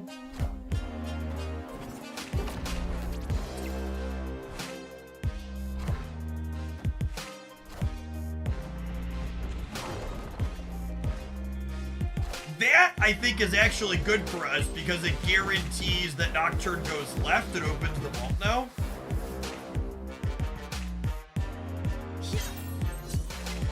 Because it's not like they have a free roll on Elysium either, right? Like, we're at 16, so, like, I'm sure they could beat us there if they tried. But they're gonna have to try. They're tentatively at 21 on the left. So this crunches them there. So they have to put, well, they got it to 7, they need 12.0, also putting 6 in the middle. Order in the court. That was a test, some of you passed.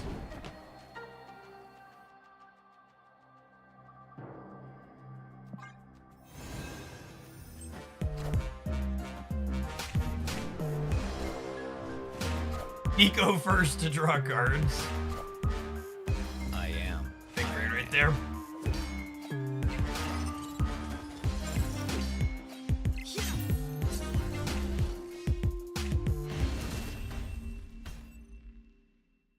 Victory. It's only my favorite type of deck to play in Snap. There's so many fun and interesting micro decisions. Feels like every turn and sequence of turns is a puzzle that you're looking to figure out while you optimize things. Lego, thank you for the entire year of support. Let's get you a sword to go with that shield. Welcome back.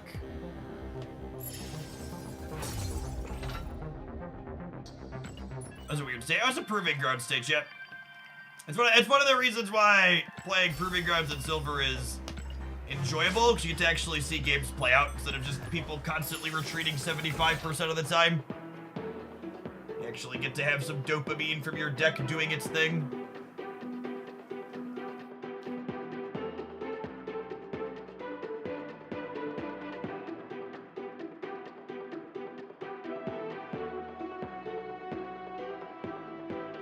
I like Surfer decks. Should I use my free Series 3 pick on Absorbing Man? Yeah, he's a good utility card there. Copies both Surfer on your last turn and Brood when you're curving out.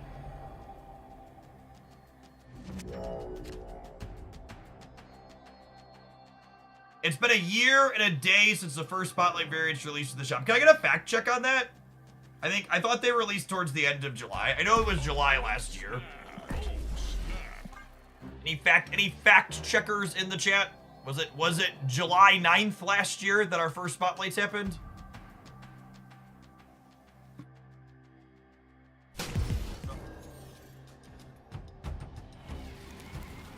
Parker!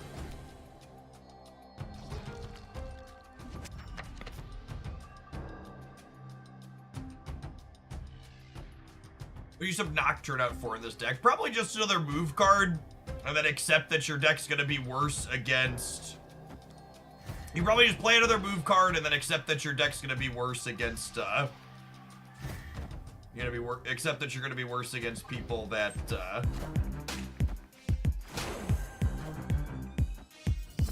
against certain locations. Sorry, complete my thought.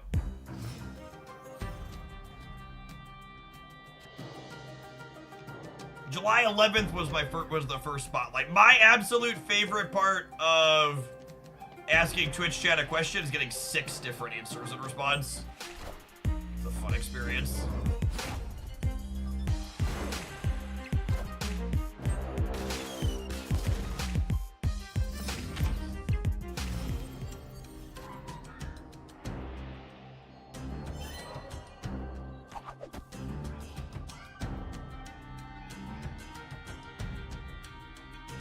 Oh, I should Hercules and then go Spider so we can pull Vulture in and kick him back out, yeah? I think it's just this in the middle. Maybe it's this over here. No, it's in the middle because I want him to hit things into Crown City, ideally.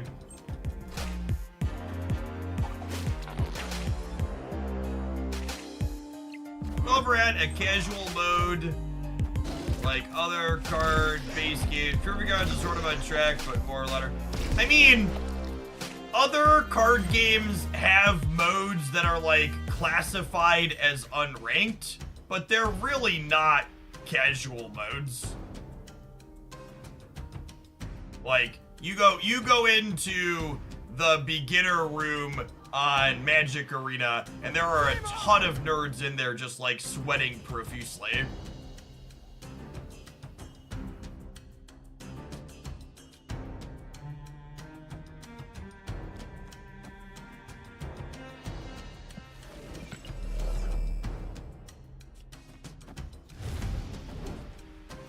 Think of this, and then next turn I can like move the Vulture and Human Torch around again. I think I like that. I had the option to play their Null as well.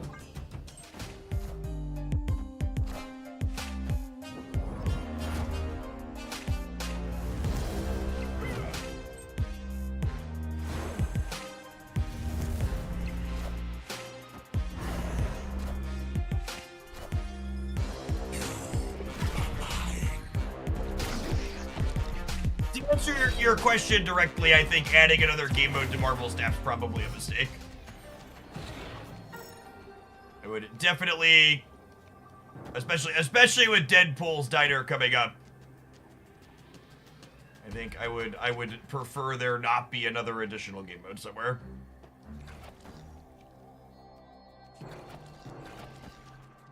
It's probably gets it most of the time, especially with their Null. I was thinking more like testing decks without a huge commitment or losing ranks. I mean, I think there was an argument to be made that Proving Grounds could just be made strictly best of one, would be fine. Ooh, we're overcommitted on the right now. But they didn't play for Crown City, is interesting.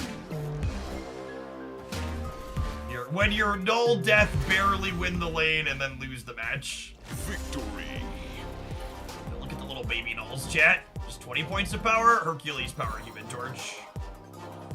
32. Oh, lovely flaming lad. Lovely flaming lad.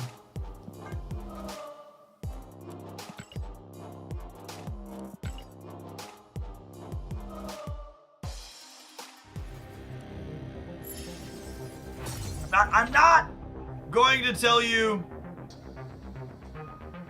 I'm not going to tell you that you should spend resources on Hercules, but I will say that he is far less embarrassing of a Marvel Snap card as a 3/4 than he was as a 4/7. I think having a more efficient energy rate for him is a big deal. He feels like a card I can play in a deck like this and be like, yeah, that feels optimal in his slot, rather than, nope, that's trash, it should be anything else.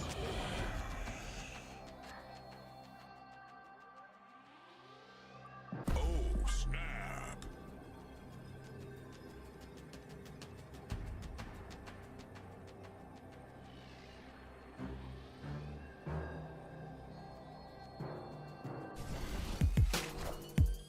For a time where he only bounced once per game. No, he's always been once per turn.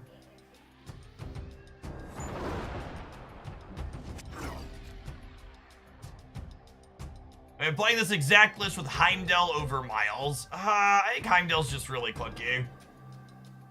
Miles you can usually weave into your curve at key spots.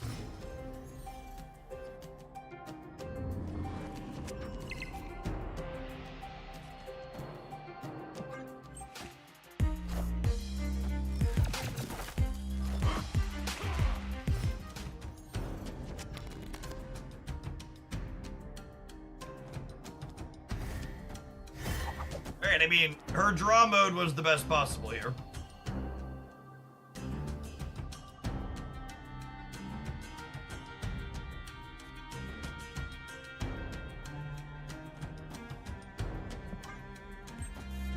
That beast variant is so epic. Yeah, it's my favorite piece of art in the game. I like it a lot.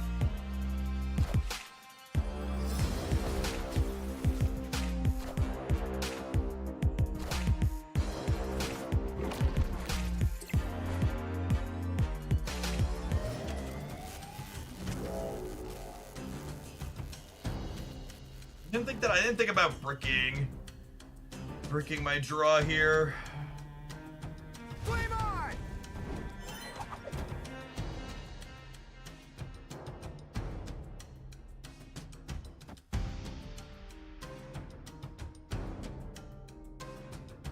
Next turn, this'll cost 1, 2, 3, 4, 5, 6. Should I play this out for the sake of being able to draw Iron Fist? Yeah, probably.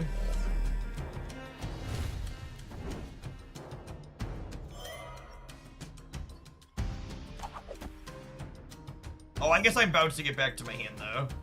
Doesn't matter. Actually, I can reroll Thunderbolt's Tower at least.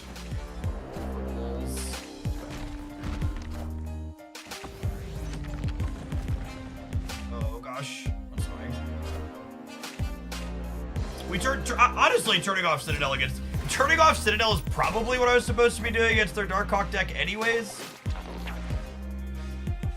Like, I think my opponent's Quake, like, accidentally made us make the right play.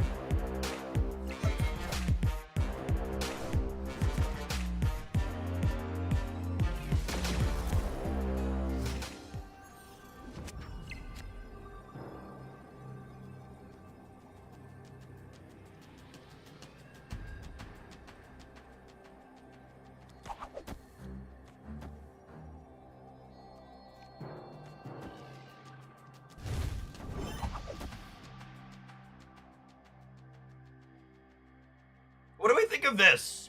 So this hits Dagger into the center and then bounces her back out. And then Human Torch gets pulled into the center for plus 16, 18. Up to 22. And then I'm getting 10 over here. I think the only question is Dagger the one I want to hit twice, or is Human Torch the one I want to hit twice? I think Dagger is the one I want to hit twice.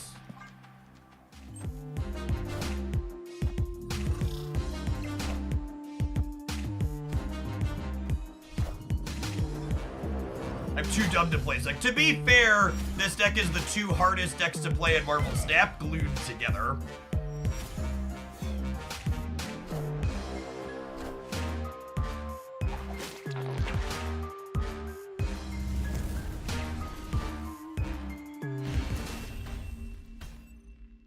Victory.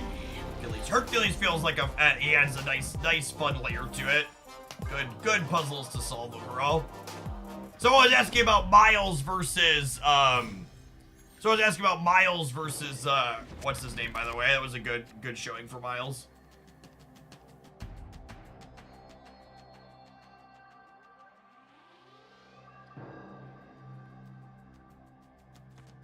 Did I play Nico on draw mode against the Darkhawk deck?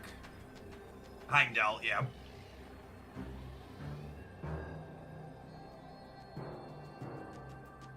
Eric should be rolled for gold at some point now that he's playable. Yeah, he's the next on the list. We finally got Vulture today, so he's the last movement card that's not gold.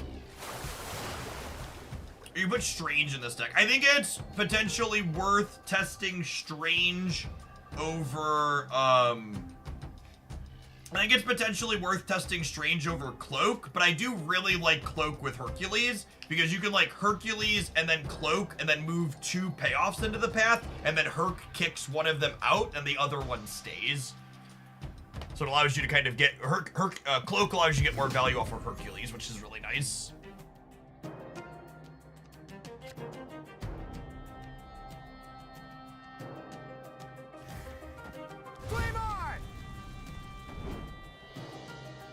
Well, that's incredible for us.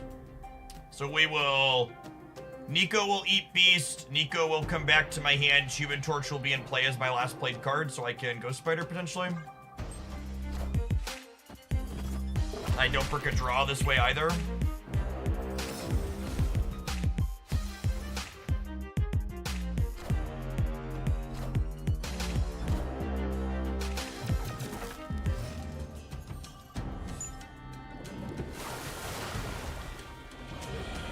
That's so fucking annoying.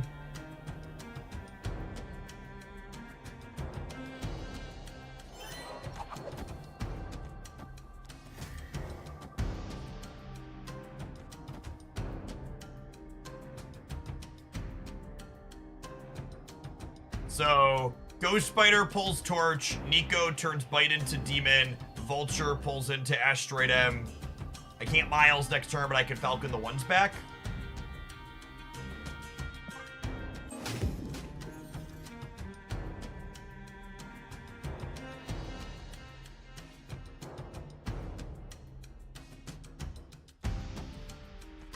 Cloak here.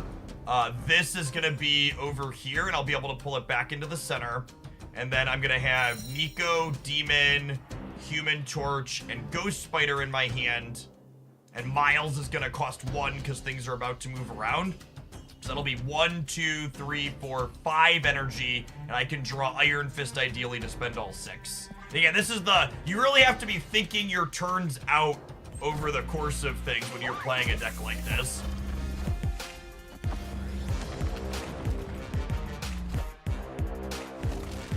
Oh gosh, their Quake is so good. Wow, that really sucks. That takes 12 power off of my Vulture. Brutal. I happen to cloak here instead of here.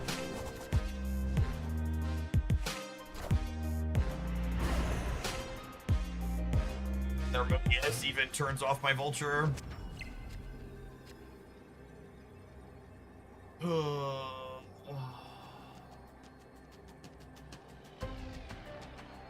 Or their Mobius turns off my Vulture, yeah.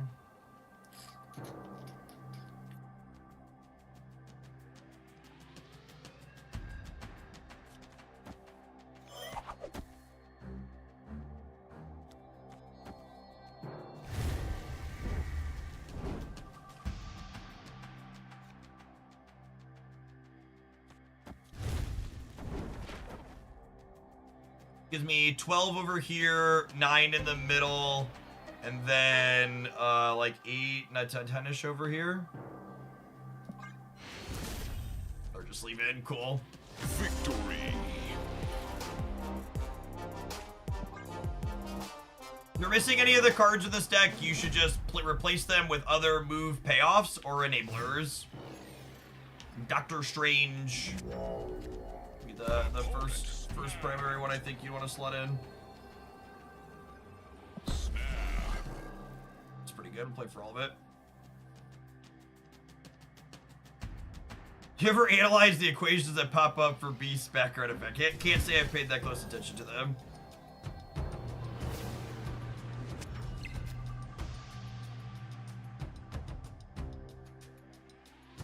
Flame on! It's a little annoying. Torch is a good draw at least.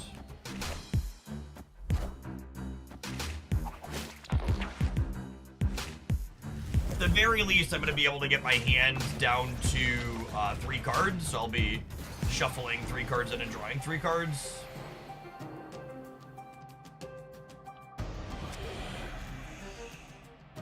Got an absolute RNG shit show.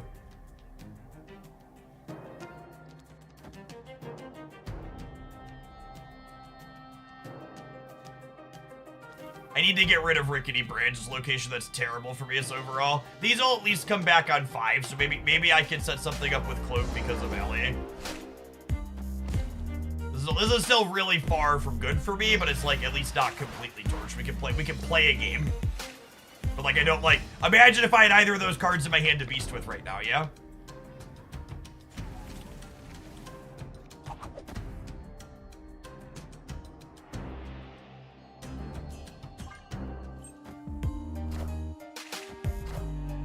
Hey man, I'm cool. Hey man, I'm cool.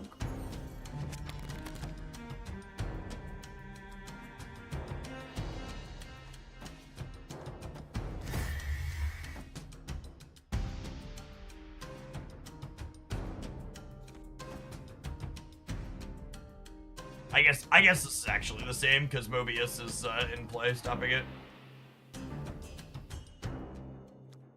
Oh.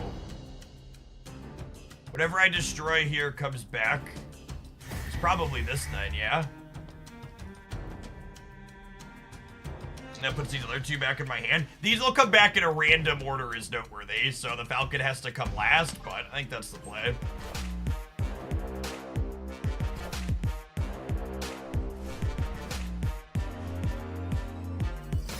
Yeah, I don't want to Beast, so I don't want to pick Nocturne up.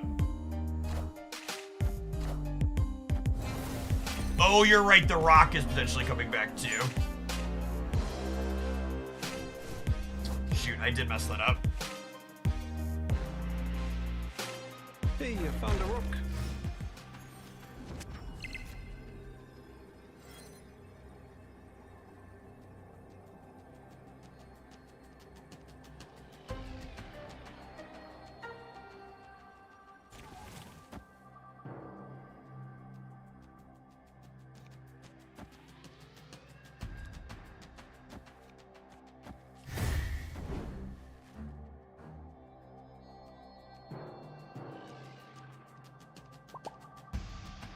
Average Nocturne variants, we win this game. Opponents played this set really well. It's been a good back and forth. We have priorities, so we could eat shit to tech cards here. We have like a Killmonger. They have Sarah in their deck, which makes things like Killmonger more likely, which is scary.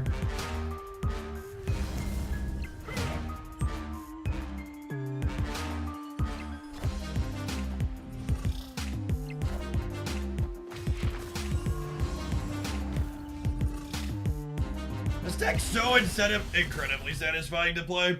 Victory. So many micro decisions.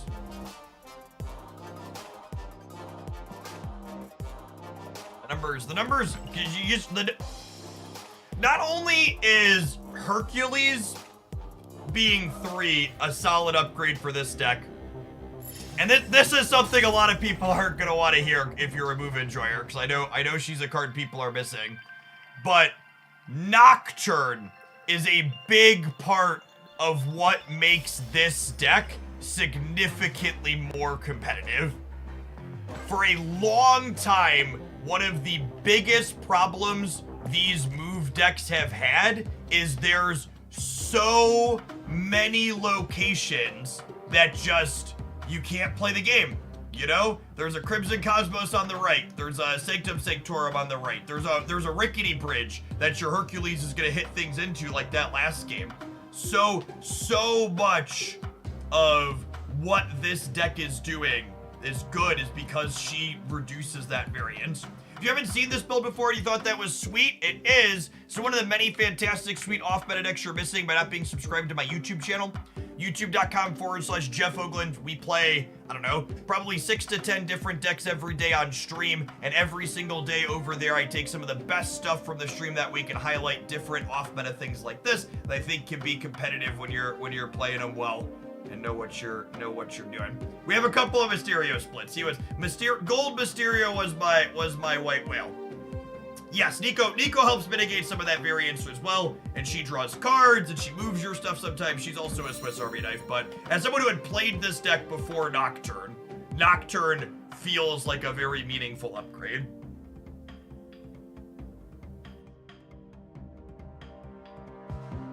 I think there could be merit to testing Doctor Strange in the cloak slot, but I also feel like I have this dagger and this cloak split, so I'm legally obligated to play them together when I play a move deck. It's a canon event. All right, we've got our next viewer deck request is to do something with Darkhawk. I think we're gonna play some Darkhawk Miles Stature. I think I still have that in here, yeah.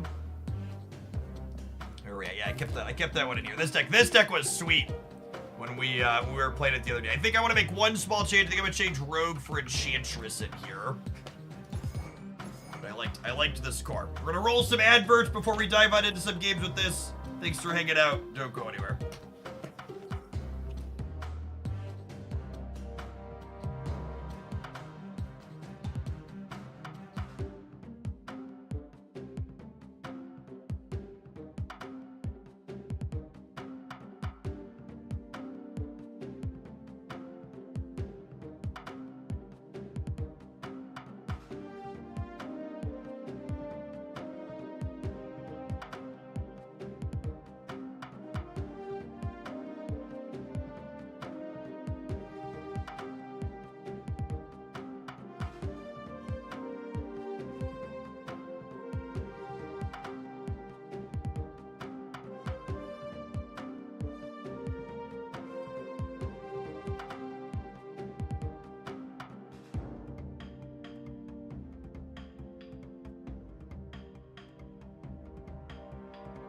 Time is it? It's 4 o'clock. I think we're far enough. I was gonna stand up, but I think we're far enough removed from lunchtime that I should pedal a little bit before dinner. On days where I'm not live for 12 hours, I exercise in the evenings after I sign off. So, we're not going to be able to get that, and at least we can do as a second pedal session. No rock slide. Yeah, I think just Korg and Black Widow is enough of an able for Darkhawk. I think it's hard to fit rock slide and Widow into here. You'd have to give up something like Nocturne or one of the tech cards. I think those cards do a lot of good things for you.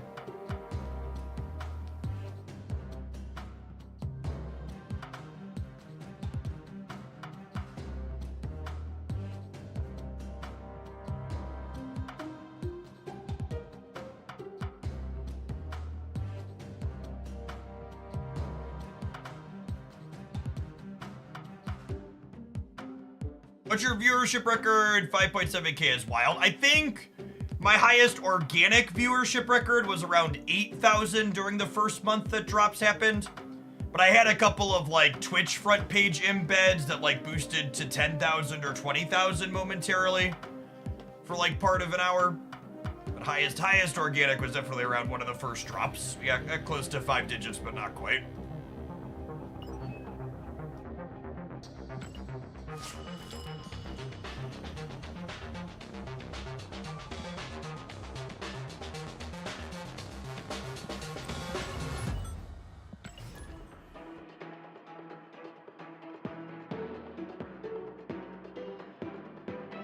What is that Enchantress variant? That is the Justina Dura Enchantress variant. It was in a bundle recently for 10 bucks.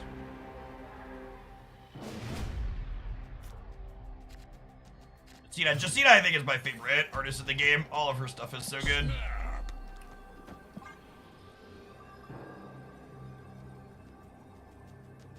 Opponent snapped.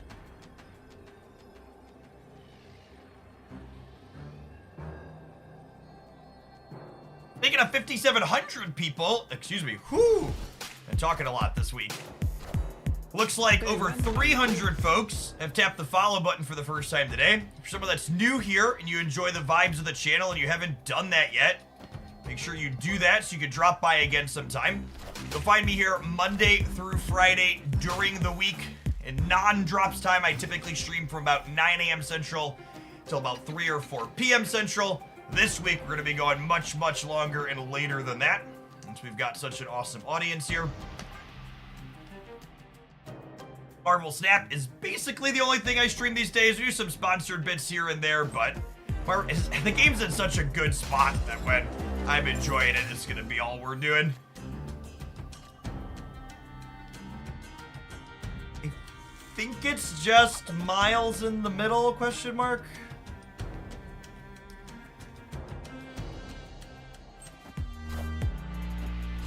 I am 5 cards away from Series 4 complete and 8 cards away from Series 5 complete. Should I be spending money, getting collector's tokens, or waiting for cards to pop up in a spotlight, trying to be efficient in my spending? I think there's a little bit of an almost weird obsession in the Marvel Snap community with explicitly getting collection complete. I would bet good money there's a number of Series 4 and 5 cards that you're missing that you will basically never play, even if you add them to your collection. And I guess if you're like fully a completionist, you just want to have it to say you did it, like, I guess. And like, the answer to that is you should wait for them to come in spotlights if you're looking to do it the cheapest.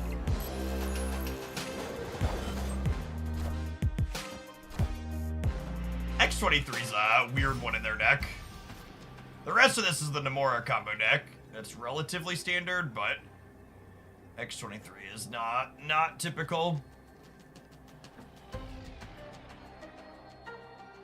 Looking at you, Keg. Yeah, something like that.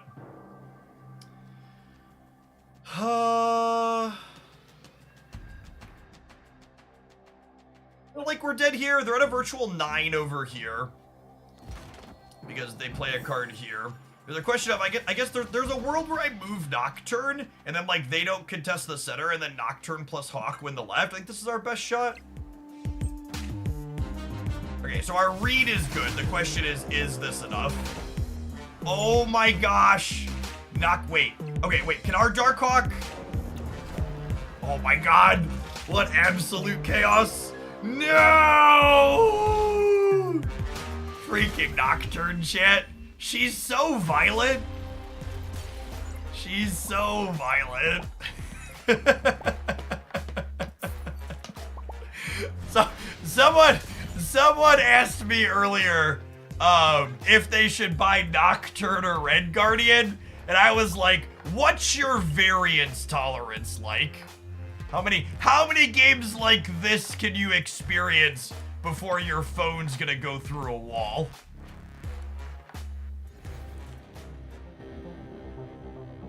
Well, Nocturne is easily my most played card these days. She definitely is not for the faint of heart. Yeah, what does a Nocturne violence emote look like? Is it just like Nocturne throwing something? Breaking a wall? I'm trying to think what request can I make to my emote artist that'll parse at the small size? We can do Nocturne with a knife. Yeah, I guess we have one of my wife with a knife. Could do something similar to that, but with Nocturne.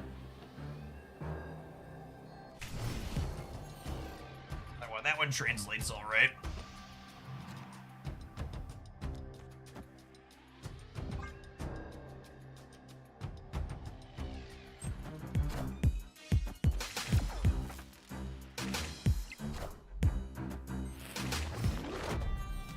You get the UI on the side of your screen. That is the Untapped Tracker. It's a third-party tool for the PC client.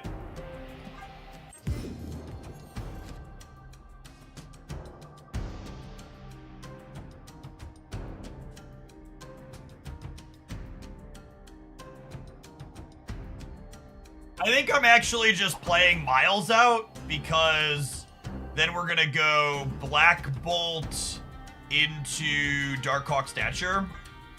This gives the option to save Enchantress just in case we need it.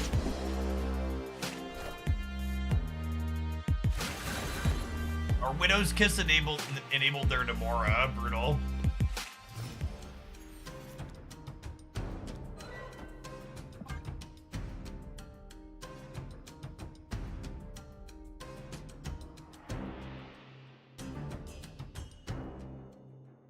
You Nocturne with the glowing eyes. Ooh, that's not a bad one.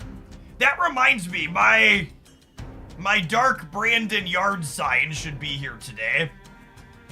I'm excited to put that one up.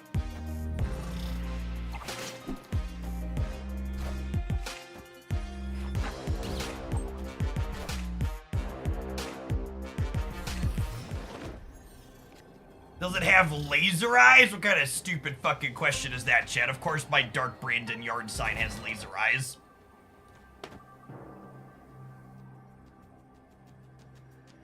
Alright, so we'll kick Silk over to here, and then ideally kick her over this way.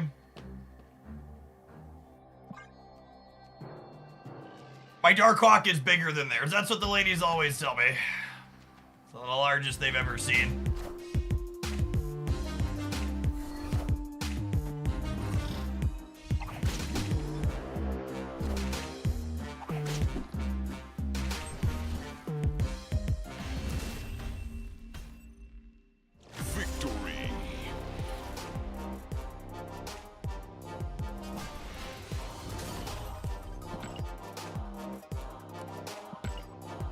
Why did you cut Rock Slide in this deck? Asking me the question, why did I cut Rock Slide, is what we call a loaded question, because it comes with the implication that I started with 12 cards and removed Rock Slide from it, as opposed to building a Darkhawk deck that didn't have Rock Slide from the start.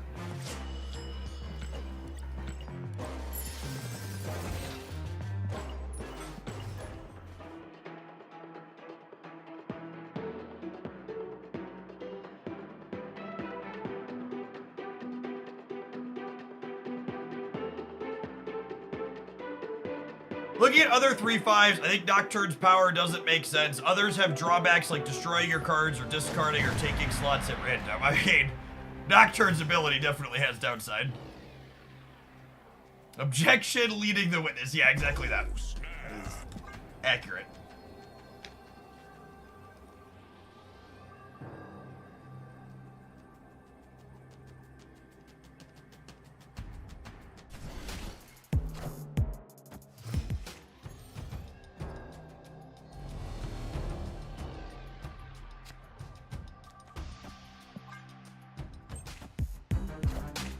Nocturne ever chosen violence? Your Nocturne has potentially chosen violence before. Mine certainly never has, though.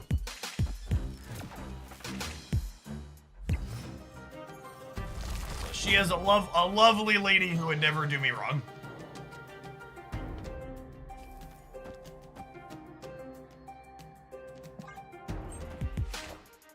Hesitating between Deborah and Sasquatch with my tokens. Any thoughts? I think Sasquatch is aggressively mediocre, even in decks where she's optimal. And I think Deborah is very good in the decks where she's playable and not replaceable. So to translate the long and short of it, I think the answer is Nocturne not close, or Deborah not close, if you're between those two.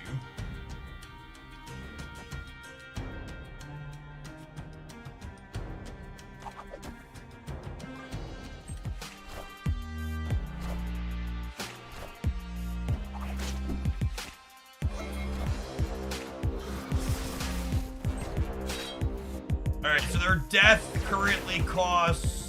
They've blown up 4 things?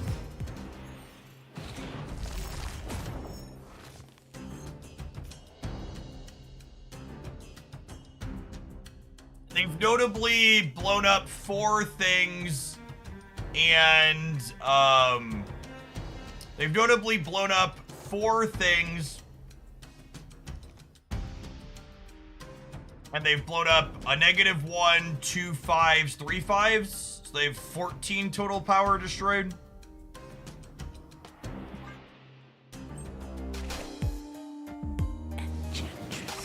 This could be death on the left.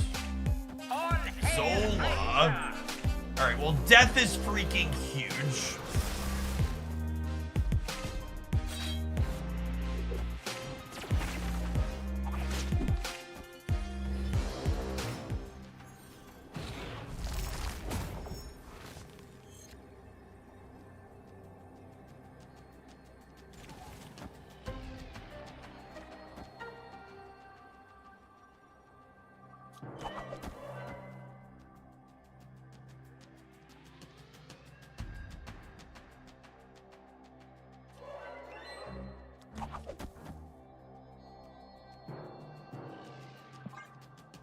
Stay because it's silver, but we definitely lose this.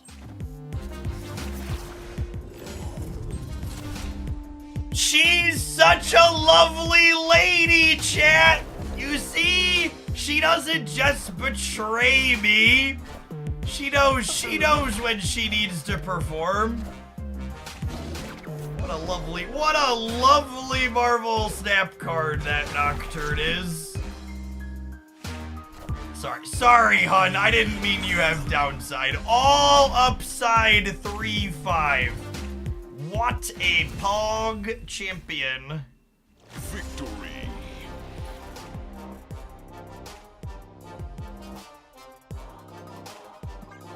We were winning here even with a neutral Nocturne location, though, yeah? We're at 10, 15 in the middle, and we were winning the left. So worth noting, while Nocturne was precious there, she was not necessary for the victory. Oh, snap.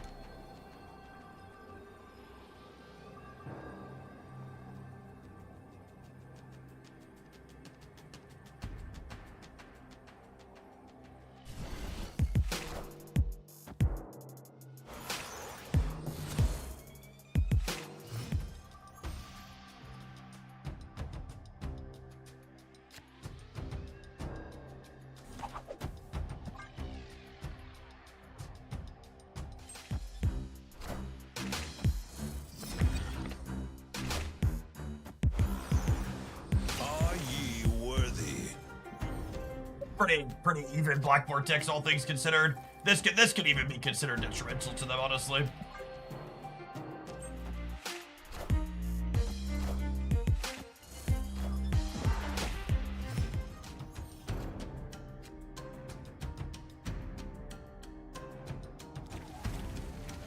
I want to get rid of this.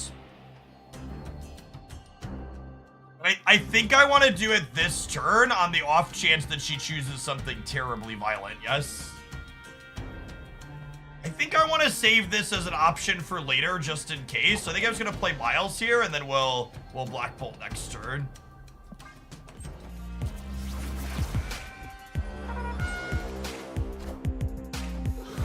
If Gwen discards Surfer to Infinite. Yeah, that doesn't surprise me a bit.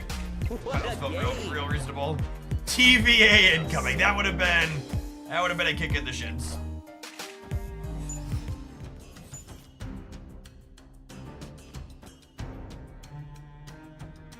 Good chance that this takes their Deadpool away if they blow him up again this turn, which is nice. Oh, you know what? I should have put Miles here, so that way I could have been playing big for 2 pads.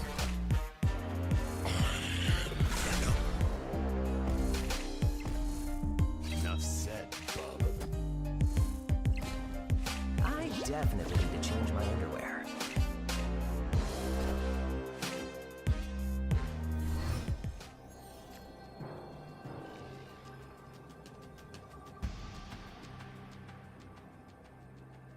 Opponent snapped.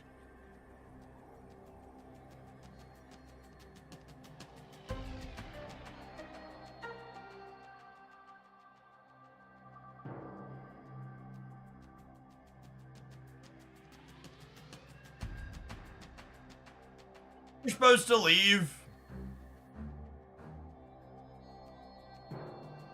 You think it's a Zola stamp? I could beat a Zola.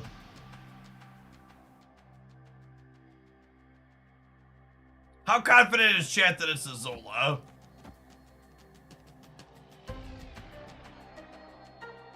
Alright, we'll let chat have these 6 cubes. Cut off one head, 2 more. Good job, chat! Look at this! Someone mark the fucking calendar down. Watch both the Wolverines go middle and we still lose. Enough said, bub. No.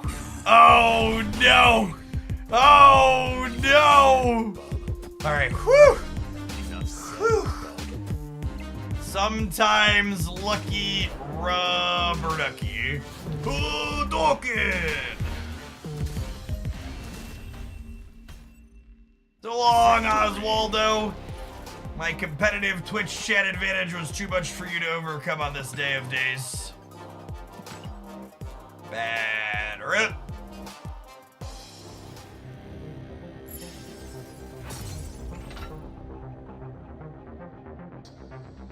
Honestly, part of me wonders if this deck even needs to play the Darkhawk package.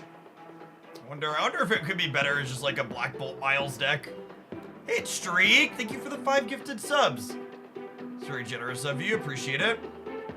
What card do you have the most boosters for? Hood.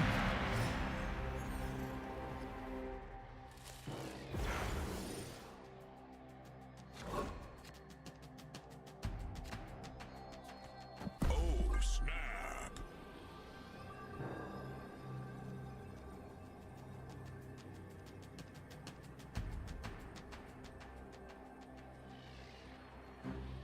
I've been whelmed by Miles Samurai stuff. Yeah, that's fair. I don't know that you necessarily have to do Samurai stuff, though, right? Like, you just play Black Bolt Stature without Samurai things? Opponent snapped.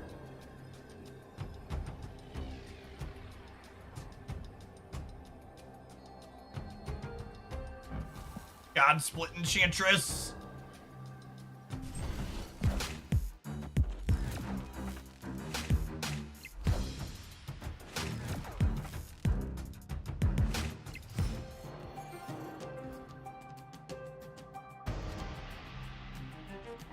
Chip.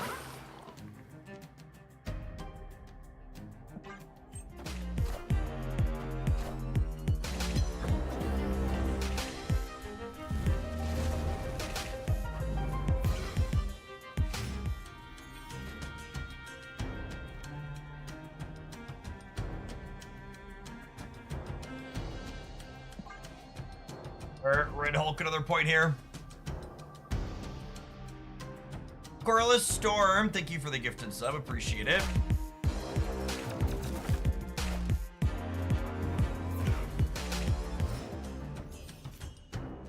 How often do you meet with other Marvel Snap creators? Never. Chat, this is my full-time job that I use the money from to, like, feed my family. Traveling is incredibly expensive and time-consuming.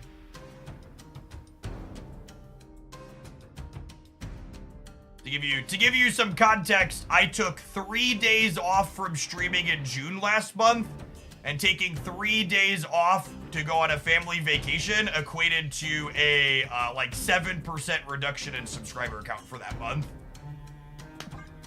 Time off is basically death in this industry. You don't do it unless absolutely necessary. Nocturne! Cool.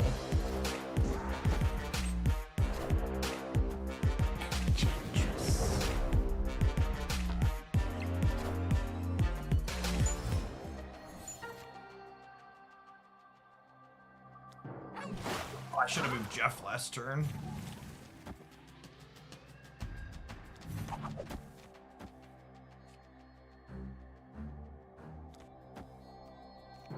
This makes what's his name smaller. The Red Hulk. There's another turn? No, I'm moving Nocturne into Limbo. There's not another turn.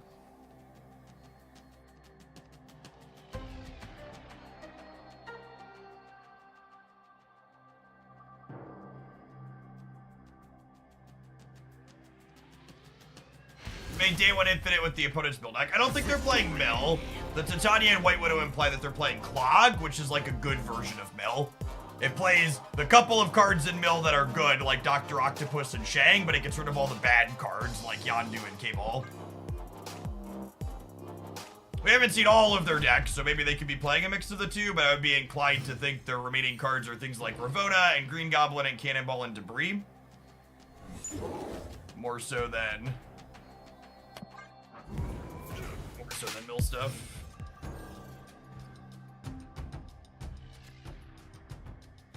Opponent snapped.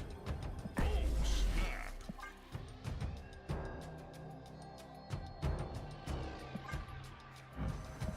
I'm actually gonna put Jeff out because having control over where my cards move against the Clog deck is going to be good.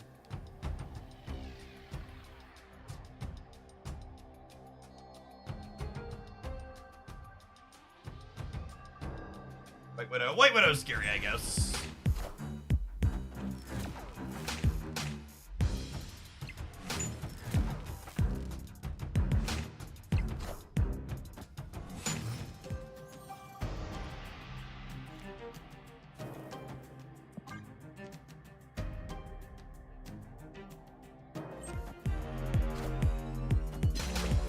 Cool, and being able to cut them off of a 7th turn is a big deal.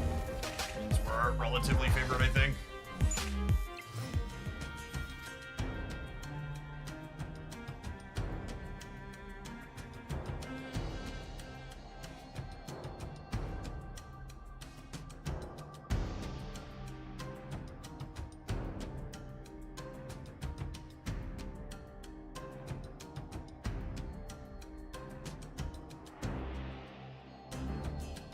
I think it's actually just Miles, so that way their Hulk doesn't get bigger this turn.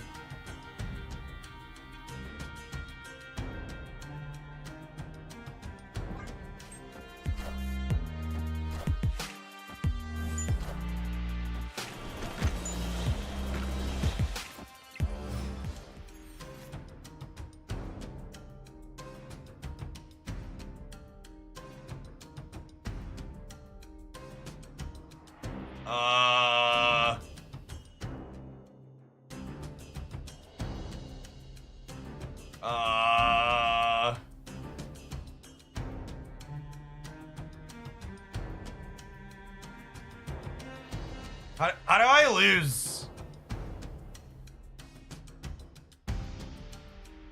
Their deck doesn't play cards that beat me from here, right?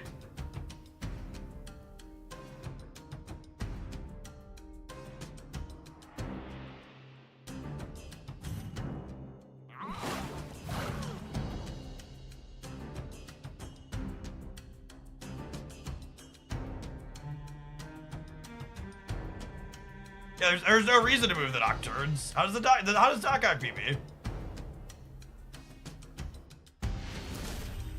Yeah, I think they're just torched. Their deck doesn't play cards that get extra points to these lanes.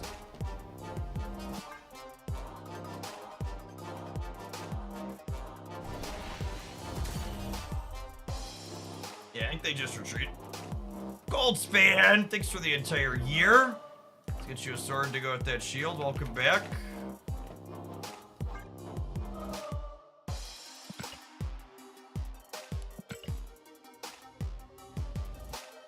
I think we just operate under the assumption that they're not going to be able to add points middle or left. We're winning that way.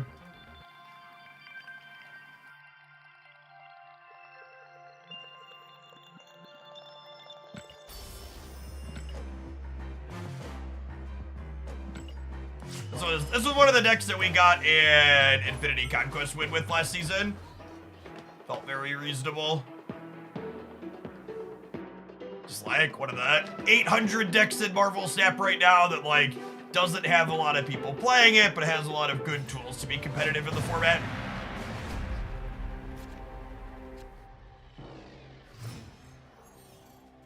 And then Dark Hawk lets you randomly can on Airship when it comes up.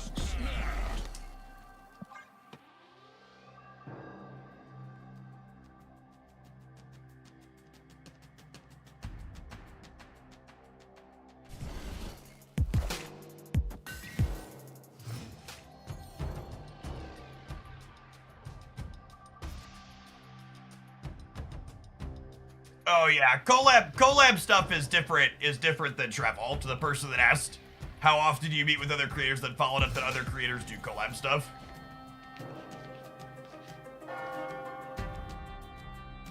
One of the things to understand why I don't make a lot of time for collab stuff is that my time is very finite.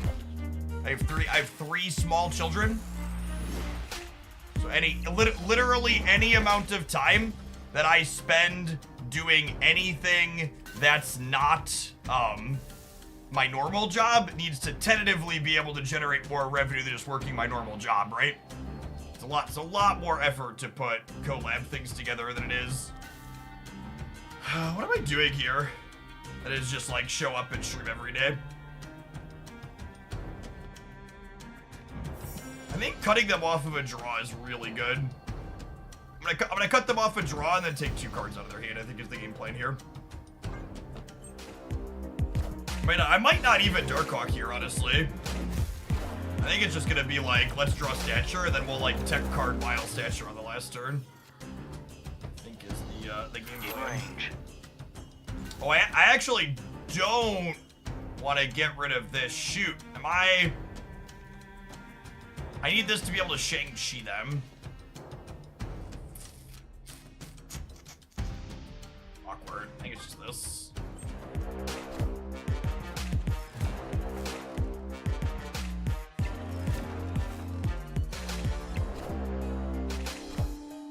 Hey man, I'm cool. I found a rock. I found the rock.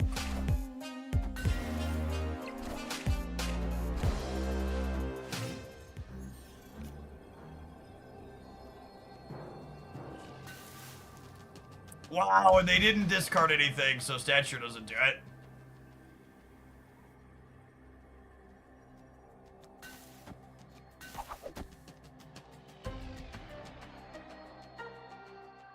It's a proving ground, so we'll stay here. This is super awkward for us. Oh my god. Oh! The tie! They had no cards in hand, and they top decked Typhoid Mary to duck the Shang-Chi. Holy forking shirtballs, gamers. Just actually on another level. Brutal, savage, wrecked.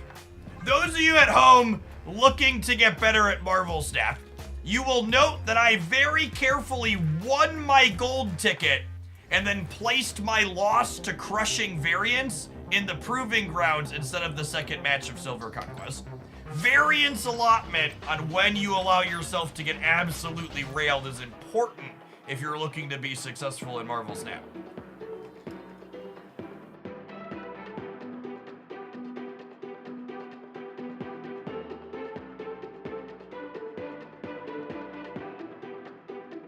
As like we were talking about Infinite Conquest, and my Infinite Conquest record last season was an almost 75% win rate in over 50 matches of Infinite Conquest played. But despite having a 75% win rate, I only had a 30% ticket to new avatar conversion ratio. And that's actually high. If you have a 75% win rate, you should only expect to convert about 23% of your tickets. So I was 30% because most of my losses were in rounds 1 and 2. And if I got past round 2, I was generally winning the run. Hey man, I'm Cook. Just good, clean variance allotment.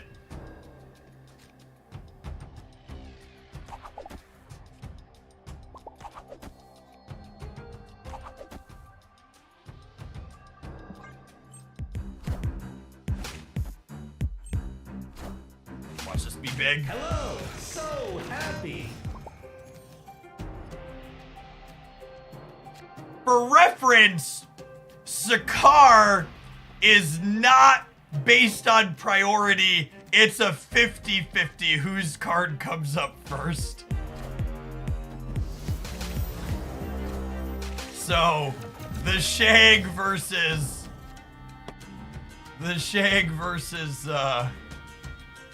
what's it called there?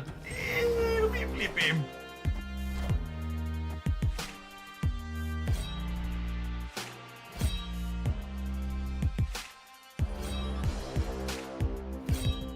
When are you going to decide to let your variants be good again? Probably once we sneak past the, the first round here.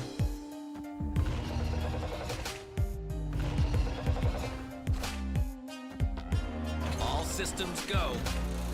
Yikes!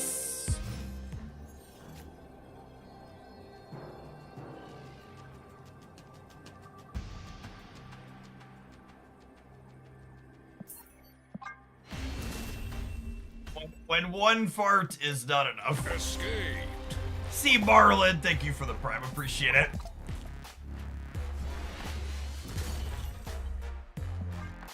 You gotta be willing to take your lumps and move on, chat. Sometimes that's gonna be the game. Sometimes that's just how it's gonna be.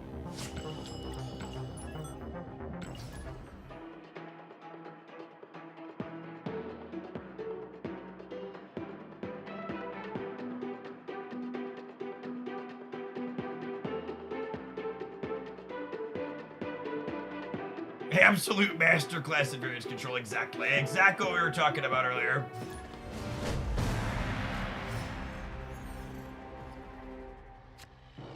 Opponent snapped.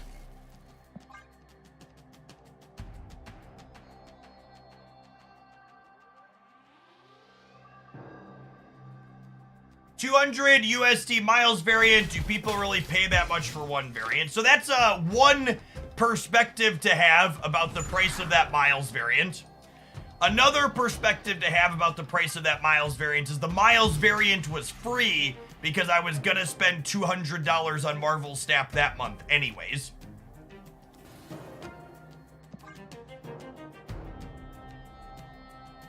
It's not like I spent $200 and I only got the miles variant. I spent $200 and got a bunch of stuff, and they were like, hey, you're an idiot, you gave us a bunch of money, have some extra stuff with it.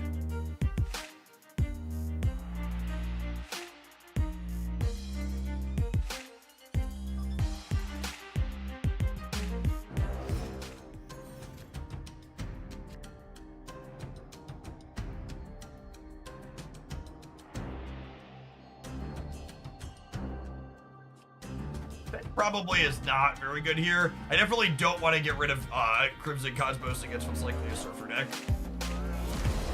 My favorite variant of the game, 1602 Beast. Bobby, thank you for the 5 months, appreciate that.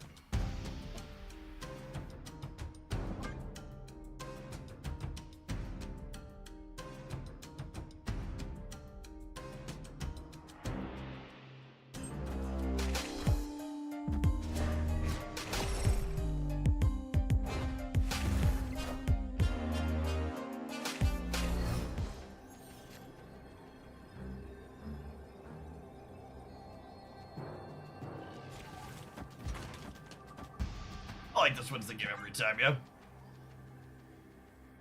Jeff having an advantage on a Crimson Cosmos board. What kind of parallel universe have I turned into? It's truly the Upside Down.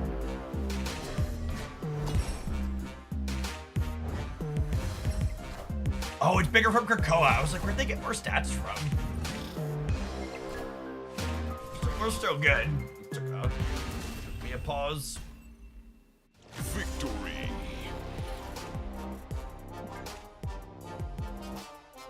See, chat, we can win games.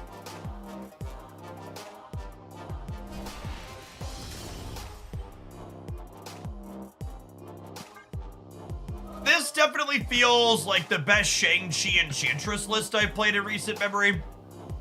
It's got some good proactive elements where it can make its own numbers with Miles and Stature and Hawk. But then it's also got good, okay, we're gonna kick your sandcastle if your sandcastle is set up fully.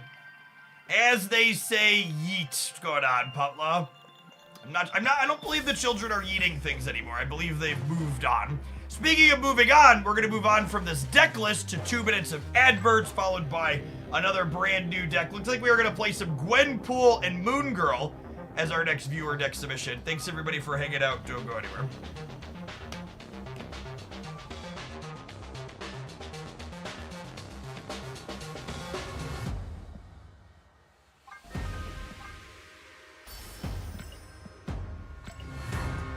Or Wolverine boosters. I suppose I'll need those eventually.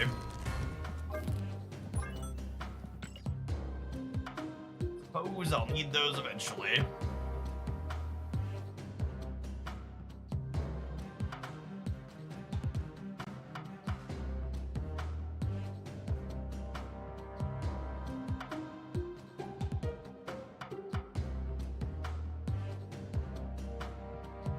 Really enjoying the Miles Hawk deck. Yeah, I've had like 4 or 5 people tag me in social media posts telling me they also managed to clear an Infinite Conquest.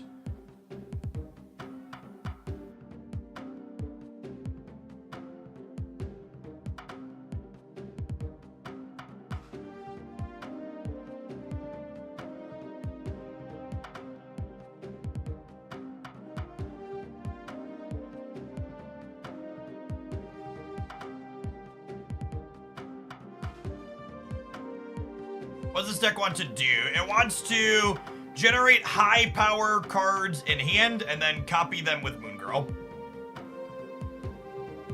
Or just play a bunch of high powered cards out all at once. You show the previous deck. You can find my decks by typing !decks in chat. Hey, Payback, looks like your Prime sub is active. Thanks for that.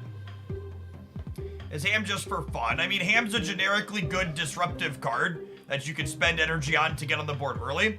Like I talked about in my Gwenpool verdict video today, I think something that's important for most Gwenpool decks is having lots of cheap cards you can play out early, so that way when you're playing Gwenpool, she's more likely to hit the cards in your hand that you actually want to be powering up.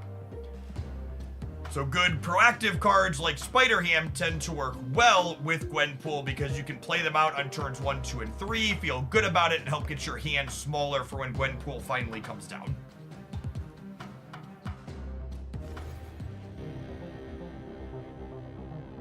John O'Mac, thank you for the Baker's Dozen. I appreciate that. Welcome back. Atroris DK, thank you for the 3/4 of a year. We tried Gwen a little bit in the Black Swan bounce deck, and it was okay. I actually got to Infinite with Gwen in a non-Black Swan bounce deck. We were doing some crazy things like Psylocking into Gwen so we could bounce her and like Grandmaster and stuff, which was sweet. If you want to see the Psylock Gwen bounce deck, that's also in that verdict video I put up this morning. Could you put Gwen in bounce move? No, I think she's probably pretty terrible there. I think similar to like how bad 4 Energy Hercules was, by turn 4 you need to be developing your board, not setting up cards in your hand. Ash Universe, thank you for the 19 months. I appreciate that. Welcome back. Good evening. Doing a good long stream again today, it looks like.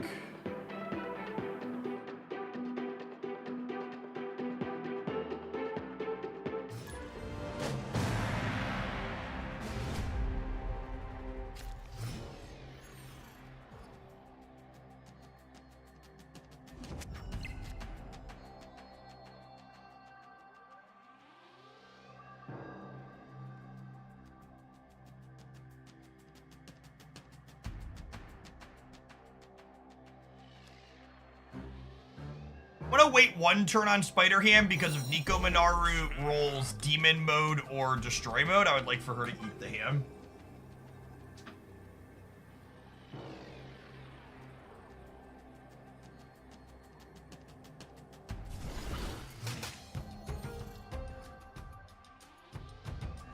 When did Deadpool Diner start? Deadpool's Diner has not started yet. It is scheduled to start on the 23rd.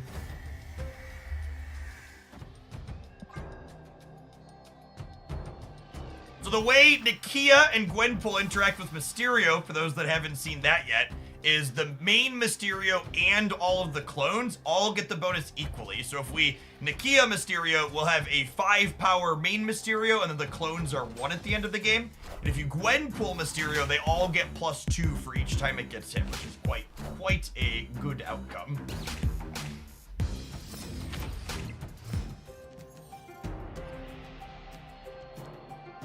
Are my plans for an alliance? Are all the streamers going to make a supergroup? I intend to set my personal alliance up in the most democratic way I could possibly think of. The people who pay me the most money every month are going to be in my personal alliance. So the handful of people who have crowns in chat from cheering lots of bits or are tier 3 subscribers will be in my personal alliance.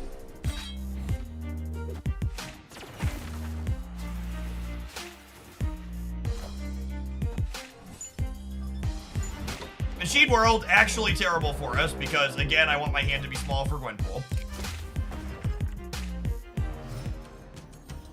Odium, thank you for the prime.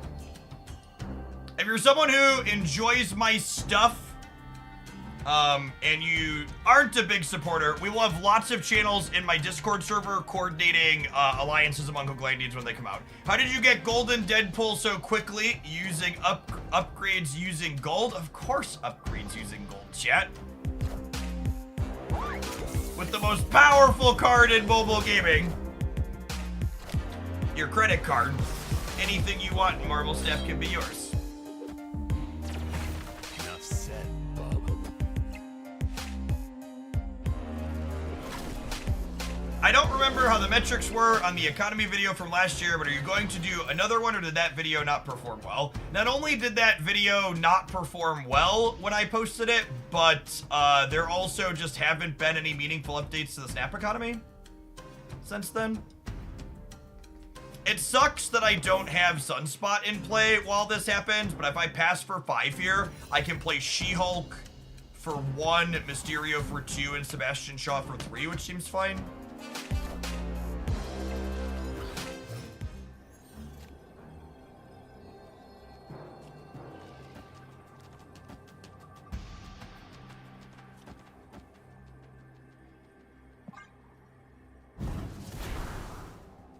My favorite Gwenpool deck so far. Moon Girl Gwenpool is my favorite. Oh, am I about to get I'm about to get Artem Zola, aren't I?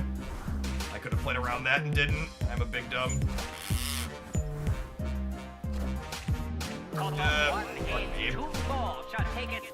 I was just talking and clicking at the same time. We can beat this every time if I think about it.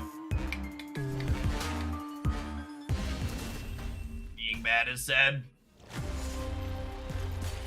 I'm surprised that video didn't perform well because it's like my Bible for playing Marvel Snap. I mean, the economy video focuses on understanding things as opposed to blindly being angry and complaining that the Marvel Snap economy is bad.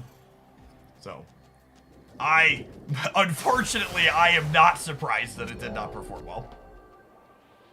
That was about my expectation. It was also a lot of work to cobble together. Lol, Dragon, thanks for re-upping that prime. But there's nothing sensational about it, and it serves to counteract people's perceptions about the economy.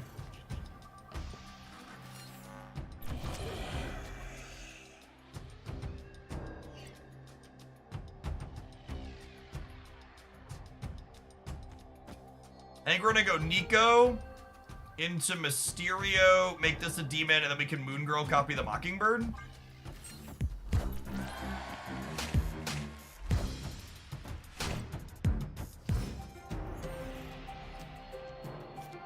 I got banned in Dara's chat for telling people fast drops weren't real. I mean, you can't tell them about the grift, chat. I don't know what you were expecting.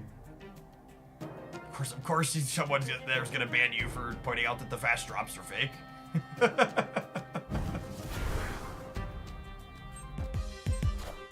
I'm about to get kill longer, aren't I?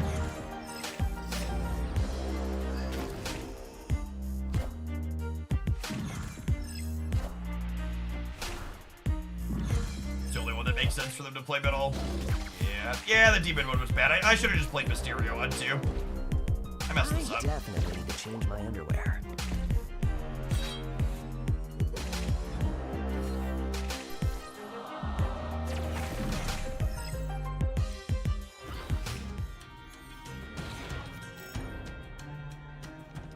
Yeah, if I would have just played out the real Mysterio, I could have gone 2 energy Mockingbird, 2 energy Mockingbird, 1 energy She-Hulk, 1 energy She-Hulk on the last turn.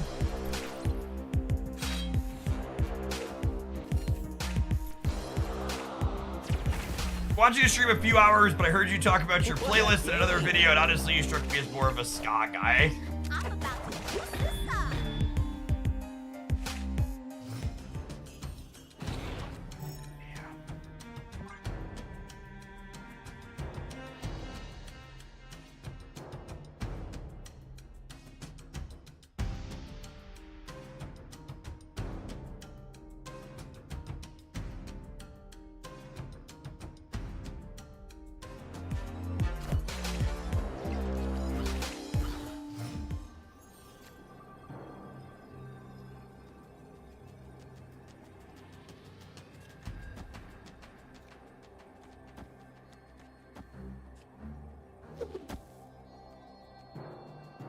This beats Zola, yeah?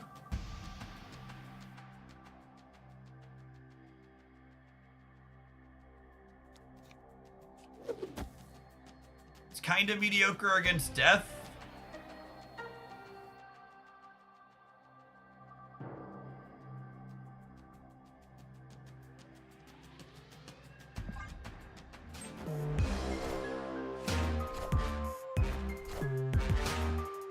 Yeah, this is one of those games where at base value at the end, it can kind of feel like there was nothing I could do, but I lost this game due to a sequencing mistake on turn 2. And those are some of the hardest games to figure out and get better from in Marvel Snap, is looking, a lot of times when you look for your mistakes, you're only thinking about turn 6 or possibly turn 5. And it's so easy to gloss over, oh, I had a big decision that really mattered in the early game, and that ultimately snowballed into what turned into a loss on us. I feel like Destroy will always be meta. I agree. I think, in fact, I would go so far as to say if Destroy ever felt pushed out of the metagame from a power creep perspective, Secondary should make sure it always remains competitive. Do you miss physical card games? I occasionally miss the tactile feeling of shuffling cards in my hand, which is why I have a handful of Magic cards that I still own in sleeves here on my desk that I shuffle occasionally while I'm looking for a fidget toy, but I really don't miss a lot of the aspects of physical card games. I don't miss having to chase down a secondary economy and deal with a mini stock market to not get absolutely fleeced on the cards that I'm buying. I don't miss Magic players and others playing glacially slow in paper tournaments and making draws happen that shouldn't be happening because they're so slow. I don't miss the rampant cheating that's present in paper tournaments.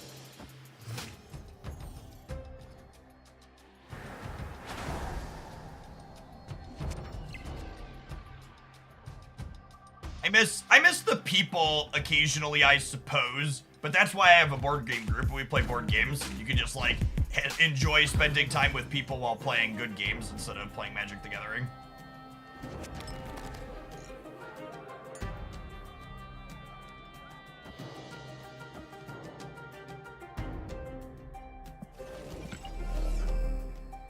I think it's a little laggy there, game. I think it's this, and then next turn we'll Nakia, and then we'll soak on 5, and then we'll swarm on 6.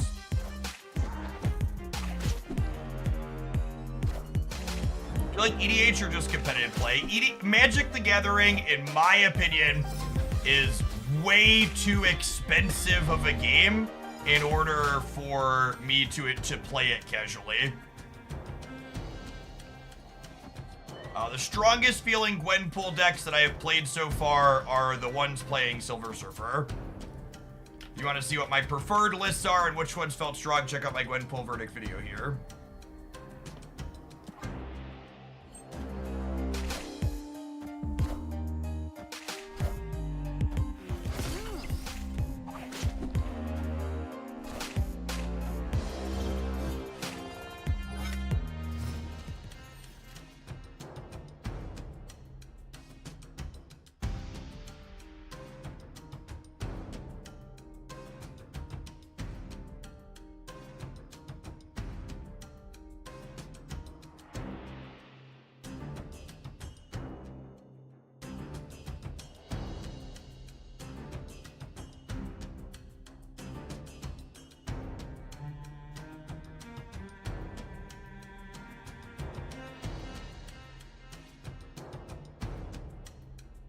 This is such an awkward turn. I think we soak.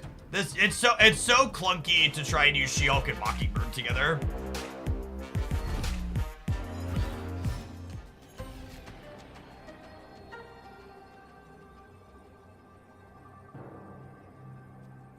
Okay, and I think I just put these here because they're gonna need to move Nocturne here so they don't lose. Then if I'm adding 21 here, we should win here, I believe. We go up to 26, so they can't like Darkhawk us or anything here.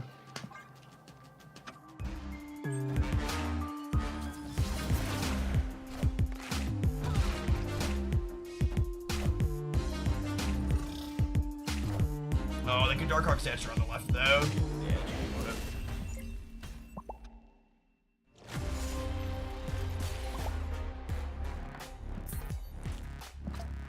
I stay away from formats that rotate. Yeah, when I played a lot of Magic the Gathering competitively, Modern was my format of choice over there.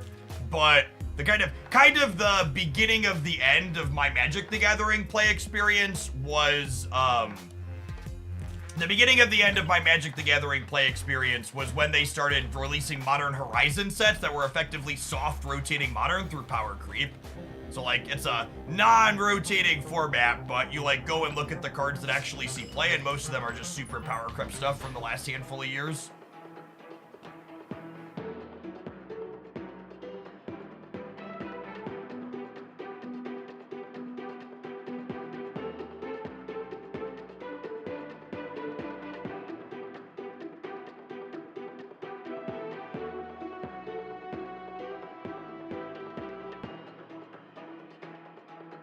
You follow the Modern Horizons 3 Pro Tour? Nah. I know they had some big balance issues with their new Modern Horizons set, as is typical.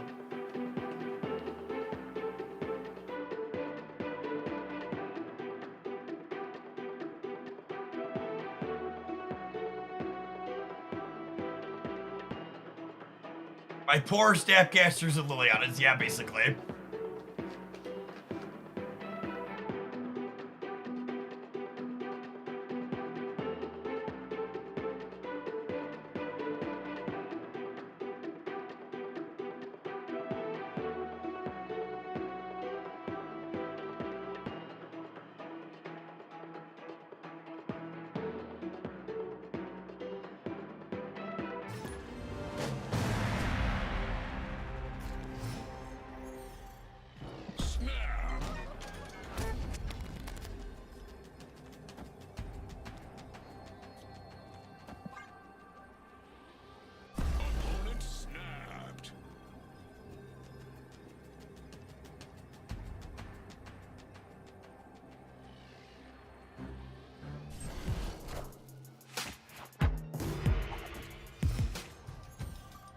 Man.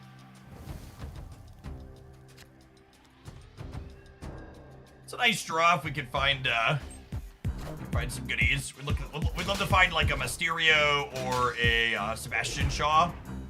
We're gonna even a She-Hulk next turn.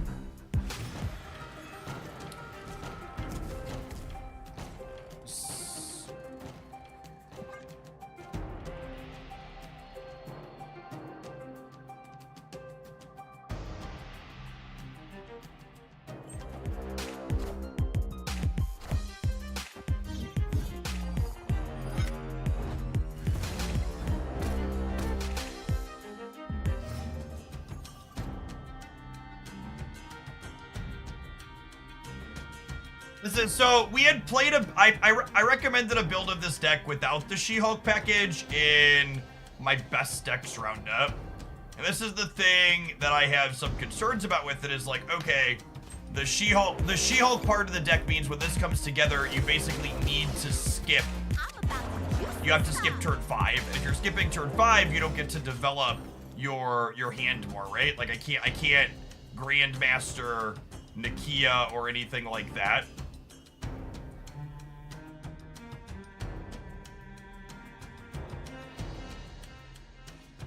I think it's correct. I think we're just soaking 5, and then I have like She-Hulks and a Sebastian Shaw and Nico Minoru.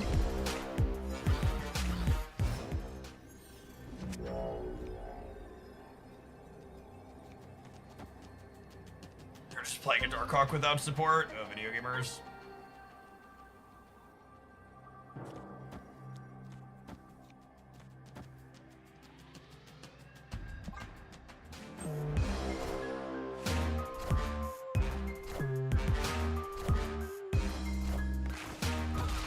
I guessed wrong. Oh wait, no, we're good. We're in the breaker, yeah.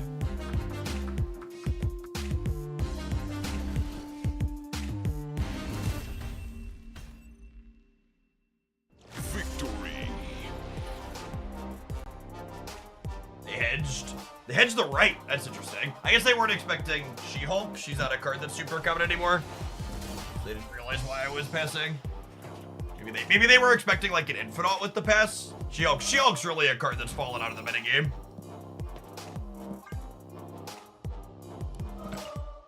There's a lot of players where when you pass on 5, that's not where their head goes.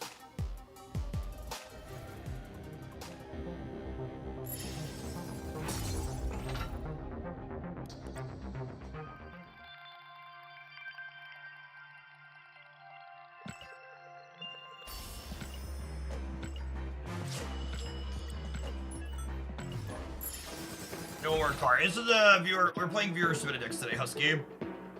You gotta trim something out to fit in the She-Hulk package.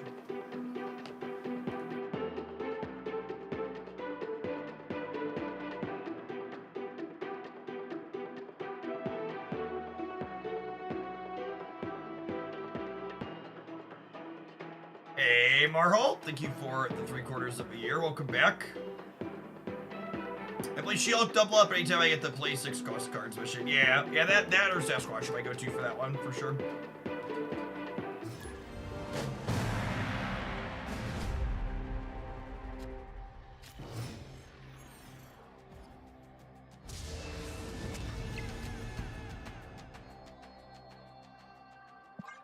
Snap.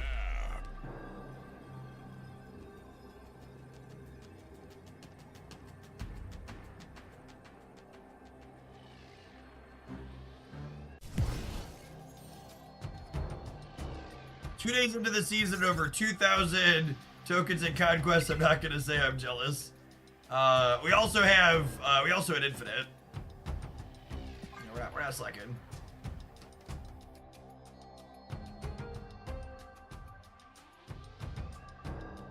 Arisha got me to Infinite instantly as someone who's like 2 months in. I think you're underselling yourself there. I think people put way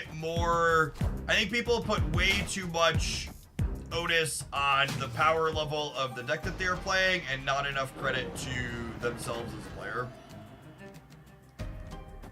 Or your deck gets you to Infinite a whole lot less than your playability gets you to Infinite.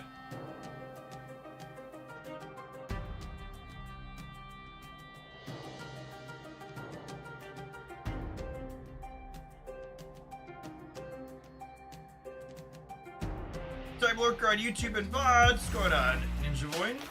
Dropping by a live one today. Good to have you, chat. Enjoy the lurk.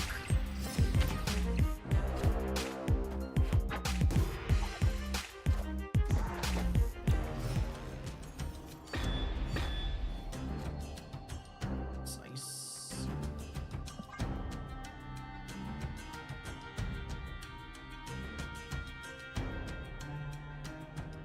Hey, Niv, thank you for the gifted sub. Appreciate it.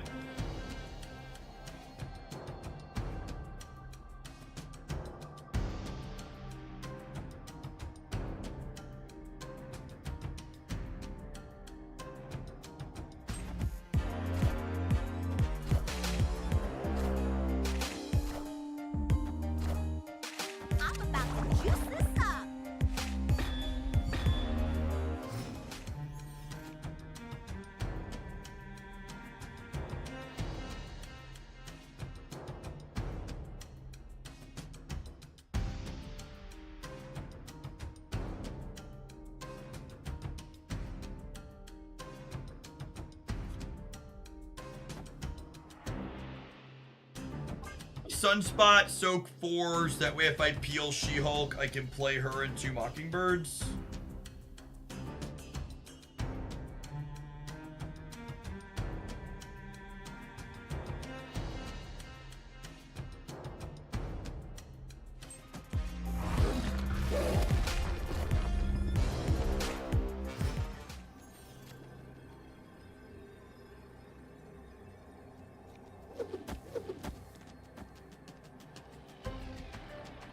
Gotta hope that 21's enough on the right.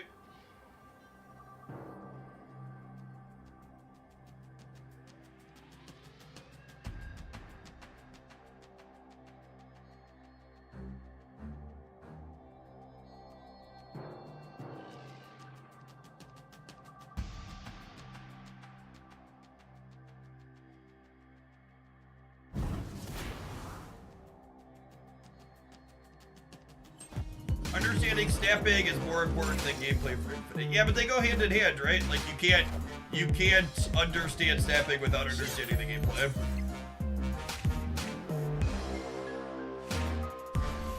Wow, they had the real Mysterio middle. That surprises me. We would have won regardless, but I expected the real Mysterio to be right. Oh, I guess, did they play this on 2? Maybe they played this before the new Maximum Rolling was here.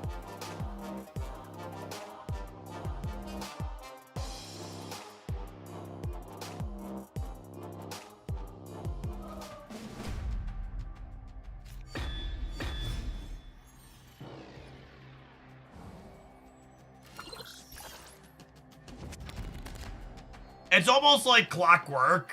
Dara signed off for the day, and then someone came into our chat and instantly typed exclamation point fast drops.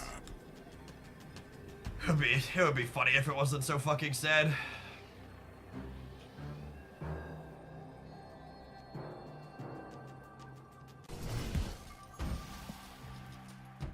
But it's so good.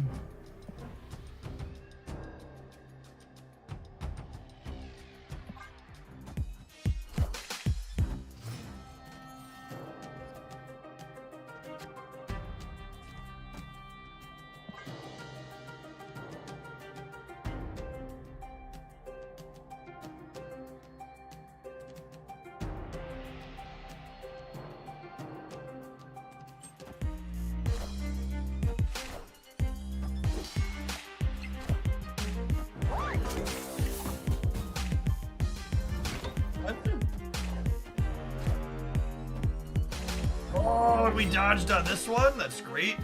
Silver Samurai is a huge diff there. Oh my god.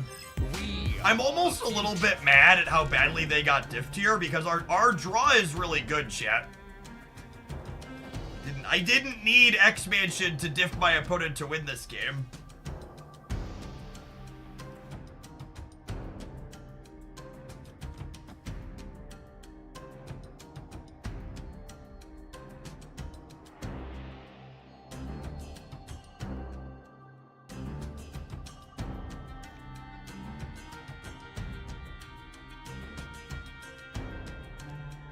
What if I Mockingbird this turn, and then next turn we Grandmaster Moon Girl? Or the opposite order, but same difference.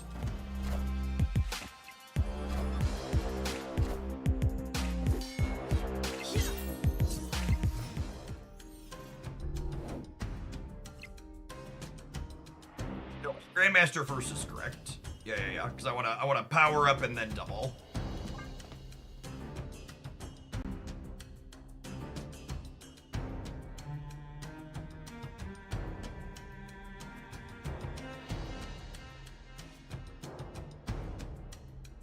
And again, all 3 Mysterios get the bonus from Gwenpool.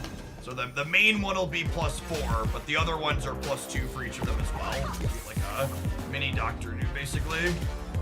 Unfortunate that Nakia got hit here, but we did.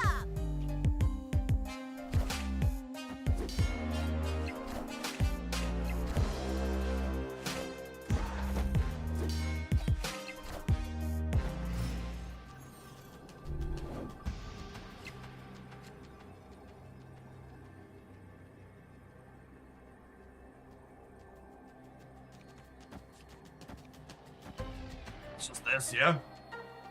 It's like 16 left, 16 right, 4 in the middle. So...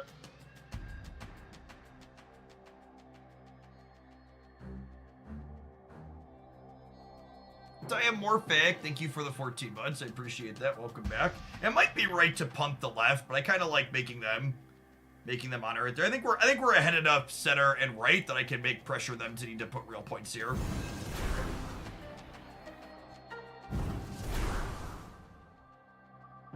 This is definitely one of my favorite things to do in Snap right now. Just play a flurry of Magnetos that are huge. Eat your heart out, Dr. Doom.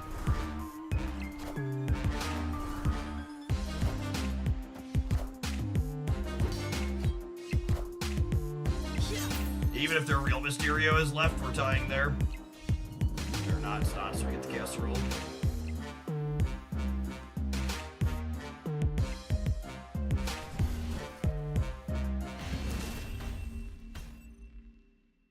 Victory.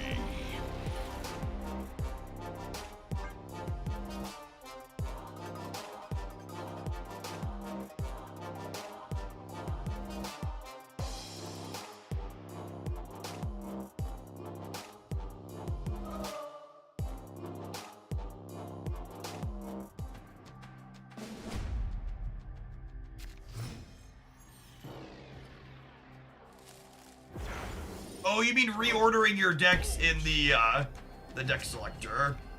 I've not heard them say anything about that. And this is the other part that's kind of clunk about the She-Hulk is if you're passing for She-Hulk, you can't Moon Girl and Gwenpool, which I don't know. I love She-Hulk, but I kind of feel like she's just kind of clunkier. You know what? I would love for a She-Hulk deck to be lovely, but it just kind of feels like it, ain't it?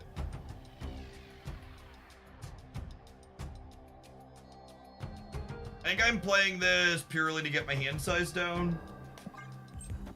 So that way, ideally, we draw Mysterio or Shaw next turn.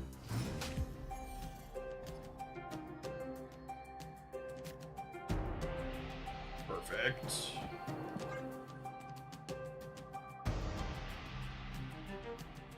Thanks for sticking around either way, Dimorphic. Been here over a year. Let's make sure you have a sword to go with your shield.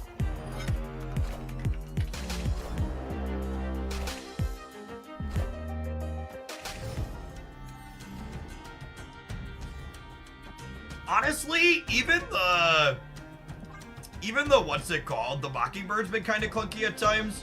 Part of me wants to try like a Quinjet build to make it easier to play out more things the last turn.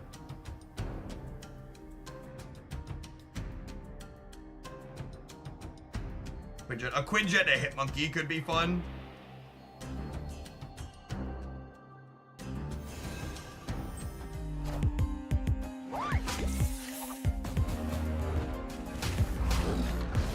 Ah, it's so unfortunate. Mysterio.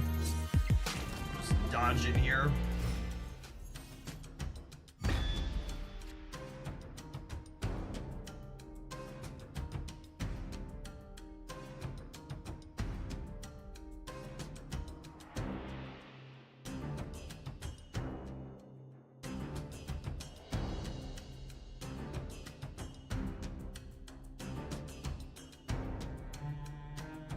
Is it just like pass She-Hulk, Mysterio, Shaw? I think that's the line here. Not super happy about it, but it is what it is.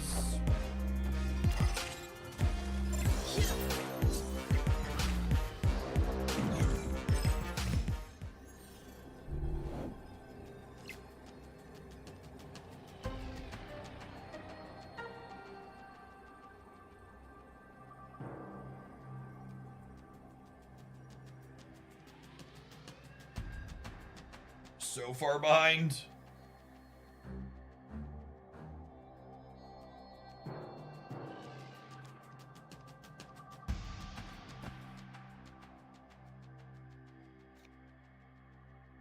Down. Pretend they only play 2 cards. It means they're at 18 here. I'm down 10 here. I'm down 9 here. So I'm technically down less on the left.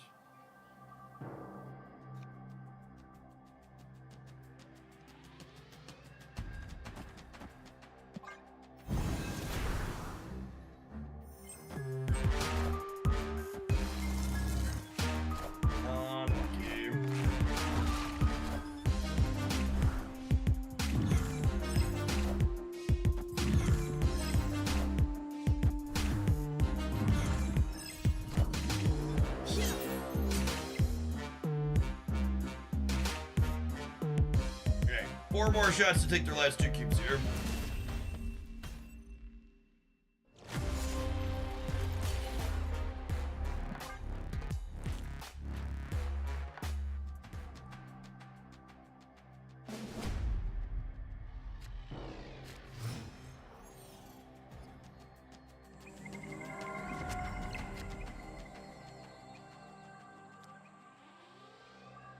Snap.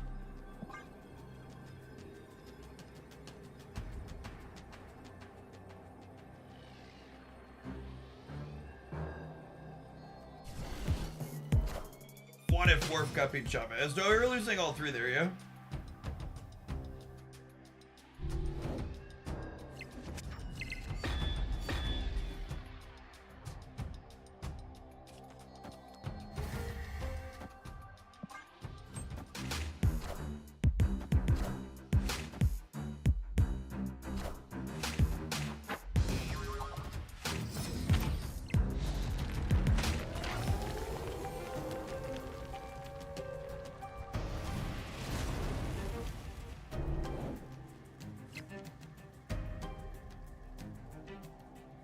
It used to be of the opinion, just don't open streams that are advertising fast drops, but watching it spread has been annoying as fuck. Yeah, it makes the whole category worse.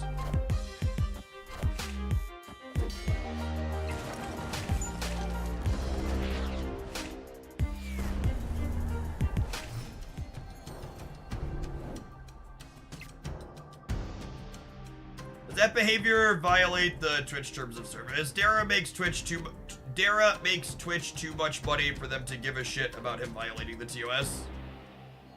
It's the same reason you'll see content creators playing copyrighted music, even though that technically violates the terms of service too.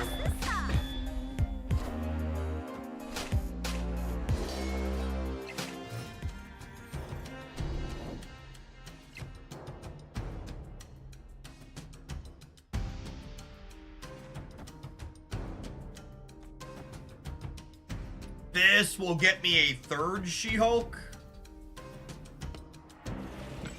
Alternatively, I could do this, which gets me 3 She-Hulks that have 11 power. That's probably better.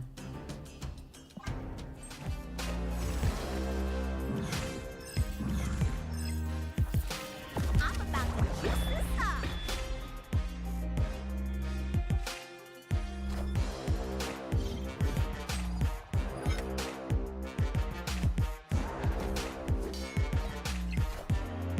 Ah, fuck me. Major Nocturne.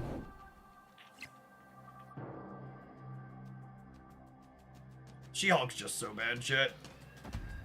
I wish that wasn't the case, truly. I wish she was better. Actually just torched.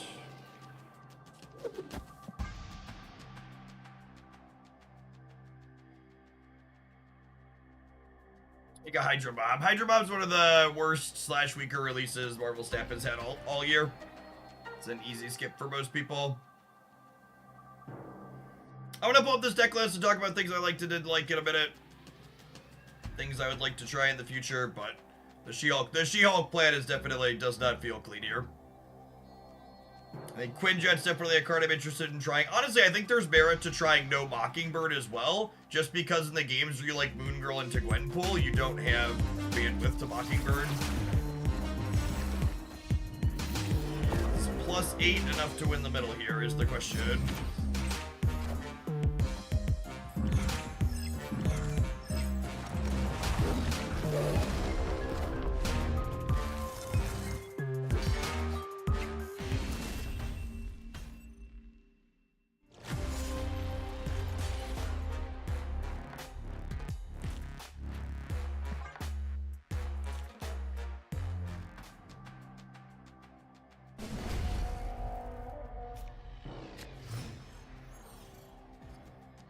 I don't care about the fast drop thing. It's Breaking just a news. joke. Do you think lying to someone is funny?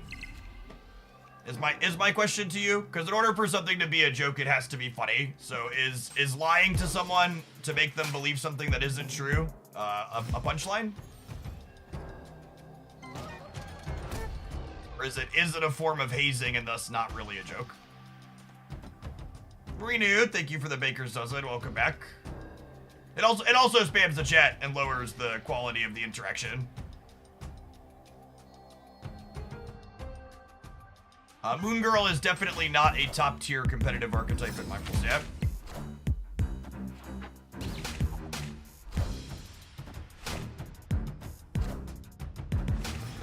Just to give you context, right? Like there are currently 20,000 people, sorry, 16,000 people now after a refresh watching Marvel Snap on Twitch.tv. On average, the Marvel Snap as a game category tends to average like somewhere in like the 3,000 to 4,000 range on a good day outside of drops. Most of those people that are coming in during drops aren't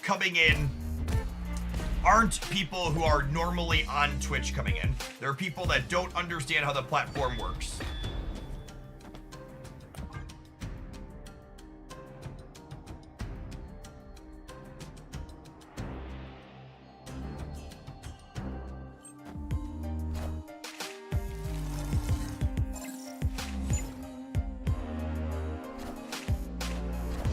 Pull right so we can Grandmaster it. Yeah, I guess that's a good shout.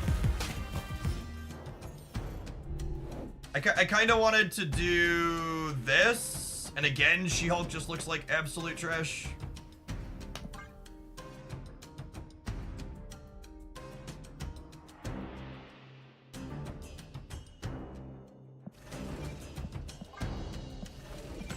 Actually, do I just wait? Do I soak 5 and then next turn I can Grandmaster Sebastian Shaw She-Hulk? Yes. Yes is the answer.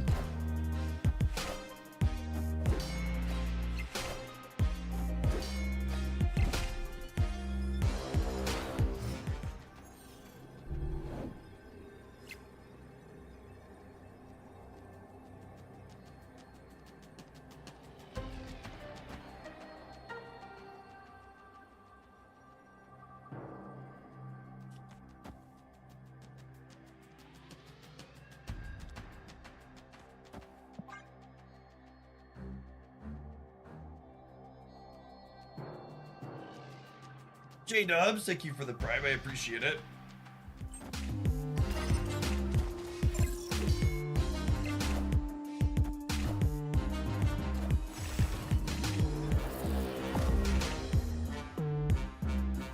don't think we have any permutations that want us with this game yet. I guess the real Mysterio could be left here and then we're good. Sometimes the game. Victory.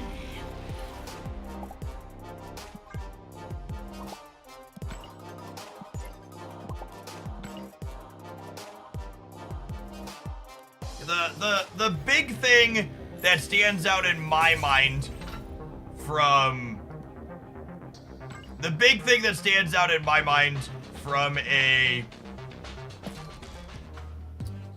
Moon Girl Gwenpool perspective is that Mockingbird and She-Hulk are both awkward with Moon Girl Gwenpool, because with Moon Girl and Gwenpool, this is turn 4, this is turn 4, this is turn 5 ideally, right? And I don't know that these felt like a strong enough backup plan to be like, okay, these are the thing I want to be doing in the games where that doesn't come together.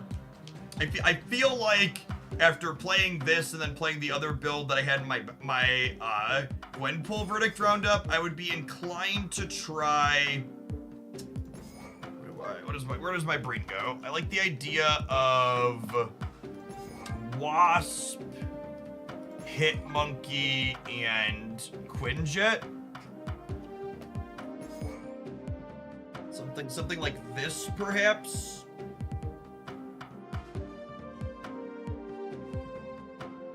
I could also see a world where like Psylocke is okay too, or maybe I want to fit in Makari as another card that like gets into play cheaply early. Because again, the Wasp is good with Hitmonkey here, and then Makari is also good because Gwenpool is better when your hand is smaller.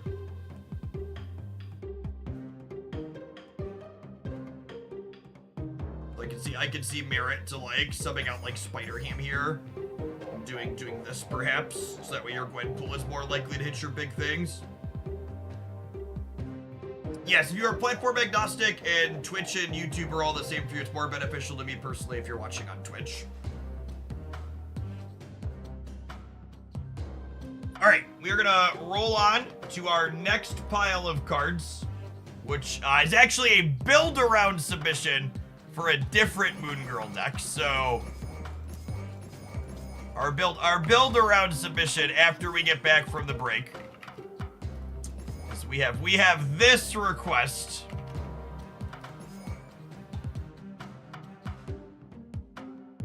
Hydra Bob, Moon Girl Cerebro 4. Definitely about to break the metagame when we return. Have 2 minutes of adverts. I'm gonna run to the restroom. Thanks for hanging out. Don't go anywhere, gamers.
Why on earth do you get Spanish language ads to the chat? You know, that happens to me too sometimes. Twitch must have their cookie recognition or whatever it is messed up.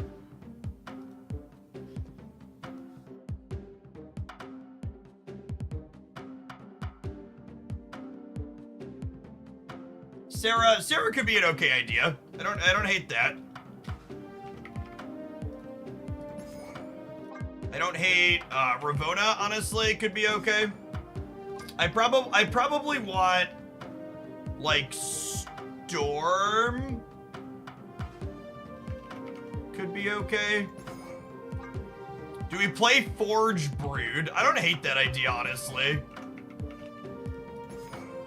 There's also a lot of other random locations that give you +2.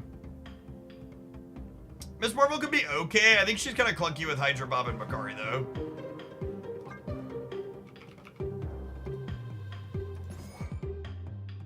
Yeah, Forge could also make Storm a thing.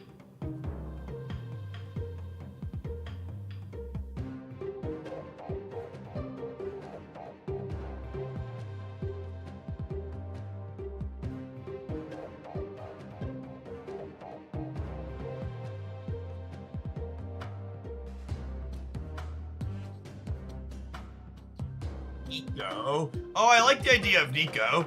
Nico could turn herself into a 4-power thing, and she could also forge Brood / Storm. Well, the first Brood. Or she can forge is funny. She's also just good utility.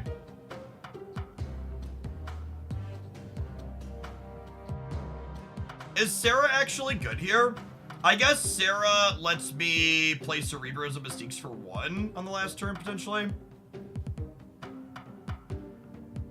Sure. Let's rip it off.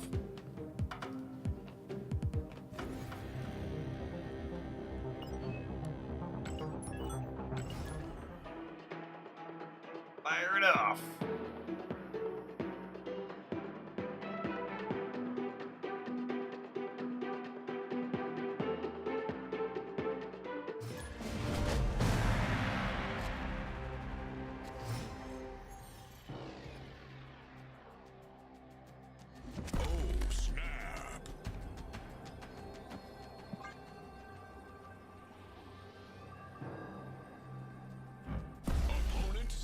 Wait for him to jump, gamers.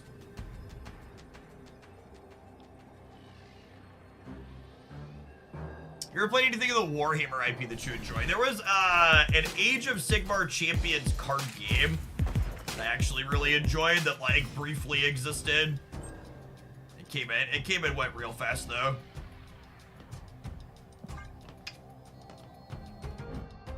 That's so sad.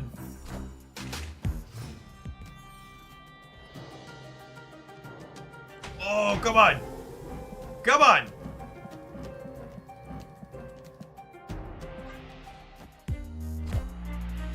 I am Iron Man. Nailed it.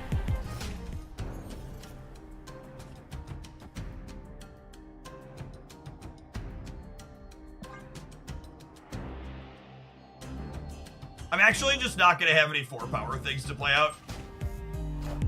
The Moon Girl actually accomplishes nothing. I am Iron Man. I'm about to juice this up.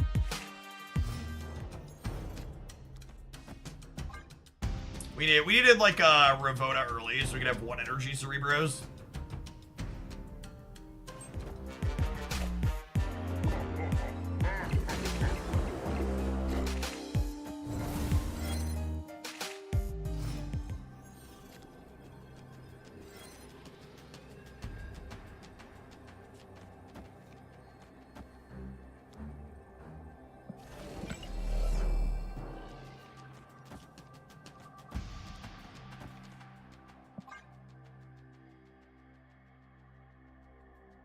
Assume we're torched here. We're going to have a big thing over here.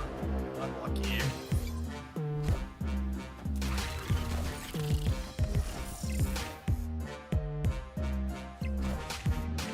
Taking aim.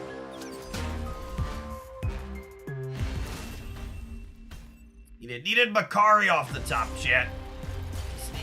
Sneak into the Diablo space.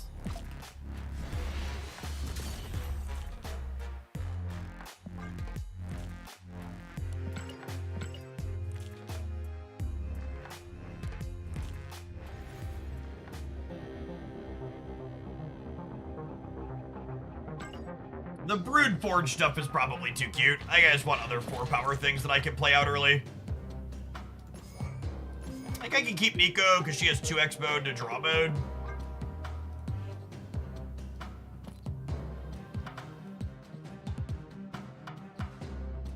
Shove a couple other 2/4s in the deck.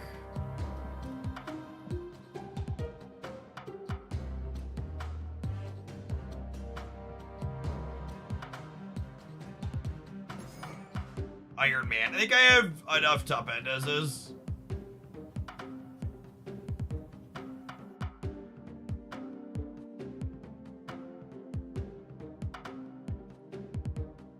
And there really aren't other good 2/4s in this deck, are there? So we'll play Hope Summers, maybe.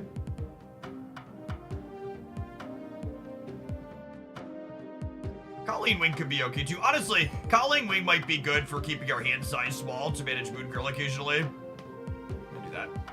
Chat, stop suggesting I put a bunch of 5 energy cards in my deck. I like how I'm like, the problem with my deck is I don't have enough cards to play early, and chat is immediately suggesting like 6 different 5 energy cards. Oh, that's the wrong scene. Come on, gamers.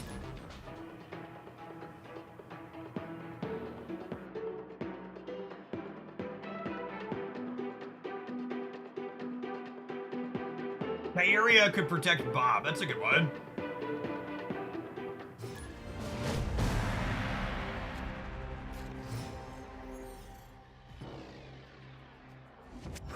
Opponent snapped.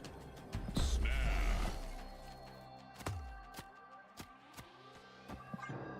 Did Absorbing Man copy Mystique?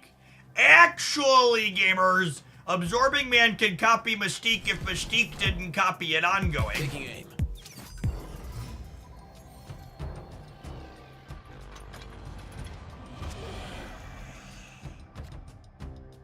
With no Forge Brood, should we get rid of Nico? Nico can make herself 4 points of power, and she draws cards, and she rerolls bad locations. I think she's probably quite good still.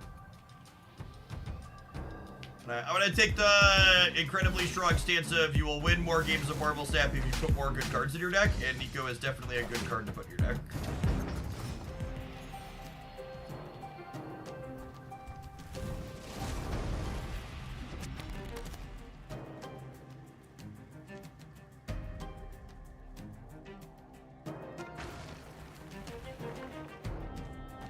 Nico also doesn't make all of the Brood Spore. She only makes the first Brood 4 is accurate. Oh my god, they took my Sarah. That's so rude.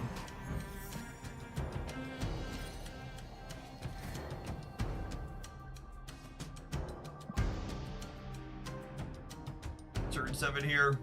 We're gonna lose the right, but I think that's hopefully fine.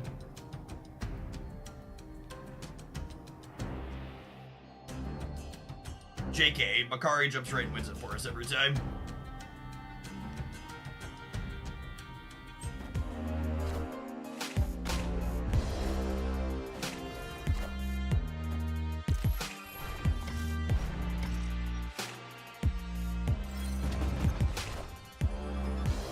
Now we are drawing 2 extra cards, but I had to put 3 Vibranium into my deck in order to make Hawkeye work in the center, so... There's a chance still this doesn't work out for us.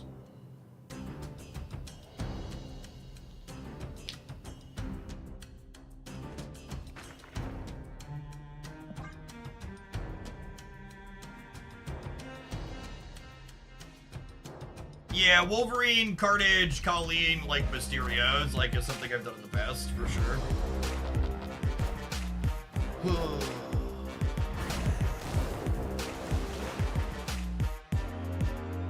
Makari!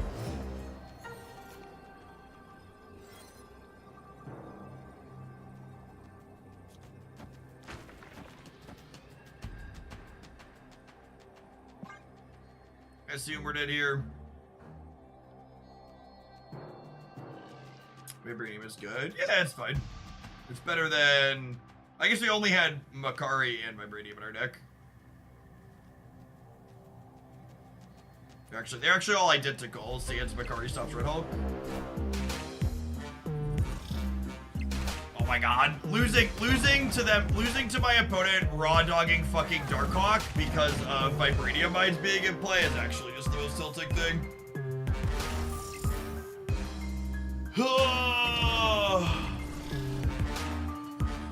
Their Darkhawk is freaking 12 bigger than it otherwise would be because of Vibranium Mines.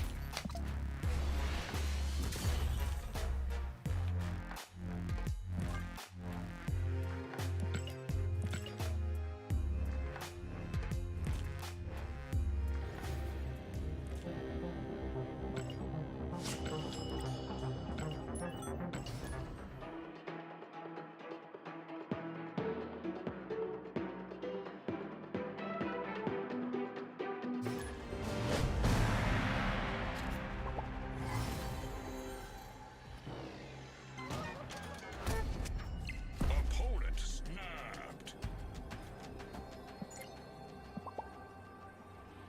Oh, snap. All right, Makari, avoid the left.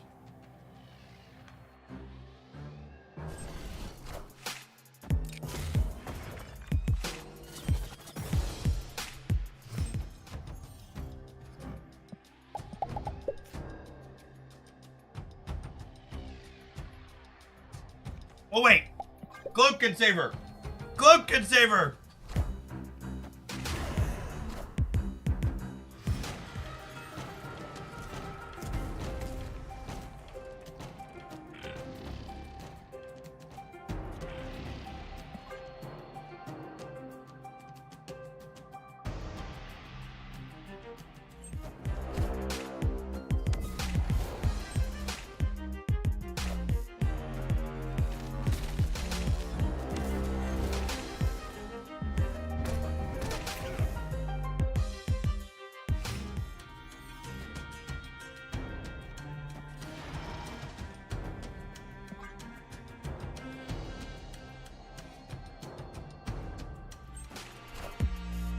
Taking aim.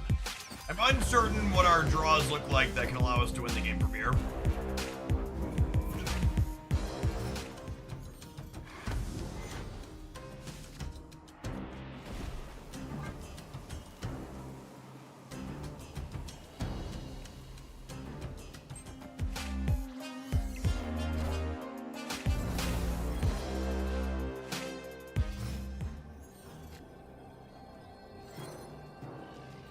Okay, so that's a red Hulk in the middle. Because it didn't pop up. Why wouldn't they play Electro left to destroy it? Because their deck doesn't intend to play more than one card per turn anyway, so they'd rather just keep the 2 points of power and use the 2 points of power better. Wind, aid my hand.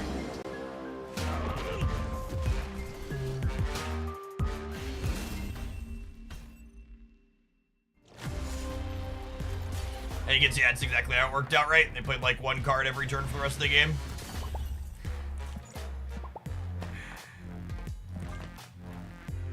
Alright, I don't know that it's gonna be better, but for the sake of not just like playing this deck that's absolute hot dog water, the original request was Moon Girl Cerebro 4. I'm gonna try just regular Cerebro 4 that we had put together yesterday. Moon Girl just ain't what she used to be.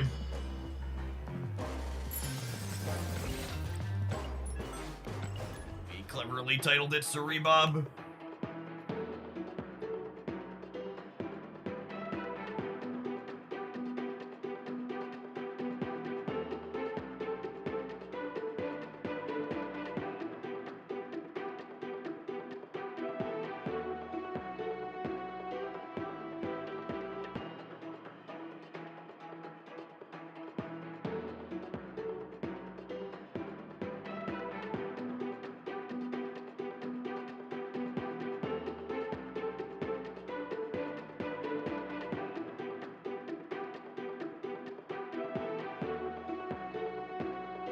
Hey, Urkadar, thank you for the almost 6.5 years. I appreciate that. Welcome back.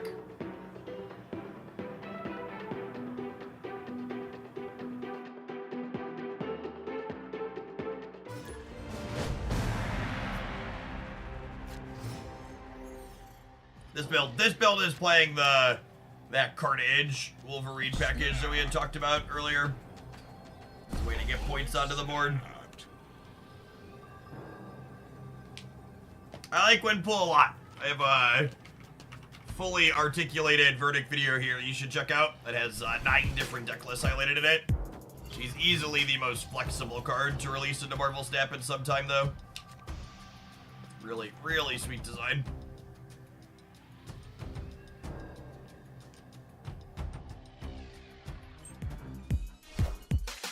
I am Groot. Been rooted.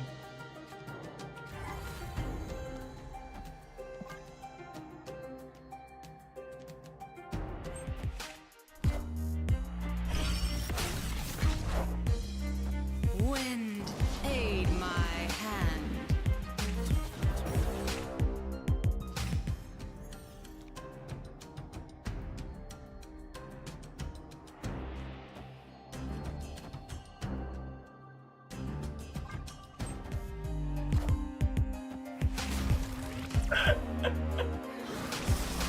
Well, shit. Taking aim.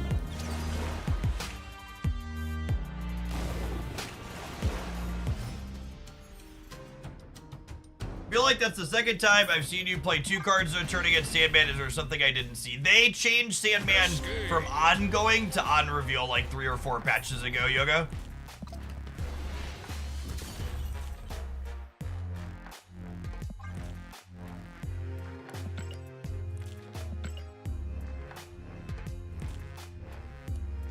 He's only for the following turn now.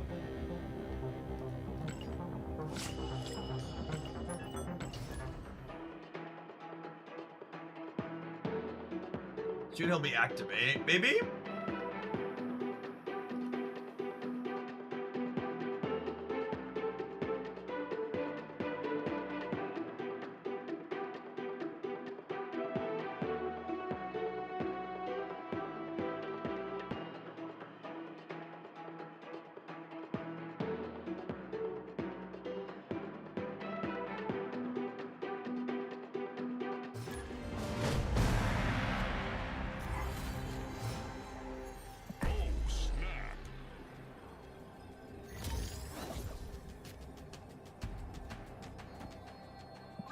Yeah, pretty solid start for us. Mysterio, we get to eat Mysterio clone to make Carnage a 4-power thing, and Mysterio cleanly triggers Hawkeye on 2, which is lovely. This is where Makari ends up at. Hercules Enjoyer with an appropriate avatar.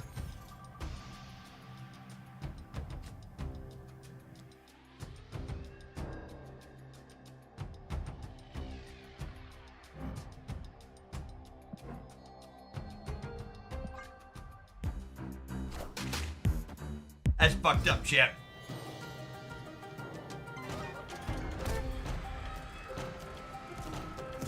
My gosh. Ben is out to get us this game. Please, please, Benjamin. I have a family, Benjamin.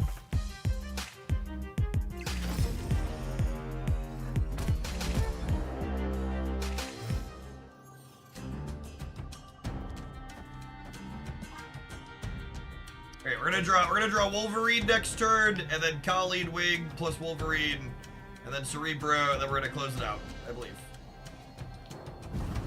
Can you explain Storm is synergy with Claw? Well, we're a deck that has a hard time playing into particular locations. So Storm can reduce location variance. You're right that she also has some soft synergy with Claw, but the basic idea is she can nix a location that's troublesome. In a pinch. Perfect, chat. Actually, just how we drew it up. That's just good deck building right there, video gamers. Then we want to draw Cloak or Hydra Bob next turn, so we can play Mystique plus one of them. This deck may be bad, but the name Cerebrob is quite good. Accurate.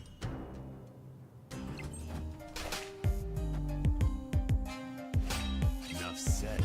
No Enchantress opponent. It's been a while since I've seen an Enchantress inside of a bounce shell.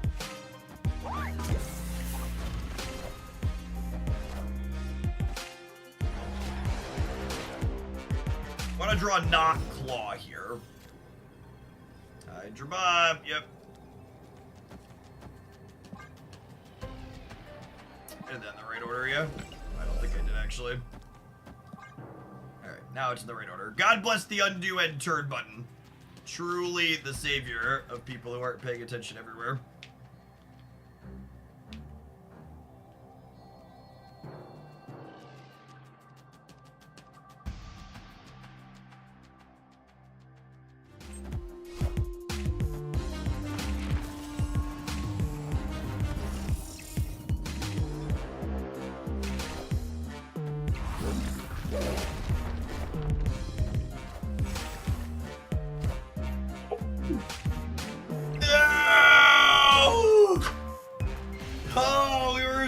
Close, gamers!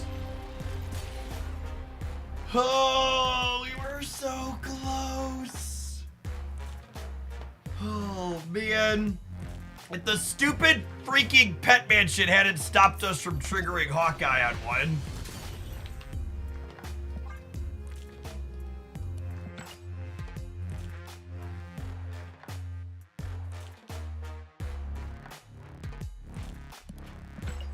Deck did the thing and somehow not enough numbers. I mean, we only did 3 mid-teens for numbers. It's not like we're exactly pumping out huge stats here.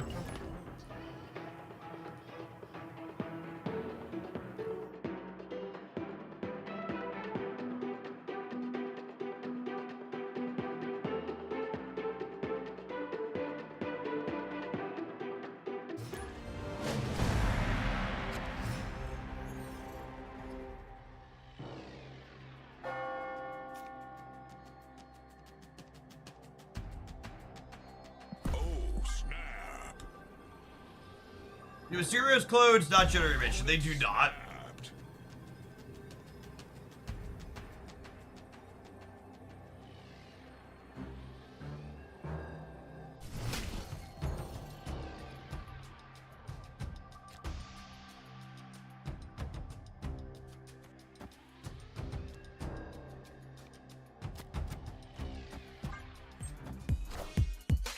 Taking aim.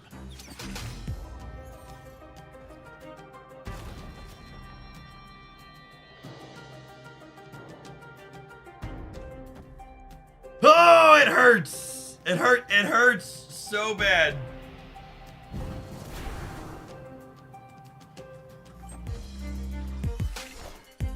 Who they dig up this time?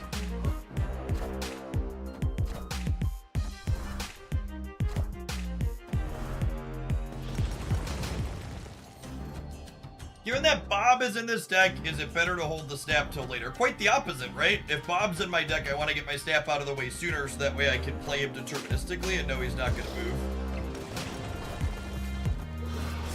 I'm so over losing to people playing Darkhawk with no support shit. Enough said. These are a few of my least favorite things.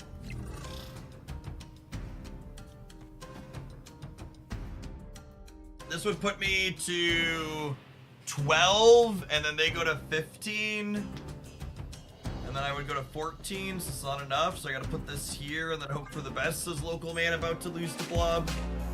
Duels all.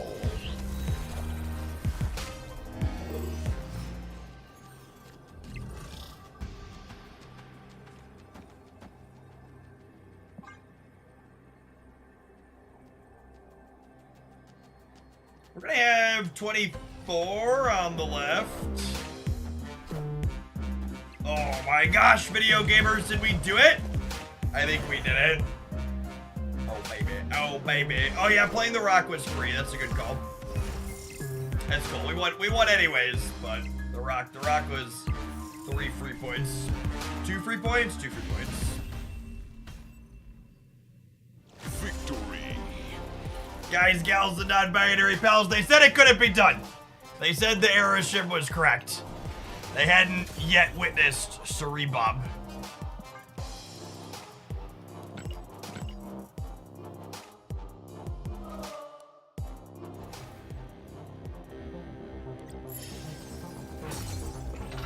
Bibbidi bobbidi metagame. The bibbidi bobbidi meta.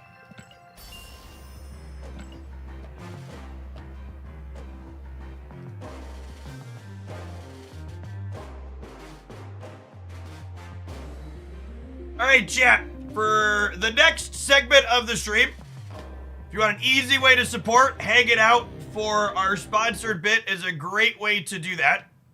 Zenless Zone Zero released recently. It is our third-person RPG game on PC, and I think PlayStation, they released on PS5 simultaneously from Hoyoverse. I have been meaning to check it out, and they popped up on the Twitch bounty board. So I'm excited to check it out here for the first time with all of y'all. I have played most of Hoyoverse's other games at this point. I play them a good bit, so I'm interested to see how this one goes. I would love to play on my controller. Thank you for asking.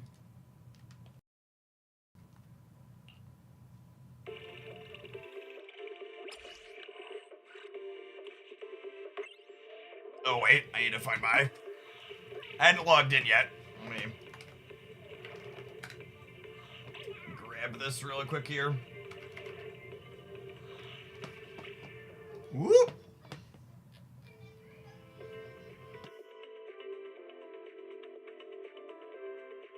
I wanted to do the start on stream.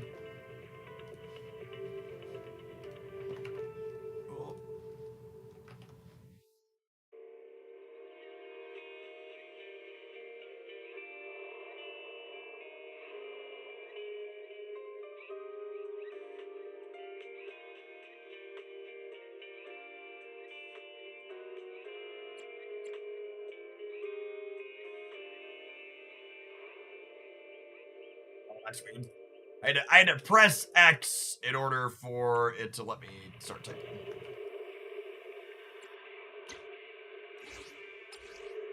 Logging in. No, it defaults me to the American server.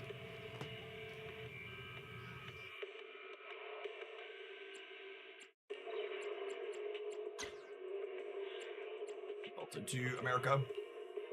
America!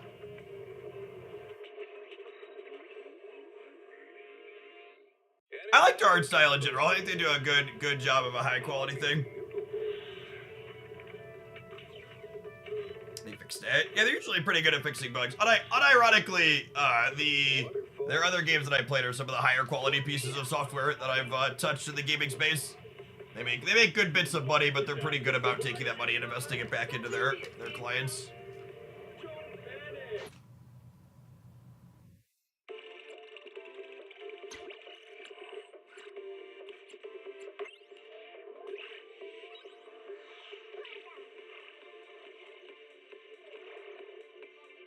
The main character is a real character and not just a cardboard cutout. That's good.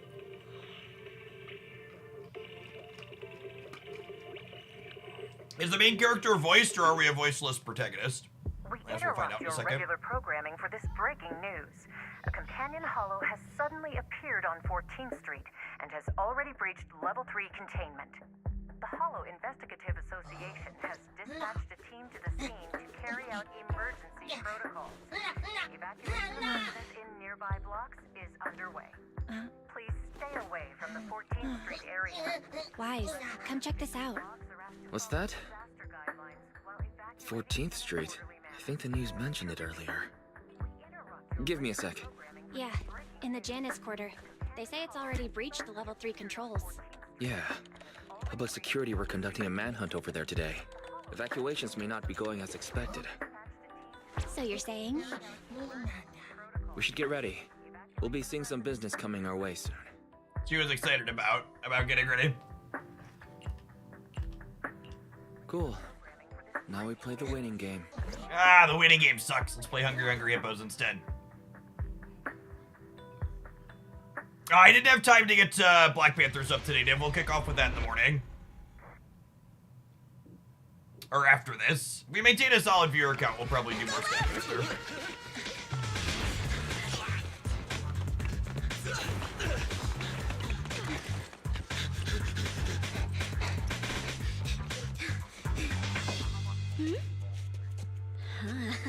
Over there! Go! Go!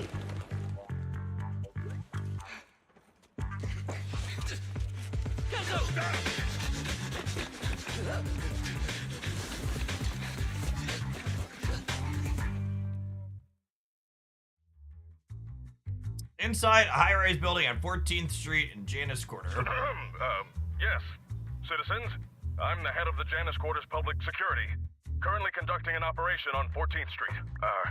I regret to inform everyone our operation is... I'd like to remind the public we are in pursuit of the Red Fang Gang, the group responsible for the terrorist attack on the research. These are dangerous dudes. Criminals, particularly their leader, Miguel Silver. Remain vigilant, gamers. And the station's reporter, I can't listen to this anymore. Those criminals need to get... As soon as we find them, we should just get them all. And... Don't hold back. Tell me how you really feel.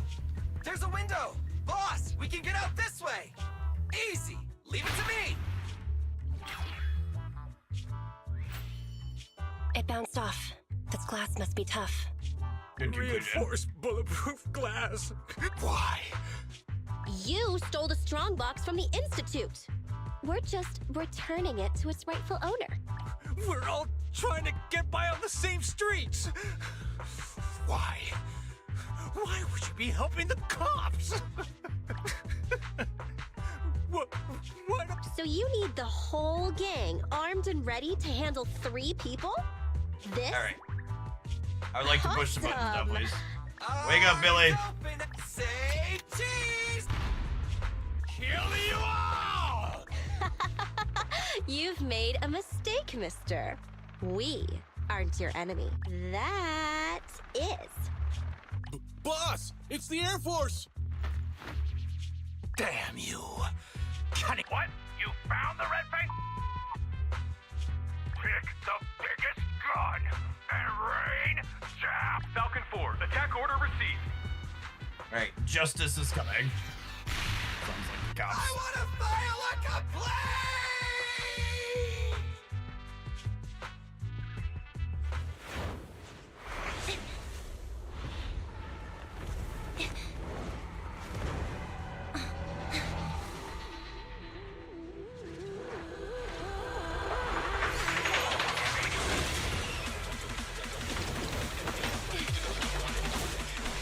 Very anime cutscene.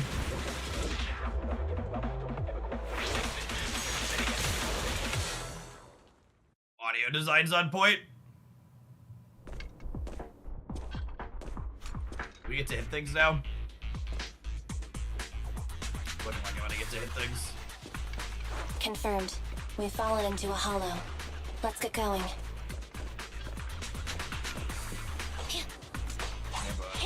Swipey attack, get a dodge. An ethereal. That was quick.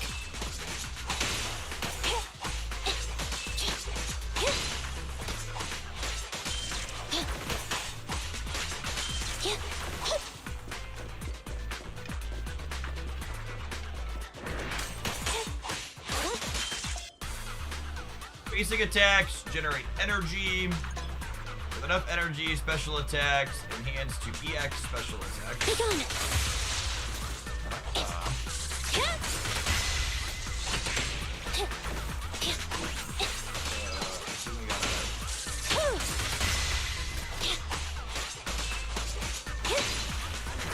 Tactile feel. Be gone. Yeah, a little bar. It looks like we can charge up 2 of these things.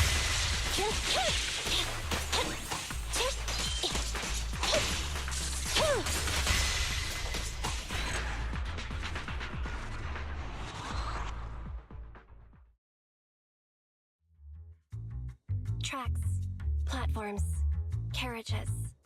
This is the old metro junction. If that's the case, good. Headset still works.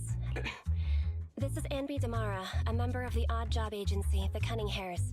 I accidentally fell into a companion hollow. I don't have a carrot or proxy support. Probability of getting lost in the Amateur hollow is move at coming in without a 96.4%. carrot, chat. I will be making a voice log of my experience. Let it serve as evidence for future investigation in the case I am killed or turned into a monster by the ether. Anby's Hollow Survival Log number 1. From my surroundings, I can confirm this is the old Metro Junction area of the Cretan Hollow. The Metro Hollow's terrain is inherently complex. My chances of being rescued will be reduced by 37.8% if I don't consider my next step carefully. If anyone doubts the nature of the Hollow's spatial It's a lot of distortions, statistics to make please up on the use my spot. recording as proof of their danger. There you are, Anby! Great! I knew you'd be okay! Whoa, whoa! Hey! What's gotten into you? I've met another being of reason. He looks a lot like my colleague, Billy Kidd. What are you talking about? An investigator has previously encountered ethereals who can mimic human speech and behavior. The investigator rescued the ethereal. Oh, is that a pretending human to be underneath the armor? human, I thought they were a but robot. Once they got out of the hollow, it revealed itself. The city made a huge sacrifice, but it was unable to defeat the monster. It was only— Come on, the ethereal would be done for the minute it left the hollow. Wait, isn't that the plot of that movie that was in Hey, theaters not Tipsy, long thanks for ago? 19 months. Welcome back. There was a long list of victims involved in the incident. I read all their names. That's called a cast list. Question: who would you most like to have dinner with? Huh? Dinner? Of course. That'd be the big— Wait! Put your plate down!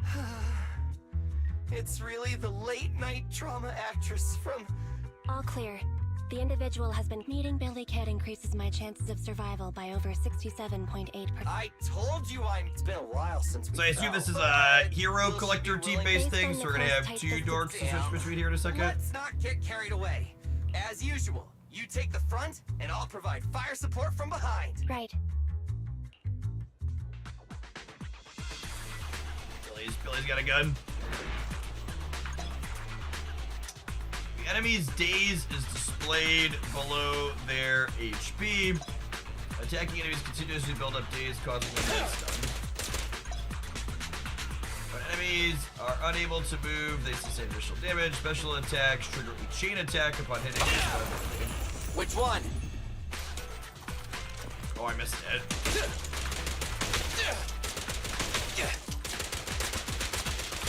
I think I was supposed to press one of my other buttons there.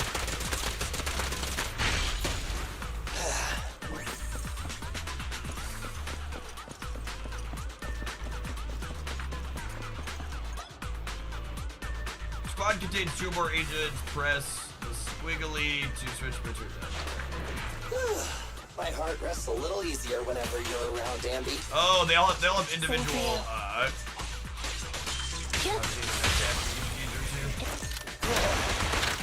Oh, look, we pressed the button.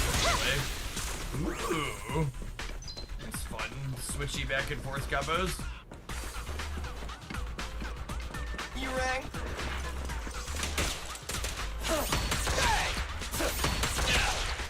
Standing by.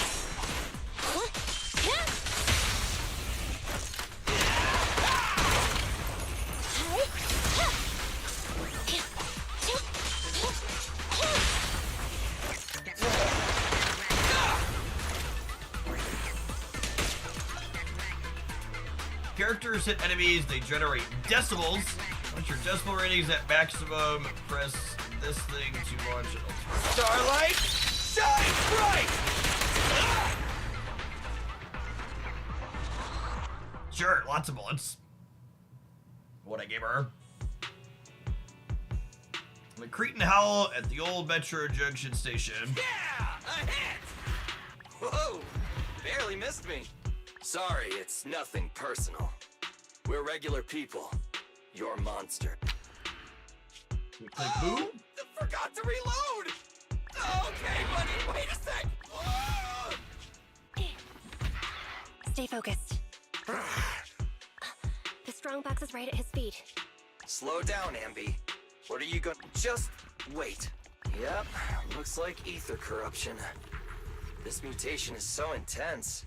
I don't think this guy has it. His consciousness is still holding on. It's the core. That's a big head.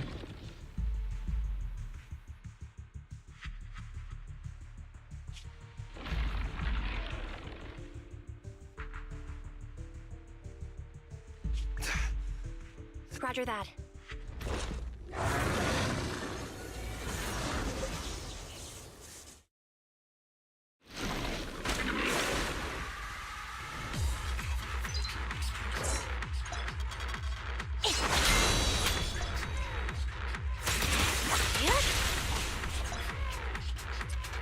Perfect assist consume assistance point. Chain attacks can replenish assistance points. It's got a sword for a head. Watch out. Its flashes also have a wide range. Confirmed. Eliminating target. I feel like it was almost Envy, I'll cover you. She was gonna eliminate the target, but we did not. Try this. Careful.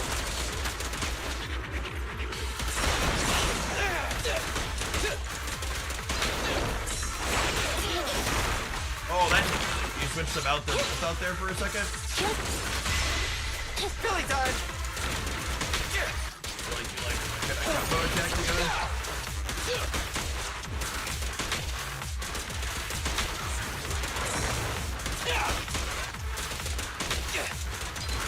Don't move.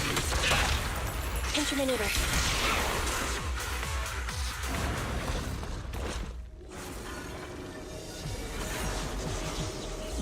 He's recovered? Is this ether activity still increasing? Keep up the attack. Nah, we don't have the firepower to fight for long.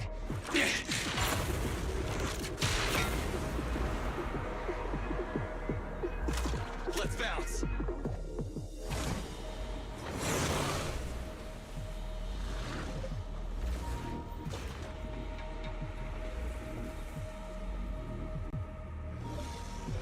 He who fights and runs away lives to fight another day.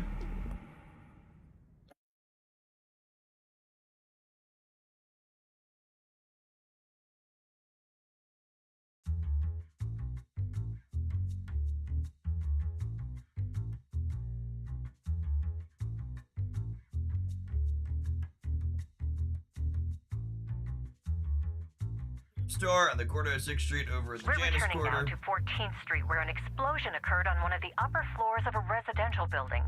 Shortly after the appearance, according to our sources, the explosion was set off by public security. The leader of the Red Fang Gang is thought to have fallen into the hollow and is yet to be brought to justice. The bomb squad is on the way. Please, stay away from... This is an emergency! Billy, Anby, and the target of my commission have fallen into that hollow. Hello, Nicole. It'd be nice of you to knock next time. You can make fun of me all you want. What trouble did you get yourself into this time?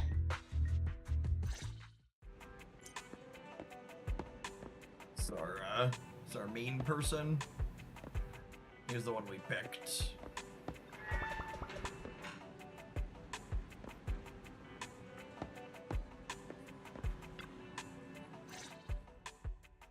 I just checked. Doesn't look like there's anyone suspicious outside.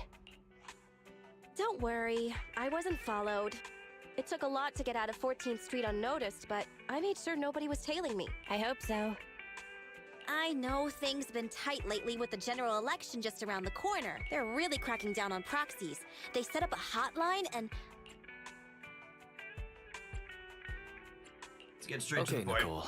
As long as you get it, we can get down to business. I need you for an important commission, with pay.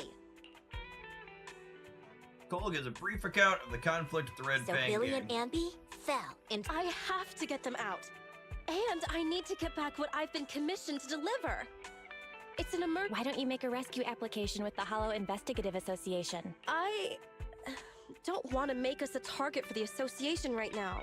If they found we've been involved in hollow raiding, we'd be in big trouble. And it'd take a small fortune to pay those greedy vultures off. But I can't... Leaving employees behind. Hey, don't be mean. I allocate a large portion of our revenue to the employee rescue budget. Look, all you need to worry about is getting my people and my clients' stuff out of the... You don't accept basic proxy work now? Finish this job? Okay, let's do it. Just this once. Still no good? Then I'll add... Huh? Come on. You should have held out for that bonus, bro. There's drops for this game too. Yeah, Hoyoverse is usually pretty good. They do drops for all of their games almost every patch cycle as well. Great! There's no Good time to trickle waste. of free I'll stuff be to check waiting out for you. streams.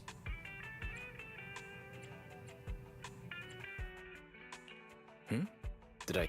No. Don't push yourself, Nicole. We'll need your help to take Eos somewhere close to the Hollow later. Oh, deploying your Bang Boo double, huh?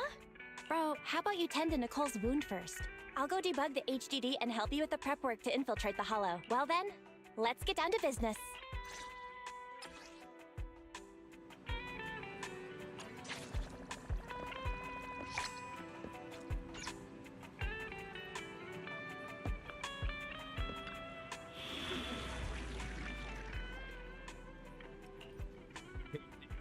Mission detected. Target hollow has been marked.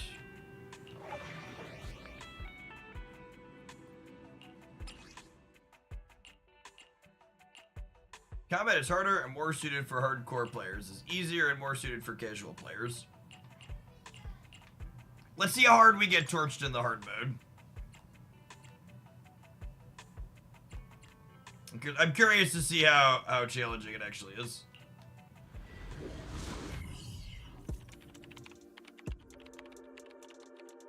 We're a casual for games like this, so I wouldn't be surprised if we get torched. Can you hear me, Nicole? You can put Eos through now. Okay. Right, little one. Off you go then. Jiggle physics on Done. point. Bang Boo's on the way. Sorry, fan service, I believe is the appropriate So- term. Can we start it up?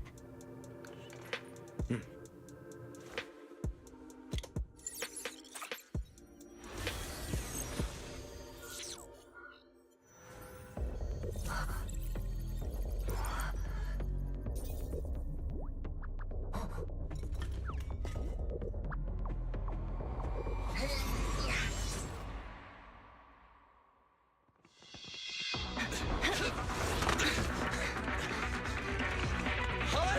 We're back here again? Damn, another fight?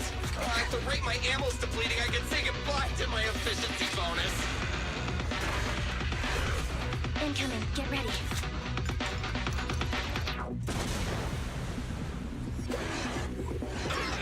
Was the rabbit a character that we get to play? Wait, that wasn't me! Hey, all, over here. Nice work, all. It's a scarf-wearing talking Bang Boo. Oh! You're Nathan!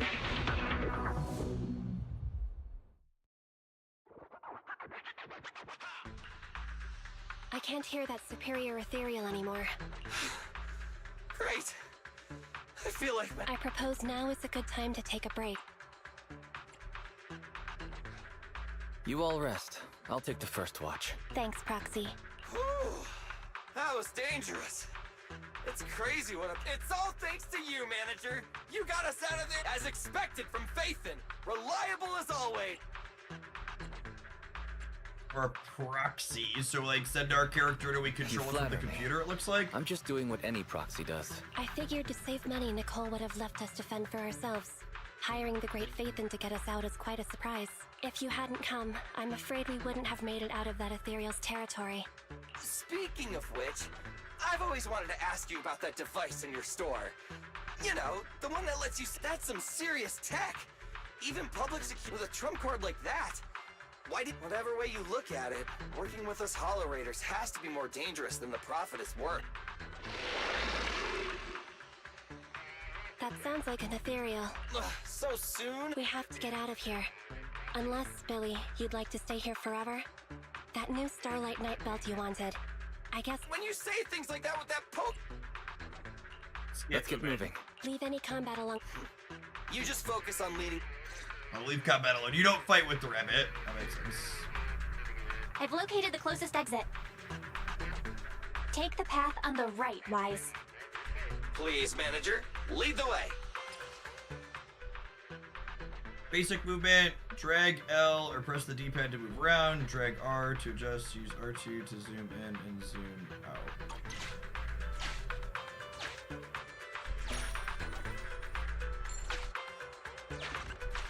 Hang on.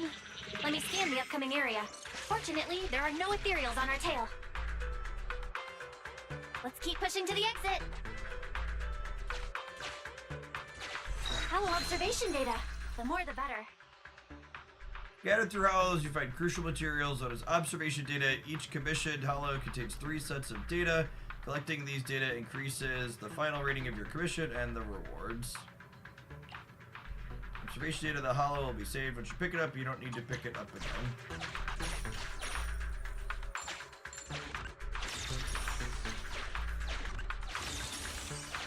Assuming I can just walk around and get all the things. We'll see. Was that a fight?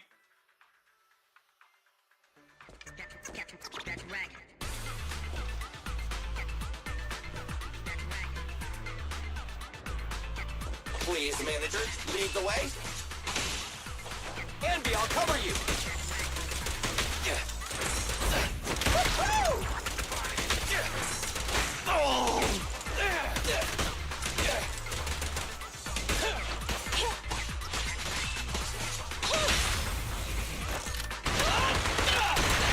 New enemies incoming. Don't let your guard down. Very tactile. Someone said there's a parry function. What is that? What is that?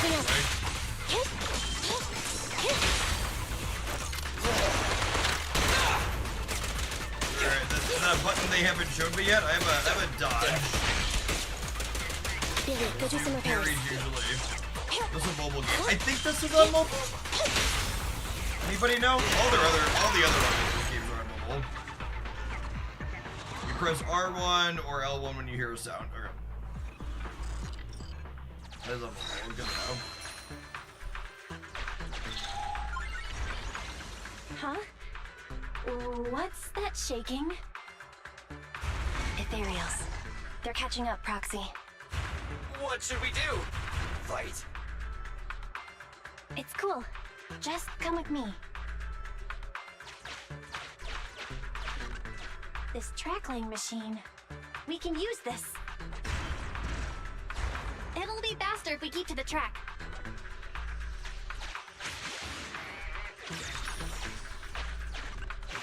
Scanning for safety valve data. The system log shows that the valve is unlocked by inserting the preset amount of gear coins.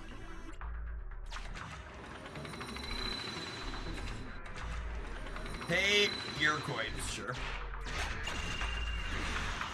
A wise choice.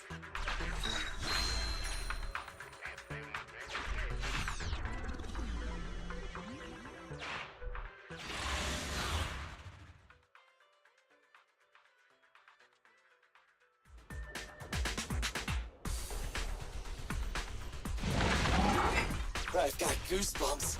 It's so powerful! Can you even get goosebumps, Billy? It's a metaphor, alright. Let's just focus on the enemy.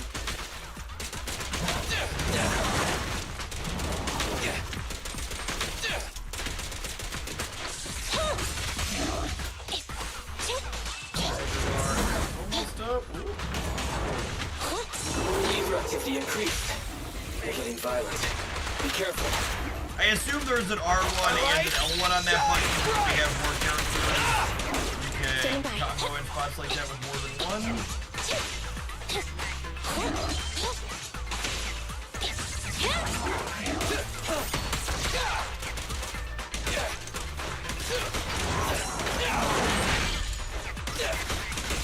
Copy that.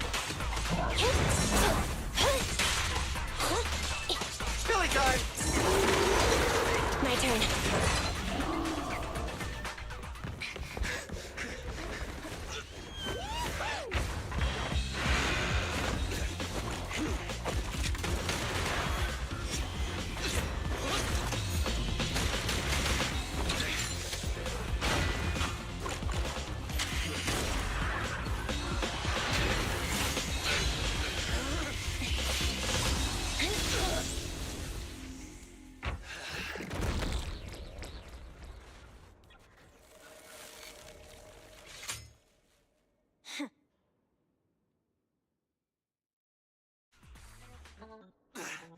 Manager?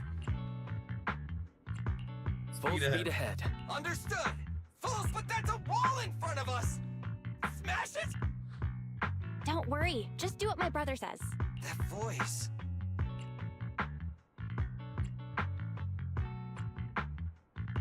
You're finally online. Sorry, I was checking to make sure the hollow egg. Billy, Anby, can you hear me? My brother, you know space inside the hollows is totally distorted. A way out may look like a dead end, but a dead end may also just be a... Thanks for the Our escape route after getting out has been arranged. You can trust us. Hey, bro, you can cut the connection now. See you at the store. It's gone quiet. It became a regular bang boo. Why would they desync at a time like this? Going straight forward. Brace for impact. We're gonna crash! We're gonna crash! Strange sense of release. The two pass through the wall as though it's nothing. The oppressive weight of ether is gone. Faithen got the time and location spot on. Hey, you two! Get in the car!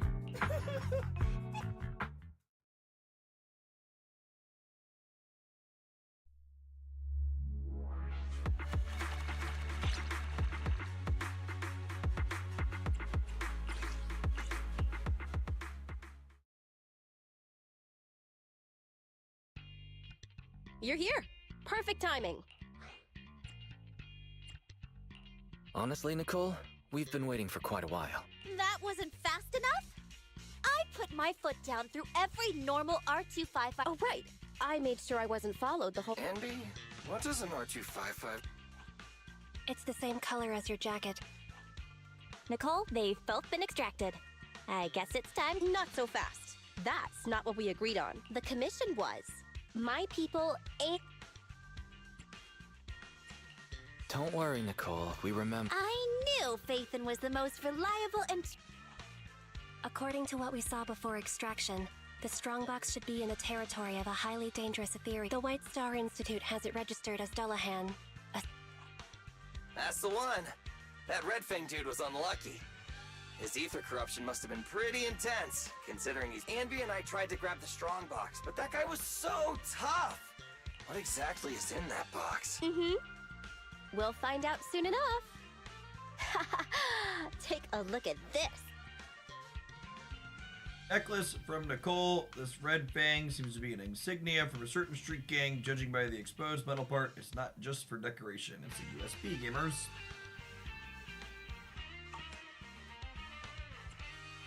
So it looks like a necklace, but it's actually a flash drive? That's right. It's a mini storage device. I noticed it before. He always had it on his person. I bet it... But it suffered some...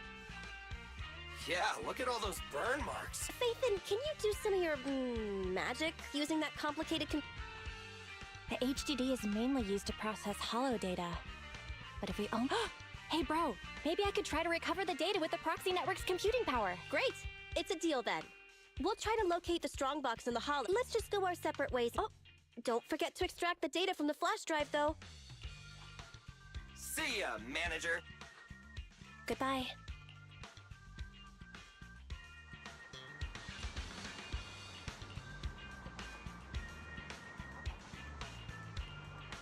It's weird that we randomly cut to non-voiced. Wait, listen. I was gonna say for I was gonna click through your non-voiced stuff. Let's go.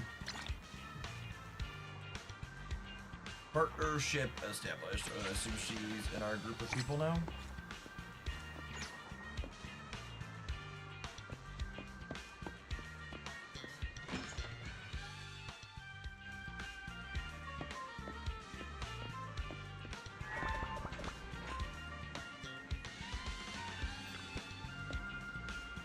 Can't with them. Every time a regular asks for a discount, we have to open an alternative account to bill them, but you must be used to it by now. We deleted the last alternative account after we're done with it. I think this character is our player character. Open the internet and register an alt account. I think we're the manager.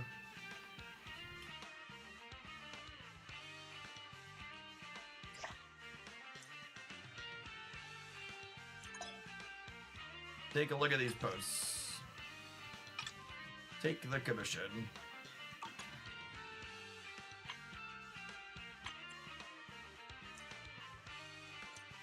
Level up to claim rewards.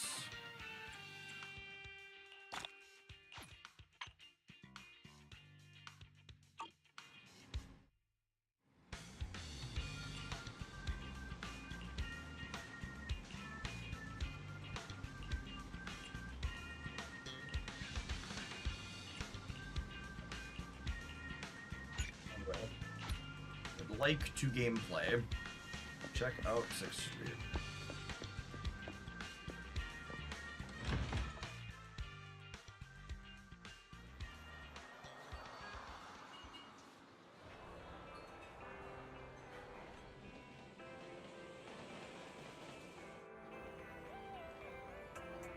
We'll make my routine stop at the newsstand for a scratch card. Wonder how my luck will be today. It might be a freebie for an annual newspaper subscription, but it could be something good.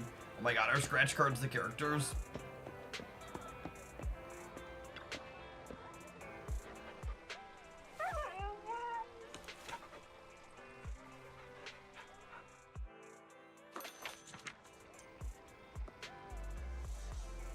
You can scratch one card each day. Oh my god, you have to actually scratch it. Husky vendor.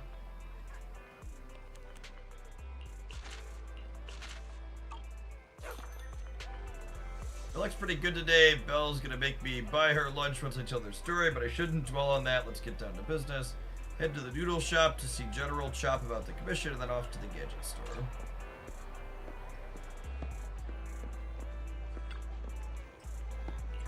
How annoying. What's the matter? It's you. Sorry, but I can't take your order right now, all because of Pegasus Logistics. Ingredients order haven't arrived yet. Must be... Alright, right here. Where are we going? Someone who accepted the job. Alright. Where to? Combat Logistics Disaster. Confirmed.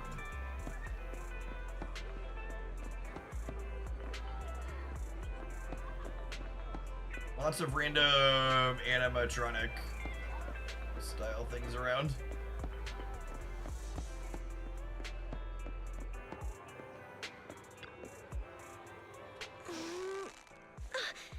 Hello and welcome. Ah, Wise, you're here. Perfect timing. My boss says I'll need your help with something. What is it? He wanted the message to be delivered verbatim, so here it is. I found a new way to source awesome new gadgets. I'm sure you'll like them. If you're willing to help, they should be available in the store soon. What do I have to do? Wait, I'm not finished yet. This new path is blocked and I've lost communication with the assistant I sent there. Could you help me sort it all out? That's it. Everything my boss said. I see. There's something wrong with the gadget store's underground W engine business.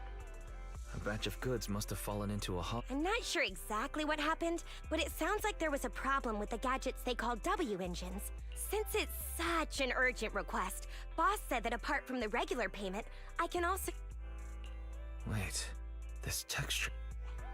The latest W engine equipped with the 4th generation synchronous conduction device. It can release ultrasonic waves that effectively resonate with the active wave. According to official data, the average initial weapon performance can be improved by up to 44.21%. So far, And the combat feels survival- good. People definitely weren't kidding about the start here down. being really narrative heavy. This is just how gadget enthusiasts speak to each other. We often use combat-related... I see. No wonder I sometimes hear W engine buyers argue. Guys, hang on a sec. The boss just Looks like I found a connoisseur. Good gadgets truly shine in the hands of someone like you. If you purchase one when the ship... Whoa, who would have thought the boss... Thanks, but there's no need. I do want to buy a new W engine, but In that case, I'll do you a favor. The boss is about to give me one. really? This will make dealing with that superior Oh, it sounds like you're planning to meet other W engine players? Don't worry, with the boss's skillful customization... Sorry to keep you waiting. The gifted sample has been modified.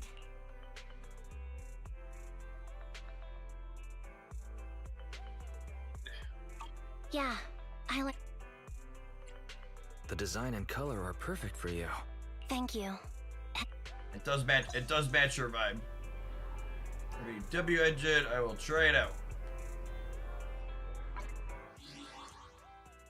Let's navigate to the agent Standing by. screen. It's a piece of equipment, it looks like.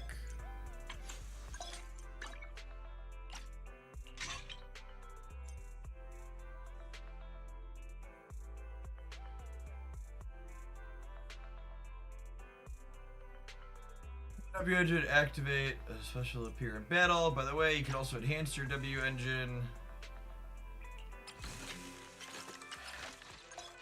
This is like the equivalent of an artifact.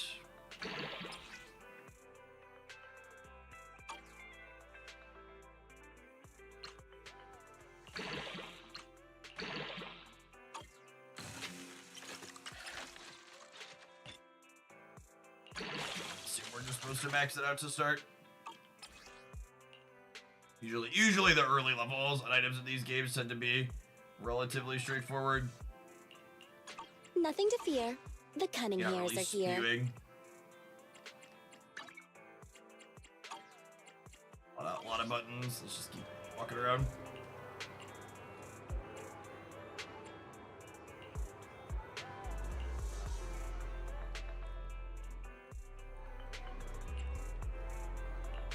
How generous is this game compared to other gacha as a small spender free to play? For people that have been playing this, is this game similar to other Hoyoverse games where there's no competitive PvP?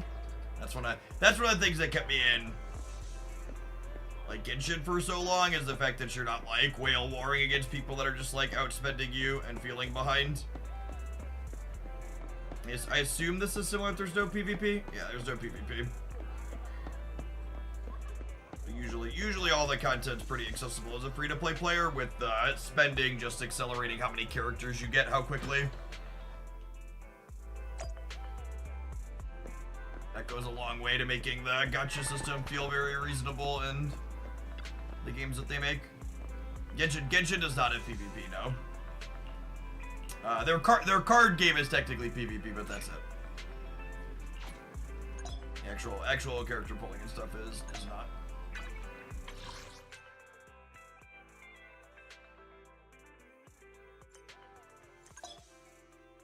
They've definitely thrown a lot of systems here. Certain number of signal searches, you can select an agent to obtain. Oh, is this the gacha pulling?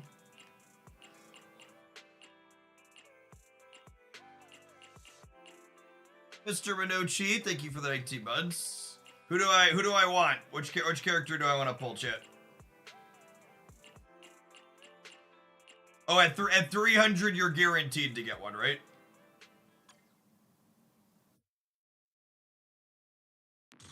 Oh, we could demo them. Yeah, that makes sense.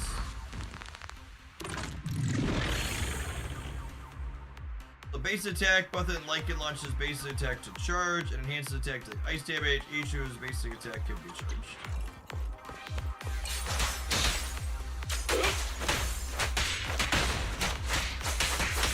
This. Clear out. Speak off.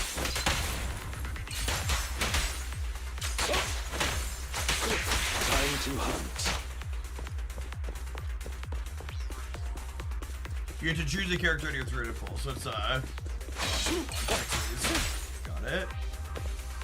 Objective achieved.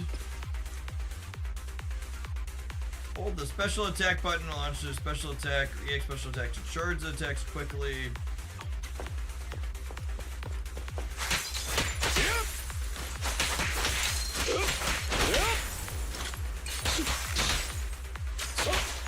Oh, he freezes people with his specs.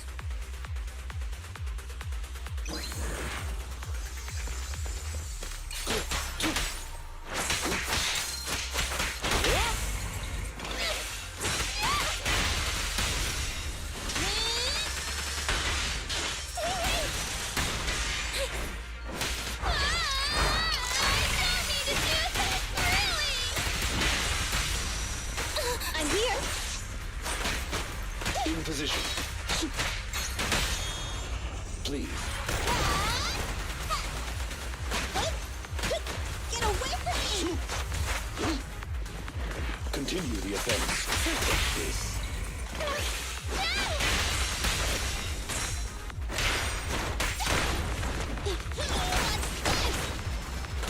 Apologies.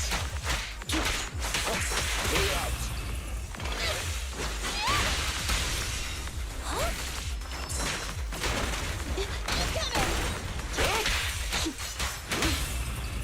Quickly.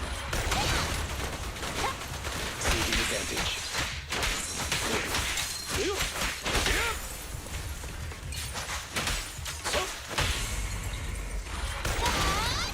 Her weapon is just in a briefcase. Just like.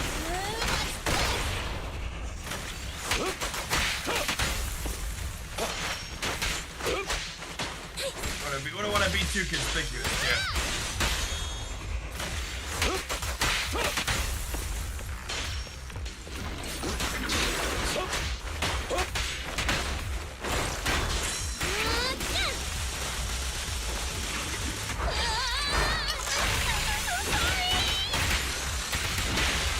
Fine. Suitcase shoots black when it does, doesn't it? This won't hurt. Not. A deep clean. I'm here.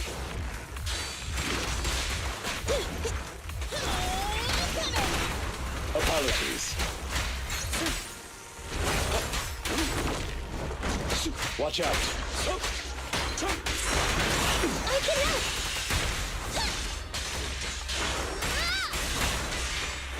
Does the combat remain very mashy? Is there more like dodging stuff? This is the demo mode, so that usually makes it a little bit easier than the regular combat. So it doesn't surprise me if this is mashy. Don't As look the other straight at parts the maybe moon.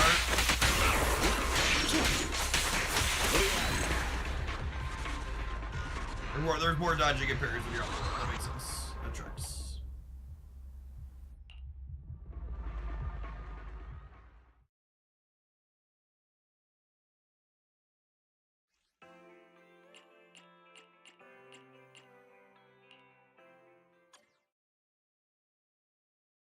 See what the range on character feel is here by demoing a few of them.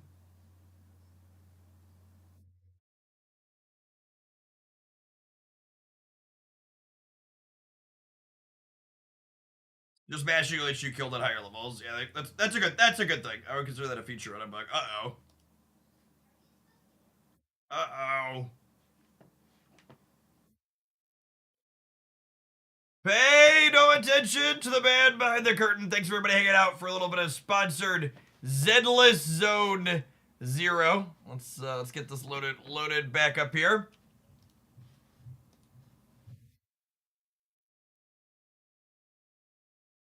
Hi ho, hi ho, hi ho. Like a little, checking out a little anime battles. 11 hours into the stream.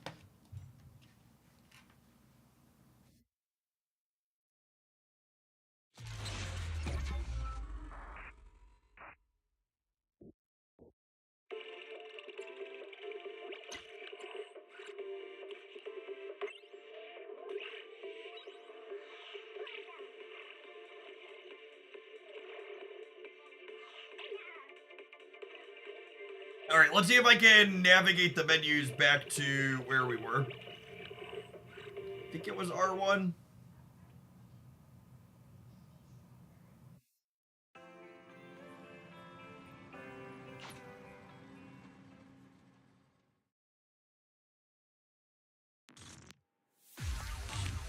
All right, cool. Yeah, I remembered what we selected to.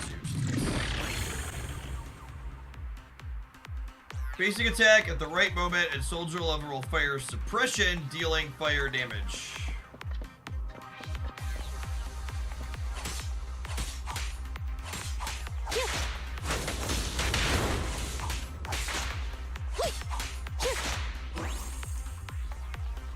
Average soldier uses an EX special attack, chain attack, ultimate, basic attack, dash attacks guaranteed to trigger fire suppression, lasting for 15 seconds or for each time.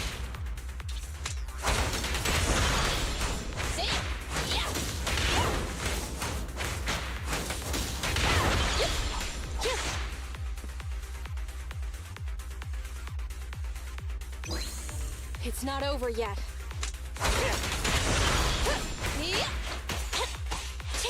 Watch out.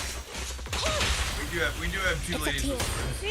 We have a bear? Was that a bear that I just saw? I think that was a bear. Oh my god, look at him, chat. I'll take it. I know he's not the demo character, but I think I love him. What is this weapon? Alright, come here. What is his? What a just absolute chat of a character. It's. Oh yeah. Is it a rocket launcher? Are we beating people with a rocket launcher? That sounds amazing. I've confirmed a furry. I'm pretty sure furries mean you want to sleep with them, right? I just think he's cool.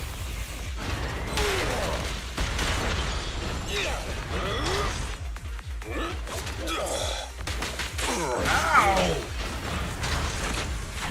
Dangerous target detected. Heavy gunner. This enemy can deal continuous damage. Please do not test its firepower with your body. Suggestion: attack from the blind spot. Please do not hit them with your body. Counter! Roger. Ready. Ooh, we dodged, chat. I did a dodgy thing. One side is just like a battle. Give him the bear. Oh, yeah. Copy that. Roger that. Standing by.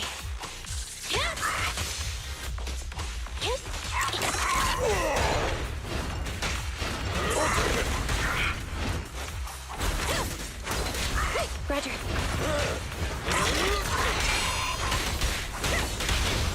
Target confirmed. Finish him. Daddy, here's your dinner. Finish. Thank you for my food, bud. Appreciate you. What do you mean? What do you mean? Finish him. We finished the enemy off. We did hit a successful parry there. Yeah, it looked good. Yeah, this kind of looks like anime. It is an anime game. All right, let's see. Was this where I was at for the previous? Where was the? Looks like a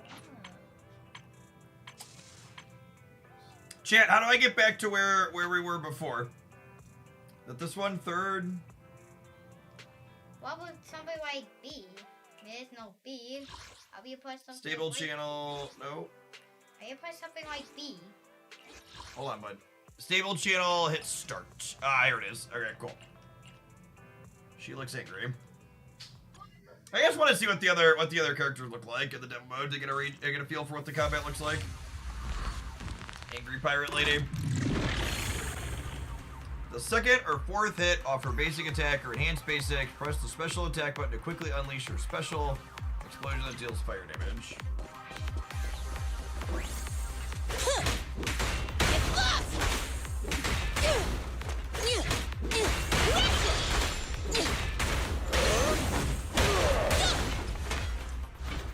Cole unleashes her EX special attack, chain attack her ultimate. She gains furnace fire. The second hit of her basic attack can expand and deal damage.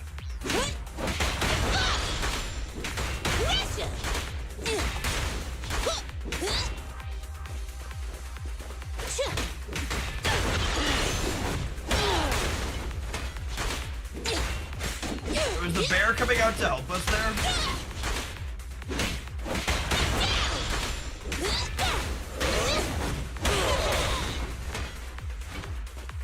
Yeah, like some kind of team up?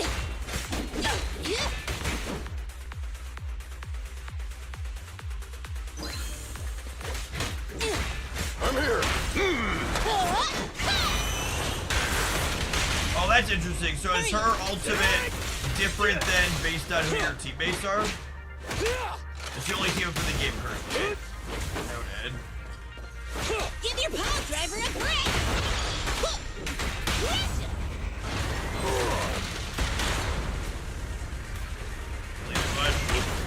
The enemy is back for more. Let's go! Come on! Time to work!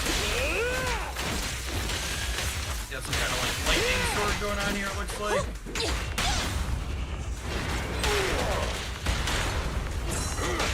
Bring it on!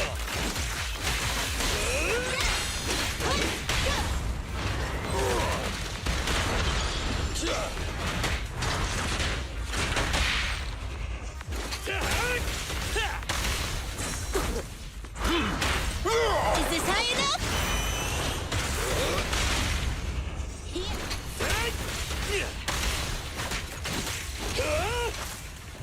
Warning. Dangerous target discovered. Hollow Fog. Wanted Bogey Enforcer. They're skilled at using their grappling to launch head-on attacks. Please don't with them. Knock them down quickly. Something a good job for the bear. Pick it up! Stand behind the yellow line. You gotta dig deeper!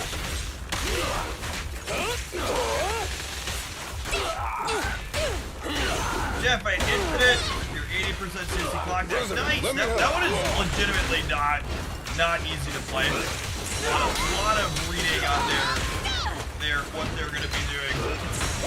Congrats on clearing it. Let's show them our teamwork!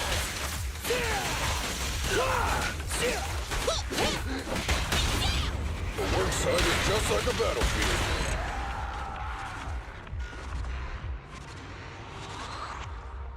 Hyovers makes genuinely good game jam modes.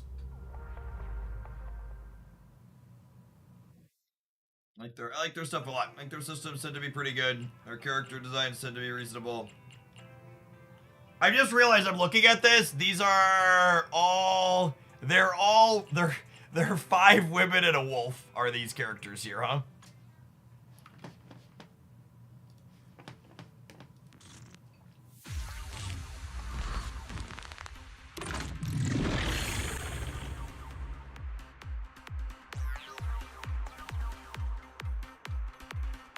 It goes dodge counter or quick assist hits an enemy. Her damage significantly increases for a brief duration.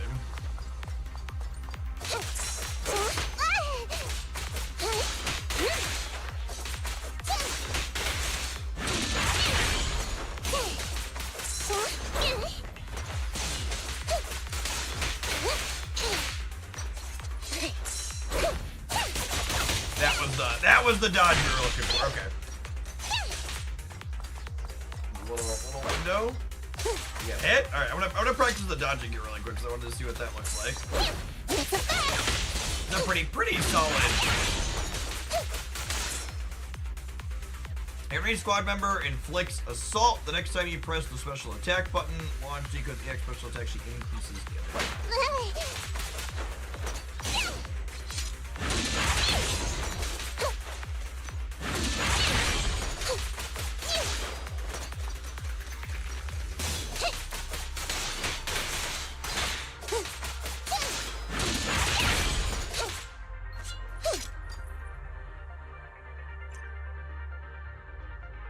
A wolf man to go with my short girl.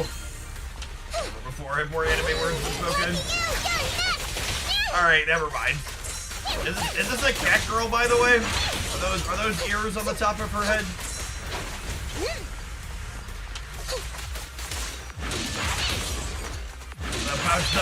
The pouch on the ground. Wag the booty in the air there on the ultimate.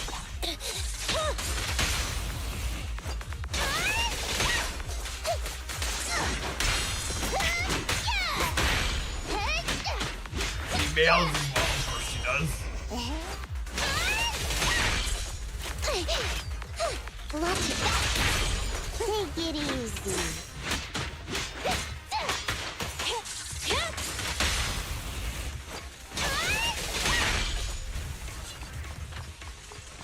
I'll take you.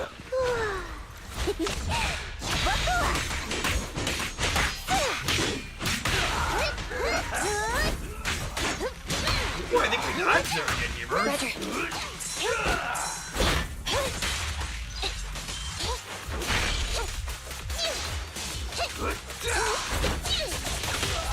We did it!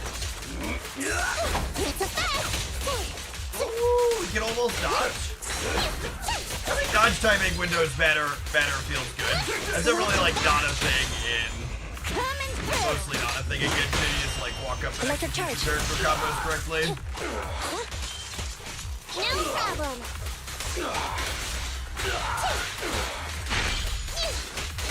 You can't escape.